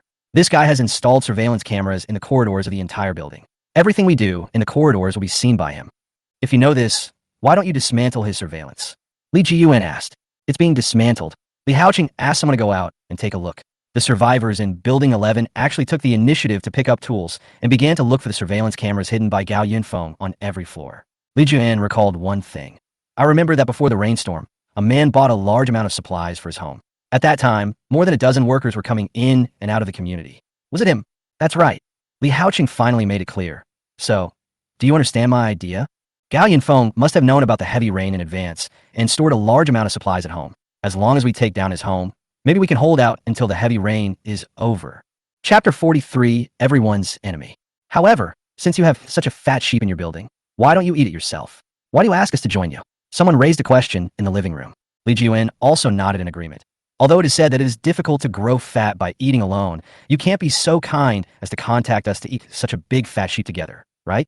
But there is one thing I can confirm. Gao Yunfeng does have a lot of supplies in his hands. The manager of the supermarket closest to our community is called Luo Rome. I know him from an old friend. He said that before the rainstorm, someone came to him and bought all the food in the mall, regardless of whether it was good or bad. Although the reason for the purchase was to send it out for charity, the rainstorm came so suddenly that Gao Yunfeng must still have the supplies. Even the supplies he moved home were just the tip of the iceberg. As soon as these words came out, everyone was ready to move. Such a large amount of supplies was enough for them to live for a long time. Li Haoqing nodded and said, "If I have the ability, I would choose to eat alone, but I just can't do it." Then he changed the subject. "May I ask all the building leaders, how many people are left in your building now?" Those attending the council meeting this time are the managers and confidants of buildings 9, 10, and 12. They all became the bosses through hard power, so they naturally know how many people they have under them. Li Jiuan said, "There are about 50 people in our apartment building. Most of those who died were sick or starved to death, and some died while fighting for supplies. The number of others is about the same." Li Haoqing pointed outside and said, "Those dozen people are all the living people in building 11. So few, did you fight in the building?" Li Jiuan was surprised. Most of them were killed by Gao Yunfeng. Li Haoqing said, making a gun gesture. "That guy had a gun in his hand, a Gatling gun." "Gatling." Everyone gasped. Li Jiuan frowned. "Then why did you ask us to come here and make us live targets?" "Alas, you can't say that." Lu Ting, who had been listening, spoke up. She put down the teacup in her hand and put her face close to Li Jiuan. "It's true that Gao Yunfeng has a gun, but no matter how powerful he is, we have more people." Li Haoqing replied at the right time. "Although this matter is risky, it will benefit all of us once it succeeds. Besides, we don't need to take this risk, right?" While reporting the abnormal situation, Gao Yunfeng was constantly testing the scanning function of the printer. "Master, our surveillance camera has been removed." Gao Yunfeng paused. "The residents of the building. How did they know I had surveillance cameras installed in the building?" As soon as Gao Yunfeng finished speaking, he immediately thought of Li Haoqing's abnormal behavior during the day. He asked his companion, "How many surveillance cameras were removed?" "All. You, Li Haoqing, are determined to go against me." Gao Yunfeng put the printer aside and opened the printer program on the computer. The companion suggested, "Master, now that we have lost surveillance, in order to prevent the people below from discussing some strategies to deal with us, it is best to strike first." "There's no need for that. I've never been the kind of person who would take the initiative to attack. I just stay hidden." Gao Yunfeng always waits for others to provoke him, and then he fights back. But before the surveillance cameras were removed, they still captured a group of people entering the building. But because it was at night, the facial recognition system didn't identify all of them. The companion brought out the information of the identified outsiders. Gao Yunfeng took a quick look and immediately found the matter interesting. He said, "I know this Li Jiuan. He runs a chain of restaurants. A self-made businessman like him is much more flexible than Yang Jiaqing, who lives off his wife." The companion was still suggesting, "Should we send the robots down to kill them all now? They probably haven't left yet." "No need." Gao Yunfeng waved his hand and said, "No matter how many little tricks you have, they can't beat the top-notch thermal weapons in our printers. If they come, we will stop them. If they come, we will let them come. It's a good opportunity to kill a few of them to scare the monkeys, so that other people in the community will not dare to come after us again." Near noon the next day, someone knocked on Gao Yunfeng's door. Gao Yunfeng saw through the surveillance camera a group of people who were soaked by the rain gathered in front of the security gate, with a man in a raincoat in the front. He came to the stairwell and called out, "Are you okay?" The person who responded was a man. "Hello, Mr. Gao. We are residents of Building 10 next door. I am the temporary building manager of Building 10. My name is Wang Zhen." Gao Yunfeng was looking at the surveillance footage with a tablet in hand. Wang Zhen was the man in a raincoat in front of the door. "Building 10? You came to my place in such heavy rain." Gao Yunfeng said in an unhappy tone. Wang Zhen patiently explained, "Mr. Gao, we are really helpless. Many of the residents of our Building 10 are elderly people, and they are trapped in the building and can't stand it any longer. I heard that you stockpiled a lot of supplies at home before the rainstorm, so we came to ask you to save us." "What?" Gao Yunfeng looked outside and saw that most of the people were elderly, but he thought it was funny.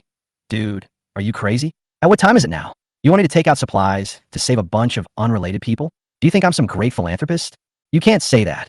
Wang Zhen tried to explain. "We are just borrowing. You see, there's so many elderly people, you can't just watch them die, right? Just help us, and when we get through this period, we will return you double the supplies. How about that?" "What nonsense are you talking about? Where can you find supplies at a time like this? I can barely give you the food I eat." Gao Yunfeng didn't want to talk to Wang Zhen anymore, so he turned around and prepared to go back to the house. At this time, there were a lot of shouting and cursing coming from outside the door. "How can you be so selfish? If you don't help someone in need, you are killing someone. My son has starved to death. How can I, an old man, survive? My wife is starving to death. She just has nothing to eat. Since you have supplies, but don't give them to me, you're the murderer who killed my wife." What's worse is that some people even sat in front of the door and made a scene, demanding that Gao Yunfeng open the door and give them food. Gao Yunfeng just thought it was ridiculous. Of course, he knew that these people must have been called over by Li Haoqing's gang, but just making a scene in front of his door would not have any impact on him at all. Just as Gao Yunfeng was thinking about what Li Haoqing was up to, there was a sound of glass breaking from upstairs, followed by a burst of rapid gunfire. Someone broke in? Gao Yunfeng found it unbelievable. Chapter 44: The enemy takes the lead. Building 11, 25th floor. All the residents in the building were crowded into one room, and everyone was wolfing down the bacon provided by Li Haoqing. Now all the supplies in the building have been sold out. In order to survive, they will listen to Li Haoqing, who robbed them in the past. Everyone had only one thought: take down the 28th floor and kill Gao Yunfeng. If it weren't for Gao Yunfeng, they wouldn't be in such a miserable state. Li Haoqing, Li Jiyuan, and others were in another room on the 25th floor. At this time, everyone was sitting around a table. Li Jiyuan asked, "Jin Zhao, how is it?" The man surrounded by the crowd was holding a remote control, and on the table there was a mobile phone holder with a mobile phone placed horizontally on the table. The man holding the remote control, Huang Jinzhao, was pressing the remote control while staring at the screen of his mobile phone. Suddenly, a series of gunshots were heard upstairs, and the phone screen went black. Huang Jinzhao threw the remote control away angrily and said, "I was wondering why this guy lives such a comfortable life. It turns out there is some black technology." On the 29th floor, Gao Yunfeng felt a little depressed as he looked at the spare parts scattered all over the floor. He had previously focused his home's defense on the 28th floor, and he only replaced the windows of the corridor on the 29th floor with better windproof glass.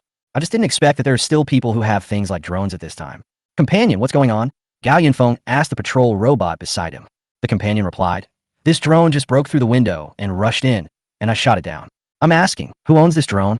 It's probably a man named Huang Jinzhao." A person's identity information popped up on the screen accompanying the robot, and then said, "He is a technician of a listed technology company.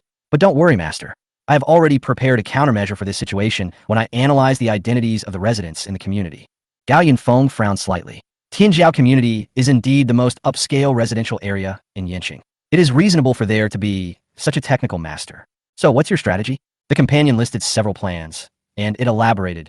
"Assuming that all similar people in the entire Tianjiao community are alive, the threats they can pose to us include but are not limited to breaking in, airborne, destroying our power supply system, and blasting. Even explosions?" Gao Yunfeng didn't expect that this community was full of hidden talents. Wang Zhen was just downstairs. He works in the blasting group of the construction team. He is a chemistry major and is likely to make his own homemade bombs. Gao Yunfeng rubbed his chin thoughtfully and found things more and more interesting. He went downstairs and returned home, then took out a laptop. Zhong Sun was still in the room working on the system. Gao Yunfeng directly took out a chip from the wreckage of the drone and asked Pei Bin, "Can we hack into it?" The companion replied, "Yes, but there is no network now, so we can only hack into the device connected to this drone." "That's enough. I just wanted to say hello to these guys anyway." On the 25th floor, Huang Jinzhao was still explaining to Li Haoqing and others, "The robot in Gao Yunfeng's home is a modified machine that is not available on the market. He even has electricity at home. This kid is not easy to deal with." After hearing this, Li Jiyuan suddenly realized, by the way, was he the one who spread the news of the end of the world in the group of four? After getting a positive answer, he clapped his hands angrily. "I don't know where that guy got the news of the end of the world from," and then he made sufficient preparations in advance. Not only did he stockpile supplies, but also electricity, water, and even weapons and equipment. He is a tricky guy. He is so dishonest. He knew about the apocalypse in advance, but didn't tell us, his neighbors. Lu Ting was so angry that her teeth were itching. "Then Gao Yunfeng will have to pay the price for this. We have to go up and rob his supplies and take away his equipment." Li Haoqing patted her head and said, "Do you have the ability to open his door?" Li Jiyuan said, "You have tried before. It is easy to break through Gao Yunfeng's security door. But how to deal with his guns? Since the other party has used robots, they can take turns to guard us 24 hours a day." "That's no problem." Huang Jinzhao stepped forward and said, "I still have a drone at home. We can use Wang Zhen's homemade explosives to carry out a suicide attack. As long as we find the right time for Gao Yunfeng to come out and use the drone to break in through the window and blow him up, we'll win." "Really?" A voice with a hint of electricity left Li Jiyuan and others present confused. But Li Haoqing and Lu Ting seemed to be under stress. They immediately became alert and looked around. "Here!" Lu Ting exclaimed. On Huang Jinzhao's mobile phone screen, Gao Yunfeng was sitting on the sofa with his legs crossed and sipping the best tea. "He is Gao Yunfeng?" Li Jiyuan asked in confusion. Huang Jinzhao was even more shocked. "No, you can hack into my phone at this time." Gao Yunfeng just smiled and said, "Since everyone knows that I've made sufficient preparations, then it's okay for me to stock up on some hacking techniques, right?" Gao Yunfeng. As one of the initiators of this action, Li Jiyuan was the first to come forward. He said to Gao Yunfeng, "Now that everything has been put on the table, let's be frank. We have no choice but to come to you. We are really sorry. So, please help our neighbors who are in dire straits." Gao Yunfeng felt that Li Jiyuan was extremely shameless. "Neighbor? How can a neighbor who just threatened to kick me out now plan to kill me? I can't have such a neighbor, Li Jiyuan said with a sad face. This is a helpless move. Look, we haven't had a full meal for more than 20 days. It is said that people can do anything in times of crisis. As the person with the most supplies in the entire community, you should take out supplies to help us. I know that the supplies of Run Huanjia supermarket next to the community are in your hands, right? As neighbors, we won't go too far. Let's talk it over. As long as you hand over 70% of the supplies, we'll stop and we can still be good neighbors in harmony. Why are you still asleep? You're talking so much in your sleep. Gao Yunfeng said with a sigh. What if I refuse? Reject. Li Jiyuan's eyes suddenly turned fierce. He pointed at Gao Yunfeng and said, don't think we are afraid of you just because you have a few guns. The people in our 4 apartment buildings are now criticizing you. We are united as one. It will be no problem for us to break into your house. Just as he finished speaking, there was a loud bang outside, causing the ground to shake slightly. While the people on the 25th floor were still wondering what was happening, screams were heard outside. Help! Someone is killing me. Help! There's a bomb. Bomb. Li Jiyuan was very shocked. Wang Zhen's bomb was still on the 25th floor. Where did the bomb come from? On the other side of the phone, Gao Yunfeng looked at everyone with a playful expression and asked jokingly, what did you just say? Chapter 45, Physical Deterrence. In the corridor, screams continued. Li Jin was about to ask someone to go out and check the situation, but the next second the entrance door was slammed open. Everyone looked and saw Wang Zhen running in a very embarrassed manner. What's going on? Li Jiyuan asked him. Brother Jin, that kid also has a bomb. Wang Zhen was still in shock. Li Jiyuan's original plan was to have Wang Zhen take a group of older people from Building 10 to Gao Yunfeng's door to distract him, and then have Huang Jinjiao use a drone to investigate the situation. But the drone was shot down by the other side, and Wang Zhen still didn't know why, and still brought people to harass Gao Yunfeng at the door. Just after Gao Yunfeng ran upstairs, and there was no response for a long time, Wang Zhen became impatient and wanted to go downstairs to report the situation to Li Jiyuan first, but who knew that this action saved his life. As soon as he reached the 27th floor, he heard the old people upstairs say the door is open. Wang Zhen looked back and saw a round object passing over the heads of the middle-aged and elderly people, and then it exploded with a bang, and the stairwell was in chaos. Gao Yunfeng's bomb killed a large group of people gathered in front of the security gate. The rest of the people ran downstairs crying and shouting, with more or less injuries on their bodies. I think you guys are not on the same page. Why are you fighting with me? Gao Yunfeng shook his head repeatedly on the phone. Li Jiyuan's eyes widened. He still underestimated Gao Yunfeng. But think about it. They were able to stock up on Gatling guns before the rainstorm. So why couldn't they get bombs?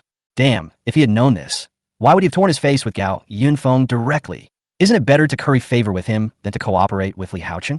Meanwhile, Lu Ting tugged at Li Haocheng's sleeve and said, Brother Cheng, Gao Yunfeng actually has this trick up his sleeve. Can we beat him? Hush, keep your voice down. Li Haocheng whispered to Lu Ting.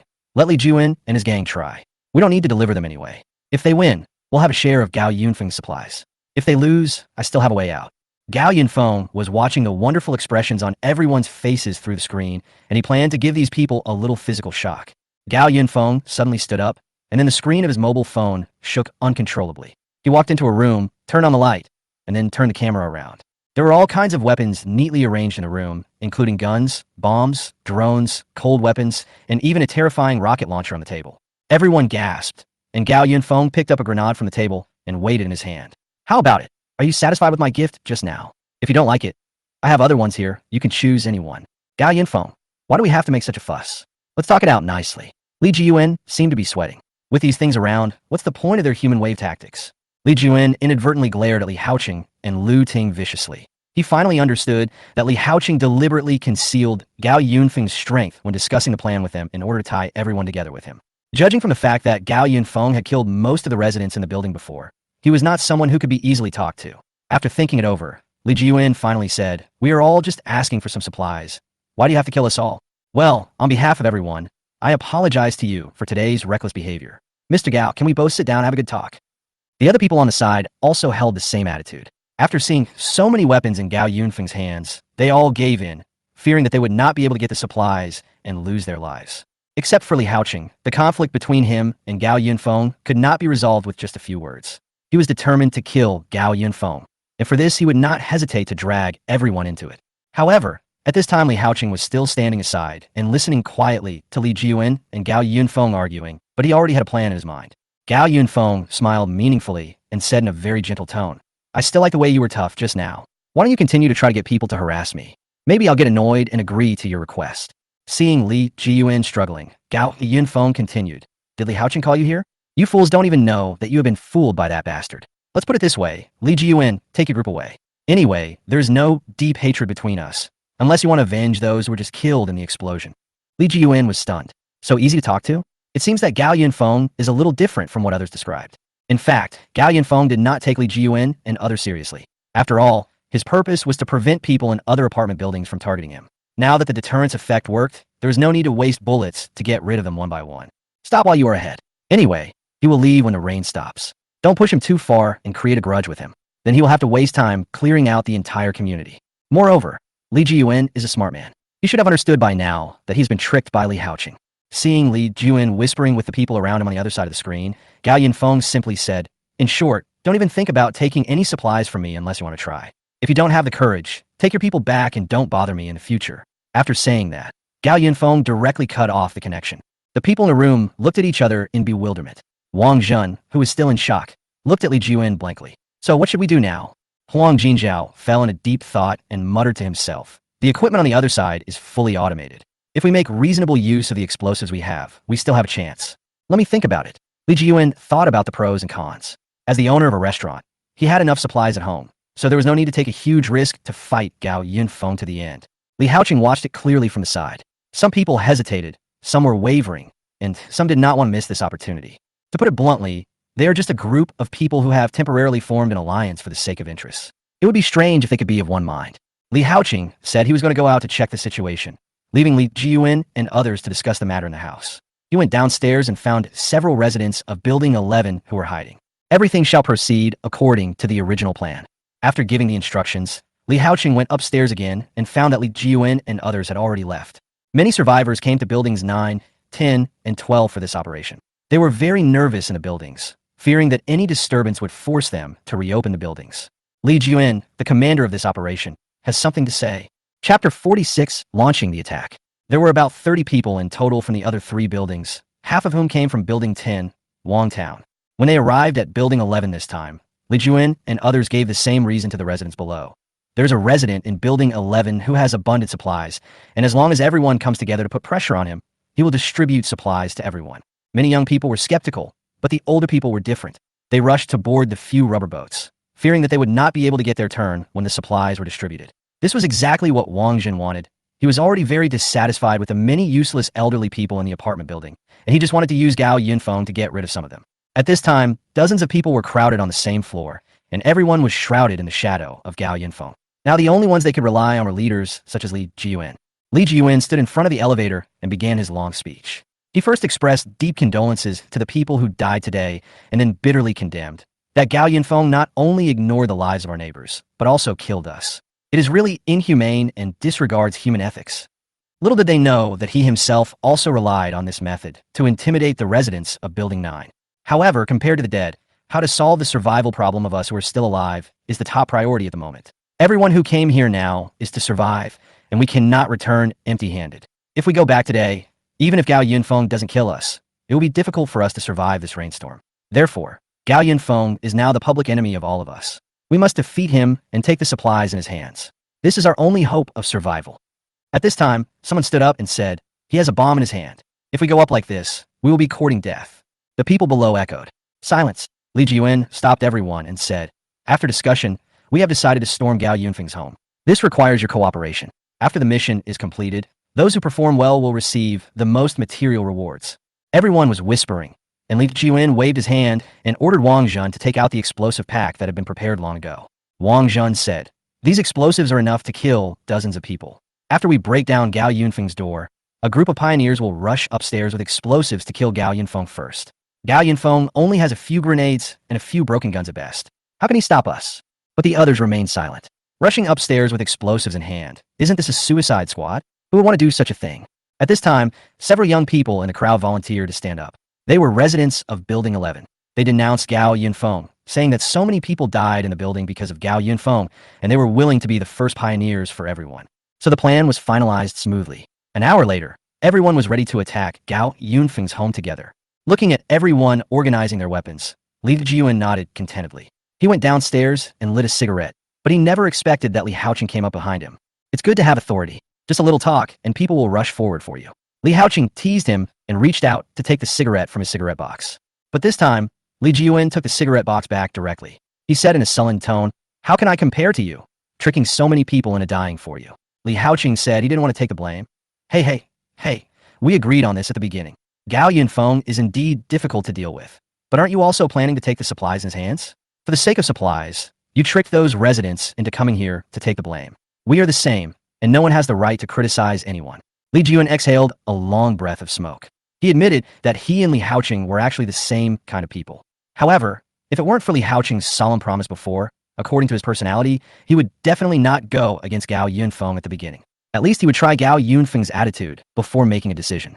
Li Jian threw his cigarette but to the ground, and then said to Li Haoqing, "Let me make it clear in advance that we are all in the same boat now. When we take action later, everyone must contribute, including you. Don't worry, you said it yourself that those who contribute the most will get the most supplies. How dare I slack off?" Li Haoqing responded to him. Li Jian went upstairs doubtfully, and he made his own plan in his mind. He must get Gao Yunfeng supplies, but he also had to get rid of Li Haoqing. This guy was very cunning and would be killed by him if he was not careful. In the afternoon, Gao Yunfeng, who was sorting out the printer list in front of the computer, suddenly heard a loud noise coming from outside, and then his companion hurriedly said, "Master, there are many people in the stairwell." The surveillance video was turned on, but the picture was blurry at this moment. Gao Yunfeng listened to the continuous sound, which sounded very much like the tools used by Li Haoqing and others to break the wall before, and he suddenly felt annoyed. Here they come again. I gave them a chance. Gao Yunfeng immediately pulled out the weapons list from the printer and ordered his companions, "Deal with them all." He sent another message to Zhong Sun, who was in the guest room. "Stay in the room and don't come out. It will be a bit noisy outside later." Zhong Sun also understood what was going on and replied directly with an okay. Gao Yunfeng started the printer and printed out all the selected equipment. He rubbed his hands, unable to contain his excitement. "Let you taste the power of fully automated equipment. I don't need to go out. You all have to sacrifice to the heavens."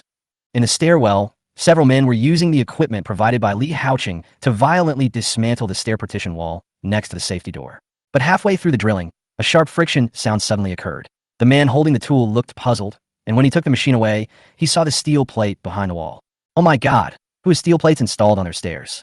Immediately afterwards, a crisp sound of the door opening was heard, and the alloy security door actually opened by itself.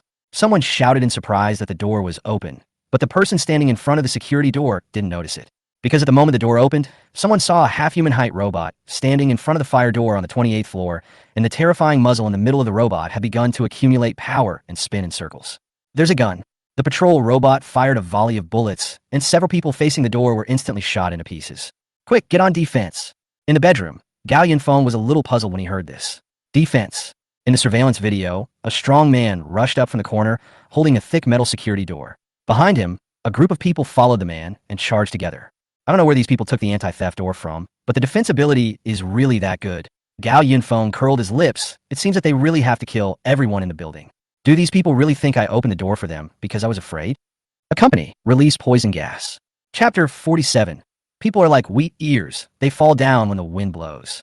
The survivors used the iron door as a shield and moved up the building little by little. The patrol robot received instructions from its companion and immediately withdrew. They finally reached the 28th floor, but stopped when they reached the fire door. "Should we go to the 28th floor or the 29th floor?" The man holding the iron gate asked the person behind him. "Of course we have to go to the 29th floor." The guys in Building 11 said that all the supplies are on the 29th floor. "But shouldn't we take care of that Gao? What if he comes out with a gun to block us when we go upstairs?" For a moment, everyone was blocking the stairwell and arguing. No one dared to enter the 28th floor or go forward to the 29th floor. At this time, someone finally discovered the problem. "Wait a minute, where are those pioneers with explosives? Shouldn't they go to the 28th floor first and blow up Gao to death?" "Yeah, dare to die." "Oh no, where are the vanguards?" Only then did everyone realize that the few people who volunteered to be pioneers were missing. Where are the people? Which building are they from? It seems like those people are all from Building 11. It was originally agreed that those few people would go and kill Gao Yunfeng first, but now that they are missing, what should we do? They were able to use the iron door to block the bullets because of the narrow space in the stairwell. But once they entered the corridor on the 28th floor, the elevator room of nearly 50 square meters allowed the gun-armed robot to do whatever it wanted.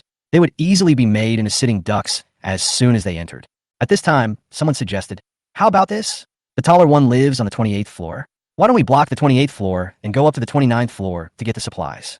That's right. Everyone agreed that killing Gao Yunfeng was not their mission. They just wanted to get the supplies. So, everyone closed the fire door on the 28th floor and brought heavy objects to block the door. A group of people rushed up to the 29th floor in a mighty manner.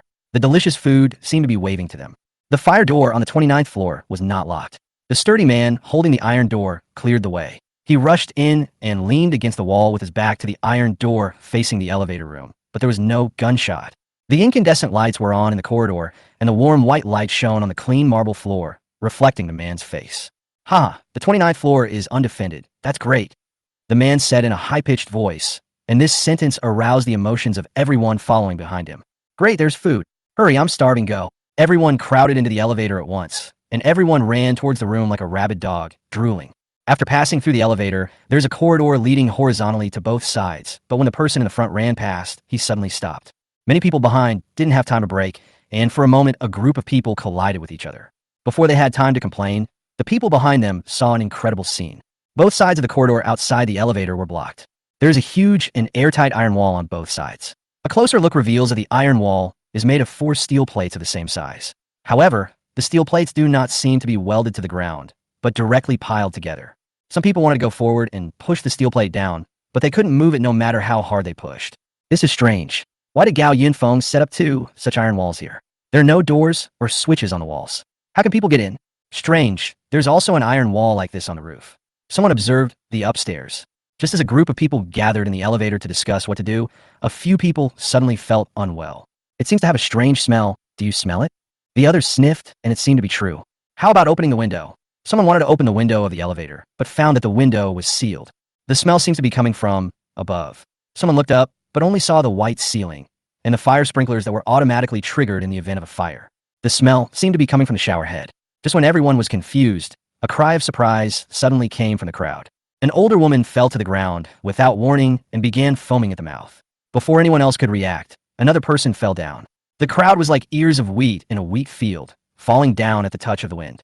Oh no, there's poisonous gas. It wasn't until a large number of people in the elevator collapsed that someone reacted, but it was too late. Those who wanted to run completely lost consciousness and fell to the ground before they even got close to the stairwell. On the 28th floor, Gao Yunfeng was watching the surveillance camera on the 29th floor. The people in the video fell down one after another. He couldn't help but sigh. They came with great fanfare, but died quietly. There was no noise at all. How wonderful. The companion reminded. Master, the poison gas will soon cover the entire building. Please remember to stay indoors and don't move around for the next 6 hours. I know. Remember to remind Zhong Sun as well. Gao Yunfeng looked at the person lying on the surveillance camera with boredom, wondering in his heart what other tricks Li Haoqing and the others would come up with. Suddenly, there was a loud boom outside, and Gao Yunfeng felt the ground shaking. What are you doing? Gao Yunfeng was displeased. Master, the companion cut out the surveillance footage from the 28th floor. Someone blew through the floor. The surveillance footage was taken in another room, which was converted into a gym by Gao Yunfeng. The surveillance perspective came from a sweeping robot placed in the gym. At this time, a large hole was blown out in the center of the empty room, and 2 drones slowly flew out of the hole. Gao Yunfeng frowned slightly. The quality of the floor in Tianjiao community is not very good. How could it be blown up by their homemade bomb? The companion analyzed. It's possible if the amount is large enough. They probably wanted to blow up your room directly, but they didn't expect to blow up the wrong room. Looking at the drones that kept turning around to search, Gao Yunfeng tapped his fingers twice on the table. He said, high-tech versus high-tech, but they found the wrong person. Companion, get rid of those 2 drones. Accompanying, I'm already dealing with it. On the 27th floor, Huang Jinzhao and Wang Zhen each held a remote control and controlled a drone to search the room for Gao Yunfeng. The drones searched the entire room, but only saw a pile of neatly arranged fitness equipment. Huang Jinzhao frowned and said, we didn't bomb the wrong place, did we? Lu Ting on the side said, look, I told you, Gao Yunfeng is in another room. Li Juan stood behind Huang Jinzhao and urged, quick, while the people upstairs are attracting Gao Yunfeng's firepower, quickly use the drone to blow Gao Yunfeng to death. Huang Jinzhao was a little annoyed. You have to wait for us to find someone first. Oh no, they really bombed the wrong room. Gao Yunfeng is really not in this room. Wang Zhen sighed and said, I don't have enough explosives to blow another hole. By the way, has everything upstairs become quiet now? Lu Ting was worried. Li Juan was still urging, those people can't hold on for too long. Let's hurry up. Li Haoqing couldn't wait any longer. He found a ladder and moved it under the hole created by the explosion, then climbed up to the 28th floor with the ladder. He took out his pistol, his eyes grim. Li Haoqing swore that this time he would kill Gao Yunfeng. Chapter 48, you guys jumped into this pit yourself. Not only Li Haoqing climbed up the ladder, but also his younger brothers and all the residents of Building 11. The residents who were already so hungry that they were no longer friendly followed Li Haoqing's advice. It was not so much that they followed it, but rather that they had no choice. They all saw Li Haoqing's methods, and if they disobeyed him, the consequences would not be good. Li Haoqing gave them two choices. Either take a chance and follow him to take down Gao Yunfeng's house, or stay downstairs and continue to feed on the dead until there's no one left. Everyone was holding a knife in their hands, and some even used a stainless steel basin as a shield. The group of people couldn't help but sigh as they looked at the beautifully decorated gym. It's really frustrating to compare yourself with others. Everyone is so hungry, but Gao Yunfeng still has the mind to work out at home. They carefully groped their way out of the room, but did not notice that their every move was captured by the sweeping robot in the corner. Gao Yunfeng was not panicked at all. Now all the fire sprinklers in the corridor have been replaced with poison gas. As long as they enter the corridor, they will die in minutes. Li Haoqing and others came to the entrance, where Huang Jinzhao's two drones were parked. One of the drones kept flying back and forth at the door, meaning to urge Li Haoqing to hurry up. Li Haoqing opened the door and let the two drones go out first. The two drones were equipped with Wang Zhen's homemade explosives. He let the drones go out first, and Li Haoqing would go out after confirming it was safe. The drone flew slowly forward along the corridor. Everything was normal on the surveillance footage. Huang Jinzhao turned the camera's angle and observed other directions in the corridor. He found that the corridor was extremely clean. Not to mention any signs of fighting, there was not even a footprint on ground. Strange, didn't the others already rush forward? Why didn't they fight? Huang Jinzhao wondered. Wang Zhen, who was standing nearby, also said, "Yes, I heard some intense gunfire up there just now. How come nothing happened on the 28th floor?" So strange. Li Jiyuan was also confused. Lu Ting felt something was very wrong, so she suggested, "How about we call Brother Qing back first?" Li Jiyuan immediately objected. "Why are you shouting? We've already gone up there. How can we let go of such a good opportunity? Don't forget that we have drones to explore the way ahead. Even if something happens, they will retreat on their own." The drone passed through the elevator and continued forward. In the room, Li Haoqing took a mirror and placed it at the door to observe the drone's movements through the mirror. Seeing the drone moving forward unhindered, Li Haoqing immediately signaled the residents of Building 11 to go out first. Several men staggered out of the room. The man in front held a stainless steel basin in front of him and looked around vigilantly. Nothing unusual. The person leading the group passed a message to the people in the room. Li Haoqing then came out of the room and walked to another room at the end of the corridor with the others. Everyone was on guard, and when they passed the elevator, Li Haoqing felt something was wrong. He shouted, "Wait a minute," and then cursed at the person in front of him. "There's nothing wrong here." "But there's nothing here. Idiot, the most strange thing is that there is nothing. Where did those dozens of people who rushed up just now go?" Li Haoqing thought to himself, there was such a big commotion just now, dozens of people couldn't have disappeared out of thin air. But now there was indeed no one else in the corridor except them, and even the fire door in the stairwell was closed. Some speculated, did they go to the 29th floor? After all, we told them that the supplies were on the 29th floor. It seemed to make sense. The drones ahead had already reached the door of another room. One drone turned around and faced everyone, signaling them to come over and open the door. "Hurry, go open the door and let the drone go in to explore the way first," Li Haoqing ordered. The people in front just took 2 steps forward when they suddenly stumbled at the same time, and several big men fell to the ground without any warning. "What's going on?" someone exclaimed. Li Haoqing looked at the person lying on the ground in surprise, and then he noticed that there seemed to be a strange smell in the corridor. Could this be? What happened? Seeing their teammate suddenly fall down, the others began to panic. But the next second, 2 more people fell to the ground. "Oh no, there's poisonous gas." Li Haoqing finally realized that it was no wonder that the drone in front did not find anything unusual. It turned out that Gao Yunfeng had placed poison in the corridor. Downstairs, Li Jiyuan and others were dumbfounded as they watched people falling down one after another in the screen. What is this doing? In the following scene, Li Haoqing, who was walking at the back of the crowd, seemed to have noticed the problem and wanted to retreat back into the room, but the door next to him suddenly slammed shut without any warning. Li Haoqing lay on the door and kept banging on it, looking a little panicked. Now Li Jiyuan and others understood that the situation was not good, and they had fallen into a trap. Just when Li Jiyuan and others hadn't figured out the situation, something went wrong with Wang Zhen. "Why is there no picture on my drone?" "What?" Huang Jinzhao was confused, but he soon discovered that the screen of his drone was also black. "What's going on?" Hello. Huang Jinzhao kept pressing the remote control, but the drone had no picture. He quickly picked up his phone to check the drone's remote control system, but the system showed that there was no problem. Just when Huang Jinzhao was puzzled, he noticed the upper right corner of the phone. Huang Jinzhao exclaimed, "When did my phone connect to Wi-Fi? How could there be Wi-Fi at this time?" On the 28th floor, Huang Jinzhao's 2 drones were still flying normally, but the 2 drones flew away from Gao Yunfeng's home and gradually flew to the people in the corridor. Damn it! Why did the door suddenly close? Li Haoqing knocked on the door desperately. At this time, he already felt a little dizzy. In desperation, he held his breath and decided to go all out. But at this time, he noticed a drone flying towards him. Li Haoqing looked at the 2 drones and suddenly felt a little uneasy. Why did this drone look a little different from before? Li Haoqing couldn't tell. but seemed to be flying more steadily and quickly. Almost half of the people in the corridor collapsed, and the rest of them also realized the problem and held their breath. Some people tried to open Gao Yunfeng's door despite feeling dizzy. However, at this moment, a drone overhead suddenly swooped down towards the crowd and slammed hard into the person who was trying to move forward. In an instant, a violent explosion occurred in the corridor. For a moment, blood and flesh flew everywhere. Chapter 49. The whole army was wiped out. The explosion in the hallway shook the surveillance screen. Gao Yunfeng's drink on the table splashed out. He exclaimed, "Wow," and said with emotion, "Are these people's homemade explosives so powerful?" A company said, "Master, I will help repair the corridor later." Gao Yunfeng waved his hand. "No need, we won't be staying here for long anyway, just clean it up a bit later." Downstairs, Li Jiyuan and others also heard the sound of the explosion. Wang Zhen was shocked. "That shouldn't be my bomb, right? My bomb is set to be detonated by remote control, and the remote control is still in my hand. I think it should be."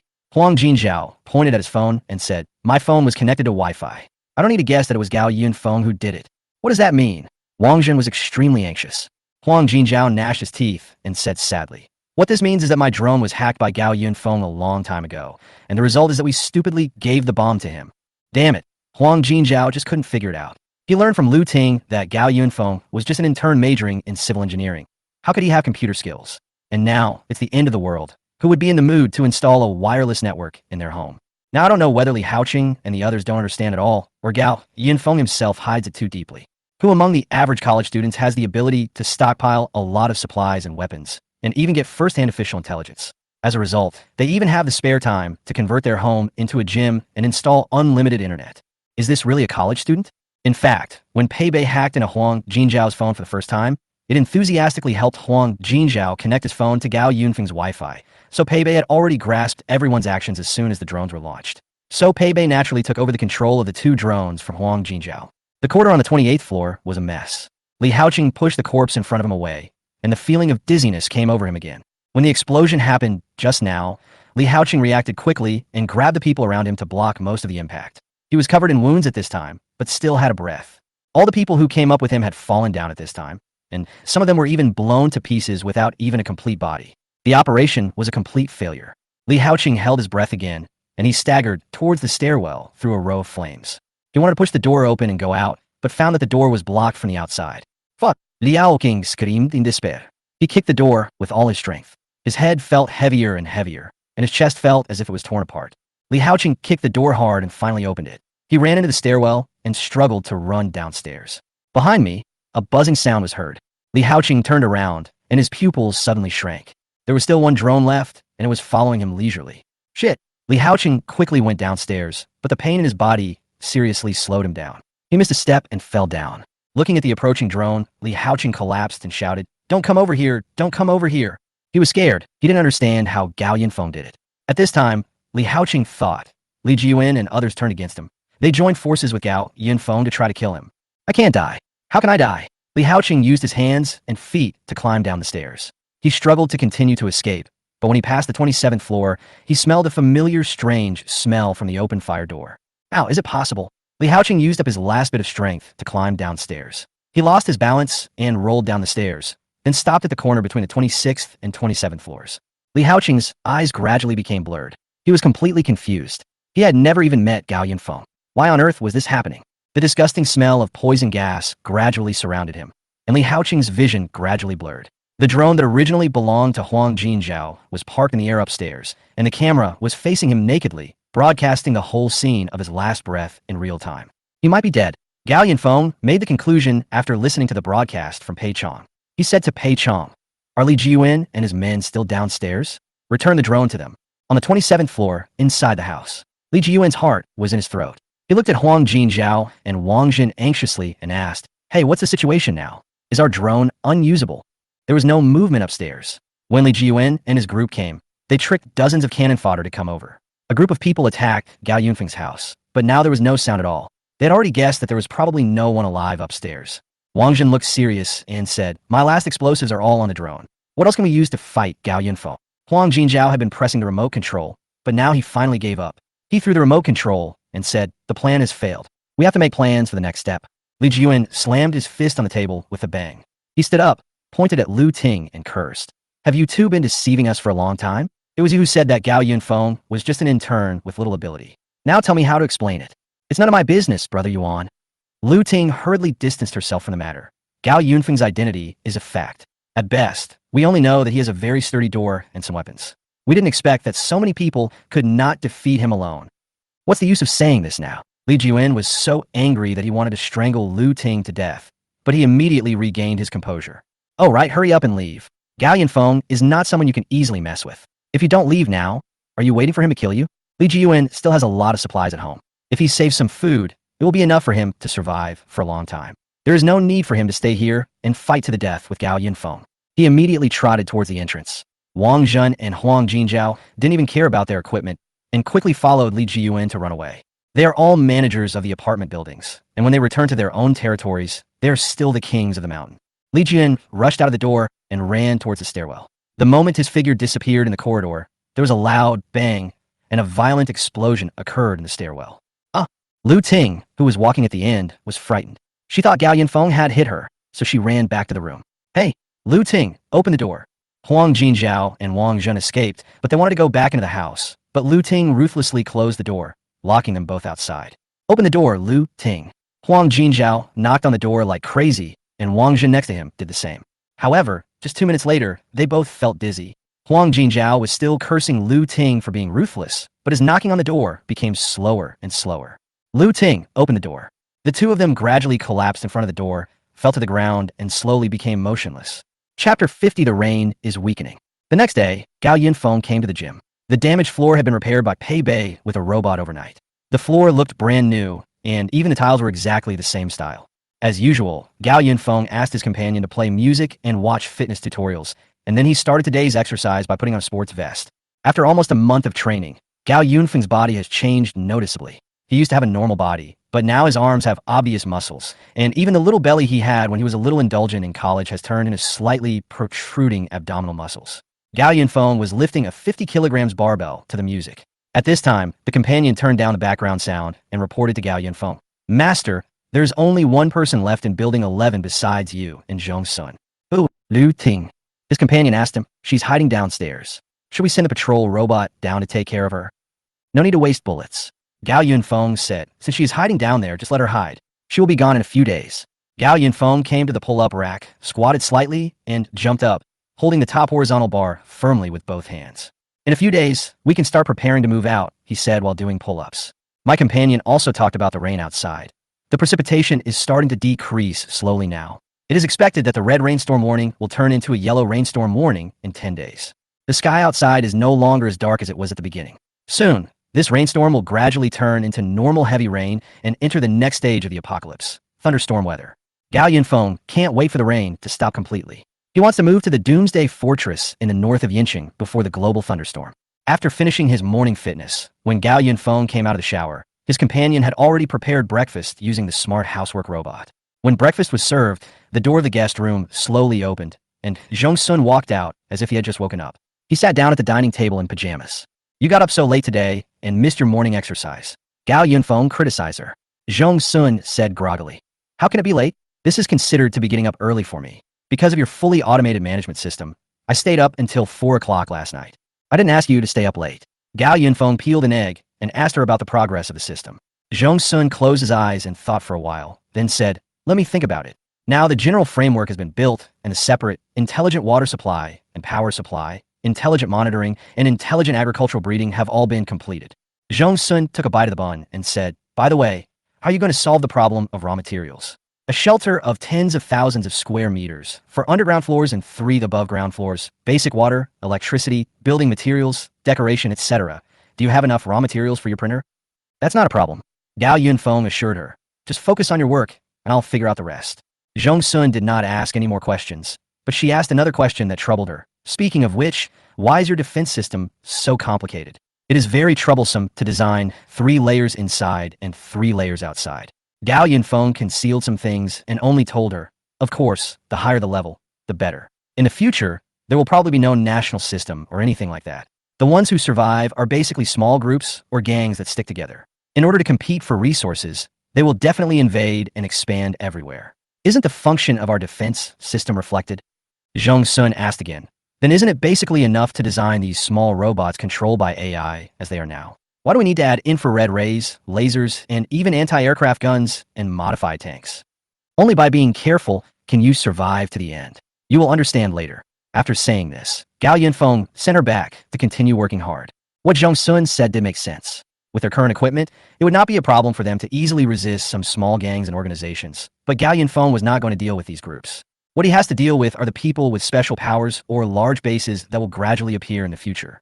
Gao Yinfeng had seen that wars between large-scale bases with a large number of thermal weapons were all covered by large-scale firepower. As for those superpowers, Gao Yinfeng had seen many people with different abilities in his previous life, some of whom used fire, some used wind, some controlled the temperature, and some even turned themselves into 3-meter-tall giants who could withstand damage and output. No matter how powerful he is just an ordinary person. As the saying goes, the rich rely on technology, and the poor rely on mutation. With Gao Yunfeng's current conditions, he should be considered a rich person in the apocalypse, so he should just use his money to fill up his technology tree. As long as he has a printer in his hand, Gao Yunfeng will have full confidence to deal with future difficulties. After breakfast, Gao Yunfeng came to the balcony and opened the glass door for the first time in a long time. The strong wind suddenly rushed into the house, blowing the small objects in the living room into a mess. However, this level of wind is much gentler than the strong wind that was able to tear down big trees some time ago.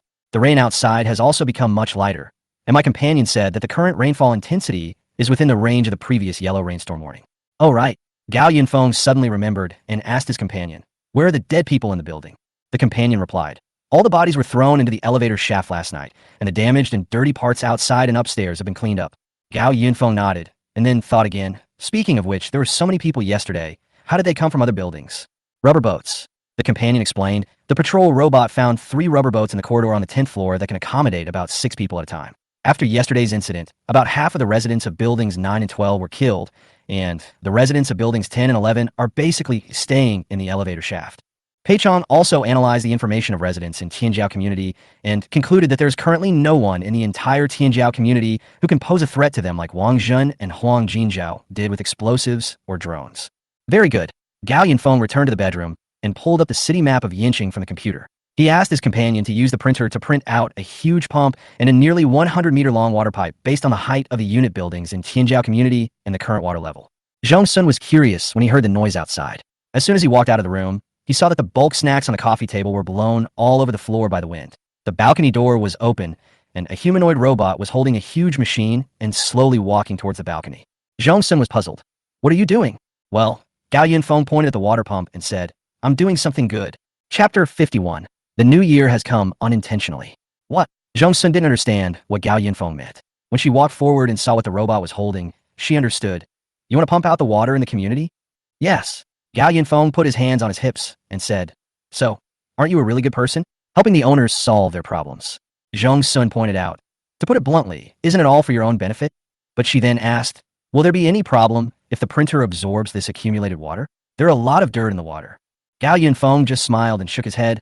"It's okay, it's all water. Even if something was accidentally sucked into the printer, it would just add another printing option for the printer." Gao Yunfeng had used the printer to absorb rainwater from the sky before.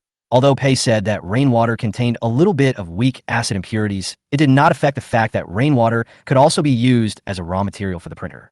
Thanks to some trace amounts of harmful substances in the rainwater, the printer also included these in the print list and classified them as chemicals by Gao Yunfeng. The poison gas used to deal with the residents yesterday was made by printing out a large amount of these things and handing them over to Pei to tinker with. Gao Yunfeng finally understood that the printer could separate the raw materials separately, which was an enhanced version of the filter. The stagnant water downstairs is also water. It's a natural raw material that should not be wasted. The water pump took up almost 1/3 of the balcony space, and Gao Yunfeng carefully screwed the 4 corners of the water pump. Immediately afterwards, the 100-meter-long water pipe was thrown down from the balcony. The pipe fell into the water, and the part exposed to the air kept swaying in the wind. The water pipe is long enough, and a layer of gauze is added to the end in the water to ensure that it will not be blocked by debris. Gao Yunfeng turned on the pump and increased its horsepower. Soon the turbid water poured out from the drain outlet. "Companion, bring the printer over." A robot, the same one that was on the rooftop last time, slowly came over with the printer firmly installed in the middle slot. The robot came to the balcony, stopped, and fixed itself about 3 meters away from the pump. Gao Yunfeng adjusted the absorption strength of the printer, and then the printer began to draw all the accumulated water that was continuously pumped up to the front of the robot, and then absorbed it all. "Done." Gao Yunfeng clapped his hands. Zhong Sun stood aside and complained. "I say, instead of going through so much trouble, Why don't you just take the printer down and vacuum it? Gao Yunfeng said seriously. The printer must stay within my sight. I would rather have some trouble than have any problems with my printer. This is our future life guarantee. Zhong Sun admired Gao Yunfeng's caution, but it was also true that only by being cautious could one live longer. She also admired Gao Yunfeng and was glad that he was willing to give her a chance. After all, it was too difficult for her to survive in this apocalypse alone. She was still afraid of what happened in school. 2 days later, the rain outside weakened a bit, and even the water level in the community dropped a little, but the raw material storage in the printer continued to increase. The companion gave Gao Yunfeng a suggestion based on the rainfall and wind monitoring. Master, in 3 days the rainfall and wind will be reduced to safe standards for travel. Understood. Gao Yunfeng was making minor modifications to the design of the Doomsday Fortress in front of the computer. He and his companion conducted a detailed analysis of the current design and modified the design in all aspects. Gao Yunfeng walked out of the bedroom with satisfaction. He came to Zhong Sun's room and knocked on the door. What's wrong? Zhong Sun asked him. We'll move in 3 days and have something nice tonight, said Gao Yunfeng. Zhong Sun was amused by him and said, then we can move in and eat later. Why are you in such a hurry now? We have to eat anyway. Don't you see what day it is today? Gao Yunfeng raised his eyebrows. What? Zhong Sun was puzzled. What festival comes after New Year's Day? The Spring Festival. Zhong Sun finally reacted. Is the Spring Festival already here? Gao Yunfeng nodded. Zhong Sun was a little surprised. How come it's already the New Year after just a few days? If people outside hear you say this, I'll beat you up. Gao Yunfeng teased her. People outside are living a miserable life, but you still think time flies. That's right. How can time not pass quickly if you stay in front of the computer every day? Zhong Sun turned around and was about to go back to his room. I haven't finished my work yet. You can do whatever you want tonight. Gao Yunfeng was still standing in front of the door. He said, you seem to be in a bad mood. Did you stay at home during the New Year and other holidays? That's about right. Zhong Sun sat down at her desk. Her room was a little messy. I'm not interested in these things. I've never visited relatives before. I always stayed in front of my computer by myself. Gao Yunfeng suddenly felt a little strange. Why was this person a bit withdrawn? At least you have to live with your family. I haven't been home since I went to college. Zhong Sun's hands were already working flexibly on the keyboard. After a long while, she said nonchalantly, my family doesn't like me. I just send some money home every once in a while. After listening to this, Gao Yunfeng was silent for a while. He felt that there was no need to continue discussing this topic. So he turned around and prepared to go to the kitchen. How about we have goose stewed in an iron pot tonight? A robot vacuum cleaner followed Gao Yunfeng and reported to him. Master, there's someone outside the door. Gao Yunfeng didn't stop at all and asked casually, Lu Ting. After all, there is no one else in this building except Lu Ting. Yes. Gao Yunfeng waved his hand and said, send a patrol robot to chase her away. If she refuses to leave, send her away. The companion said, she rushed over, but she came back after a while and said she wanted to see you and tell you something. What could possibly happen to her? Gao Yunfeng didn't care at all. Are you asking me for the funeral expenses for Yang Jiaqing and Li Haoqing? She said there are other people targeting you. Gao Yunfeng paused and said, oh, meaningfully, showing a little interest. Leaving the cooking to his companion, Gao Yunfeng went to the stairwell. In the surveillance footage, Lu Ting was sitting in front of the security door in tattered clothes and looked lifeless. Gao Yunfeng opened a small window on the security door and was able to see Lu Ting's messy, dry hair. Lu Ting heard the noise and jumped up from the ground. She lay on the door in a daze, staring at Gao Yunfeng through the small window with her dry eyes. She said anxiously, Xiao Gao, it's me. I'm your sister Ting. I know. Gao Yunfeng rolled his eyes at her and asked her, are you okay? If nothing is wrong, I'm leaving now. Xiao Gao, Xiao Gao. Seeing Gao Yunfeng turning around and preparing to go upstairs, Lu Ting hurriedly stretched out her hand to keep him, but the window was too small and she could only put her fingers in. Seeing Gao Yunfeng still going up, Lu Ting became completely anxious. Don't go, Xiao Gao, I know someone wants to harm you. I'm here to tell you the news. Gao Yunfeng paused, turned around, and raised the corner of his mouth slightly. Interesting. Chapter 52, Shameless Lu Ting. Gao Yunfeng returned to the door, looked at Lu Ting with a smile, and asked her, you said someone wanted to harm me. Who is it? That. Lu Ting's eyes dodged for a while before she said, it's from other apartment buildings. The remaining people in Building 9 saw that you killed their people, so they want to take revenge. Go ahead. Gao Yunfeng waved his hand, not caring at all. It's not like we haven't tried it before, come on. At worst we could just invite them to the elevator shaft to have a New Year's Eve dinner with their relatives and friends. Seeing that Gao Yunfeng had no interest in the news, Lu Ting quickly added, they have weapons, explosives, drones, and guns. What? Gao Yunfeng deliberately moved closer, revealing an expression of disbelief. So dangerous. Yes, yes. Lu Ting nodded desperately. She pointed a finger at Gao Yunfeng and shouted anxiously, Xiao Gao, open the door first. Let's go upstairs and talk. Let's go upstairs and talk. Oh, don't be impatient. Gao Yunfeng said with a smile. Since it is so dangerous, I can't open this door casually. Lu Ting was stunned. How did those people get into his house before? Then Gao Yunfeng seemed to suddenly remember something, and he said, "Oh, I remember that the boss of Building 9 was Li Jiwen, right? But Li Jiwen seems to have been buried. No, he is sunk to the bottom, right?" That, Gao Yunfeng added. "Also, Sister Ting, since there are such powerful people in Li Jiwen's building, why didn't they come a few days ago? If there are such powerful people, why is Li Jiwen the boss of their Building 9? That, Lu Ting's words were stuck in her mouth. Gao Yunfeng's smile widened when he saw this. He directly exposed the truth. Also, I remember that most of the residents in Building 9 are business owners, celebrities, and internet celebrities. Are there any people who are powerful enough to deal in explosives and guns?" The expression on Lu Ting's face froze. Why did she feel that Gao Yunfeng was like a household registration checker? How many people were there in the family? What were their names and what they did? How could he know everything? Gao Yunfeng was even happier when he saw Lu Ting's expression. So he continued, "Besides, I remember that Li Jiwen in Building 9 is the only boss in the catering industry, so his family supplies should be the most abundant. Let me think. Was he tricked by Li Haoqing to come here? Besides, Li Jiwen is dead, so the first thing the people in Building 9 should do is to divide up the remaining supplies in his hands. Why would they have time to come here to make trouble?" Seeing that Lu Ting couldn't hold it in any longer, Gao Yunfeng waved his hand and went upstairs. "Go back, Sister Ting, and find a better excuse to come back next time. Oh, don't come. Oh, Xiao Gao. Don't go, don't go." Lu Ting couldn't help but shed tears. She began to confess in front of the door. "Xiao Gao, I was wrong before. I was confused and got involved with Yang Jiaqing. I really have no other choice, Xiao Gao. I haven't eaten anything for 3 days. Considering our past relationship, please help me and let me go up. Or, you can give me something to eat." Gao Yunfeng, tisk tisk, ed twice and said with disdain, "Wow, you really take yourself seriously. What's the matter? You've been with Mr. Yang for so long, and you still say you were just confused for a moment? Let you come up? I'm afraid you'll do what you did to Li Haoqing, kick Yang Jiaqing away first, and then chop Fong Tang with a knife. In some ways, you're much more ruthless than Li Haoqing." Lu Ting's eyes widened. Why did Gao Yunfeng know everything? But she still begged. "Yunfeng, Xiaofeng, it was Sister Ting who was wrong before. I'm really not the kind of person you think. I really had no choice at that time. Please save me." Looking at Lu Ting's eyes, it seemed as if her emotions would completely collapse in the next second. Gao Yunfeng felt that she might have become a little abnormal, although she was not a normal person before. "Come on, let's go. Go back and have some sleep. You can dream about anything." Gao Yunfeng closed the small window, ignored her, and went upstairs. "Xiao Gao, don't go." Lu Ting was still trying to keep him, and she even resorted to ruthless tactics. "So what if you live a comfortable life alone? I'm a woman. I can add a lot of fun to your life. You have to believe in my ability in that area. Believe in my pride as a woman. This is really abnormal. Wow, you are really shameless." Gao Yunfeng was disgusted by her. He asked his companion to bring a crossbow and went back to open the window. Seeing the window open again, Lu Ting was ecstatic, but her expression froze in the next second because she saw a dark arrow behind the door. Lu Ting screamed, "Ah," and tried to run away, but Gao Yunfeng shot her in the arm. The stairwell was immediately filled with Lu Ting's wailing.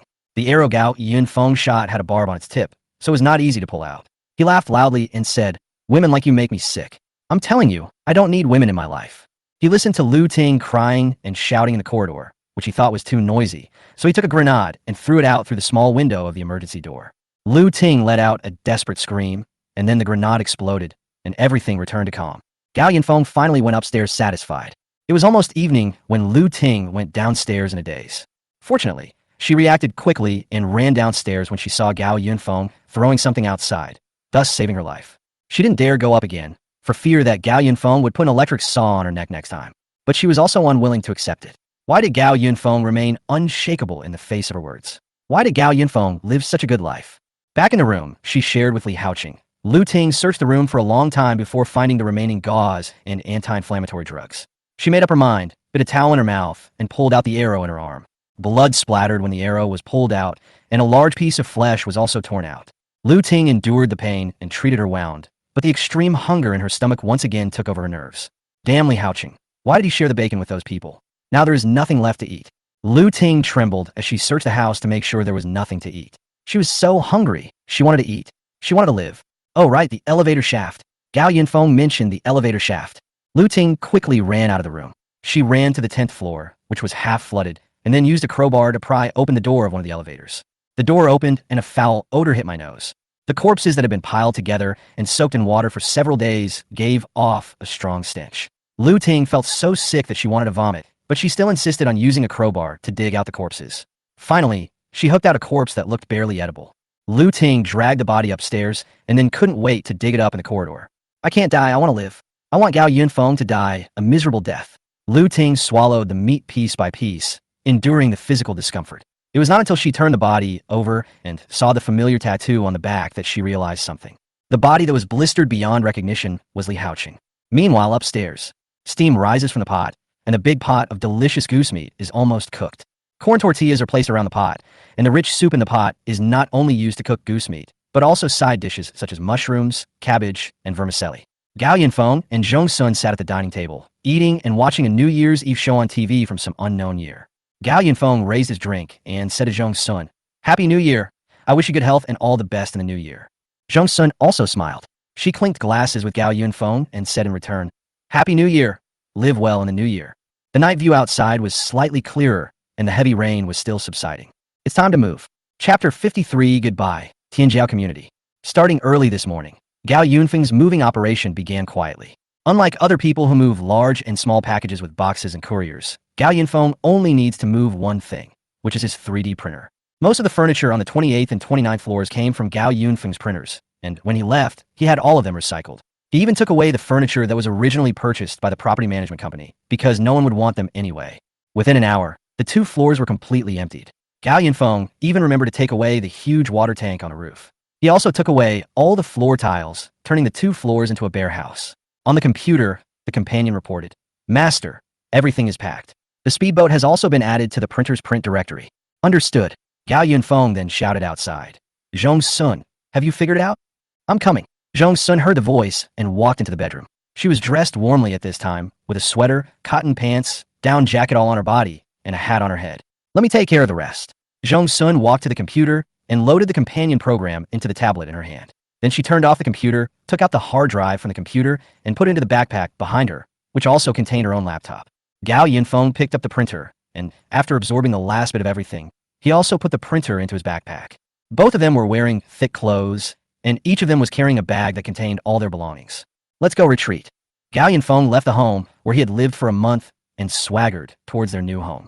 Of course, Gao Yunfeng also dismantled and recycled the safety door that had contributed so much to this family, allowing it to retire with honor. 2 people walked down the stairs one after the other, with a drone leading the way in front. After Gao Yunfeng's good deeds for several days, the water level in Tianjiao Community has dropped to the 7th floor. When they passed the 10th floor, Gao Yunfeng inadvertently saw through the open fire door that in the corner of the corridor, several deflated rubber boats were neatly stacked together. That was the means of transportation that Li Jiwen and others took when they came here. It's a pity that no one else can get out of this building except them. Gao Yunfeng didn't find any trace of Lu Ting all the way down. Maybe Yang Jiaqing, Li Haoqing, and Feng Tang were short of one person and they hurriedly called her down. That was good. There was still a lot of water on the 7th floor. Gao Yunfeng stood on the stairs and directed his companions to operate the drone to blast the wall with explosives. Sufficient amount of explosives instantly blew a hole in the wall, and cold wind quickly rushed in from the hole, making people shiver. Gao Yunfeng took out the printer from his bag and pointed it outside. A speedboat was printed out instantly and landed steadily in the water. After the companion's advanced settings, the original convertible design was changed to an all-round windshield similar to that of a fighter jet, and the fuel in the speedboat had also been set up. Gao Yunfeng put away the printer, stepped onto the speedboat wearing his water shoes, and then waved to Zhong Sun behind him. Zhong Sun took a big step onto the boat, and then reached out to close the door. "Wait a moment." Zhong Sun took out a tablet and connected it to the computer that had been installed in the speedboat with a data cable. The companion successfully took over the control of the speedboat. With the roar of the engine, the speedboat quickly turned direction and set off, creating a huge splash. "Goodbye, Tianjiao Community." Gao Yunfeng comfortably put his hands behind his head and watched the heavy rain continuously washing on the glass. In Building 11, Lu Ting stood by the window and watched the speedboat go farther and farther away. Her thin and pale face was full of shock. Where did the speedboat come from? It was impossible for Lu Ting not to hear the explosion in the stairwell, but even if she knew Gao Yunfeng was coming down, she didn't dare to move. After a while, Lu Ting thought Gao Yunfeng should have gone upstairs, so she went out to check the situation. As a result, she heard the sound of the engine, and then saw a speedboat leaving the community. Lu Ting had only one thought in her mind. It was too terrible. How come Gao Yunfeng had everything in his hands? She envied. She was jealous. She hated. Why didn't she have these good things? Why could Gao Yunfeng live so comfortably? Her hands on the railing gradually clenched. She swore that she would take away everything in Gao Yunfeng's hands, and finally cut Gao Yunfeng into pieces. The speedboat keeps shuttling around in the city, and with a driver at your side, you don't have to worry even in heavy rain. Gao Yunfeng even played a movie on the central control screen, to pass the time with Zhong's son. Master, we have arrived at our destination. Gao Yunfeng looked out the window. They seemed to be in a lake at the moment. Only a few tall buildings in the distance were still standing lonely in their sight. Companion, report the water level here. A company analyzed the result in an instant. According to the height of the buildings in the distance, the current water level is about 4 meters. 4 meters? Zhong's son was a little surprised. It's been raining for a month, and the water level here is only 4 meters? In Tianjiao community, the highest floor has been flooded to the 10th floor. Gao Yunfeng explained. First of all, the terrain here is flat, and the land is considered the highest in the whole Yanqing. Although this entire piece of land has been abandoned for a long time, many infrastructure developers have already completed it, including drainage pipes. He pointed to a large shopping mall not far away. The building, half of which was submerged in water, looked almost completed from the outside. Zhong Sun nodded thoughtfully, then asked, so where are we now? Keep sitting. Gao Yunfeng connected the printer to the computer in the speedboat, and then asked his companion to open the back door of the speedboat. A pair of robotic arms suddenly stretched out from behind Gao Yunfeng's seat. He handed the printer over, and the robotic arms took the printer and then retracted. The screen on the central control screen switched to the monitoring on the robotic arm. The printer was sent to the rear of the speedboat. The back door Gao Yunfeng mentioned was actually a rectangular hole specially opened to the rear of the speedboat. The hole was opened above the water surface and facing the water surface, and the printer was firmly stuck in the hole by the slots installed around the hole. If you want to repair a house, you must drain the water first. Gao Yunfeng started the printer and adjusted the appropriate absorption intensity, and the printer immediately began to absorb water continuously. A company drive-in. The speedboat started and stopped near the shopping mall. Gao Yunfeng then opened the layout map of the development zone and switched to a three-dimensional perspective. Gao Yunfeng pointed to the location of the mall and said to Zhong's son, soon, this will be our indestructible doomsday fortress. Chapter 54, Overturning the Ground. The accompanying voice broadcast on the speedboat's loudspeaker. According to the printer's absorption rate, it will take another 3 hours to completely drain the water from this area. Gao Yunfeng said, increase the absorption intensity. 3 hours is too long. The companion explained, Master, the absorption intensity of the printer is currently 35, which is the optimal intensity after comprehensive calculation. We just need to drain the water now. If the absorption intensity of the printer is increased, it may cause some safety problems. Zhong Sun said, we are not in a hurry anyway. It's only noon now. Besides, I believe in the computing power of my AI. Okay. Gao Yunfeng then pointed to the commercial layout of the entire land and began to explain the basic concept of the Doomsday Fortress to Zhong Sun. That year, a leading real estate company bought this piece of land and planned to build it into a new commercial center in Yanqing. It would extend around the shopping mall in front of Gao Yunfeng and would include not only high-end residential areas but also high-end office buildings. Unfortunately, the company eventually went bankrupt due to various reasons. Not only did the boss go to jail, he also owed a huge debt that could only be repaid with the Tianyi Bank. So the land could only rot here. This shopping mall is divided into 4 underground floors and 6 above-ground floors, with an area of nearly 50,000 square meters on each floor. However, our Doomsday Fortress will only retain the 3-story building above ground. Gao Yunfeng preached tirelessly. I feel that such a large space only needs 1 floor. Zhong Sun found it unbelievable when he heard the area occupied. Who would build such a large house in the end times? Only Gao Yunfeng has the ability to do this, right? Gao Yunfeng raised his eyebrows slightly and said, the more the better, understand? This fortress is where we will live from now on. I want to build a small city with multiple functions. Moreover, I also need a very large space to store energy. He planned to use a considerable amount of space to build an underground reservoir and a small power station to maintain the energy supply of the entire fortress. It's true that 1 floor is enough for our daily life, but defense is the most important point of the whole house. Otherwise, why do I call it a fortress? Zhong's son complained. Are you planning to build a military base here? I can build an army by myself. Gao Yunfeng said excitedly, and then he opened the 3-dimensional design of the Doomsday Fortress. Zhong Sun was delighted when he saw it. Zhong Sun has been concentrating on programming these days, but he didn't expect that Gao Yunfeng has designed the Doomsday Fortress to be so grand.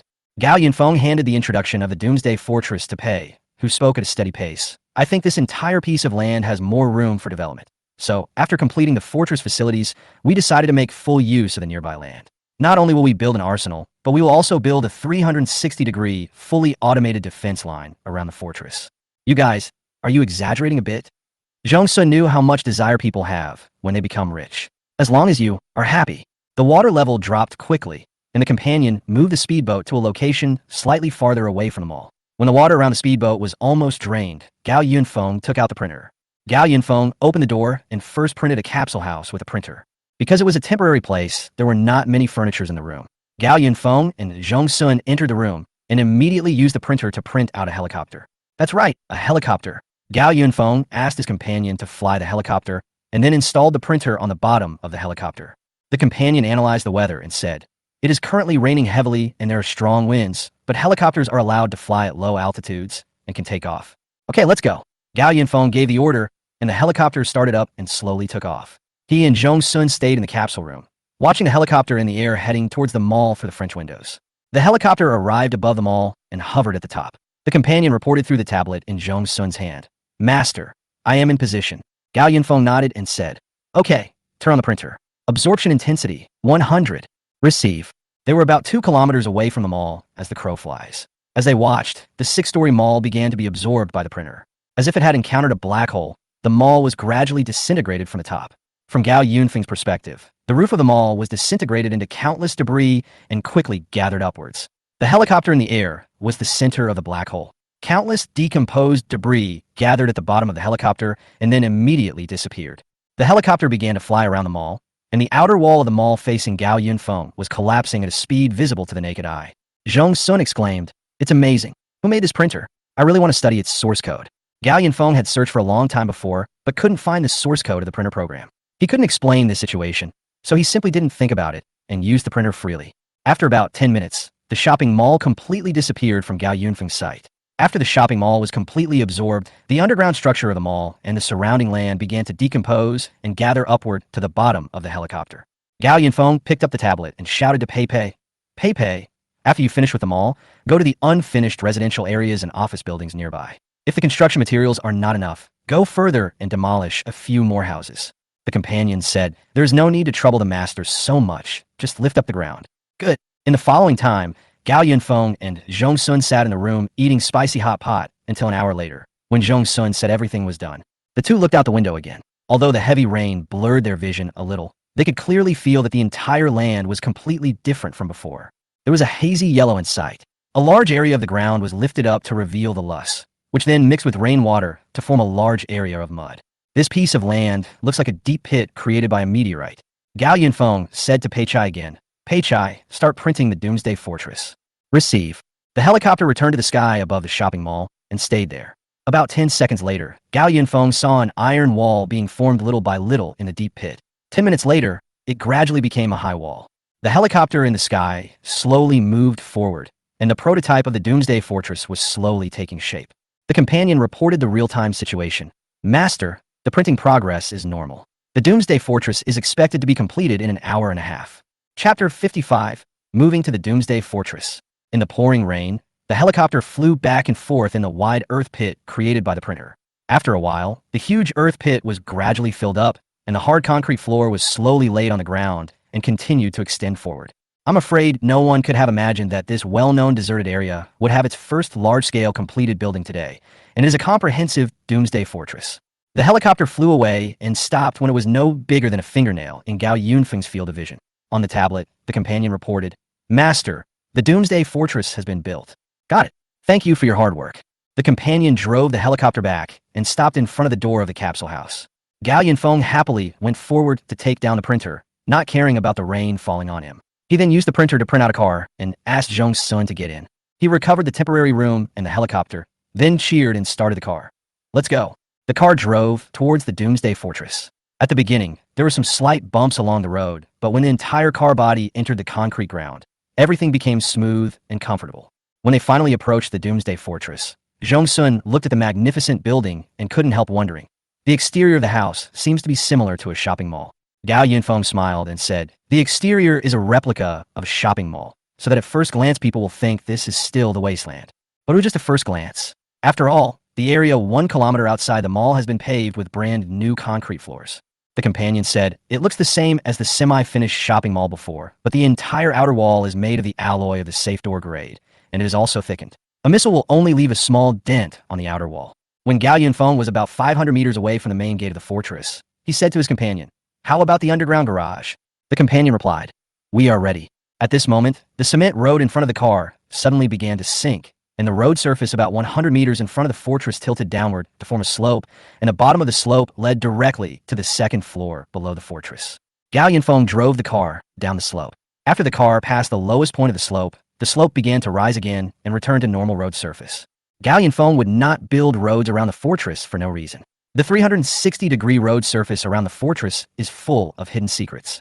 After entering the underground's second floor, countless headlights lit up one after another, and the entire floor was instantly brightly lit. The car continued to drive forward for a distance, and then stopped. Gao Yanfeng and Zhong Sun got out of the car and walked towards the bright elevator. Gao Yanfeng said, "The area we just passed will be used as a parking lot in the future, but it will not be used to park cars, but large vehicles such as armored vehicles and tanks." Zhong Sun nodded. She had already seen it in the design. The fortress has 4 underground floors. The negative 4th floor is the power operation hub. Large-scale power generation and power supply equipment will all be set up on this floor to maintain the power operation of the entire fortress. However, the companion said at this time, "Master, there's a problem that needs to be dealt with at a certain time. When I printed the fortress, I only chose to print the basic large facilities in the fortress. Our iron raw material reserves are insufficient. The power facilities on the negative 4th floor are still using diesel generators. Our underground power station is not yet complete." But Gao Yanfeng didn't care much. He said, "It'll be fine as long as we can hold on until the rain is over." The 3rd underground floor was then used as an ecological park with indoor gardens, pastures, and farms. After all, printers cannot print living things, and Gao Yanfeng thought that in the future, he would have a chance to find some live livestock, vegetable seedlings, flower seedlings, and alike, and raise them underground so that he could eat the freshest vegetables and meat in the future. It would be boring to always eat what was printed by the printer. Then there's the large arsenal on the 2nd floor below ground. The daily living area is on the basement and 1st floor. Gao Yanfeng and Zhong Sun took the elevator to the 1st floor, and their companion had already prepared a 4-wheeled vehicle at the elevator entrance. It was exactly like the bumper cars in the amusement park. Not very fast, but completely sufficient for use inside the fortress. Gao Yanfeng drove out of the elevator, and a store not far away that was designed like a 5-star hotel lobby caught Zhong Sun's attention. The store door was open and the interior was decorated with the highest quality features. Gao Yanfeng said that was where they would live. There is no distinction between main and guest rooms. Each room is 100 square meters in size and can be used however you want. Gao Yanfeng drove Zhong Sun to a computer room. He explained, "This is the control center of the entire fortress. It is managed by the companion control. Of course, you can also do it if you need it. The entire fortress has been installed with our own server, so it is not a problem to access the internet. Of course, we are using our own intranet." Zhong Sun was already completely impressed by the magnificent decoration in front of her. She said, "No need to introduce it in such detail. I will be familiar with it when I have time to go shopping by myself." Finally, she sighed, "This place is so big. You are so extravagant. Did you originally plan to enjoy such a big place by yourself?" Of course. Gao Yanfeng was very honest. If it's a house like the one in Tianjiao community, it would be depressing if it's too small. It's the end of the world, so I definitely need a bigger space to add some fun to myself. The basement floor serves as a backup floor, and the same applies to the 2nd floor, except that the basement floor has a backup control system to facilitate future emergency situations.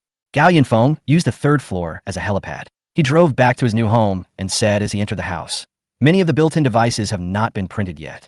We will go out to replenish the raw materials in a while and fill the entire fortress. Then you won't feel that the place is too big. There are also mechanisms on the roof. When the time comes, we could put a few planes on the roof for daily travel." Zhong Sun was ashamed. "Your trip seems quite ordinary." Of course, it's the end of the world and we have to be nicer to ourselves. Gao Yanfeng sat down on the soft and comfortable sofa, turned on the TV, and let his companions play a movie. "All right." Zhong Sun remembered something. "Why don't I seem to see your water storage area? It rained so hard outside just now that I got a little wet. I want to take a shower. Let's go." Gao Yanfeng said, "There is a residential area near the original shopping mall. It has been completely hollowed out in preparation for building a super large underground reservoir in the future. But the last thing we lack is water, so don't worry." After Zhong Sun entered the bedroom, Gao Yanfeng tilted his head and lay down on the sofa. He stretched out and felt happy that he had successfully moved to the fortress he had been dreaming of. Gao Yanfeng then remembered that he seemed to have been wet just now. So he got up and prepared to take a shower. Before entering the room, he called out to his companion, "Companion, go prepare the ingredients. We're going to have hot pot tonight." Chapter 56. Prepare to borrow some electricity from the sky. In the huge open space, Gao Yanfeng looked at the nearly 5-meter-high iron tower and asked, "Pan Pei, what are the simulation results? Can this thing be used?" The accompanying voice came from the tablet in his hand. "Don't worry, master. I have simulated charging for nearly 10,000 times. This battery can already meet your expectations." The energy storage device mentioned above was printed by Gao Yanfeng for future use as an electricity storage device for the Doomsday Fortress. Gao Yanfeng found this energy storage device from the energy device he had developed from the previous printer. Ever since the printer was last upgraded after being struck by lightning, Gao Yunfeng has attached great importance to whether the printer can be upgraded again. Last time, the printer list not only expanded to include many power supply devices, but also added a scanning function. However, the scanning function is currently too small. Gao Yunfeng has explored it many times and only found that this function can not only completely copy real things, but also copy and save virtual things. Take data, for example. In the past, all kinds of electronic devices printed by printers were basically brand new factory settings, but the scanning function can perfectly copy the scanned electronic devices and the data in them. The next step was to scan and print the virtual items on TV. However, Gao Yunfeng tried many times to scan those very powerful weapons and equipment and even cyber technology on TV, but what he printed out were just models that looked exactly the same. Otherwise, Gao Yunfeng would have printed a spaceship to live in space for retirement, or would have just dropped a nuclear bomb on anyone he disliked. Originally, Gao Yunfeng thought that the energy devices newly added to the printer were fully charged when printing because of the characteristics of the items. Then, after exploring for a while, he realized that the electricity also required raw materials. How could it be possible for the device to be fully charged for free after printing? Unlike ordinary materials, printing electricity is not a simple matter. Just like now, ordinary daily necessities require water, machinery requires iron, and buildings require building materials, which come from soil and sand. The raw material required for energy is electricity. As for why the energy devices printed by Gao Yunfeng before were all fully charged, it was because the printer at that time absorbed the lightning and stored some electrical energy, and this electrical energy was reprinted as raw material and fed back to those devices. Currently, the power supply of the Doomsday Fortress relies on several diesel generators. The underground power station originally planned to be built on the -4th floor has been temporarily shelved due to raw material problems. In fact, not only the power station, but many floors in the fortress are currently vacant. The reason was that Gao Yunfeng had stockpiled too little steel before. The total amount of scrap steel and finished steel he had collected before was only about 10,000 tons. In order to ensure the defensiveness of the Doomsday Fortress, he used the strongest alloy for the outer wall. Printing the outer wall alone almost consumed all the stock in the printer. The companion said, "Master, I noticed this problem when I was printing the fortress, so I saved some raw materials for other facilities in the fortress." Although the thickness of the alloy outer wall of the fortress was reduced without authorization, Gao Yunfeng was not going to pursue it after all, because it was something he could not help. At worst, he could just find more steel to reinforce the fortress later. Even if the companion saved some steel, the fortress now needs intelligent AI everywhere, and the remaining raw materials are just a drop in the bucket. Just like the iron tower in front of Gao Yunfeng, it was printed by the companion who first recycled some of the equipment in the fortress. Originally, Gao Yunfeng's idea was to increase the size to ensure that the internal capacity was sufficient. Now, Gao Yunfeng is located in an area 3 kilometers away from the Doomsday Fortress that was originally planned to be used as a commercial office building. Gao Yunfeng printed a circular building here with a glass ceiling on top. The rain hitting the glass above made a tapping sound. What Gao Yunfeng needs to solve most now is the raw material reserves of the printer. And the first thing to deal with is energy, that is, electricity reserves. The rainfall is now decreasing day by day. Judging from the precipitation, the rain has now dropped to heavy rain level, which means we have said goodbye to the rainstorm. But Gao Yunfeng knew that all this was just a prelude to a greater disaster. After about 2 to 3 days, the weakened rain will return to heavy rain, and a global thunderstorm will cause devastating damage to the land. In the previous life, many people wanted to go out to look for some supplies when the rain subsided, but they never expected that the sudden change in weather trapped countless people in a new corner. Then a thunderbolt struck and sent all those who had not had time to hide indoors to the tribulation. But the result was, of course, that everyone failed to survive. The thunderstorm will last for about 5 days. Gao Yunfeng's Doomsday Fortress has taken sufficient lightning protection measures, so there's basically no need to worry. With absolute protection, Gao Yunfeng naturally focused on the large amount of electricity brought by the thunderstorm. Last time, just a few lightning bolts allowed the printer to be upgraded. How many surprises can this thunderstorm bring to Gao Yunfeng? That's why he and his companion hurriedly modified a tower-shaped energy storage device. His companion predicted that the modified energy storage device would have a capacity that could support the Doomsday Fortress's electricity supply for 1 month. This is the prediction assuming that all configurations of the Doomsday Fortress are fully prepared. Nearly 1 kilometer away on the other side of the fortress, Gao Yunfeng has built a super large underground water reservoir in the original community. Once the steel is replenished and the equipment is fully completed, the community will be completely self-sufficient in water resources.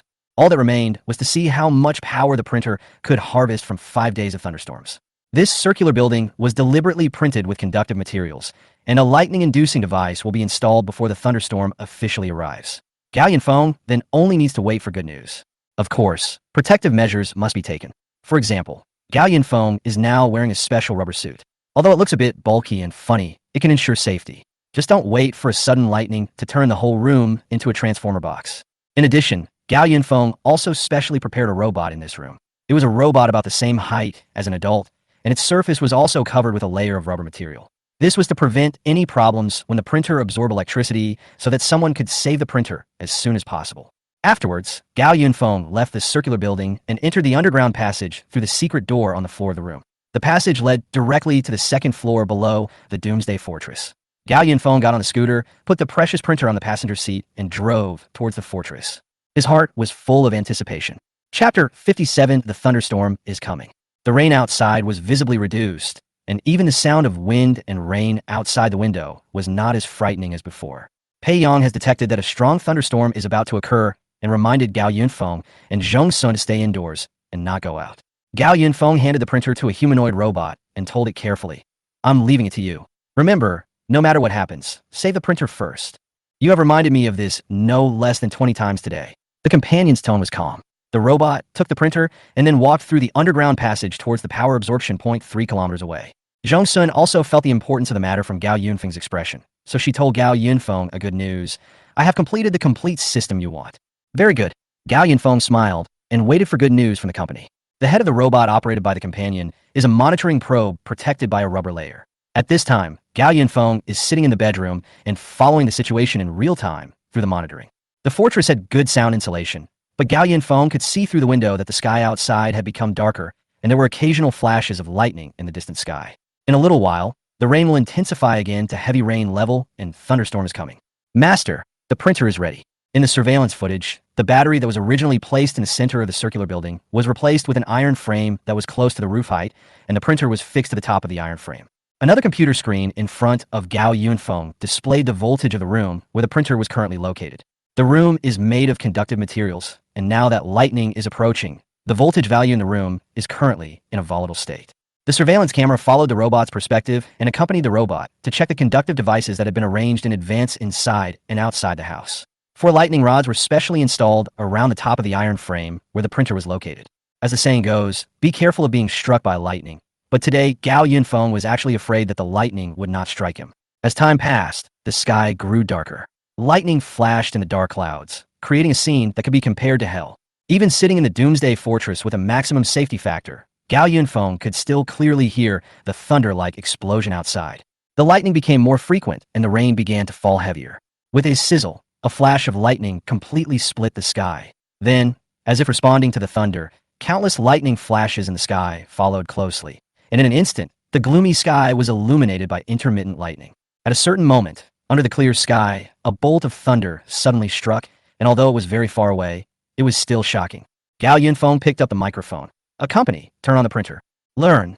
In the surveillance video, the printer turned on the raw material absorption button towards the sky. The ceiling was torn apart instantly, and the printer was exposed to the thunder. At this time, the absorption intensity of the printer was 40.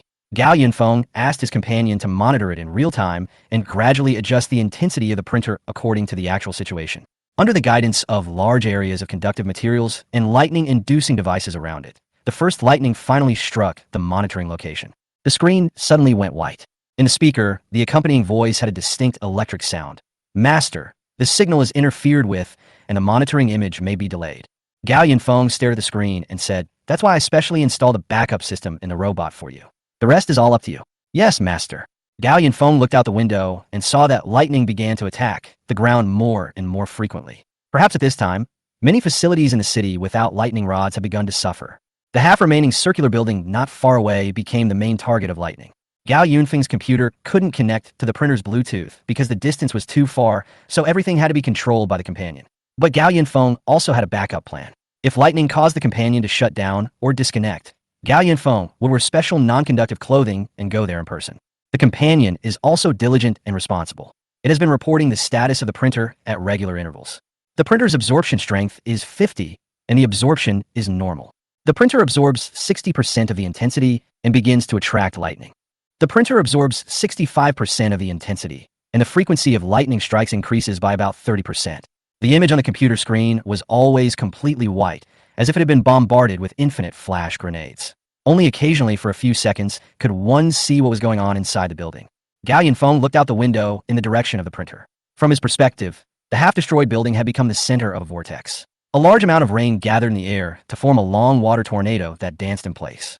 Countless lightning bolts struck from all directions, destroying the poor building completely. Companion, what's the current situation of the printer program? Just as Gao Yunfeng finished speaking, a huge thunderbolt struck down, and in the white light, he seemed to feel the robot's body tremble. It stayed with me for 3 full seconds before responding, its voice intermittent. Master, start the program. 1. What? Gao Yunfeng didn't hear clearly. After a few more seconds, the companion's communication was slightly better. Master, the printer program interface is currently in a garbled state, but the absorption is still continuing. Last time, too. It took the printer program a while to return to normal after garbled characters appeared, but it turned out to be a blessing in disguise as it unlocked new features. At this time, an hour had passed since the lightning absorption began. Gao Yunfeng simply asked his companion to stop for a while. Stop for a while. Take the printer into the underground passage and check the printer's condition. Learn. The companion moved quickly, and soon it entered the underground passage with the printer, and the computer screen was finally no longer completely white. After waiting for a while, the companion directly shared the screen of the computer inside the robot. Master, the garbled code in the printer program has disappeared. You can check the current situation. Gao Yunfeng carefully checked it, and this time he didn't find any new functions of the printer. However, he was very surprised by the power reserve of the printer. He exclaimed, I didn't expect that a lightning strike of just 1 hour could provide such abundant electricity. The companion also said, Master, it seems that our previous preparations were unnecessary. I was observing the printer's absorption just now and found that the printer's absorption of lightning is just like that of water, steel, and other materials. The absorption distance increases with the absorption intensity. Therefore, as long as the printer's absorption intensity is sufficient, lightning can be directly attracted to it, and we don't need to prepare any conductive devices at all. The companion noticed that the trajectory of lightning changed when it fell, and it was directly attracted to the printer like rain, ensuring that the energy of each lightning would not be wasted. Gao Yunfeng was very satisfied. Now he didn't have to worry about electricity problems for a long time. Chapter 58, Going Out and Heading to the City. Resources only feel insufficient when they can be used for one's own benefit. Gao Yunfeng now feels that 5 days of thunderstorm weather is too short. The place where the printer absorbs lightning is accompanied by continuous monitoring of the printer's absorption situation. 5 days have passed in the blink of an eye. The lightning basically never stopped during these 5 days, constantly striking the printer, and then all of it without exception became the raw materials of the printer. After Gao Yunfeng confirmed that the impact of lightning on the printer would only cause garbled characters on the program interface, he began to unscrupulously ask his companions to strengthen the absorption strength of the printer. He wished that all the lightning in the world could be concentrated on the top of the printer. The printer's absorption intensity was later increased to 100, and a large amount of lightning mixed with rain was continuously absorbed by the printer. Now, there's no need to worry about raw material problems for items that need to be printed with water, and electricity is guaranteed for a long time in the future. 5 days later, the rain gradually subsided and the thunderstorms also began to weaken. Gao Yunfeng understood that the thunderstorm stage was about to end, and the end of the world was about to enter the next stage. Over the next 2 days, the rain gradually decreased from heavy rain to heavy rain, and then to light rain in less than a day. Gao Yunfeng told his companions that they could evacuate as the power reserves had reached their limit. Another day passed, and the doomsday rainstorm that lasted for nearly 2 months finally came to an end. The sky finally cleared up after a long absence. Although most areas of Yinqing were still soaked in water, the sunshine still gave people new hope. Zhong Sun couldn't help but sigh. The rain is finally over. At the same time, she was also worried. Is this apocalypse over? Gao Yunfeng looked at the wet ground outside the window and said, if it was so easy to end, I wouldn't have gone to so much trouble to make so many preparations. In his previous life, Gao Yunfeng had naively believed that everything would return to normal after enduring the heavy rain and thunderstorm. At that time, he was still looking forward to going to the police station to report what Yang Jiaqing had done in the company. But this is only a moment of calm before the next stage of the apocalypse begins. In about 2 days, the apocalypse will enter the next stage. Therefore, Gao Yunfeng decided to take action today. He and Zhong Sun roughly analyzed what kind of disaster would happen next. Of course, Gao Yunfeng concealed the fact that he had been reborn once. The water in the city will soon recede. The problem that was easily ignored during the heavy rain and relatively cold weather will definitely cost many lives in the next few days.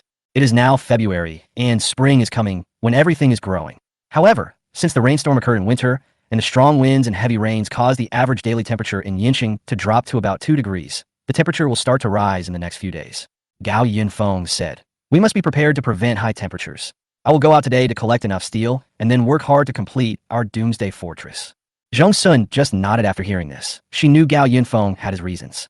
However, when Gao Yunfeng was planning his itinerary for the day, Zhong Sun marked a place for him. He looked closely and found that it was in the center of Yinqing. Zhong Sun explained, "This is the Yinqing Meteorological Bureau. If you have time, go there and see if the equipment inside is still there." Then, she handed Gao Yunfeng a USB flash drive. "If the equipment in the Meteorological Bureau has not been moved away by the authorities in time, find a usable computer and insert the USB flash drive into it, so that I may be able to access the weather satellite." The natural disaster happened on Earth, and the satellites in outer space should not have been affected. Gao Yunfeng understood Zhong Sun's idea. If the existing breath monitoring system could be moved here, it would be of great help in the future. Gao Yunfeng put away the USB drive and put on his backpack, which contained a printer and 2 guns for self-defense. "Got it." Gao Yunfeng drove the bumper car towards the door without looking back. The main entrance on the first floor is the same size as the entrance of the shopping mall, but Gao Yunfeng has changed the door into a fully automatic alloy iron door, and facial or fingerprint verification is required for entry and exit. The huge silver iron gate slowly moved to both sides and opened. Gao Yunfeng walked out of the fortress from a main gate for the first time. He was standing outside the door in a black jacket, with headphones in one ear. The voice of his companion came to his ears through the headphones. "Master, I have planned a way to travel, but now there is a problem. The steel for the printer is basically out of stock." Gao Yunfeng was puzzled. "Then how do we get there?" He originally wanted to fly over by helicopter. Pei Bei said, "At present, our raw material reserves are not enough to print even 1 helicopter, so I chose the most economical and convenient tool, a motorboat." Gao Yunfeng's eyes lit up. "That sounds good." He took the printer out of his bag and clicked print. A modified motorcycle immediately appeared in front of Gao Yunfeng. This was a motorcycle with modified sides. If you didn't look at the wheels underneath, it was completely a jet ski, but after folding up the sides, it was an enlarged motorcycle. Accompanying people on errands always makes people feel at ease. This amphibious motorboat uses a hybrid of oil and electricity, so the owner can rest assured about its endurance. "Well done." Gao Yunfeng sat on the motorcycle. He took out a mobile phone from his pocket and placed it on the mobile phone holder in front of the car.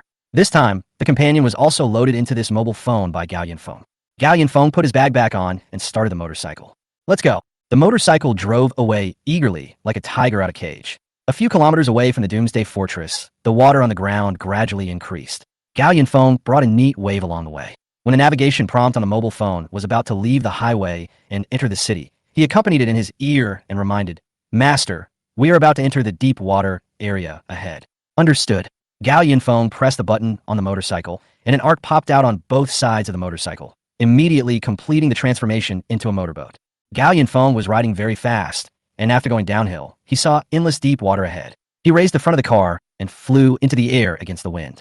Cool. The motorboat hit the water and continued to move forward into the distance in the waves. All the way south, Gao Yunfeng decided to go to the Meteorological Bureau in the center of Yinqing first, and then go to the industrial area on the way. The closer to the city center, the more living people he saw. Gao Yunfeng had seen no less than 20 people rowing small boats to look for supplies along the way. When they saw Gao Yunfeng, they all showed surprised expressions. Some of them had bad intentions after seeing Gao Yunfeng in clean clothes and a handsome motorboat. The idea was good, but their small broken boats could not catch up with Gao Yunfeng at all. After driving for half an hour, the navigation showed that we were about to arrive at the city center.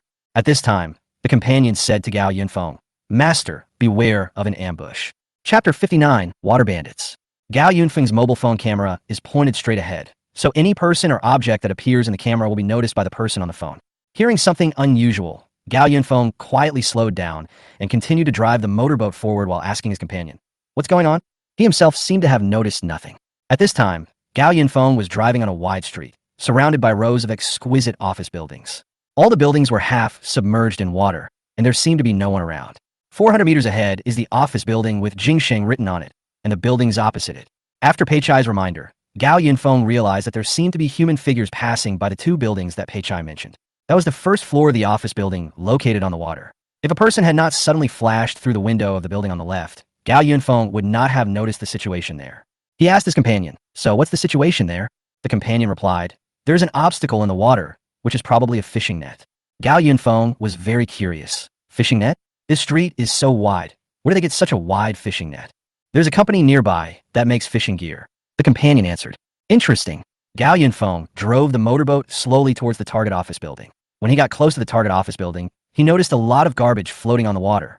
The most eye-catching thing was the bodies floating in the water. There was also a large ball of crumpled plastic in the water, which Gao Yunfeng could probably guess was a deflated rubber boat. "It looks like someone is robbing here." Gao Yunfeng pretended nothing happened and dived into the opponent's net. At the suggestion of his companion, Gao Yunfeng stopped in front of the big fishing net. The next second, a fishing net suddenly emerged from the water, spanning the entire street, blocking Gao Yunfeng's way. Then, there were bursts of noise around. Several rubber boats rode out from between the buildings behind Gao Yunfeng, cutting off Gao Yunfeng's retreat. Really, Gao Yunfeng put his backpack in front of him and reached into the bag with his right hand. He placed his left hand on his leg and tapped it a few times casually, waiting for those people to come over. There were 4 rubber boats in total, which surrounded Gao Yunfeng from both sides. On a rubber boat, a man with shifty eyes excitedly said to the burly man beside him, "Brother Jun, what a cool motorboat." The handsome guy stood up, holding a kitchen knife in his hand, with a fierce look on his face. "Hey kid, you are in big trouble today." "Oh really? That's too bad. I should have checked the almanac before I went out."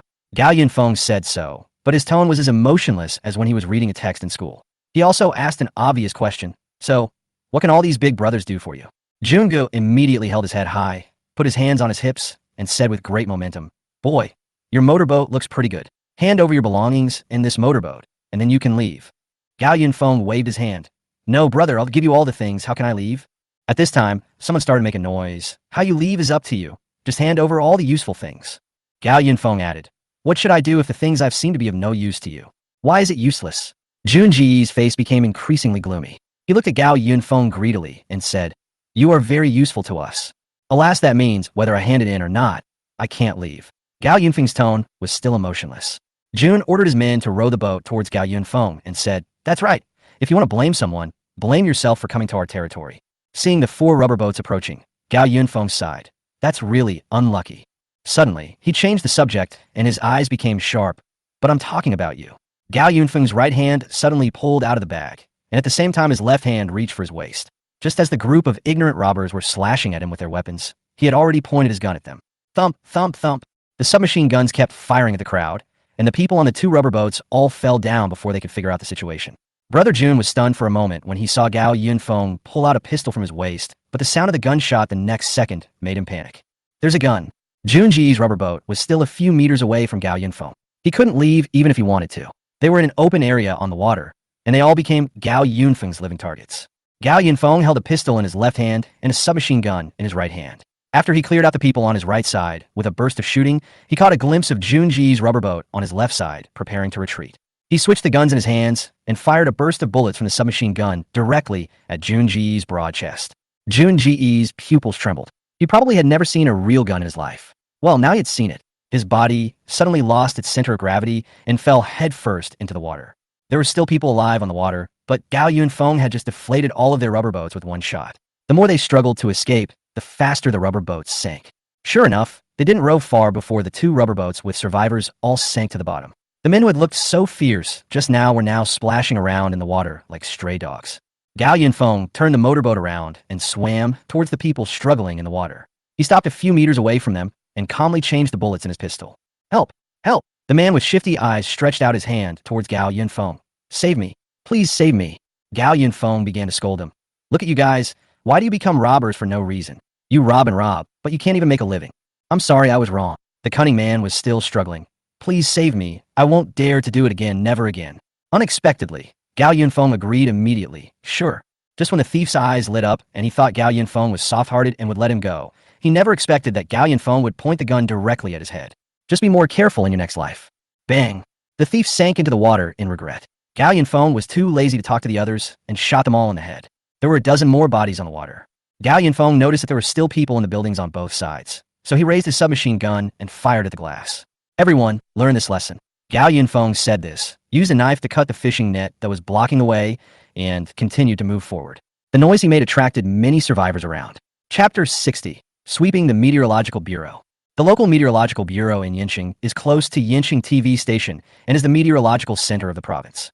Gao Yunfeng drove the motorboat to a window, then took out a small hammer and broke the window to enter the house.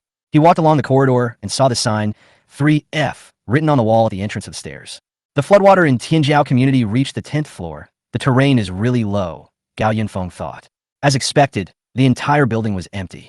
Gao Yunfeng walked around every room on the 3rd floor. There were nothing but offices inside. He held the printer and absorbed everything he could in the room, including tables, chairs, computers, and air conditioners. After all, even a mosquito leg is still meat.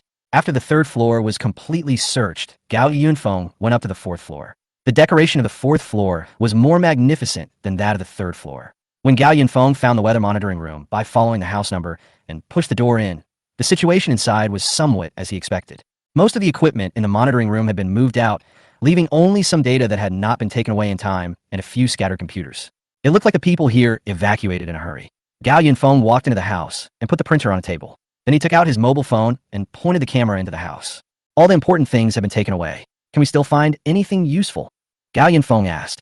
The companion then suggested, Master, let me connect to the computer in this room. Gao Yunfeng took out a tablet from his bag and connected it to the printer's Bluetooth. He had just found a lot of electrical appliances downstairs, and he used them as raw materials to print a generator. He started the generator and then found a power strip to power one of the computers. The computer turned on, and a password box popped up on the startup page. But this did not bother Gao Yunfeng. He took out a data cable, connected the computer and the mobile phone together, and a code popped up on the computer interface immediately, and then he successfully entered the computer desktop.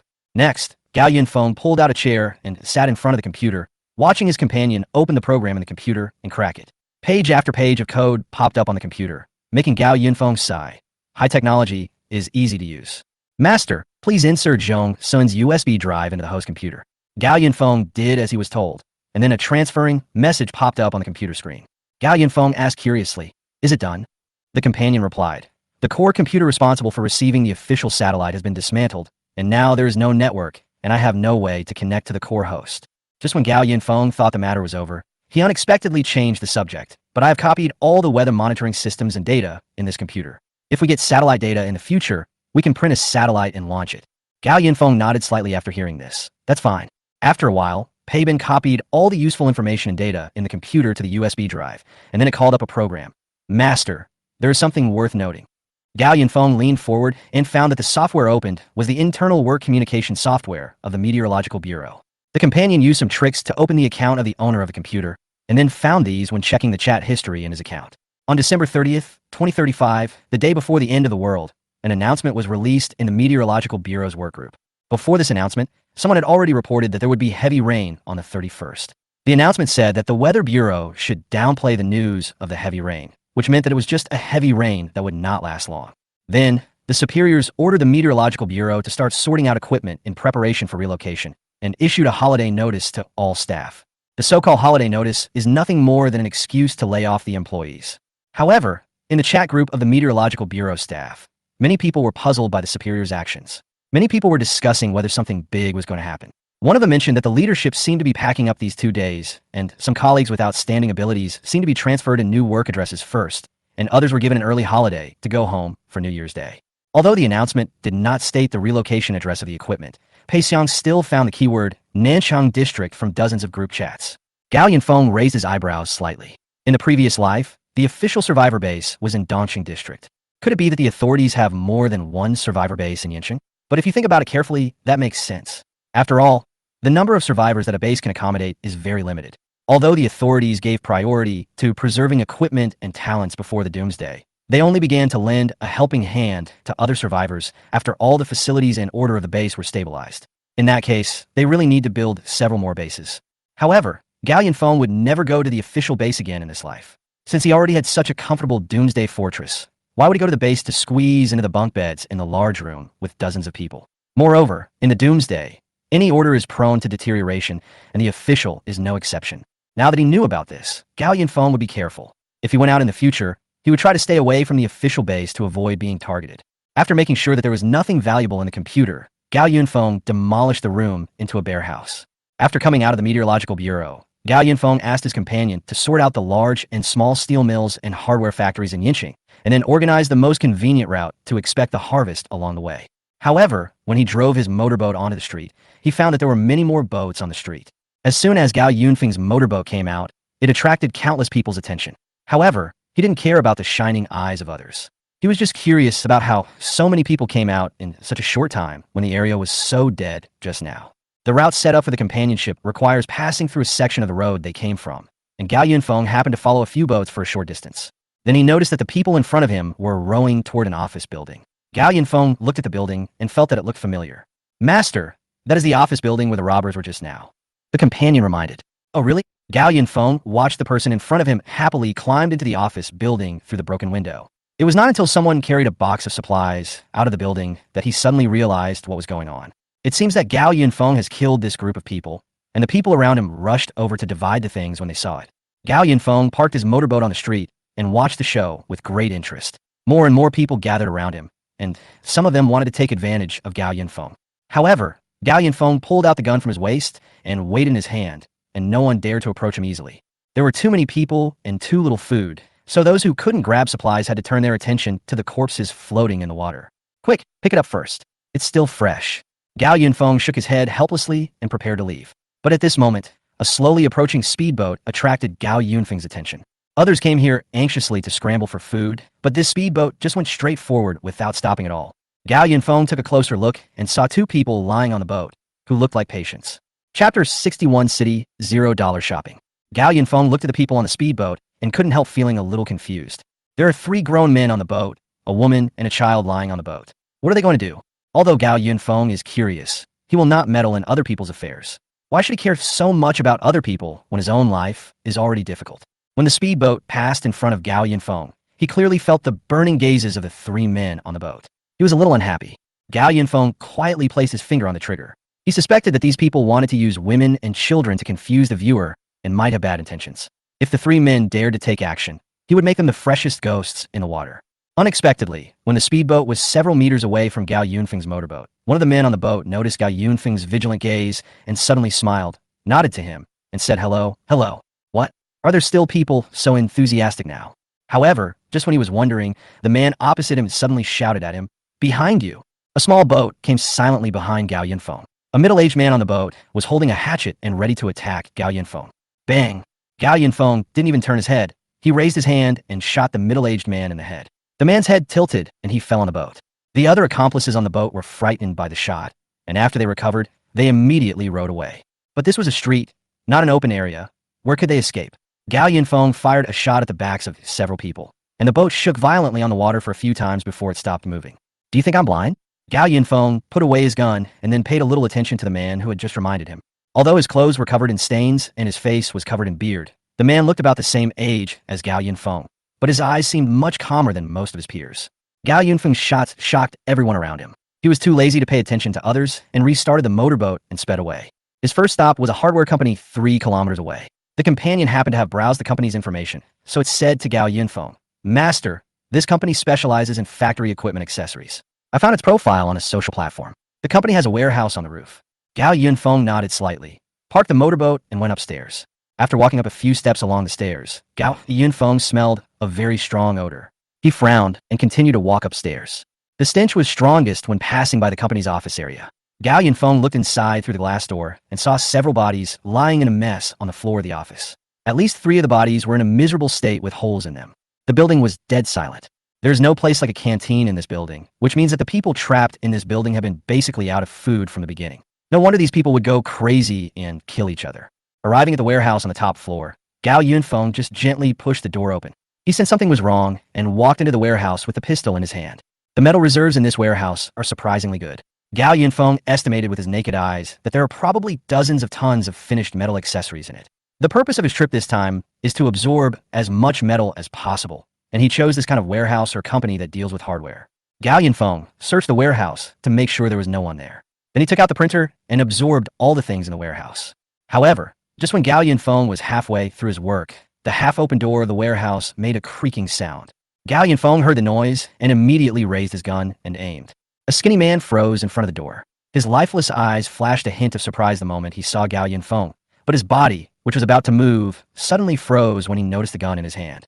There was another shocking scene. The man saw Gao Yunfeng holding a black object in his other hand. At this time, all the products on the shelf in front of Gao Yunfeng moved and flew towards the object in his arms, and then disappeared. Most of the things in the warehouse had disappeared. Gao Yunfeng looked at the man with a cold gaze. He said with a soft tisk sound, "How unlucky." The man turned around and tried to run, but Gao Yunfeng shot him directly in the leg. Hearing the man scream, Gao Yunfeng immediately turned around and absorbed the last bit of stuff in the warehouse. Gao Yunfeng put away the printer and then walked towards the man struggling at the warehouse door. The man crawled as hard as he could and felt someone approaching from behind. He shouted in fear and then ran even harder. Gao Yunfeng walked a few steps towards the man and stepped on him. "Please don't kill me," the man begged for mercy. "I still have parents. Please don't kill me." "Indeed, there's no need to kill you if there is no grudge," Gao Yunfeng said, pointing the gun at the man's head. "But who told you to come out when I was busy?" Be careful in your next life. After dealing with the man, Gao Yunfeng checked the entire floor. After making sure that there was no one else, he used the printer to absorb all the equipment in the workshop. Looking at the dried blood on the dead man's body, he must be the winner of the life and death struggle in this building. He has the strength, but just a little bit of bad luck. He drove his motorboat back on the road, and along the way, Gao Yunfeng found 2 warehouses storing hardware products. Just as Gao Yunfeng was riding his motorboat on the street and preparing to head west towards the Yinqing industrial zone, a clear gunshot caused Gao Yunfeng to suddenly break the boat. Who fired the shot? Gao Yunfeng immediately turned around and went into an alley. He didn't want to be shot at by someone on the street. He took out his printer, then took out his tablet, opened the printer program, and printed out a drone on the spot. Go and see what's going on. Gao Yunfeng was sure that the gunshots were nearby. The companion connected to the drone, then slowly took off and flew out of the alley. Gao Yunfeng looked at the real-time images sent back by the drone on the tablet and raised his eyebrows. In the picture, 2 small boats are parked on the water. One of the boats is covered in blood, and a group of people are lifting the body on the boat and throwing it into the water. There were several boxes of supplies on the ship, and it was obvious that they were another group of robbers. The companion asked Gao Yunfeng, "Master, this group of people is blocking our way. Do you want to deal with them directly?" Gao Yunfeng was just about to ask his companions to take action, but then he saw that the group of robbers seemed to have found a new target, and the big man in the lead had already led his men to chase after them. So he said, "Let's go and see first." Chapter 62, Ignorant Reporter. The gang of robbers was targeting a speedboat, the same one Gao Yunfeng had encountered before. On the street, the white speedboat was blocked by several boats. The men on the boat wanted to turn around and leave, but the middle-aged man on the opposite side had already pointed a gun at them and told them not to move. The 3 men on the boat didn't dare to move when they saw the gun. They immediately stopped and put their hands on their heads. The man who had greeted Gao Yunfeng just now begged for mercy. "Sir, don't shoot. We are just passing by." The middle-aged man sneered and said, "Whether you are passing by or not, you have to pay the toll when you come here. Hand over the useful supplies." The man was startled and said, "Brother, we just came out. Where can we get any supplies?" "Bullshit." The middle-aged man pointed a gun at the man and said, "You 3 grown men, although you are a little dirty, you are still in good spirits and strong. It has been raining for so many days. Who can maintain your condition? You said you have no supplies? You are kidding." The robbers' attention was all on the 3 men in the speedboat, and they didn't notice at all that a drone turned out of the alley and flew along the wall into the balcony of an apartment building. Gao Yunfeng specially installed a microphone with good sound reception to hear the conversation between the 2 clearly. In fact, he also had the same doubts about the people on the assault boat. The heavy rain has been going on for nearly 2 months. Every building in the city is an isolated island. How many people can survive in each place, and what condition the survivors are in depends entirely on the supplies they have. In big cities, apart from supermarkets, markets, and other places that sell and store food, few people have enough supplies to last for 2 months. The robbers were all skinny and had eyes like jackals, but the men on the speedboat were different. Their eyes were not dull. Although they were also haggard, they were much better than the robbers on the other side. So Gao Yunfeng also wanted to see who these people were. Anyway, it's no big deal to watch the fun. The middle-aged man saw the woman and child lying on the speedboat and asked, "Why are you pulling 2 more people?" The other 2 men on the speedboat remained silent out of fear. Only the young man who had greeted Gao Yunfeng was still gritting his teeth and holding on. "Brother, they are sick. We want to send them to the hospital to see a doctor." "What?" the middle-aged man and Gao Yunfeng said in unison. The younger brother next to the middle-aged man was even more shocked and said, "Brother Yong, are they all healthy? Are they going to the hospital now?" The middle-aged man, named Zhang Yong, looked incredulous. He said, "Did your brain get damaged by water? What time is it now? Are you going to the hospital? Who are you trying to fool?" "No, brother." The man still insisted. "Really go to the hospital. They have been sick for a long time, and now the rain has stopped. We can take them out." "Brother, please be kind and let us go." The man took a few bags of snacks from the boat and gestured to Zhang Yong and others. "These are for you. Can you let us go?" Gao Yunfeng's expression at this moment was the same as Zhang Yong's. Could they really be a bunch of fools? The man's companion tugged at the man's clothes and shook his head at him. When the people around Zhang Yong saw the food, their eyes immediately lit up. Without waiting for him to say anything, they swarmed over in their boats to grab it. "Hey!" The man and his companions tried their best to stop them, but the 3 of them were no match for so many people. During the fight, all 3 of them were pushed into the water. A companion's voice sounded beside Gao Yunfeng's ears. "Master, I have figured out who the man who greeted you is." "Who is it?" Gao Yunfeng looked at the phone screen leisurely. The companion then took a screenshot of the man's head and found a video from his database. This person is Pan Jin, a reporter from Yinqing TV station. In the video, a young reporter is standing in front of the camera reporting a traffic accident. By comparison, it can be basically confirmed that the 2 are the same person. Gao Yunfeng adjusted his sitting position slightly. Are all the reporters nowadays fools like him? In the video, Pan Jin and his companions were struggling in the water. Zhang Yong and his men were standing on the boat, laughing at them. Zhang Yong picked up a machete, pointed at Pan Jin, and asked, "How much supplies do you have? Tell me, and I'll spare your life." It was obvious that Pan Jin could swim a little. He floated on the water and condemned Zhang Yong and others. "You can't do this. How can you take our things and take our lives?" This sentence made everyone burst into laughter. Zhang Yong mocked, "So what? If you have the guts, go to the police station and sue us. Do you think this is still a society ruled by law? Brother, if you don't have the guts, don't come out to look for supplies and just stay at home and wait to die." Pan Jin was still struggling in the water. Wait until the disaster is over. I will definitely expose you and send you to jail." Everyone laughed even louder. Zhang Yong squatted down, patted his face, and urged, come on, hit me or call the police to arrest me. Let me tell you, kid, turn right, and the police station is 2 kilometers ahead. It's our territory now. Just swim over there if you have the guts." Police station? Gao Yunfeng finally figured it out. No wonder the robbers had guns. It turned out that they had robbed the police station. Wait, the gang that made its fortune by robbing the police station? Gao Yunfeng had a familiar feeling. He checked the time and found that he had been delayed for nearly 10 minutes. The drama ends here. Gao Yunfeng was about to leave, but Zhang Yong and his gang blocked his way again. So, a company gets started. At the same time, Pan Jin was still chattering in the water. "Fuck you, why are you so talkative?" Zhang Yong was tired of listening to him, so he ordered his men to move the boat closer. Then he picked up a machete and sneered, "Since there are no supplies, you can just die." A large splash of water appeared around Pan Yong, and he then realized that the robbers had thrown the women and children on the boat into the water. At this tense moment, Zhang Yong vaguely heard a buzzing sound. "What's that sound?" Zhang Yong looked up, but there was no movement around him. He wondered, where did the bees come from? At this time, Zhang Yong finally noticed that there seemed to be a black object floating on the balcony of an apartment building diagonally in front of him. Like a drone, thump, thump, thump. The modified submachine gun at the bottom of the drone immediately fired at the people on the boat. For a moment, the street was filled with thick blood mist. The robbers were shot and fell down before they could even express their exclamations. One by one, like diving teams with 0 points, they fell into the water to fry fish. It took less than half a minute from firing the gun to putting it away. The water was bright red, and Zhang Yong couldn't help but emerge from the water. He looked around in surprise and found that all the people on the boats with him were dead. What is going on? He was extremely scared and climbed onto the boat with both hands, trying to escape. At this time, the sound of an engine came from far away, and Zhang Yong was splashed with blood again. He lay on the side of the boat and turned his head fearfully and found that there was a motorboat parked next to him. The muzzle of Gao Yunfeng's gun was already against Zhang Yong's forehead, and the smile on his lips was harder to suppress than an AK. Good afternoon. Chapter 63 Discovery, Small Arm Group. Zhang Yong was almost scared to death when he saw the black muzzle of the gun. He no longer had the arrogant spirit he had just now. He asked tremblingly, "Brother, who are you?" Gao Yunfeng laughed and replied, "A passing motorcyclist. Remember this for me." Next to them, Pan Jin and a few others were frantically rescuing the woman and child who had just been thrown into the water. Gao Yunfeng turned his attention back to Zhang Yong and asked him, "You said that the streets near the police station are your territory now." Zhang Yong was stunned. He didn't understand what Gao Yunfeng meant, but he kept nodding to save his life. "Who is your boss?" Gao Yunfeng leaned closer and stared at Zhang Yong with an extremely vicious look. Before Zhang Yong could answer, he said a name first. "Is it Wang Yongzhua?" Zhang Yong was very surprised. You know our boss?" "Old acquaintance," Gao Yunfeng said casually. "That's great." Zhang Yong relaxed a little and said quickly, "Brother, we are a family. I am the most capable general under the boss. We are one family, one family." "Oh, really?" Gao Yunfeng did not remove the gun from Zhang Yong's head. He continued to ask, "Tell me, how did you make your fortune?" Zhang Yong did not dare to hide anything and told the truth. "Brother Yongzhua and I are both security guards in a nearby community. After a long rainstorm, our supplies were all exhausted. At that time, Brother Yongzhua led us to survive by robbing supplies from the owners. After the rain subsided, Brother Yongzhua took us out to find supplies. When we searched the police station, we found that there was no one inside, but there were many weapons.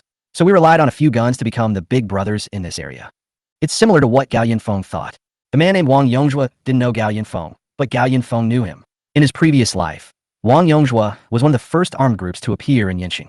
Wang Yongzhua continued to grow with the guns and ammunition he looted and went east to search for supplies and finally seized Gao Yunfeng's company. At that time, the end of the world had already reached the insect plague stage. When Yang Jiaqing saw that the situation was not right, he immediately ran away with the remaining supplies. Others who stayed in the company and did not have time to leave were captured by Wang Yongzhua and taken back as inventory. Gao Yunfeng had no way to escape because his right leg was chopped off. In desperation, he lay in a pile of cockroaches and pretended to be dead. He was mistaken for a corpse that had been dead for a long time by Wang Yongzhua's men and fortunately escaped. Wang Yongzhua was a bully who only picked on lone survivors or weak organizations. He didn't even dare to touch the official base because he had no direct conflict with the official base. So the official base let him be his own local emperor. Gao Yunfeng never heard of Wang Yongzhua again after he was lucky enough to enter the base. Unfortunately, he ran into this group of people again. Pan Jin and the others were also startled when they heard the conversation between the two. Their already nervous hearts were about to jump out of their bodies. Gao Yunfeng was in the same group with these robbers? Would they kill them all? No. Then who killed so many people just now? Gao Yunfeng slowly removed the gun from Zhang Yang's head, put the gun back, and then said, "I'm sorry, brother. It was a misunderstanding." "Oh, misunderstanding. Zhang Yang nodded and bowed to Gao Yunfeng while soaking in the water. He said this, but his heart was already racing. Killing so many of my people is a misunderstanding. But Zhang Yang was angry but dared not say anything. The drone that killed more than a dozen people in an instant was quietly suspended in the air. If he dared to move or say something wrong, the drone might sink him to the bottom in the next second. Zhang Yang's voice was still trembling. He asked Gao Yunfeng, "Brother, how about we go back and sit down? I'll take you to meet our boss, and you two old acquaintances can have a good chat." "Sure, let's do it in the evening. I have something else to do." Gao Yunfeng agreed without hesitation. "Okay." Zhang Yang nodded.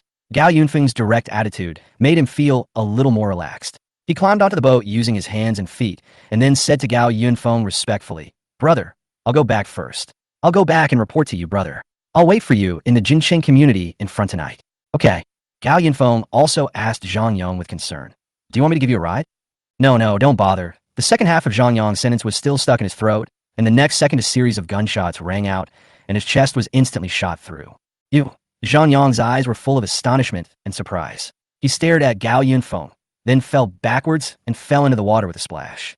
Gao Yunfeng glanced at the place where Zhang Yang fell into the water and said, "Look, isn't it faster for me to take you away?" After dealing with Zhang Yang, Gao Yunfeng turned his attention back to the people beside the speedboat. When Pan Jin and his companions saw Gao Yunfeng looking at them, they quickly raised their hands and begged for mercy. But Gao Yunfeng asked a question that puzzled them. "Are the two on the boat still alive?"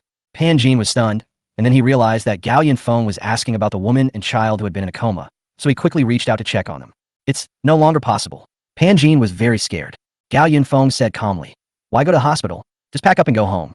The three people in the water did not move for a long time, so Gao Yunfeng asked them directly, "Aren't you three cold in the water?" "Don't worry, I won't kill you." Pan Jin then bravely climbed onto the speedboat, and his two companions followed him on board. He tentatively asked Gao Yunfeng, "You won't kill us?" "What nonsense are you talking about?" Gao Yunfeng started the motorboat again. "We have no grudges against each other. Why would I kill you?"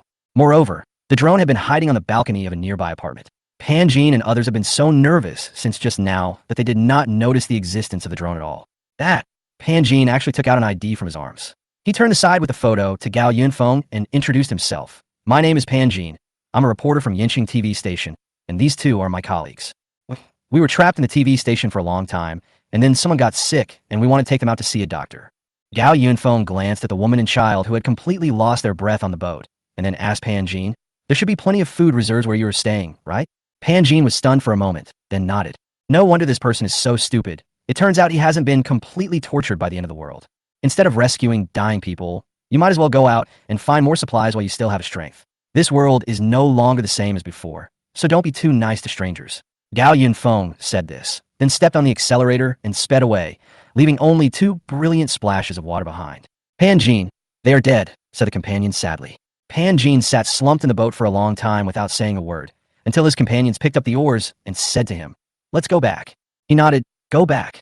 Gao Yunfeng turned at the intersection and stopped in an empty corner. His companion quickly drove the drone over. After making sure that there was no one around, Gao Yunfeng put the drone back into the printer.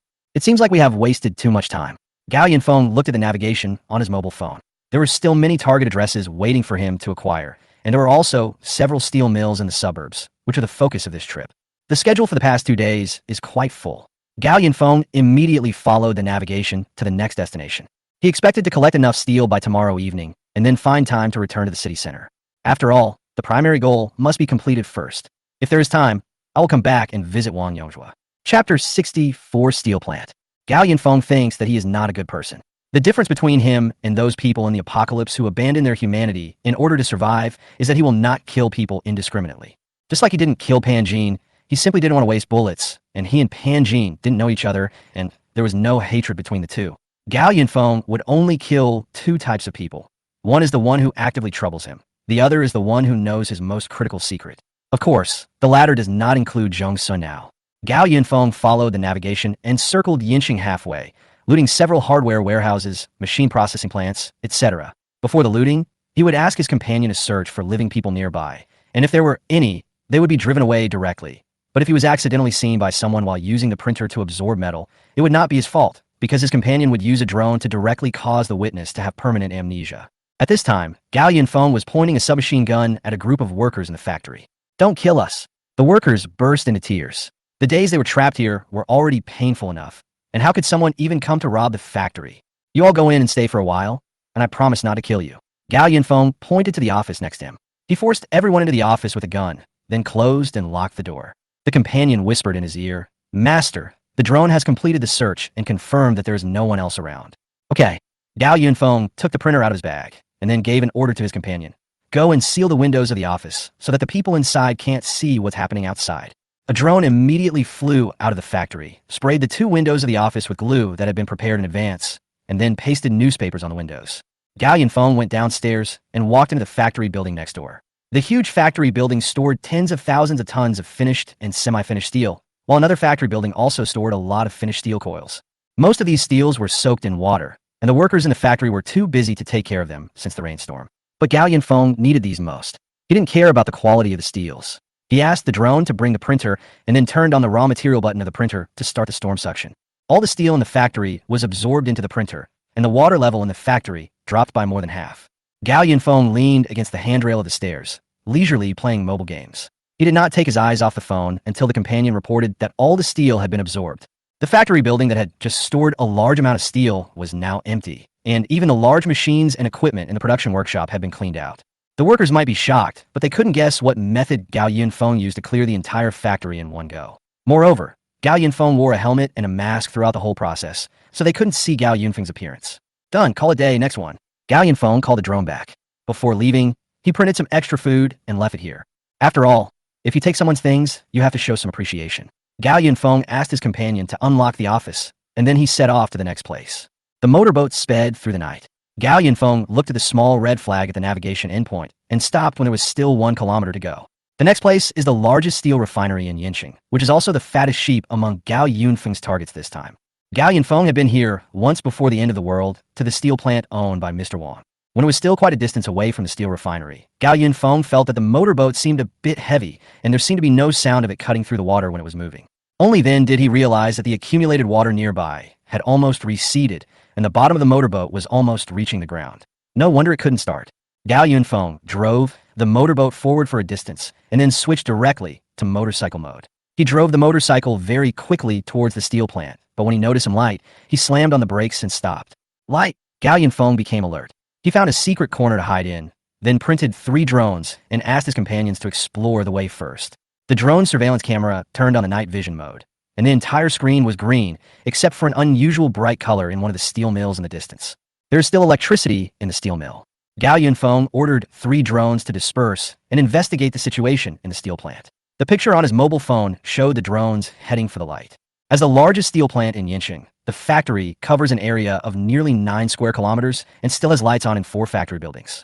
The drone slowly approached one of the factory buildings and stopped in front of a window under the ceiling. It then adjusted the position of the camera so that Gao Yunfeng could see the scene inside the factory. Gao Yunfeng couldn't help but be a little surprised. The factory was very noisy. The large steel-making equipment was operating normally, and about 20 workers in the factory were working diligently. Is there anyone still working now? Gao Yunfeng was very confused. Is this factory so exploitative? It's the end of the world, and they still make people work overtime? At this time, a man who seemed to be a foreman came into the factory. He shouted something to the workers, and then the machines gradually stopped working. The workers collectively finished work and left the factory. The companion said at this time, "Master, there's a situation on the other side." The scene switched to another drone, showing the scene of another factory. Unlike the steelmaking plant just now, the workers here are actually producing parts. When Gao Yunfeng saw the finished parts at the end of the assembly line, he couldn't help but frown. This steel mill is making weapons. Although Gao Yunfeng knew that the steel plant must be able to do more than just steel making, he did not expect that the business scope was so broad that it had even started making guns and cannons. The workers in this factory also finished their work on time, and the produced parts were pulled to another workshop on carts. The camera follows all the way, and the third one is actually the assembly workshop, where about 15 workers are working overtime to complete the assembly of firearms. There are pistols, submachine guns, and even rifles and sniper rifles. Several assembly lines are operating at the same time, and all the assembled weapons are neatly placed on the iron rack at the end of the assembly line. At this time, several people came into Gao Yunfeng's sight. He recognized Mr. Wong among them at a glance, and next to Mr. Wong was a man in a black suit. The man in the suit looked very imposing, and there were two men in black windbreakers following him, probably bodyguards. The man came to the iron frame, picked up a pistol, and looked at it carefully. He said something to Mr. Wong, and Mr. Wong kept greeting him with a smile and nodding. The companion brought more news. "Master, we found the location where the steel was stored, and we also found a helicopter." "There's actually a helicopter?" Gao Yunfeng rubbed his chin. It seemed that this group of people were quite powerful. The companion asked, "Are we still accepting our steel?" "Collect it. Why not?" Gao Yunfeng would not make a wasted trip. Those workers worked so hard. If we take away all the steel, won't they have to work overtime? Chapter 65 Weapons Production Line. President Wang and the man in suits walked out of the factory, while Gao Yunfeng's drone followed behind at a safe distance. Mr. Wang led the man in his suit and others to his office. Gao Yunfeng asked the drone to fly outside the office. The drone landed on the air conditioner outdoor unit and eavesdropped on the conversation between the people by sticking to the wall. Fortunately, Mr. Wang's office has average sound insulation. In the office, Mr. Wang expressed his heartfelt gratitude to the man. "I am very grateful to Mr. Zheng for his kindness and for giving me a way out at this time. Mr. Lin, thank Mr. Zheng for me. I will come and thank you in person when the water in the city recedes." Mr. Lin, the man in a suit, smiled and responded, "Mr. Wang, you are too polite. We will be long-term business partners in the future. Times are different now. In the future, only those with sufficient hard power can survive. Mr. Wang, you don't know this, right? Now people outside are fighting to the death for a bag of biscuits. I am afraid that life will be even harder in the future." That's right. Mr. Wang was full of relief. "Thanks to Mr. Zheng for reminding me the day before the rainstorm, I was able to dismiss most of the workers and still have time to prepare some supplies for myself. Otherwise, I would not even have enough food and clothing to support nearly 100 workers to work for Mr. Zheng." Mr. Lin said, "Some of the materials promised in advance have been sent to your warehouse. You can go to inspect them. The rest of the materials will be delivered after all the weapons are produced, and our vehicles can enter the steel plant." "Okay." Boss Wang asked another question. "I wonder how many troops Boss Zheng is planning to build? He actually needs so many weapons."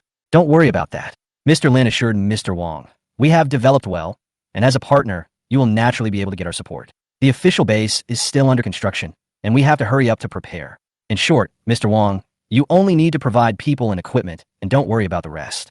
Gao Yunfeng roughly deduced that Mr. Lin's boss, the man called Mr. Zheng, was expanding his power and needed a large number of weapons for this. Mr. Wang just said that he received an advance notice from Mr. Zheng. Where did Mr. Zheng get the news from? And since he wants to prepare his own forces, Mr. Zheng must have a lot of supplies. But then again, based on what Gao Yunfeng already knew, only the official authorities could get the news and react before the end of the world. Since General Zheng was able to get the news, it is very likely that he has connections with the official authorities. Then what does the fact that the official base is still under construction have to do with their preparations? At this time, the voice of his companion sounded in Gao Yunfeng's ears. "Master, I have confirmed the identities of these people." Pei Bin released a screenshot, which was a photo of Mr. Lin's face that was captured in the factory just now. Although it was far away and not very clear, it was completely sufficient for Pei Bin, this super AI, to do facial recognition. Combining this person's facial features with the people and relationships mentioned in the conversation, I found two people who were highly matched with him among the company information in Yanqing. The companion then pulled up two high-definition ID photos. The person on the right is Mr. Lin, and on the left is a man who looks to be about 50 years old.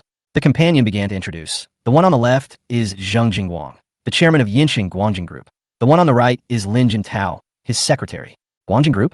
Gao Yunfeng remembered that it was a very famous technology company in China. Huang Jinzhao, who had tried to blow him up with a drone in Tianjiao community, was an employee of Guangjing Group. Guangjing Group mainly focuses on high-tech products, including but not limited to automobiles, mobile phones, drones, and other fields. Zhong Sun has previously dug up detailed information about the company. Then I'll study it slowly when I have time. Gao Yunfeng didn't want to delve into these things. He just needed to take care of himself. Gao Yunfeng was quietly waiting for the opportunity. He wanted to empty the steel plant of all its steel tonight. At about 1 a.m., a helicopter slowly rose from the steel mill. Lin Jintao and his team left, and the lights in the factory were completely turned off soon after. But Gao Yunfeng still waited until 3 in the morning. He recycled the motorcycle and printed a small battery instead, so that the main battery vehicle would not make too much noise. He followed his companion's instructions and came to the place where the steel was stored. There were no security guards or surveillance cameras here.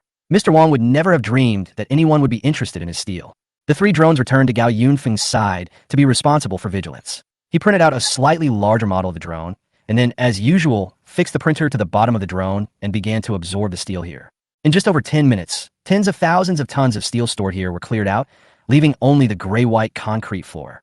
It is impossible for such a large steel plant to have only this one warehouse. Gao Yinfeng directly handed the printer to Pei Chan and asked it to fly the drone to visit several other mark points. Then Gao Yinfeng himself rode an electric bike to the factory where the workers had just worked. Gao Yinfeng parked the electric bike next to the factory gate. He walked forward, took out the lock-picking tools he had prepared in advance, and pried open the iron lock on the gate in no time. The companion has already checked clearly that the power in the factory has been cut off at this time, so there's no need to worry about being captured by surveillance cameras. After all, even if Mr. Wang has energy for power generation, he has to use it sparingly now. Gao Yinfeng was visiting the assembly workshop. At this time, the entire factory was pitch black. He turned on a flashlight and walked along the assembly line.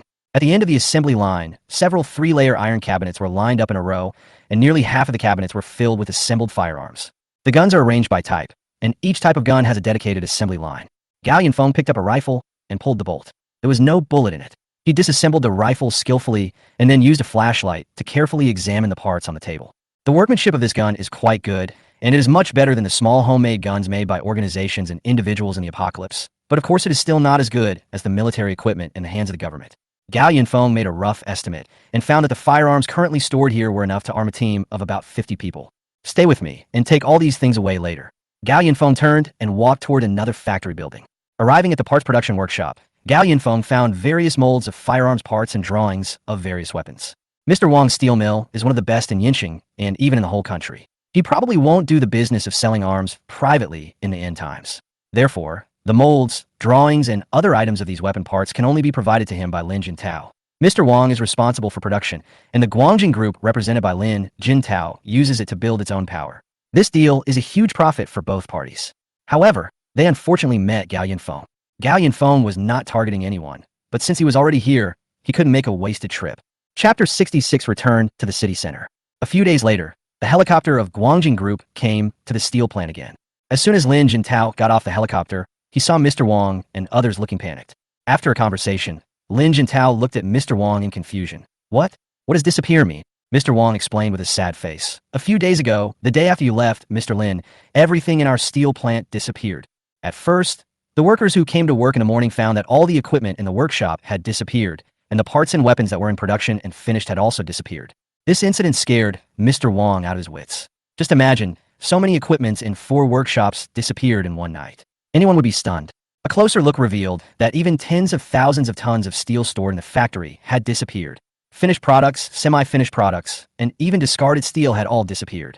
Lin Jintao looked at Mr. Wang in disbelief, but looking at him and the group of workers behind him, he didn't seem to be lying. When Lin Jintao arrived at the factory, he was completely stunned. There really is nothing left. What's going on? Lin Jintao asked Mr. Wang. Mr. Wang burst into tears. I didn't know. It became like this in one night. Where are our guns? Mr. Wang said truthfully. There's still a few left. The batch we assembled and stored in the East warehouse is still fine, but the ones that were assembled that night but had not yet been stored in the warehouse are all gone. There is such a thing. Lin Jintao was amazed. Do you know who did this? Mr. Wang shook his head. Who could move so many things in one night without making any noise? It was unbelievable. Lin Jintao looked at Mr. Wang with suspicion, but he thought it was unlikely. After all, the cooperation between Mr. Wang and Guangjing Group would be of great benefit to both parties. Mr. Wang was counting on the steel in his hands to exchange for daily necessities from Guangjing Group. Then who did this? At this time, Mr. Wang leaned forward a little and reported to Lin Jintao. Mr. Lin, after the incident, we also tried to remedy the situation. I sent people to nearby small factories and workshops to move all the equipment and materials that could be used. But a very strange thing happened. It turned out that when Mr. Wang sent people to search for equipment in nearby small factories, they found that all the equipment in these places had been moved out. It took a group of people 2 days to finally pull a few barely usable equipment from some remote small factories. Lin Jintao's pupils trembled when he heard this. Who could move so many machines and equipment? In other words, who had such a great demand at this time? Could it be? Lin Jintao hurriedly got up and went back. He said to Mr. Wang, "Leave this matter to us to investigate. We will send someone to count the remaining weapons in your hands later. Mr. Wang, I definitely can't give you so many supplies now. I will exchange the corresponding amount of supplies for the weapons you have." Let's go back in time. The next day, Gao Yunfeng slept until dusk. Last night, he took away all of Wang's 4 still running factories and almost all of the steel. It was almost 6 a.m. when he left. So Gao Yunfeng took the opportunity to go to a nearby small factory and plundered some supplies. Near noon, he found an empty hotel nearby to rest for a while. Gao Yunfeng lifted the quilt, and he seemed to feel that the weather was not as cold as yesterday. It seems to have warmed up a bit. The tablet on the bedside table lit up at the right time and said, "Master, the temperature is now 10 degrees, and it is expected to continue to rise in the next few days." It should continue to rise, Gao Yunfeng thought.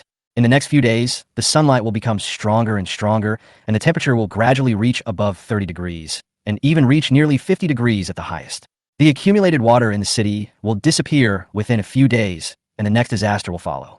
As the water receded and the temperature rose, countless bodies that had been soaking in the water finally saw the light of day. But a large number of bacteria and germs grew, and the plague broke out. In the previous life, the entire Yinqing became a real city of death during this period of time. Rotting corpses full of maggots were everywhere, and every corner of the city exuded a strong stench of corpses. If you were not careful, you would be infected with the plague and die painfully. However, this was not the end. Along with the plague, there was also an insect plague. Cockroaches were the main force. They gradually occupied Yinqing after the environment gradually warmed up. The dead bodies everywhere created countless cockroaches carrying deadly germs. Of course, not only cockroaches, but flies and rats also became the rulers of the city. Gao Yunfeng climbed up to the top floor of the hotel, and he found that the water level had dropped a lot today. He took out his tablet to check the raw material reserves of the printer. The steel collected during this trip was very considerable, which could support his squandering for quite some time. At sunset, Gao Yunfeng packed up and prepared to return. The companion reminded, "Master, you said you were going to visit someone." "I know." Gao Yunfeng was flipping through the printer list. He spent most of the time looking at the military equipment column, wanting to choose an armed helicopter. But Gao Yunfeng paused and asked his companion, "Was the Guangjing group also in the center of Yinqing last night?" "Don't worry, Master," the companion said. "Although it is in the city center, that place is about 12 kilometers away from the location of the meteorological bureau we went to yesterday, and it is uncertain whether that address is still in use. I suggest that we try to keep a low profile this time and not attract too much attention." "That's true. However," Gao Yunfeng complained, "it's as if the motorboat I drove before was not eye-catching." The companion explained, "In this case, it is best not to reveal too much information about us in front of outsiders. A motorboat does not mean much. The most likely thing is that people will think that we are a group of people with a little bit of material reserves. And since the other party has the ability to exchange materials for a large number of weapons, then we are not so conspicuous driving a small motorboat." Pei's words made sense. In the end times, it was normal for two small gangs to have a fight. But if Gao Yunfeng used so many hot weapons in the city, how could he not be noticed? It's not that Gao Yunfeng is afraid of trouble. If he was afraid, he wouldn't have attracted so much hatred in Tianjiao community. With the printer, he even has the confidence to confront some big forces. It's just that I don't know the other party's strength yet, and there's no deep hatred, so it's better not to expose myself in front of the other party for the time being. As for the fact that he took so many weapons that were ordered by others, if you don't tell me, and I don't tell me, then who would know? The account from the previous life still needs to be settled with Wang Yongzhua, so it's better to keep a low profile. However, Gao Yunfeng was thinking about one thing all the time on the way. If there really was such a strong civilian force, would the entire Yinqing have been in a chaotic situation of multiple armed separatist regimes in the previous life? Chapter 67, Jinsheng Community. It is said that there cannot be two tigers in one mountain, and naturally a city will not allow too many organizations and forces to exist at the same time. In his previous life, when Gao Yunfeng was working as a maintenance worker at the survivor base, he heard someone mention it when he was helping the outbound reconnaissance team repair their equipment. At that time, there were about a dozen armed forces of similar strength in the entire Yinqing, each of which occupied a part of the territory and survived on the supplies in the territory. Everyone wanted to expand their power, but it was too difficult to implement in practice. Everyone wants to swallow up other forces, but they don't have the ability to do so, so on the surface everyone is still in a stalemate. The situation only changed later when people with special abilities began to appear. As he was talking, Gao Yunfeng drove his motorboat to the intersection where he met Zhang Yong and others yesterday. It was already evening, and he soon arrived near the Jinsheng community. There were no lights on the streets at night, and about 2 floors of the surrounding buildings were still submerged in water. Everything was silent. The main entrance of Jinsheng community was about 200 meters in front of Gao Yunfeng. At this time, Gao Yunfeng parked the motorboat next to an office building. He climbed into the office building through the window. After making sure that there was no one in the building, he took out the printer and tablet with peace of mind. Gao Yunfeng printed 5 drones in one go from the printer. It must be said that drones are really easy to use. They are small and highly maneuverable and can be loaded with different weapons according to needs. With this super AI accompanying him, even the control is unnecessary. In the dark night, 5 drones flew out of a window one by one and headed towards the Jinsheng community. Gao Yunfeng's phone screen had switched to the view of one of the drones. The drone surveillance probe had activated night mode, and the entire screen was black and green. Gao Yunfeng asked his companion to go in and find the target first, and then they would immediately kill Wang Yongzhua and his gang. There were constant wailing in the Jincheng community. Wang Yongzhua and his men drove a small boat to search for supplies door to door in Jincheng community. He knew that there were many elderly people in the community who liked to stock up on things at home. So there must be more than just this little supply. Since he was able to row his boat freely, Wang Yongzhua began to dominate the Jincheng community with a few pistols he found in the police station. He squeezed the owners who were originally trapped in the same apartment building dry and then slit their throats one by one, hanging their bodies by the windows of each apartment building as a warning to others. His life is very comfortable now, although the quality of life is not as good as before the end of the world. At least Wang Yongzhua can stand up straight and live a dignified life.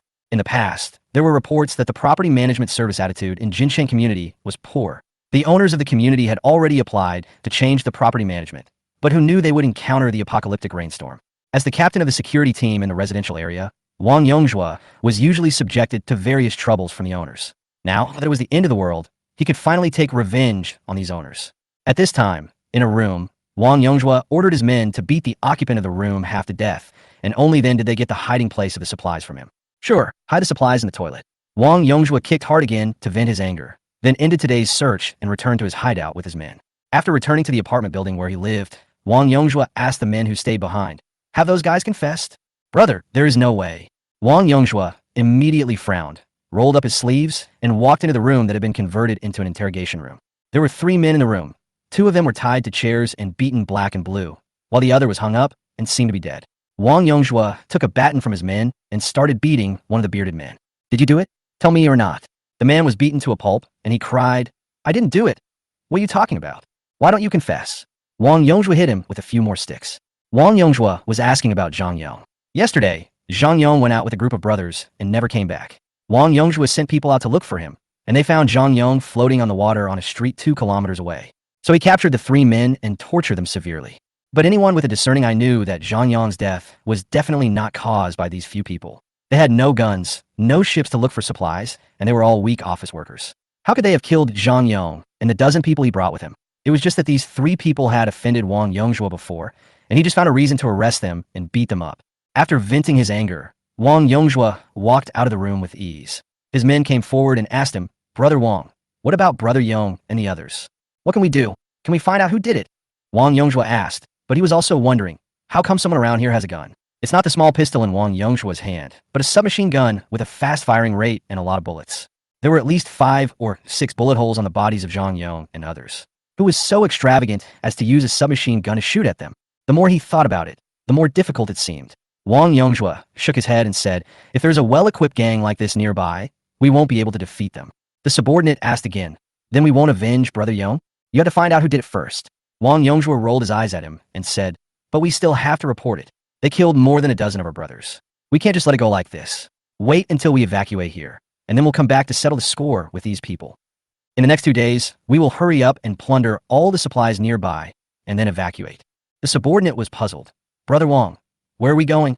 Wang Yongzhua laughed meaningfully, attracting the attention of several of his men. He lit a cigarette and revealed something. "If we won't live well in this chaotic world, we must first be strong enough, and secondly, we must have a strong backer. To tell you the truth, do you remember the helicopter that came 2 days ago? Do you know who those people were? They were from Guangjing Group." The subordinate was even more confused after hearing this. "What's the matter?" Wang Yongzhua patted his man on the head and said, "You are so stupid. Wasn't the guy in a suit on the plane looking for me? Guess what? He is preparing his own troops and wants us to come over." Everyone exclaimed, but someone asked, "What are you asking us to do?" "To be thugs." "That's about right. At that time, we were on the payroll and were regular employees of Guangjing." Wang Yongzhua said with an increasingly uncontrollable smile on his face. "Isn't that still working for someone else?" "So what?" Wang Yongzhua saw through it.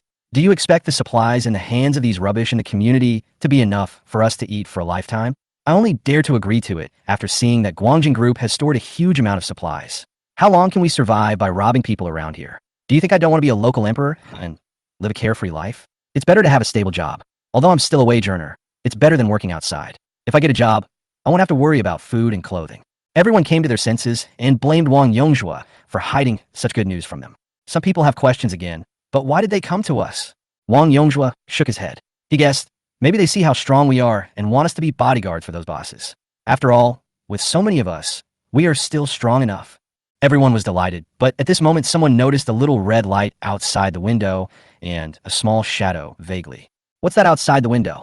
Wang Yongzhua looked at it for a long time, but couldn't figure it out. One of his men came closer and observed it for a long time before he vaguely thought. It looks like a drone. Wang Yongzhua was puzzled. Drones? Where can you find drones nowadays? Something strange happened suddenly.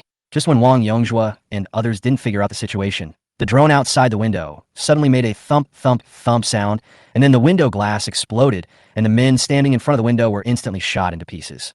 Wang Yongzhua's pupils suddenly shrank, and he shouted, "Oh no! Enemy attack!" Chapter 68 One-Sided Massacre. Master, please confirm if this is the target person. The accompanying drone stopped outside the window of an apartment building, with the camera facing several people standing in the corridor. Gao Yunfeng enlarged the picture.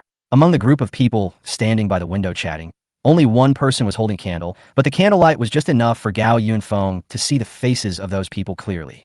Gao Yunfeng recognized the pockmarked uncle lighting a cigarette as Wang Yongzhua. Although he had only seen him once in his previous life, Gao Yunfeng could remember that face as soon as he saw it. There were many armed men in the apartment building, and they were divided into groups, seemingly responsible for the security of the apartment building. Some of them had pistols on their waists. Gao Yunfeng was now more certain that this was the lair of Wang Yongzhua and his men. Gao Yunfeng's drone had been pointed at them for a long time, but they didn't even notice it. Wang Yongzhua seemed to have talked about something that interested them very much, which made Gao Yunfeng frown. "What gossip are you talking about?" He picked up the tablet and opened the drone operating system, then asked his companion to hand over the control of the drone to him. "Change to manual operation. Let me do it all." Gao Yunfeng piloted the drone slowly towards the window, and Wang Yongzhua and others who were standing in front of the window, chatting, finally noticed something unusual. Without waiting for them to react, Gao Yunfeng controlled the drone to shoot at the people inside. The glass shattered, and the person standing in front of the window was shot through. Wang Yongzhua retreated quickly when he saw that something was wrong. "Can you escape?" Gao Yunfeng's bullets were chasing Wang Yongzhua's figure. At this time, his operation page was similar to a shooting game on mobile phones. His left hand controlled the direction, and his right hand controlled the firing. Gao Yunfeng thought that the accuracy should be high enough, but Wang Yongzhua still flashed into the corner at an extremely fast speed. The bullet almost grazed Wang Yongzhua's ear. He dodged and hid in a corner. He was sweating profusely after escaping death just now. Where did the drone come from? Wang Yongzhua didn't understand who was targeting him. He saw the terrifying bullet holes on the wall and couldn't help but think of Zhang Yong. Could it be that this drone was the one that killed Zhang Yong? Wang Yongzhua kept thinking in his mind that there were too many people to offend, and they were nothing more than the residents in the community and nearby. However, as a security guard who had worked here for many years, he knew that most of the residents around him were office workers with no ability and only knew how to make money and show off their superiority in front of them. How could they mobilize drones equipped with guns to deal with him? And even if we wanted to deal with him, why wouldn't we have done it long ago?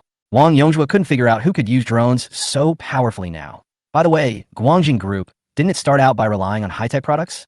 But this shouldn't be the case. The man named Lin came to him with his men 2 days ago and said they wanted to cooperate. How could he come on his life? Just when Wang Yongzhua was puzzled, Gao Yunfeng had already driven in a drone.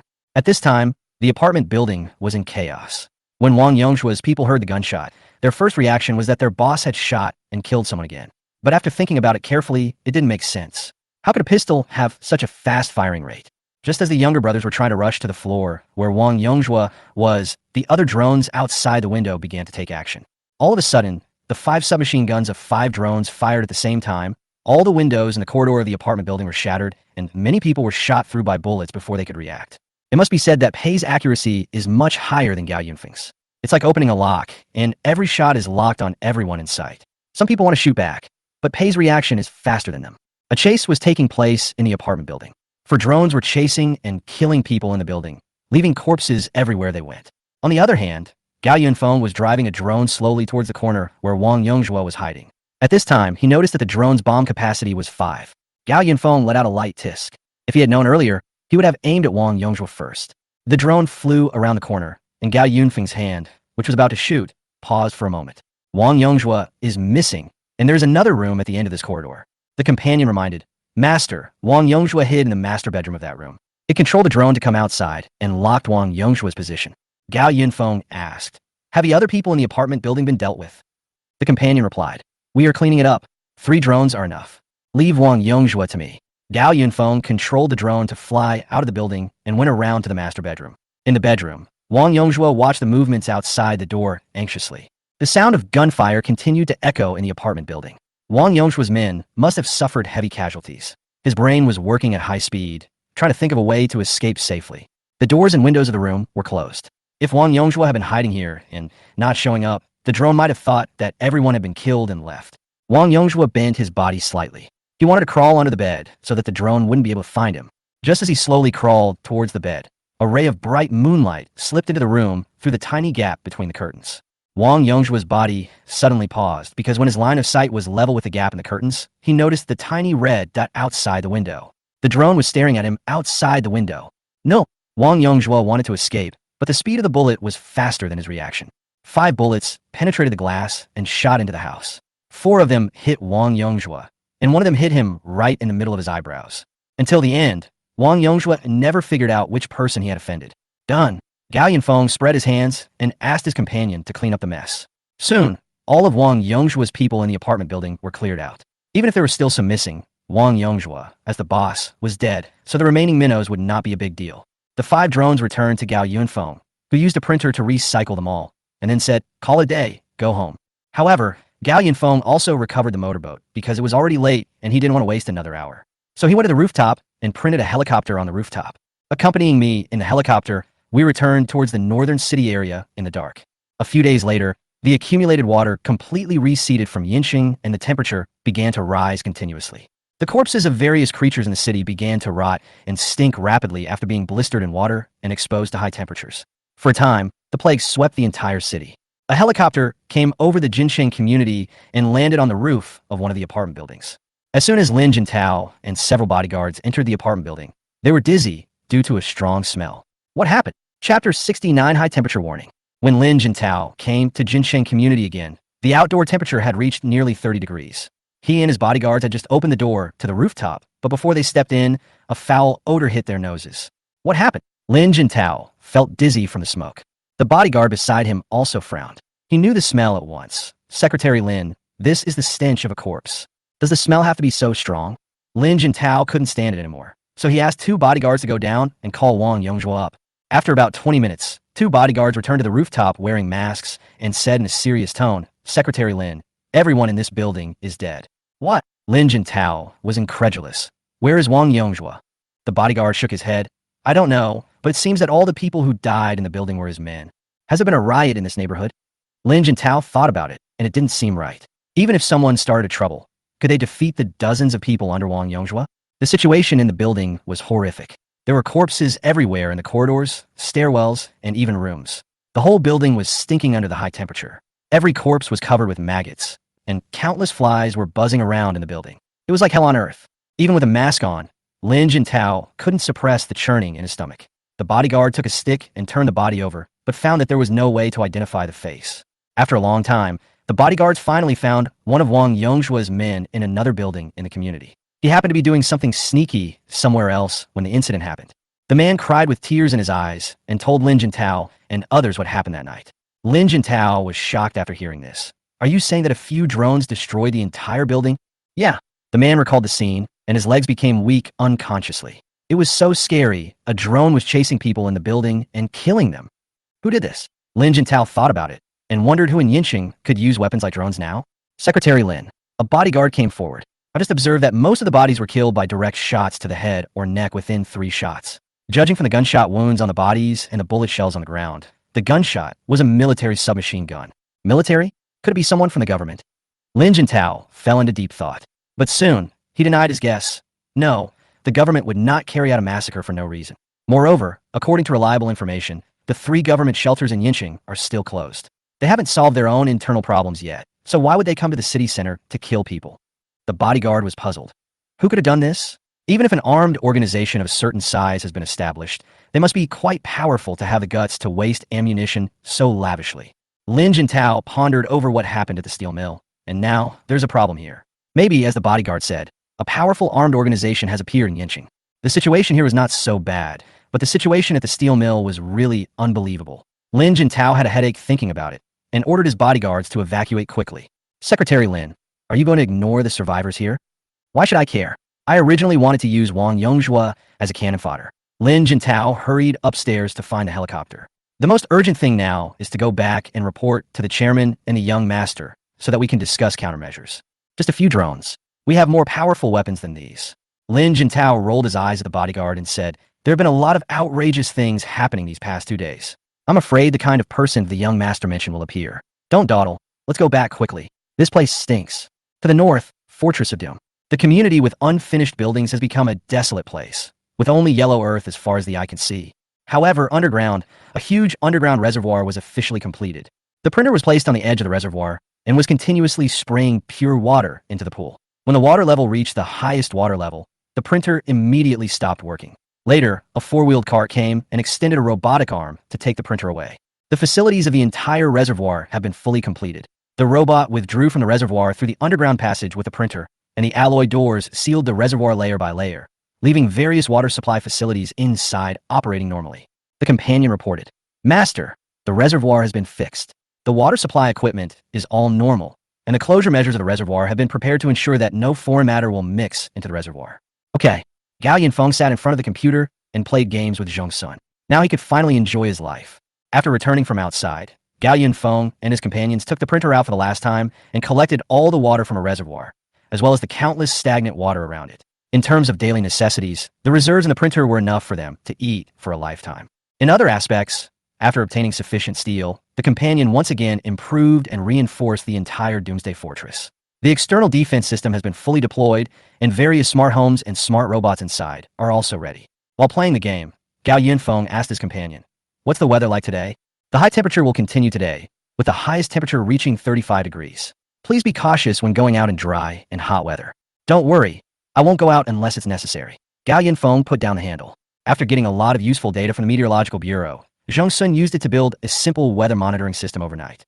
Now Gao Yinfeng can know the weather conditions in Yinqing in advance. Although weather forecasts are rarely accurate, at least the prediction results are there to remind people. Calculating the time, the accumulated water in Yinqing has basically reseeded. "I guess there is a plague in the city right now." Gao Yinfeng thought about this and asked, "Pair, are the air filtration system and insect prevention measures normal?" The companion replied, "Don't worry, Master. We have very effective insecticides. We have already taken measures when designing the sewer. Don't worry about any dirt getting in." Zhong Sun was puzzled. "There are bugs?" Gao Yinfeng nodded. "The weather is getting hotter, and cockroaches, mosquitoes, and the like are becoming active again. Maybe because of the end of the world, cockroaches and mosquitoes will undergo terrible mutations." Zhong Sun got goosebumps when she heard this. She then ordered her companion, "Get a few more robots to kill cockroaches." Sure enough, 2 days later, Gao Yinfeng accidentally discovered many black spots crawling on the ground while checking the surveillance footage outside. There were a lot more cockroaches outside. The ground was covered with black, and there were countless black wings flying around in the air. Not only cockroaches came, but also some uninvited guests. That night, my companion suddenly reminded me, "Master, someone is coming." Chapter 70, The First Visitors. Indoors, the air conditioner kept the room at a comfortable temperature. Gao Yinfeng received the message of company just after he finished taking a shower. He called up the surveillance video, and his companion immediately switched to the corresponding perspective. Gao Yinfeng installed 360-degree high-definition surveillance cameras around the perimeter of the Doomsday Fortress. The camera at the left rear captured several figures flashing across the screen. There was no light outside, but Gao Yunfeng's surveillance cameras all had night vision capabilities. At this moment, in the green screen, several clear figures walked towards the unfinished building community. Since these people did not pass the section of the road in front of the main gate of the fortress, the automatic defense system was not triggered. Gao Yinfeng looked at the backs of those people, thinking. The companion gave 2 analytical conclusions about who the visitor was. "Master, there are currently 2 speculations about the identity of the visitor. One possibility is that the recent plague and insect infestation in the city has made the survivors panic, so they decided to take refuge in sparsely populated areas. However, this would lead to problems such as difficulty in finding a place to stay and a shortage of supplies. In addition, the news about this piece of land has been widely circulated on the internet, and everyone knows that this is an uninhabited wasteland, so the first possibility is very small. Second, the people here have a purpose. Master, you once purchased a large amount of supplies before the end of the world, and you order people to deliver the supplies to this place. Someone knows that supplies are stored here, so the possibility of coming here is very high." Gao Yinfeng nodded deeply. After all, the temporary warehouse where he stored the printed materials was right in the area of the unfinished building community. Most of the people who could come here knew that he had a warehouse there. At that time, he bought the food of the entire mall from a mall manager named Luo Rong, and the news spread like wildfire in the neighborhood. But unfortunately, those people were destined to return empty-handed, as Gao Yinfeng had already recovered the temporary warehouse and the supplies inside. "Companion, what do you think we should do now?" The companion gave an analysis without any hesitation. Observe the situation. If those people can't find the supplies and leave wisely, then there is no need for us to expose ourselves, and everyone will be happy. If the enemy notices our situation after failing to find the supplies, we can take appropriate defensive measures depending on the situation. If the enemy has the intention of coveting our fortress, I can shoot him directly. Okay. Gao Yunfeng asked his companion to take full responsibility for the matter. By the way, I don't know what happened to Luo Rong after that. Gao Yunfeng emptied the entire shopping mall, and Luo Rong didn't have such a huge amount of materials to develop his own power in this life. If Luo Rong was among those people outside, then Gao Yunfeng would have to send him to death. After all, Luo Rong was the murderer who killed Gao Yunfeng in his previous life. At that time, Luo Rong had awakened his supernatural powers. He led his team and the insiders in the survivors' base to completely capture the base. Gao Yunfeng was affected and died in the explosion. Luo Rong probably hasn't awakened his superpowers yet, so Gao Yunfeng has 10,000 ways to kill him. Of course, even if he has superpowers, Gao Yunfeng can still blow him to ashes with a large number of heavy firepower weapons. In the surveillance video, the figures gradually turned into particles smaller than the countless black dots on the ground. After a few minutes, the people finally turned back. Several people passed by Gao Yunfeng's doomsday fortress. Gao Yunfeng found a picture from the surveillance and saw the general appearance of several people. Although it was not very clear, Gao Yunfeng was sure that Luo Rong was not inside.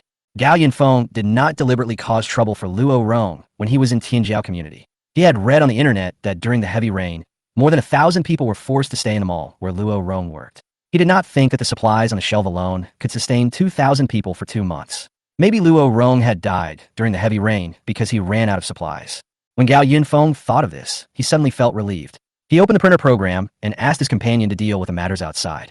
He looked at the scanning function in the printer program and thought about it. Obviously, after a long thunderstorm, the printer had stored a lot of electricity and had not developed any new functions. Although it is not completely absent, the printer's scanning function has a selective scanning function after thunderstorm. Basically, after scanning an object, the printer will not only copy and print it directly, but also analyze the various properties of the object and modify it in the program before printing. During these days, Gao Yunfeng scanned weapons, furniture, and other things, but when he used them, he found that the scanning functions seemed to be not much different from normal printing objects. Gao Yunfeng turned on a TV series and then scanned and printed out the items in it with a printer. It was a belt-like thing, and Gao Yunfeng felt it was a toy in his hand. He put it on his waist with a triad attitude, and then put a small prop in it. Gummy candy. Eat the candy.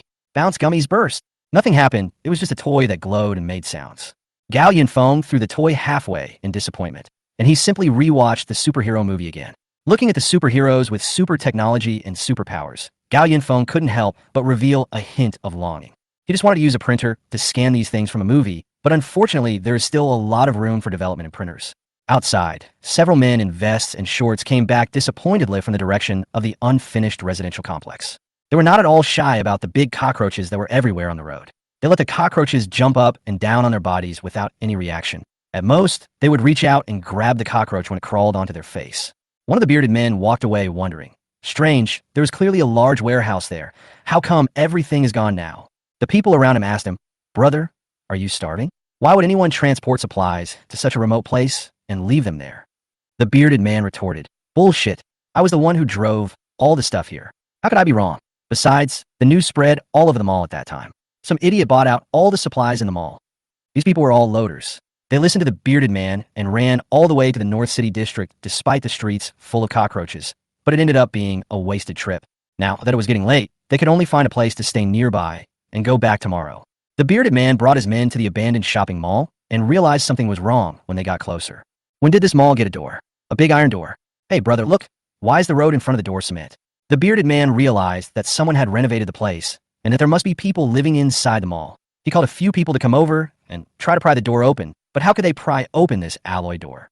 Just as several people were struggling to pry the door open, a gun barrel quietly extended from the concrete ground behind them. With a few whoosh sounds, several people fell to the ground. The companion came out controlling a small bulldozer and pushed the bodies of several people away. Chapter 71, A Visit from a Robber. In Tianjiao community, wailing continued all night long. Countless cockroaches were jumping up and down in every corner inside and outside the house. But the reason for the wailing was not these cockroaches. Bandits have entered the neighborhood. The first to suffer was Building 9 in the corner of the community. The people in the house closed the doors and windows tightly and finally stepped on all the cockroaches in the house to death. But before they had time to rest, they heard the sound of banging on the door, which spread from the downstairs to the upstairs. A group of people robbed Building 9 with knives. Soon, the last bit of supplies in the buildings were looted, and several people died in the fight. The two men who resisted most fiercely were caught and sent downstairs.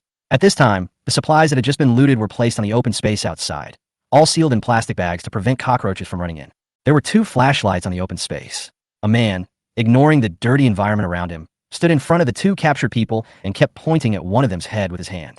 Look at you two. You two were big bosses before, after all. Why don't you store more supplies at home? And you're the strongest person in this building. You must have taken a lot of supplies from Lee Ji-Yun's house, right? Why are the people in this building squandering Lee Ji-Yun's inheritance so quickly after getting a share? Damn, that's all they have. At this time, a man ran over. He was wearing the same red work clothes as the people around him, including the man who had just spoken. Brother Rong, Building 10 has been taken. That building is even poorer. It's full of old guys who can't make any money out of it. The man turned around, and the flashlight shone on his body, and the words XX Shopping Mall could be vaguely seen on his chest. Gao Yanfeng was wrong. Luo Rong was not dead. Not only was he not dead, but he also led a large group of people into the Tianjiao community.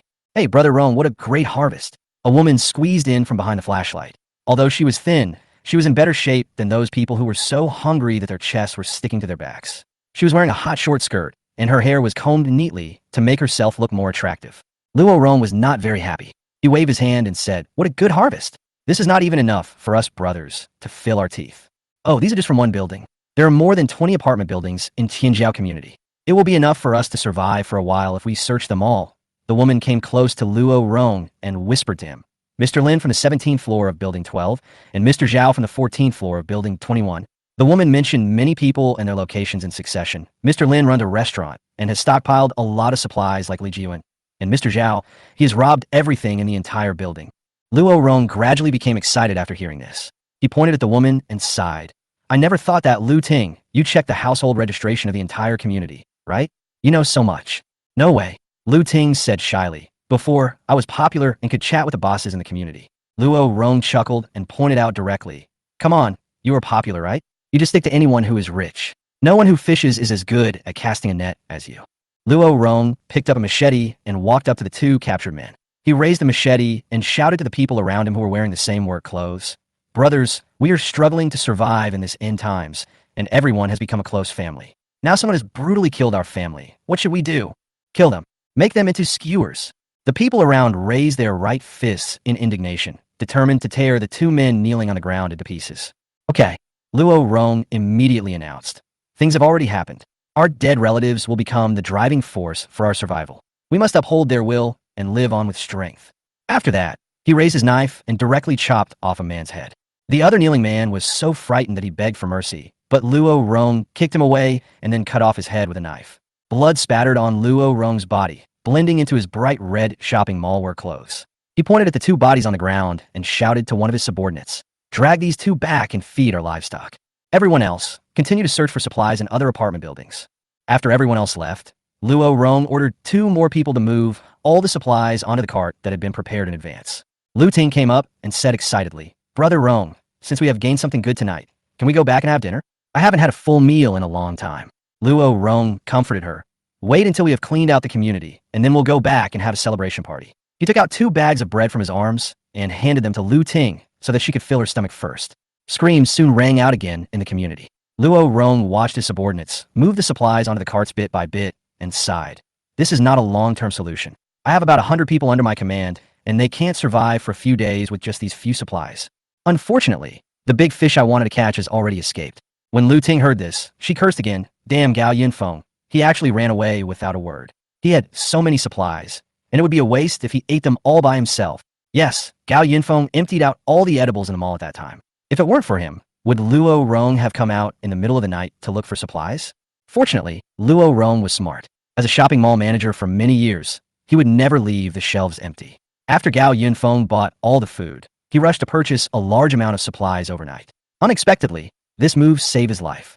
It was raining heavily at the time, and more than 1,000 people were trapped in the mall. At first, everyone was able to stay calm, but as time went on, problems inevitably arose. Seeing so many people trapped in the mall, the first thing Luo Rong did was to raise the prices of food in the mall.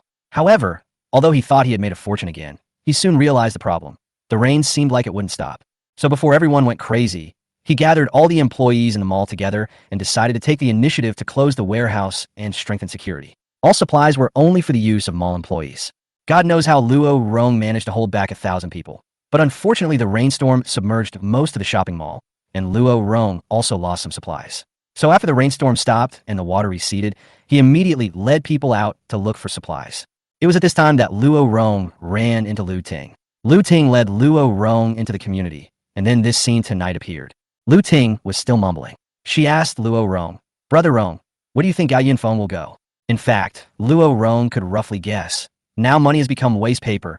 Only supplies are the most important. If that guy moves, he will most likely move to the place where he stores the most supplies, that wasteland in the northern city.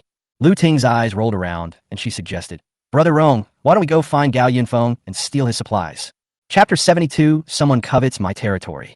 Lu Ting's suggestion made Luo Rong sneer. He said, "The water receded only 2 days ago, and we haven't searched all the places around us yet. Is it necessary to go so far? Besides, the address Gao Yunfeng gave me is in that unfinished development zone. It used to take an hour to drive there. After the heavy rain, most of the cars were soaked in water and couldn't be driven. Let's solve our survival problem nearby first." Lu Ting had her own opinion. "You can't say that, Brother Rong. You have to know that there is return only if there is investment, and high risk is often accompanied by high returns. You said that Gao Yunfeng has stored a lot of supplies there, so if we find a way to go over and kill Gao Yunfeng, won't the supplies belong to us? Kill it. Kill one for me to see." Luo Rong pointed at her head. "You said it's high risk. Didn't Gao Yunfeng have a lot of weapons? In front of hot weapons, wouldn't all of us be his living targets? Don't think of harming me. I'm the one who saved your life, but he was the one I was looking for. I also want to eat this piece of fat meat. I just have to be cautious. TSK, saving my life is just for my health." Lu Ting thought so in her heart, but she was still persuading him. "Brother Rong, Gao Yunfeng is indeed a dangerous person, but can we let others take this risk for us? Don't forget, there are still hundreds of people in your mall waiting for you to bring back supplies to keep them alive. Aren't you always afraid that those people will rebel? So you keep them alive with just a little bit of supplies each time? Let's incite those people and let them take the risk for us. If it works, we can get all the supplies in Gao Yunfeng's hands. If it fails, we can use Gao Yunfeng to get rid of those burdens. As long as we don't run into his gun, we won't lose anything." Luo Rong gradually became interested in Lu Ting's words. This was indeed a good idea. His core was the employees in the mall. The customers trapped in the mall had become the ones Luo Rong wanted to get rid of the most. If there were not a lot of supplies stored in the warehouse on the top floor of the mall that were inconvenient to bring out in front of everyone, why would he care about the lives of those hundreds of people? Seeing Luo Rong thinking, Lu Ting knew that half of the plan was already done, so she continued, "As for how to get there, let's go to the nearby parking lot on the upper floors. There must be cars that can be used. Let's ask 2 people to check the situation. If there is no problem, we can take action. How about that?" The sun was scorching, and a mist was rising outside the Doomsday Fortress. 10 sprinkler trucks were moving in different directions on the wasteland at considerable intervals, spraying large amounts of powerful pesticides on the ground as they moved. After spraying for about 1 kilometer, the sprinkler truck changed direction and returned to spray again. Under the scorching sun, the ground was full of cockroach corpses. Inside the cool house, Gao Yunfeng was lifting barbells in the luxurious gym. After several months of training, the weight of the barbell he could lift continued to increase, and his muscles and abdominal muscles became tighter and firmer. However, this was not enough for Gao Yunfeng. The glass door of the gym was slowly pushed open, and Zhong Sun also walked in wearing sportswear, followed by someone behind her. It was a silicone mannequin, with a silicone outer skin and a solid mechanical structure inside. In order to prevent the robot from being too lifelike and making people feel creepy after looking at it for a long time, Zhong Sun specially replaced the robot's head with a motorcycle helmet. Zhong Sun pointed at the robot and said to Gao Yunfeng, "The robot you wanted was originally planned to be launched by Guangjing Technology next year for express delivery sorting and handling. I have already changed it into a new patrol robot." "Thank you." Gao Yunfeng put down the barbell, put on his boxing gloves, and walked to the sandbag. He asked Zhong Sun, "So, is there any other situation with the company called Guangjing?" "No." Zhong Sun walked to the side of a treadmill and said, "When it rained heavily, I hacked into their system and only got the data of the products that were still under development.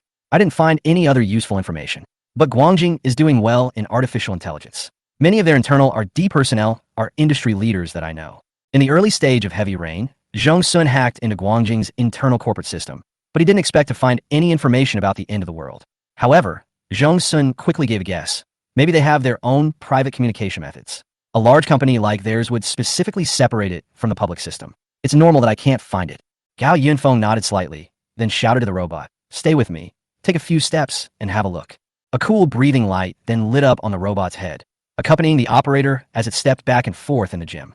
Zhong Sun said, "This robot is more flexible and has better performance than the patrol robot that was modified from food delivery machine. If there are enough materials, it can be mass-produced and put into use.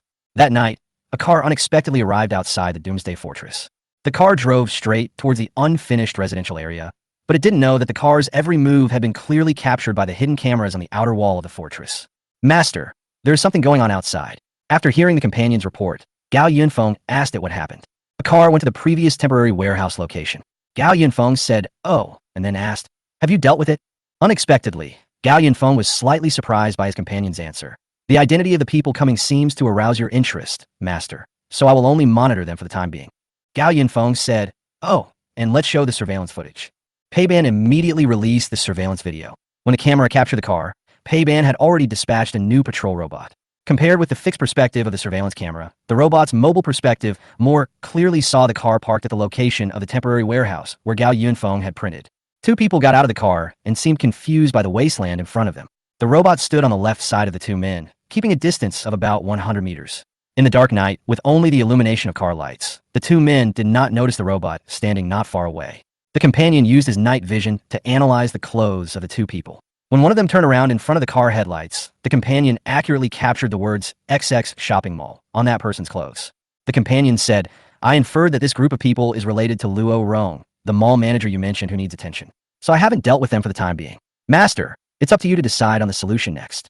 Chapter 73. Someone is here to explore the way. The companion zoomed in on the image and identified the words on the two people's clothes.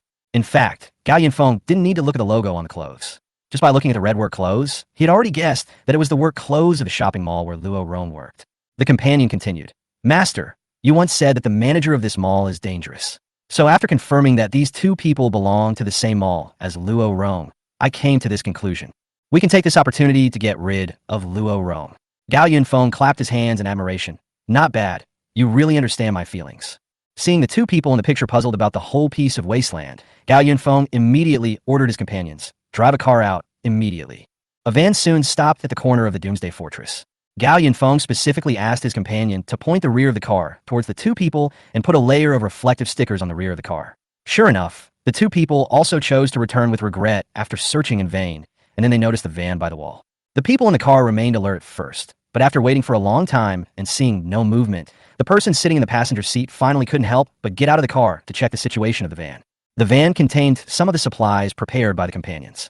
In the surveillance footage, the two men happily moved the supplies away, and before leaving, they even went to the main gate of the fortress for a walk. However, they did not trigger any mechanism of the Doomsday Fortress. The two people realized that this alloy iron door was unusual, so they quickly got in the car and left.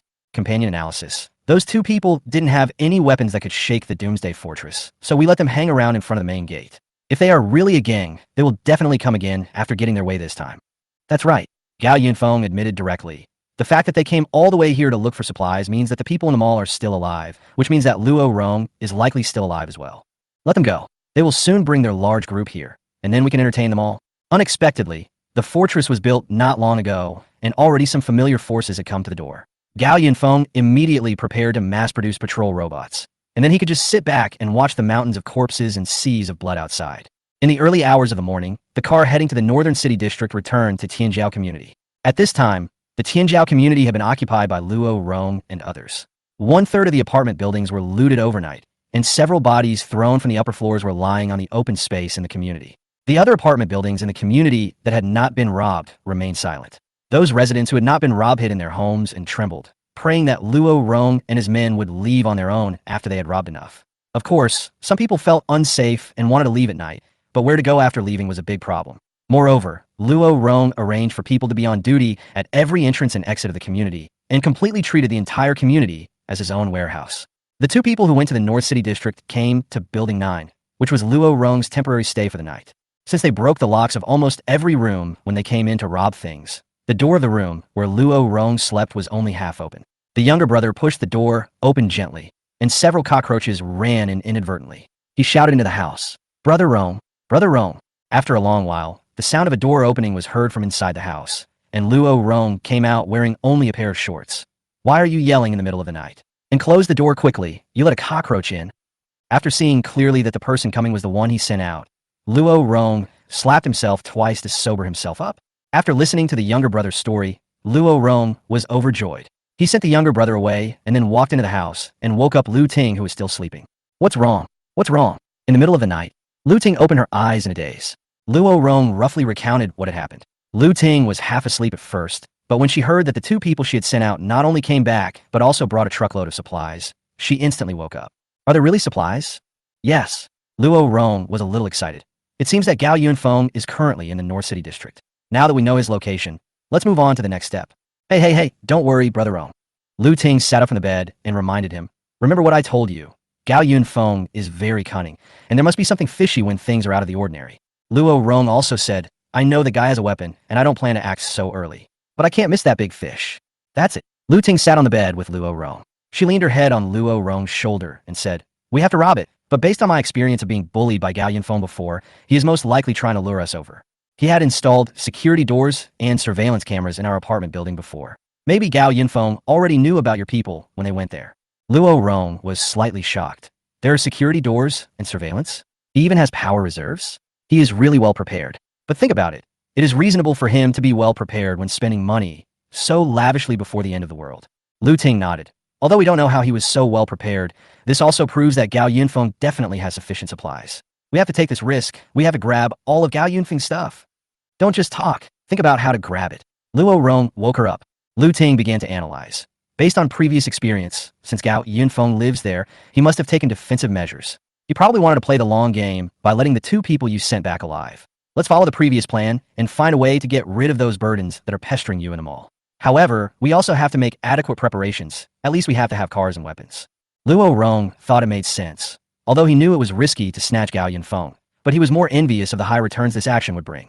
So he asked Lu Ting for her opinion. Well, it's time to show your strength, Brother Rong, Lu Ting said, and then pulled Luo Rong to lie down on the bed. The two of them became more and more excited as they talked.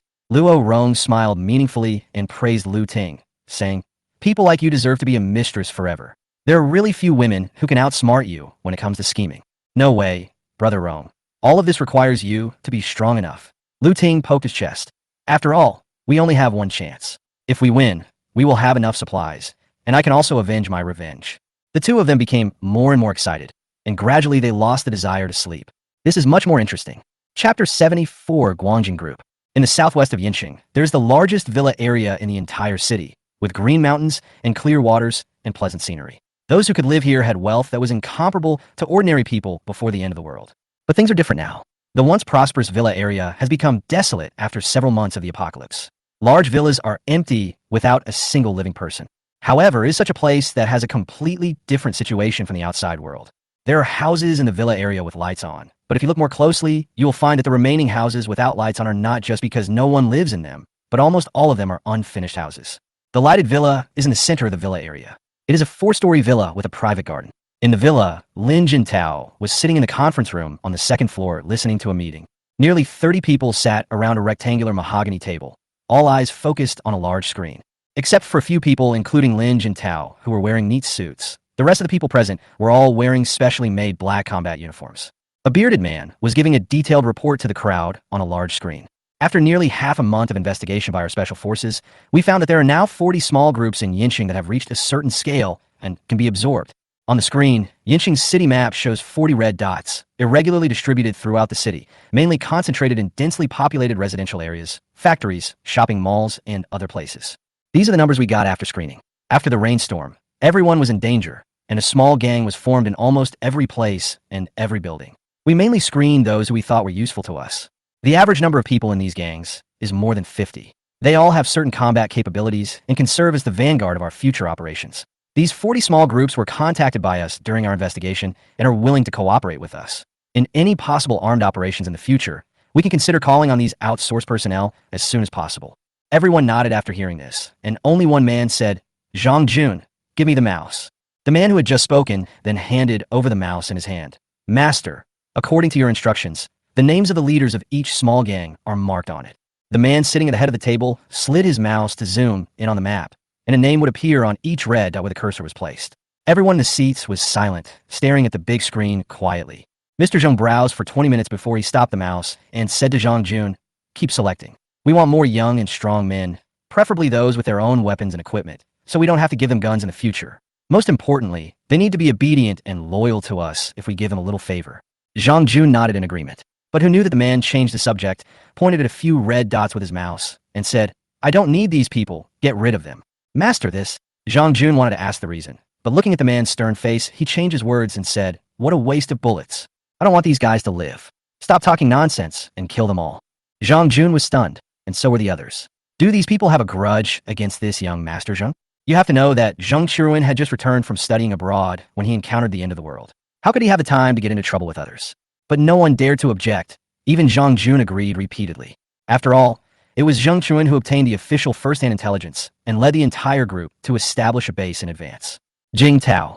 Hearing Zheng Qiruan calling him, Lin Jin Tao hurriedly responded. Zheng Qiruan asked, how is the investigation of Mr. Wang's steel plant going? Lin Jin Tao replied, report to the young master, there's progress. After Mr. Wang lost tens of thousands of tons of steel, he rushed to other places to make up for the loss. However, since the equipment was also lost, the production progress was slow. In addition, on the way to collect steel, we also encountered several factories that had lost steel. According to the workers in the factory, a man wearing a helmet and a mask broke into the factory and drove them all into a room and locked them up. When they came out, all the steel in the factory was gone. Currently, there are a total of 6 factories that have had the same experience. Other people in the meeting room were discussing the matter, but Zheng Qiruan showed great interest. How could he take away so many things in such a short time? Interesting. Let's keep investigating. But then again, I'm more interested in the guy who killed all the people in Jinsheng community. Master, I really have no idea about that. Lin Jintao said helplessly. Except for us and the authorities, there is no organization in the whole Yinqing that is strong enough to use drones to kill people. It's not that we can't find them, but you didn't look hard enough. Zheng Qiruan straightened his sitting posture a little. I originally thought highly of Wang Yongshua's gang. They are very ruthless when killing people. They will be good thugs in the future. That's why I asked you to follow them in person. It's not that we don't have people in Guangjing, but we should not use our own people unless it's absolutely necessary. Give some small favors to those little dogs outside to work for us. We can stockpile supplies, but our core strength is limited. Try not to lose any. Zheng Qiruan said as he looked at the floor plan of Yinqing again. There's a guy named Zhao in the city center who seems to be a good candidate. Let's give him the opportunity to go on the first mission. Zhang Jun glanced at the screen and said, Master, this Zhao Hongyu has a few homemade guns, but he doesn't have many people under him. Zheng Qiruan replied, it doesn't matter. We will attack the official grain depot in a few days and let them be cannon fodder to attract attention. We will still be the ones doing the main work. But Zhang Jun said, but Zhao Hongyu doesn't seem to have time recently. Why? A few days ago, I heard him say that he seemed to be working with someone, saying that he was going to rob someone's supplies. Zhang Jun recalled, it seemed that he was working with a man named Luo Rome. Who is this Luo Rome? They're from a nearby shopping mall. They have a few people under their command, but their overall quality is not as high as other small groups, so we ignored them. Zheng Qiruan frowned slightly. Who are we robbing? Is it necessary for 2 gangs to cooperate to do it? Forget it. Ask him if he can do it. We will act in 3 days. If he is not available, we can find someone else. We must make full use of all the available people in the city. It is a waste to keep so many resources in the hands of the government. Let's stab them before they notice our presence. I won't allow anyone stronger than us to exist in Yinqing. I want our Guangjing group to be the only one in charge in Yinqing. Chapter 75 Visitors. A small 4-wheeled vehicle slowly drove into Gao Yunfeng's room. Gao Yunfeng picked up the printer on the vehicle and put it back on the table. Accompanying report. Master, the fortress has been completely improved. Gao Yunfeng responded, then went out, got on his mobility scooter, and drove around the Doomsday Fortress. In addition to the daily living area, the entire first floor has been newly renovated. Large areas of vacant rooms have been converted into various entertainment and leisure rooms and storage rooms. There's a long railroad on each side that runs through the entire floor. If Gao Yunfeng needs anything, his companions can directly load the things he needs on the train on the rails and deliver them quickly. What he stored were some pre-printed guns and ammunition. Gao Yunfeng specially built a shooting range for daily accuracy practice. Although he has been able to use a gun for a long time, his accuracy is still a little poor. He took the elevator down to the 2nd floor below ground and turned on the lights of the entire floor. There were several tanks parked in the huge parking lot. Gao Yunfeng printed out all the military equipment that Zheng Sun had obtained, and there was a tank of each type in the parking lot. In addition, there were various armored vehicles and off-road vehicles, all lined up on both sides of Gao Yunfeng, parked neatly, with even the front of each vehicle flush. Master, the army you requested is also ready. Gao Yunfeng followed his companion's instructions and looked. At the other end of the parking lot, 100 new patrol robots were lined up neatly in the open space, silently. The robots were designed to resemble human figures, and their silver metallic color looked particularly majestic and imposing under the light. The companion remotely activated all the robots, and the heads of the 100 robots immediately lit up with colorful breathing lights. Each robot is exactly the same, except for the weapons and numbers they are equipped with. It is expected that they will all be reasonably arranged in various corners of the Doomsday Fortress to perform security work from now on. The companion added, Master, the helicopters and fighter jets you requested have been prepared on the 3rd floor. We have one of each model we have.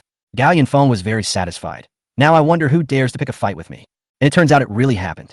That night, Gao Yunfeng was eating hot pot and watching TV with Zhong Sun, but his companion suddenly informed him that someone was coming outside. And it's a large group. As the weather has been hot for several days, the highest outdoor temperature during the day has reached over 40 degrees, so people in the city have tacitly adjusted the time to go out to look for supplies at night. At night, the lifeless outside world began to have a hint of life. The companion discovered through surveillance that there was a strong beam of high beam in the distance.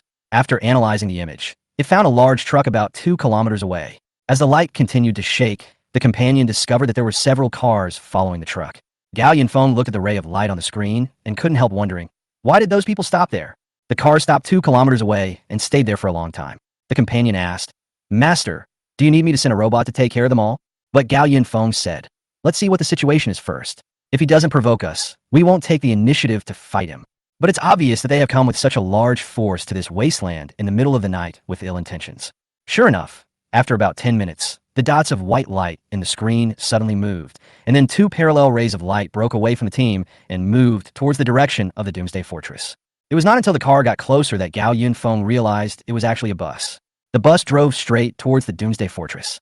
Gao Yunfeng didn't even frown, and he didn't even stop eating the chopsticks in his hand. Company, stop it.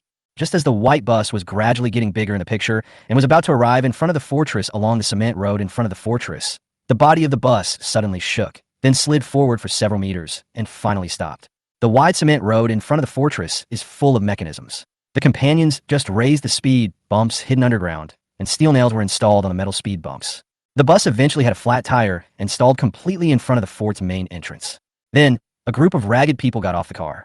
They were all so thin that they looked like dried bones. It was a miracle that they were still alive. Those people came to the gate of the fortress one after another, banging on the door and shouting to open it. Zhong Sun looked at the surveillance camera and asked, who are these? Gao Yunfeng shrugged. Who knows? The surveillance camera at the door was also equipped with a radio, and Gao Yunfeng could clearly hear what the people surrounding the door were howling. Open the door. Open the door quickly. Please give us alms and give us something to eat. Gao Yunfeng found it strange. Where did so many people come to my house to beg for food, and there's even a car to pick them up? He fixed his eyes on a light spot in the distance and immediately understood most of what was going on.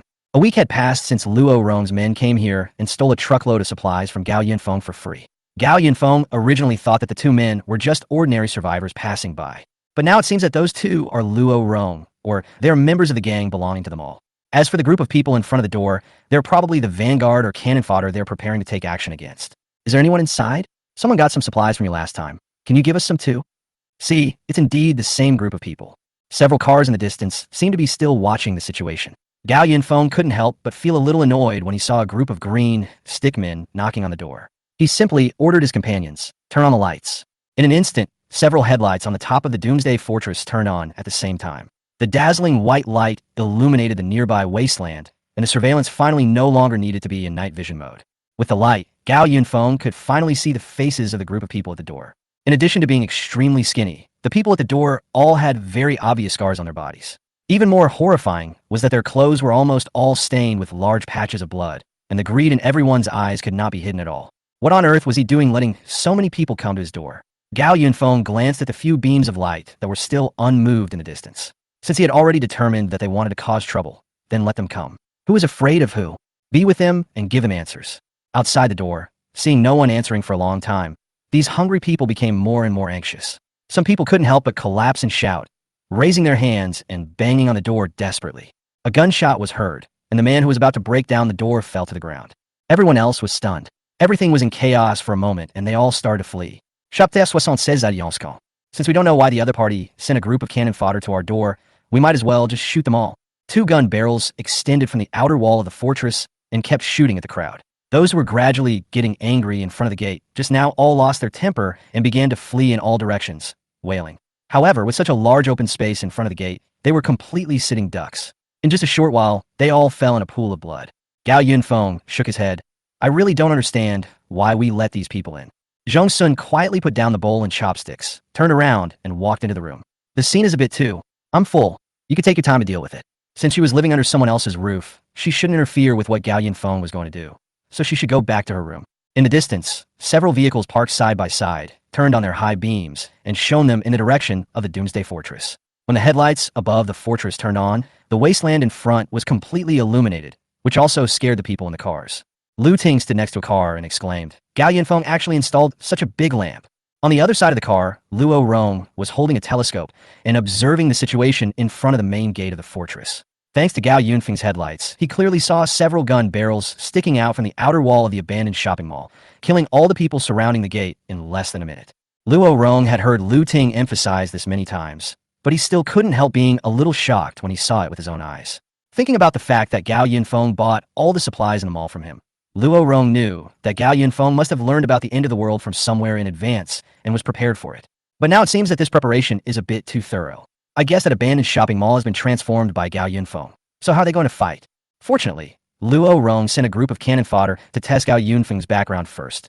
Otherwise, he would be the one to die if he rushed forward blindly. Those who were sent there by bus were the people who were trapped in the mall during the previous rainstorm. After realizing the situation was not good, Luo Rong immediately gathered all the trustworthy employees in the mall to seal up all the supplies. In order to prevent those nearly 2,000 people from going crazy and attacking him, he not only announced that the mall had no supplies, but also put actual evidence to put the blame on Gao Yunfeng. He locked the supplies in the warehouse on the top floor, and after 2 months of fighting, only a few hundred people were left. Luo Rong thought that he would find an opportunity to kill the remaining people in this operation, because he didn't dare to take out the supplies locked in the warehouse easily because of these people. The large truck that came along this time was carrying the remaining several hundred people. Luo Rong watched the main entrance of the mall return to calm, turned to look at the people in the other car and asked, Brother Hongyu, is this okay? It's a bit unexpected, but it's not a big problem. The person who answered was a man in his 30s next to another car. The man's name was Zhao Hongyu, and he was the boss of a construction site near Tianjiao community. After the apocalypse, he and his workers relied on a small supermarket to get through the most difficult times. But he was even more cruel than Luo Rong, and he killed everyone who disobeyed him. Speaking of which, it was Lu Ting who introduced Zhao Hongyu and Luo Rong. Zhao Hongyu's boss and Yang Jiaqing were acquaintances, so naturally, they also knew Lu Ting. After the rainstorm stopped, Lu Ting went out alone to look for supplies, and then she thought of this person nearby. But unfortunately, Zhao Hongyu's boss had already been made into skewers by Zhao Hongyu. So Lu Ting and Luo Rong decided to use some of the supplies as a gift in exchange for the opportunity to cooperate with Zhao Hongyu. Zhao Hongyu had heard about the mall being cleared out before, so under Lu Ting's instigation, the alliance was formed. Although Zhao Hongyu only had about 30 people under his command, he not only had several homemade guns, but also retained a complete set of construction and demolition equipment. Zhao Hongyu observed the Doomsday Fortress through a telescope and came to his own conclusion. The outer wall of the mall has been reinforced, and many mechanisms have been installed. There's also a problem with the section of cement road in front of the gate. This guy has indeed made sufficient preparations. But he gave the order, and his men got into the car and drove in another direction. Zhao Hongyu said, For such a large shopping mall, I don't believe he can fully equip it from head to toe. Gao Yunfeng watched the vehicles leaving in the distance from the surveillance camera and immediately understood what this group of people wanted to do. So he asked his companions to keep an eye on them and take care of them all after all preparations were ready. I want them to know that anything they do in front of me is in vain.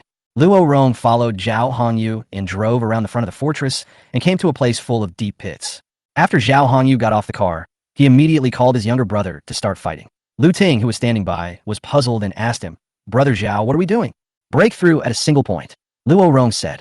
Zhao Hongyu nodded and explained, I have learned about the situation of this development zone before. It was originally planned to be a new commercial district in Yinqing. So when it was planned, it also became a transfer station for the new subway line. For this reason, the government and the company worked together. One was responsible for the ground, and the other was responsible for the underground. Who knew that this plan would be blown? Luo Rong added, that mall was originally planned to have a subway station underground. So as long as we find a previously built subway line, we can go directly to the underground of the mall. Lu Ting was overjoyed. Then Gao Yunfeng is dead now. But why is there only a bunch of deep pits left in this area that was originally an office building?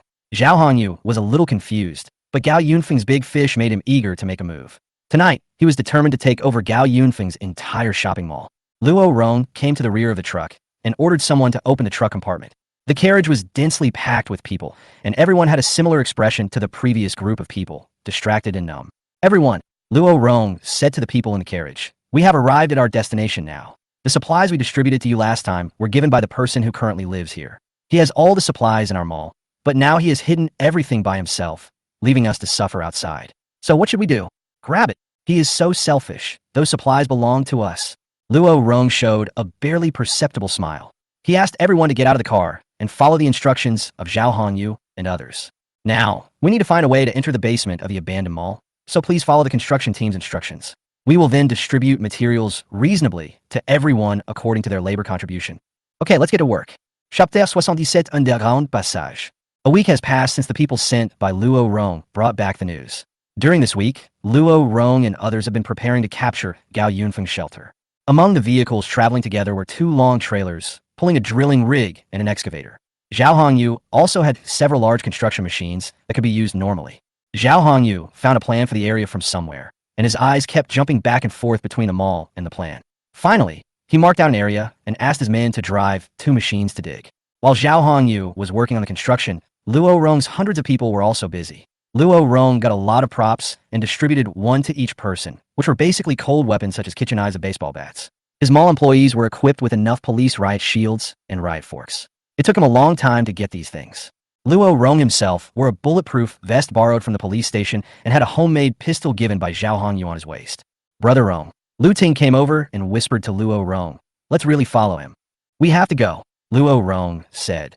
"But we should be careful and let Zhao Hongyu and those cannon fodders lead the way. After the matter is done, I will have my own way to get all the supplies. If there is any problem, we can also run away at the first time." After a while, a loud bang was heard from the direction where the construction team was working. A large hole was dug in the ground, and underneath was an underground commercial street that had not yet been completed. Everyone was ready to go. Zhao Hongyu's workers built a ladder into the cave, and then everyone went down the ladder into the underground. Due to the previous heavy rain, the entire underground was filled with a bad smell, and there were traces of water everywhere. Zhao Hongyu led the team, and several hundred people followed him all the way down to the underground's 2nd floor. He confirmed the direction, then stomped heavily on the ground, signaling his men to attack the area under his feet. Then, the workers took out a bundle of explosives and placed it on the ground. Everyone scattered and dodged. With the vibration and loud noise caused by the explosion, a big hole was blown out where Zhao Hongyu had just stood. There was a dark tunnel under the cave. Everyone continued to climb down the ladder and follow Zhao Hongyu and his group. This was indeed the passage planned for the construction of the subway. Zhao Hongyu and his men were leading the charge, while hundreds of cannon fodders behind them were shouting, "Grab the supplies," and expressing their admiration for the abilities of Zhao Hongyu and his men. Zhao Hongyu just snorted and said, "I'm really capable. I'll show you what top-level firepower coverage is." His men all carried homemade rifles and submachine guns, and they were their strongest fighting force, so naturally they were relied upon by the others. Even Luo Rong was infected by the high spirits and began to get excited. He felt that this operation was bound to succeed. But Lu Ting was always a little uneasy. Before, the residents of Building 11 of Tianjiao Community also united to break down the security door of Gao Yunfeng's house, and they also rushed into Gao Yunfeng's house in such high spirits. The result? Lu Ting was the only one left in the building. Lu Ting and Luo Rong were at the end of the team. Lu Ting gently pushed Luo Rong, telling him not to be too happy too soon. "There are so many of us, why panic?" Luo Rong said, "I know Gao Yunfeng has a gun, but we are not pushovers. Don't forget that we have a lot of shields. As long as we break Gao Yunfeng's robot, we can go straight in and kill him. I just feel that something is a little off." Lu Ting and Luo Rong slowly analyzed. Look, Gao Yunfeng was originally an intern. How come he suddenly had so much money to make so many preparations? Moreover, he could drive a speedboat and move his family to such a large shopping mall. I always feel that this person is not simple. Although Lu Ting wanted Gao Yunfeng to die, she would be doomed if she failed to steal the chicken and lost the rice. When they were in Tianjiao district, Li Haoqing and others were killed by Gao Yunfeng because they underestimated the enemy. Luo Rong naturally understood that he had already made a plan in his mind, not only how to deal with Gao Yunfeng, but also how to deal with a group of people in front. They soon reached the end of the corridor, and Zhao Hongyu estimated that they should be close to the shopping mall. And now, in front of everyone is a concrete wall that completely blocks the road. So, the bomb was installed on the wall again, and after a burst of explosions, the situation on the other side of the tunnel was revealed to everyone. Everyone was stunned. After the concrete wall was blown up, there was still a huge iron wall. "What is that?" Zhao Hongyu held up a flashlight to check. "Metal wall? This big?" At this time, someone noticed something. "Boss, this doesn't seem to be a wall, it's a door." "Door?" At the end of the crowd, Lu Ting's heart skipped a beat.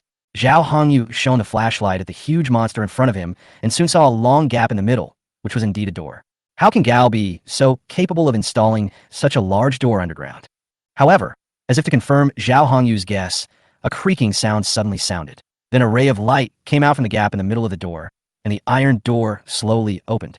Zhao Hongyu finally realized that something was wrong, and he and his younger brothers quickly retreated. The cannon fodder who had been waiting for orders in the back became the people in the front row. Hey, Luo Rong, what's going on? Zhao Hongyu came to the back of the team. I don't know either. Luo Rong looked nervously at the door that was slowly opening. Only Lu Ting felt very uneasy at this moment. Should we retreat first? Hey, what is that? The door is open. Luo Rong, Lu Ting, and Zhao Hongyu immediately fixed their eyes on the iron gate. The iron gate opened to both sides, and inside was brightly lit. The huge space made everyone's eyes light up. The luxurious decoration inside seemed to be like a top shopping mall that had not been ruined before the end of the world. However, before everyone had time to get excited, their expressions froze again.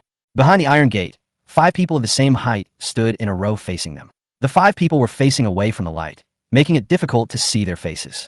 No, that's a robot. Someone looked at the body that looked exactly like a human but was made of metal in surprise. The head was not a human face, but a helmet with colorful breathing lights on. It's a robot. Lu Ting reacted instantly. Not good. At this time, everyone noticed what the 5 robots were holding. 1 machine and 2 Gatling guns for a total of 10. The crowd began to riot, and even faster than the riot came the sound of Gatling's gun. Chapter 78 Defense arrives. After the alloy door opened, the 5 robots standing behind the door immediately opened fire at the crowd in the tunnel. In the panic, the tunnel lost the light of the flashlights, but was replaced by the flames from the Gatling guns in the robots' hands. The group of knife-wielding men in the front row kept falling to the ground while wailing. Everyone wanted to retreat in fear, but they didn't expect that the retreat route had already been blocked by a row of neatly laid subway floors. Quick, set up the shield. Zhao Hongyu gave the order long before the Gatling gun started shooting. The group of workers under him reacted quickly, and with the help of the cannon fodder in the front row to buy time, they quickly pulled several iron plates from the back of the team and set up a shield in front. These were things Zhao Hongyu had prepared long ago, and he had been pulling them with a cart when he went down to the underground commercial street. These were metal shields that they had specially modified for bulletproofing. More than a dozen workers lined up in a row and held the iron shields firmly in place, and they did not move at all no matter how hard the people in front of them hit them. Now, the cannon fodders finally knew what they were here for. From the very beginning, Luo Rong and others had intended to let them die. The screams of hundreds of people seemed so insignificant in the continuous machine gun fire. They shouted and called for help in despair, and cursed at the people behind the iron shields. Soon, the screams gradually stopped, but Gatling's voice continued. There were corpses lying everywhere between the iron shield and the alloy gate. Zhao Hongyu and others hid behind the shield and listened to the whizzing sound of bullets and the collision sounds of bullets hitting the iron shield. Fortunately, there were still so many corpses in the middle to block the bullets, and even some of the iron shields were covered with corpses that had already been shot into sieves. Zhao Hongyu said angrily, "Let's see how many bullets you have to fight us." Lu Ting told them all the known information about Gao Yinfeng. So although the iron shields made by Zhao Hongyu were not portable, they were enough to withstand the direct impact of bullets and bombs. At the back of the crowd, Lu Ting squatted on the ground in fear. She tugged at Luo Rong's sleeve and said to him, "Brother Rong, it's time for us to leave." Luo Rong saw Gao Yunfeng's powerful firepower and couldn't help but panic, so he half-crouched and slowly moved back. "Let's retreat to a safe place first and let them fight first." In this tense atmosphere, no one noticed that Luo Rong and Lu Ting had already slipped away. The strafing continued for about 3 minutes before gradually weakening. Zhao Hongyu immediately realized that his opportunity had come. "Ah, the barrel is overheated. Load me with bombs." Zhao Hongyu shouted, and several workers behind him came forward holding homemade crossbows loaded with their homemade explosives. "Put!" Zhao Hongyu gave an order, and when the gunfire completely stopped, tiny gaps suddenly opened up between the previously airtight iron shields. Several workers wearing bulletproof vests and bulletproof helmets fired explosive crossbows at the light source in front of them. A series of explosions were heard in the tunnel, and the force of the explosions even shook the walls and the ground. A huge flame engulfed the front, accompanied by the sound of rubble collapsing. A part of the tunnel in front of the iron shield collapsed, and a large amount of rubble buried the corpses on the ground, blocking most of the light in front. The tunnel became completely quiet. Zhao Hongyu sneered and said sarcastically, "What does it matter if the firepower is strong? If it can't penetrate my shield, isn't it useless?"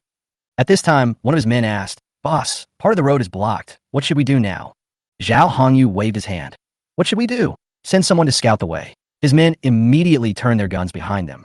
The hundreds of cannon fodders brought by Luo Rong were not all killed in this tunnel at once. When the mutation occurred, quite a few of them successfully hid behind the iron shields. "You go and take a look at the situation." Zhao Hongyu's men forced them with guns. These people were naturally very unhappy. Who wanted to die there? They retreated one after another, but they never expected that Luo Rong's men would block the end of the team, each holding a riot shield and a riot fork to block their retreat. Go over there quickly, do you hear me? A large group of people were caught in the middle, stuck in a dilemma. They cried and begged, but the forces on both sides continued to pressure them. Finally, someone collapsed and raised his weapon to try to fight his way out. Zhao Hongyu and his men were not polite at all. They raised their guns and shot at the crowd, while Luo Rong's men raised their riot shields to avoid accidental injuries. There were casualties all over the place, and those who tried to fight back were all singled out and shot. Who else wants to escape? Zhao Hongyu asked loudly. The crowd in the middle finally quieted down. Everyone squatted on the ground without saying a word, fearing that they would be shot. Finally, more than a dozen young men were pushed out from the gaps between the iron shields. They moved forward slowly, shovels in their hands. The row of robots that were originally guarding the door had disappeared. They were puzzled, but they dared not take any other action. While the robots were away, they quickly used shovels to clear a path. The tunnel, which was originally nearly 10 meters wide, is now less than 10 meters wide due to the piles of rubble and countless corpses on both sides. Seeing that the road was cleared, Zhao Hongyu ordered his men holding shields to slowly advance forward. The laborers standing in front of the iron shields suddenly felt relieved, but then a terrible sound made them all break out in cold sweats. Even Zhao Hongyu heard the sound. What's that sound? Zhao Hongyu felt vaguely that the sound was very familiar, like something rubbing against the ground. He slapped his forehead and remembered it. Isn't that the sound of the tracks rubbing against the ground? That's the sound they make when they're working on an excavator. At this moment, the miserable laborers in front of the shields suddenly let out bursts of desperate screams. They kept slapping the iron shields and shouting, "Let us go back." "What's going on? What's over there?" Zhao Hongyu asked loudly. Yes, yes. Before Zhao Hongyu could hear clearly, a deafening sound came from the front of the iron shield.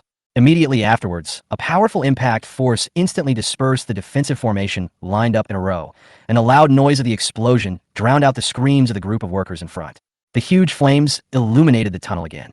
Zhao Hongyu was blown away and fell heavily to the ground. His head was hit hard. He was confused by this sudden situation and struggled to get up to see what happened.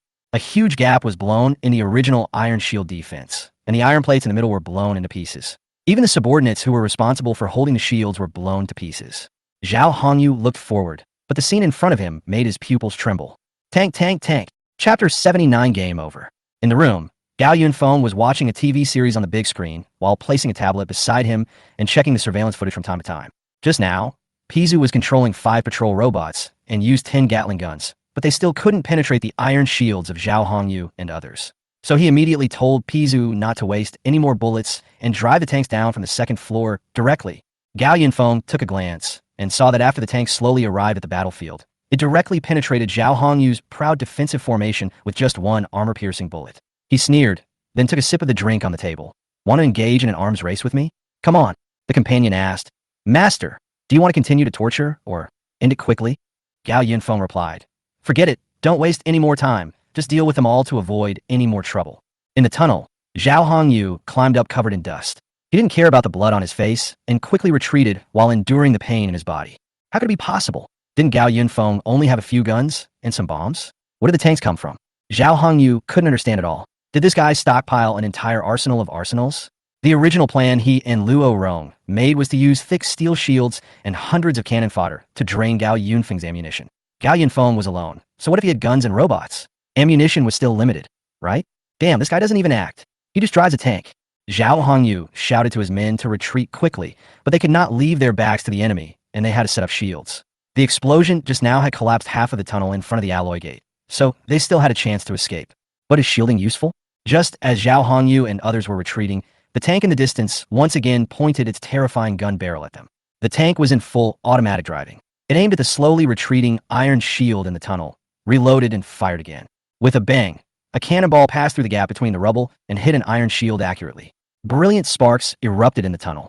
The iron shield line responsible for cutting off the rear was completely defeated, and the iron shield hit by the shell was blown into pieces and rushed in the direction where everyone was moving. Someone in the crowd had half of his head cut off by the flying iron pieces.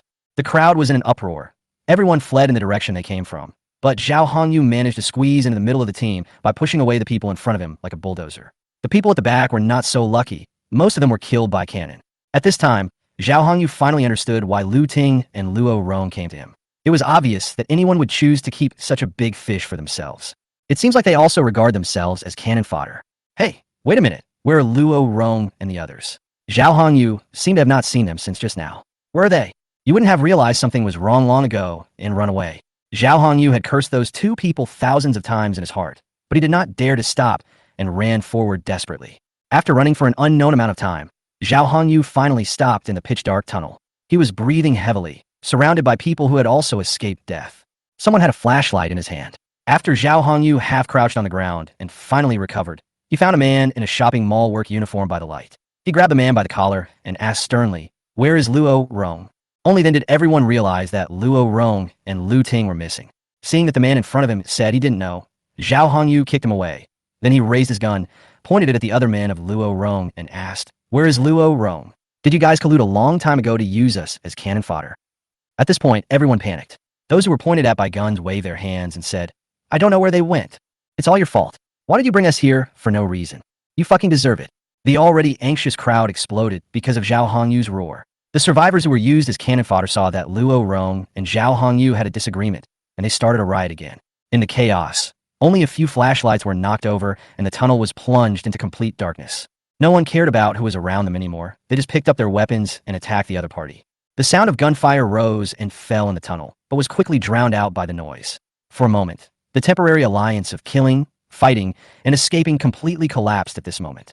Zhao Hongyu picked up a flashlight in the chaos. He shouted at his men to stand behind him, and then everyone lined up and began to indiscriminately shoot at the crowd. "I'll kill you all, ah!" The sound of gunfire in turn drowned out the human voices. Just when Zhao Hongyu and others were about to kill each other, a headlight shone from behind them, instantly illuminating the entire tunnel. Everyone was stunned. Zhao Hongyu even felt a chill down his spine. Yes, I was so busy venting my anger on these people that I completely forgot where they were now. 5 patrol robots, with headlights on, were standing still and watching everyone fighting each other. Zhao Hongyu had only one thought in his mind at this moment. It's over. Gatling guns' voices rang out in unison, and bright blood mist burst out in the bright tunnel. Everyone wanted to run, but this time there was no way to escape. The gunshots continued for a long time. Luo Rong and Lu Ting listened to the fierce gunfire in the tunnel, and Lu Ting was so scared that her whole body was shaking. The gunshots seemed very close. Are they going to lose the fight? Luo Rong couldn't help but break out in a cold sweat.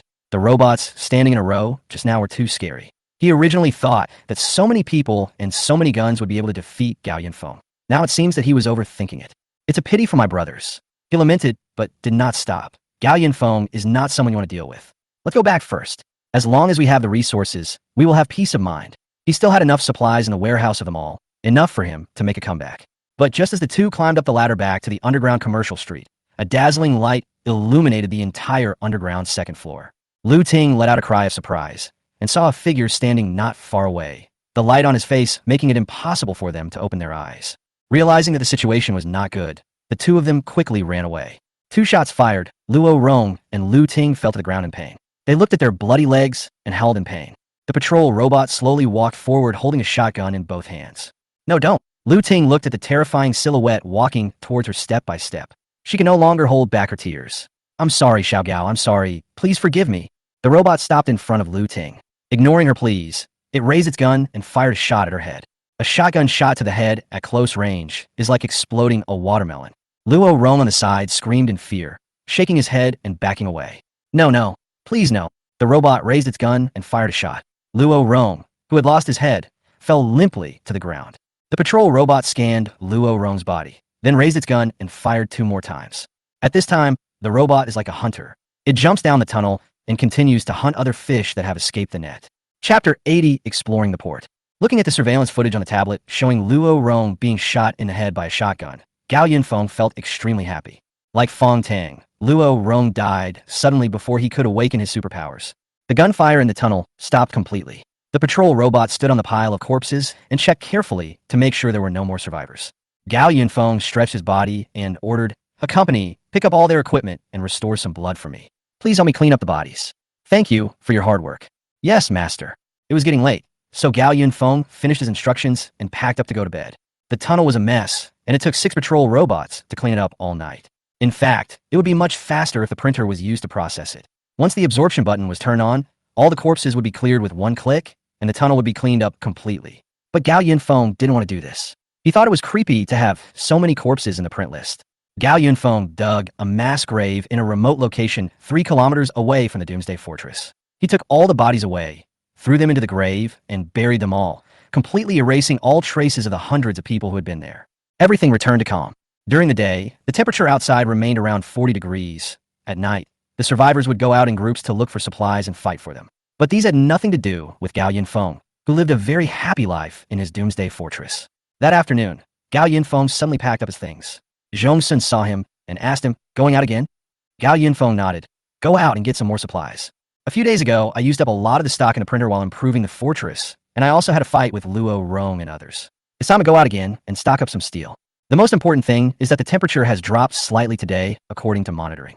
At noon, the outdoor temperature dropped to 37 degrees.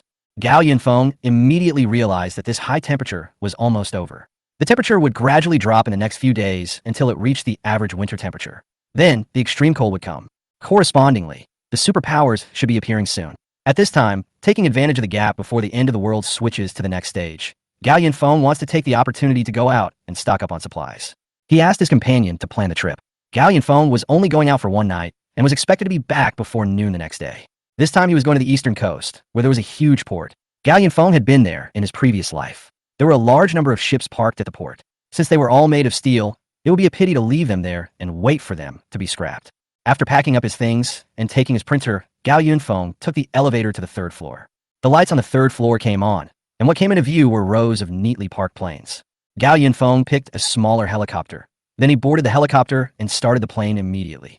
The ceiling above the helicopter began to make muffled sounds, and the ceiling began to open from the middle to both sides. The third floor was a huge helipad. After enough space was opened in the ceiling, the helicopter slowly took off. After rising out of the ceiling, it adjusted its direction and headed towards the eastern part of Yinxing, facing the sunlight. The sun had not yet set when they arrived at the eastern coast. Gao Yinfeng saw the target port and his eyes lit up. There are a large number of fishing boats, cargo ships, and even cargo ships parked at the port. To Gao Yinfeng, these are all steel materials and the quantity is visibly abundant. The helicopter landed in an open-air parking lot near the port. When Gao Yinfeng opened the door and got off the helicopter, 2 drones flew to the surrounding buildings faster than him to investigate the situation. "Master, there is no one around." After receiving the report from his companion, Gao Yinfeng immediately took out his printer and printed out a team of robots on the spot. 10 humanoid patrol robots lined up in front of Gao Yinfeng. All the robots' feet were replaced with pulleys, and their weapons were replaced with lighter submachine guns or rifles. In addition, there are 10 drones, the main purpose of which is to provide a sense of security. Since Gao Yunfeng's target this time is too large, it would be best to do it at night, like he did at the steel plant, to reduce the risk of being seen. However, due to the high temperature, there are more people looking for supplies at night than during the day. It's not that Gao Yunfeng doesn't want to go out during the day, it's just that it's too hot during the day. People will definitely get heat stroke if they stay outside for a long time. Even though the sun is about to set now, it's hard to stand the temperature of over 30 degrees. The drones dispersed in all directions, and the patrol robots also skated through the nearby streets and alleys like ice skates. Gao Yunfeng collected all the flooded cars in the parking lot before setting off for the port. But just as Gao Yunfeng walked out of the parking lot, his companion reminded him through the earphones, "Master, someone is coming." "To me, it's very likely," the companion analyzed. "We attracted the attention of the people around us just now when we were flying in the helicopter." Gao Yunfeng looked back at the parking lot that had been cleared and then dodged into an office building nearby. As soon as he entered the office building, a large group of people rushed to the parking lot. They were stunned as they looked at the empty parking lot. They clearly saw a helicopter flying here. So how come even the flooded car in the parking lot disappeared? Gao Yunfeng stood by the window and observed the dozen or so people below. They were all young men. They all had serious expressions and held weapons in their hands. Some of them even had guns. Are guns so common these days? Gao Yunfeng was puzzled. He asked his companion, "Have they discovered our drones or robots?" "No," the companion replied. "Each of our equipment is equipped with sensitive light and sound sensors, and any movement can be reacted faster than humans. These people can't find us for the time being." "That's good," Gao Yunfeng said. "First find out how many people are around here. If possible, we should avoid conflicts with them and find a chance to take the things away." But Gao Yunfeng said this, but he took out the tablet and called up the printer program. In fact, he knew that this group of people had bad intentions. They were probably a small gang station nearby. If he attacked the ships in the port, it would be difficult for them not to notice him. He asked them to accompany him in the investigation. To put it bluntly, it was better to understand the situation around here first, so that if there were any problems, they could be dealt with immediately. At this time, Gao Yunfeng heard the sound of a car. He stood up and looked outside, and found a black SUV parked below. A man got out of the passenger seat of the car, and Gao Yunfeng immediately frowned. This man is very strong, and people with this physique are rare in the apocalypse. Gong secrets. After entering the end of the world, most of the survivors will face various survival problems, such as shortage of supplies. It is a blessing to be alive. It is rare to find someone like Gao Yunfeng who has sufficient supplies, a safe shelter, and plenty of free time to exercise. In the parking lot downstairs, the group of young men with weapons shouted, "Brother Zeely," when they saw the muscular man getting out of the car. "Where's the helicopter?" asked the burly man called Brother Zeely. "I don't know. I just saw it land here." Brother Zeely was surprised. So strange. Gao Yunfeng looked at the self-reliant brother.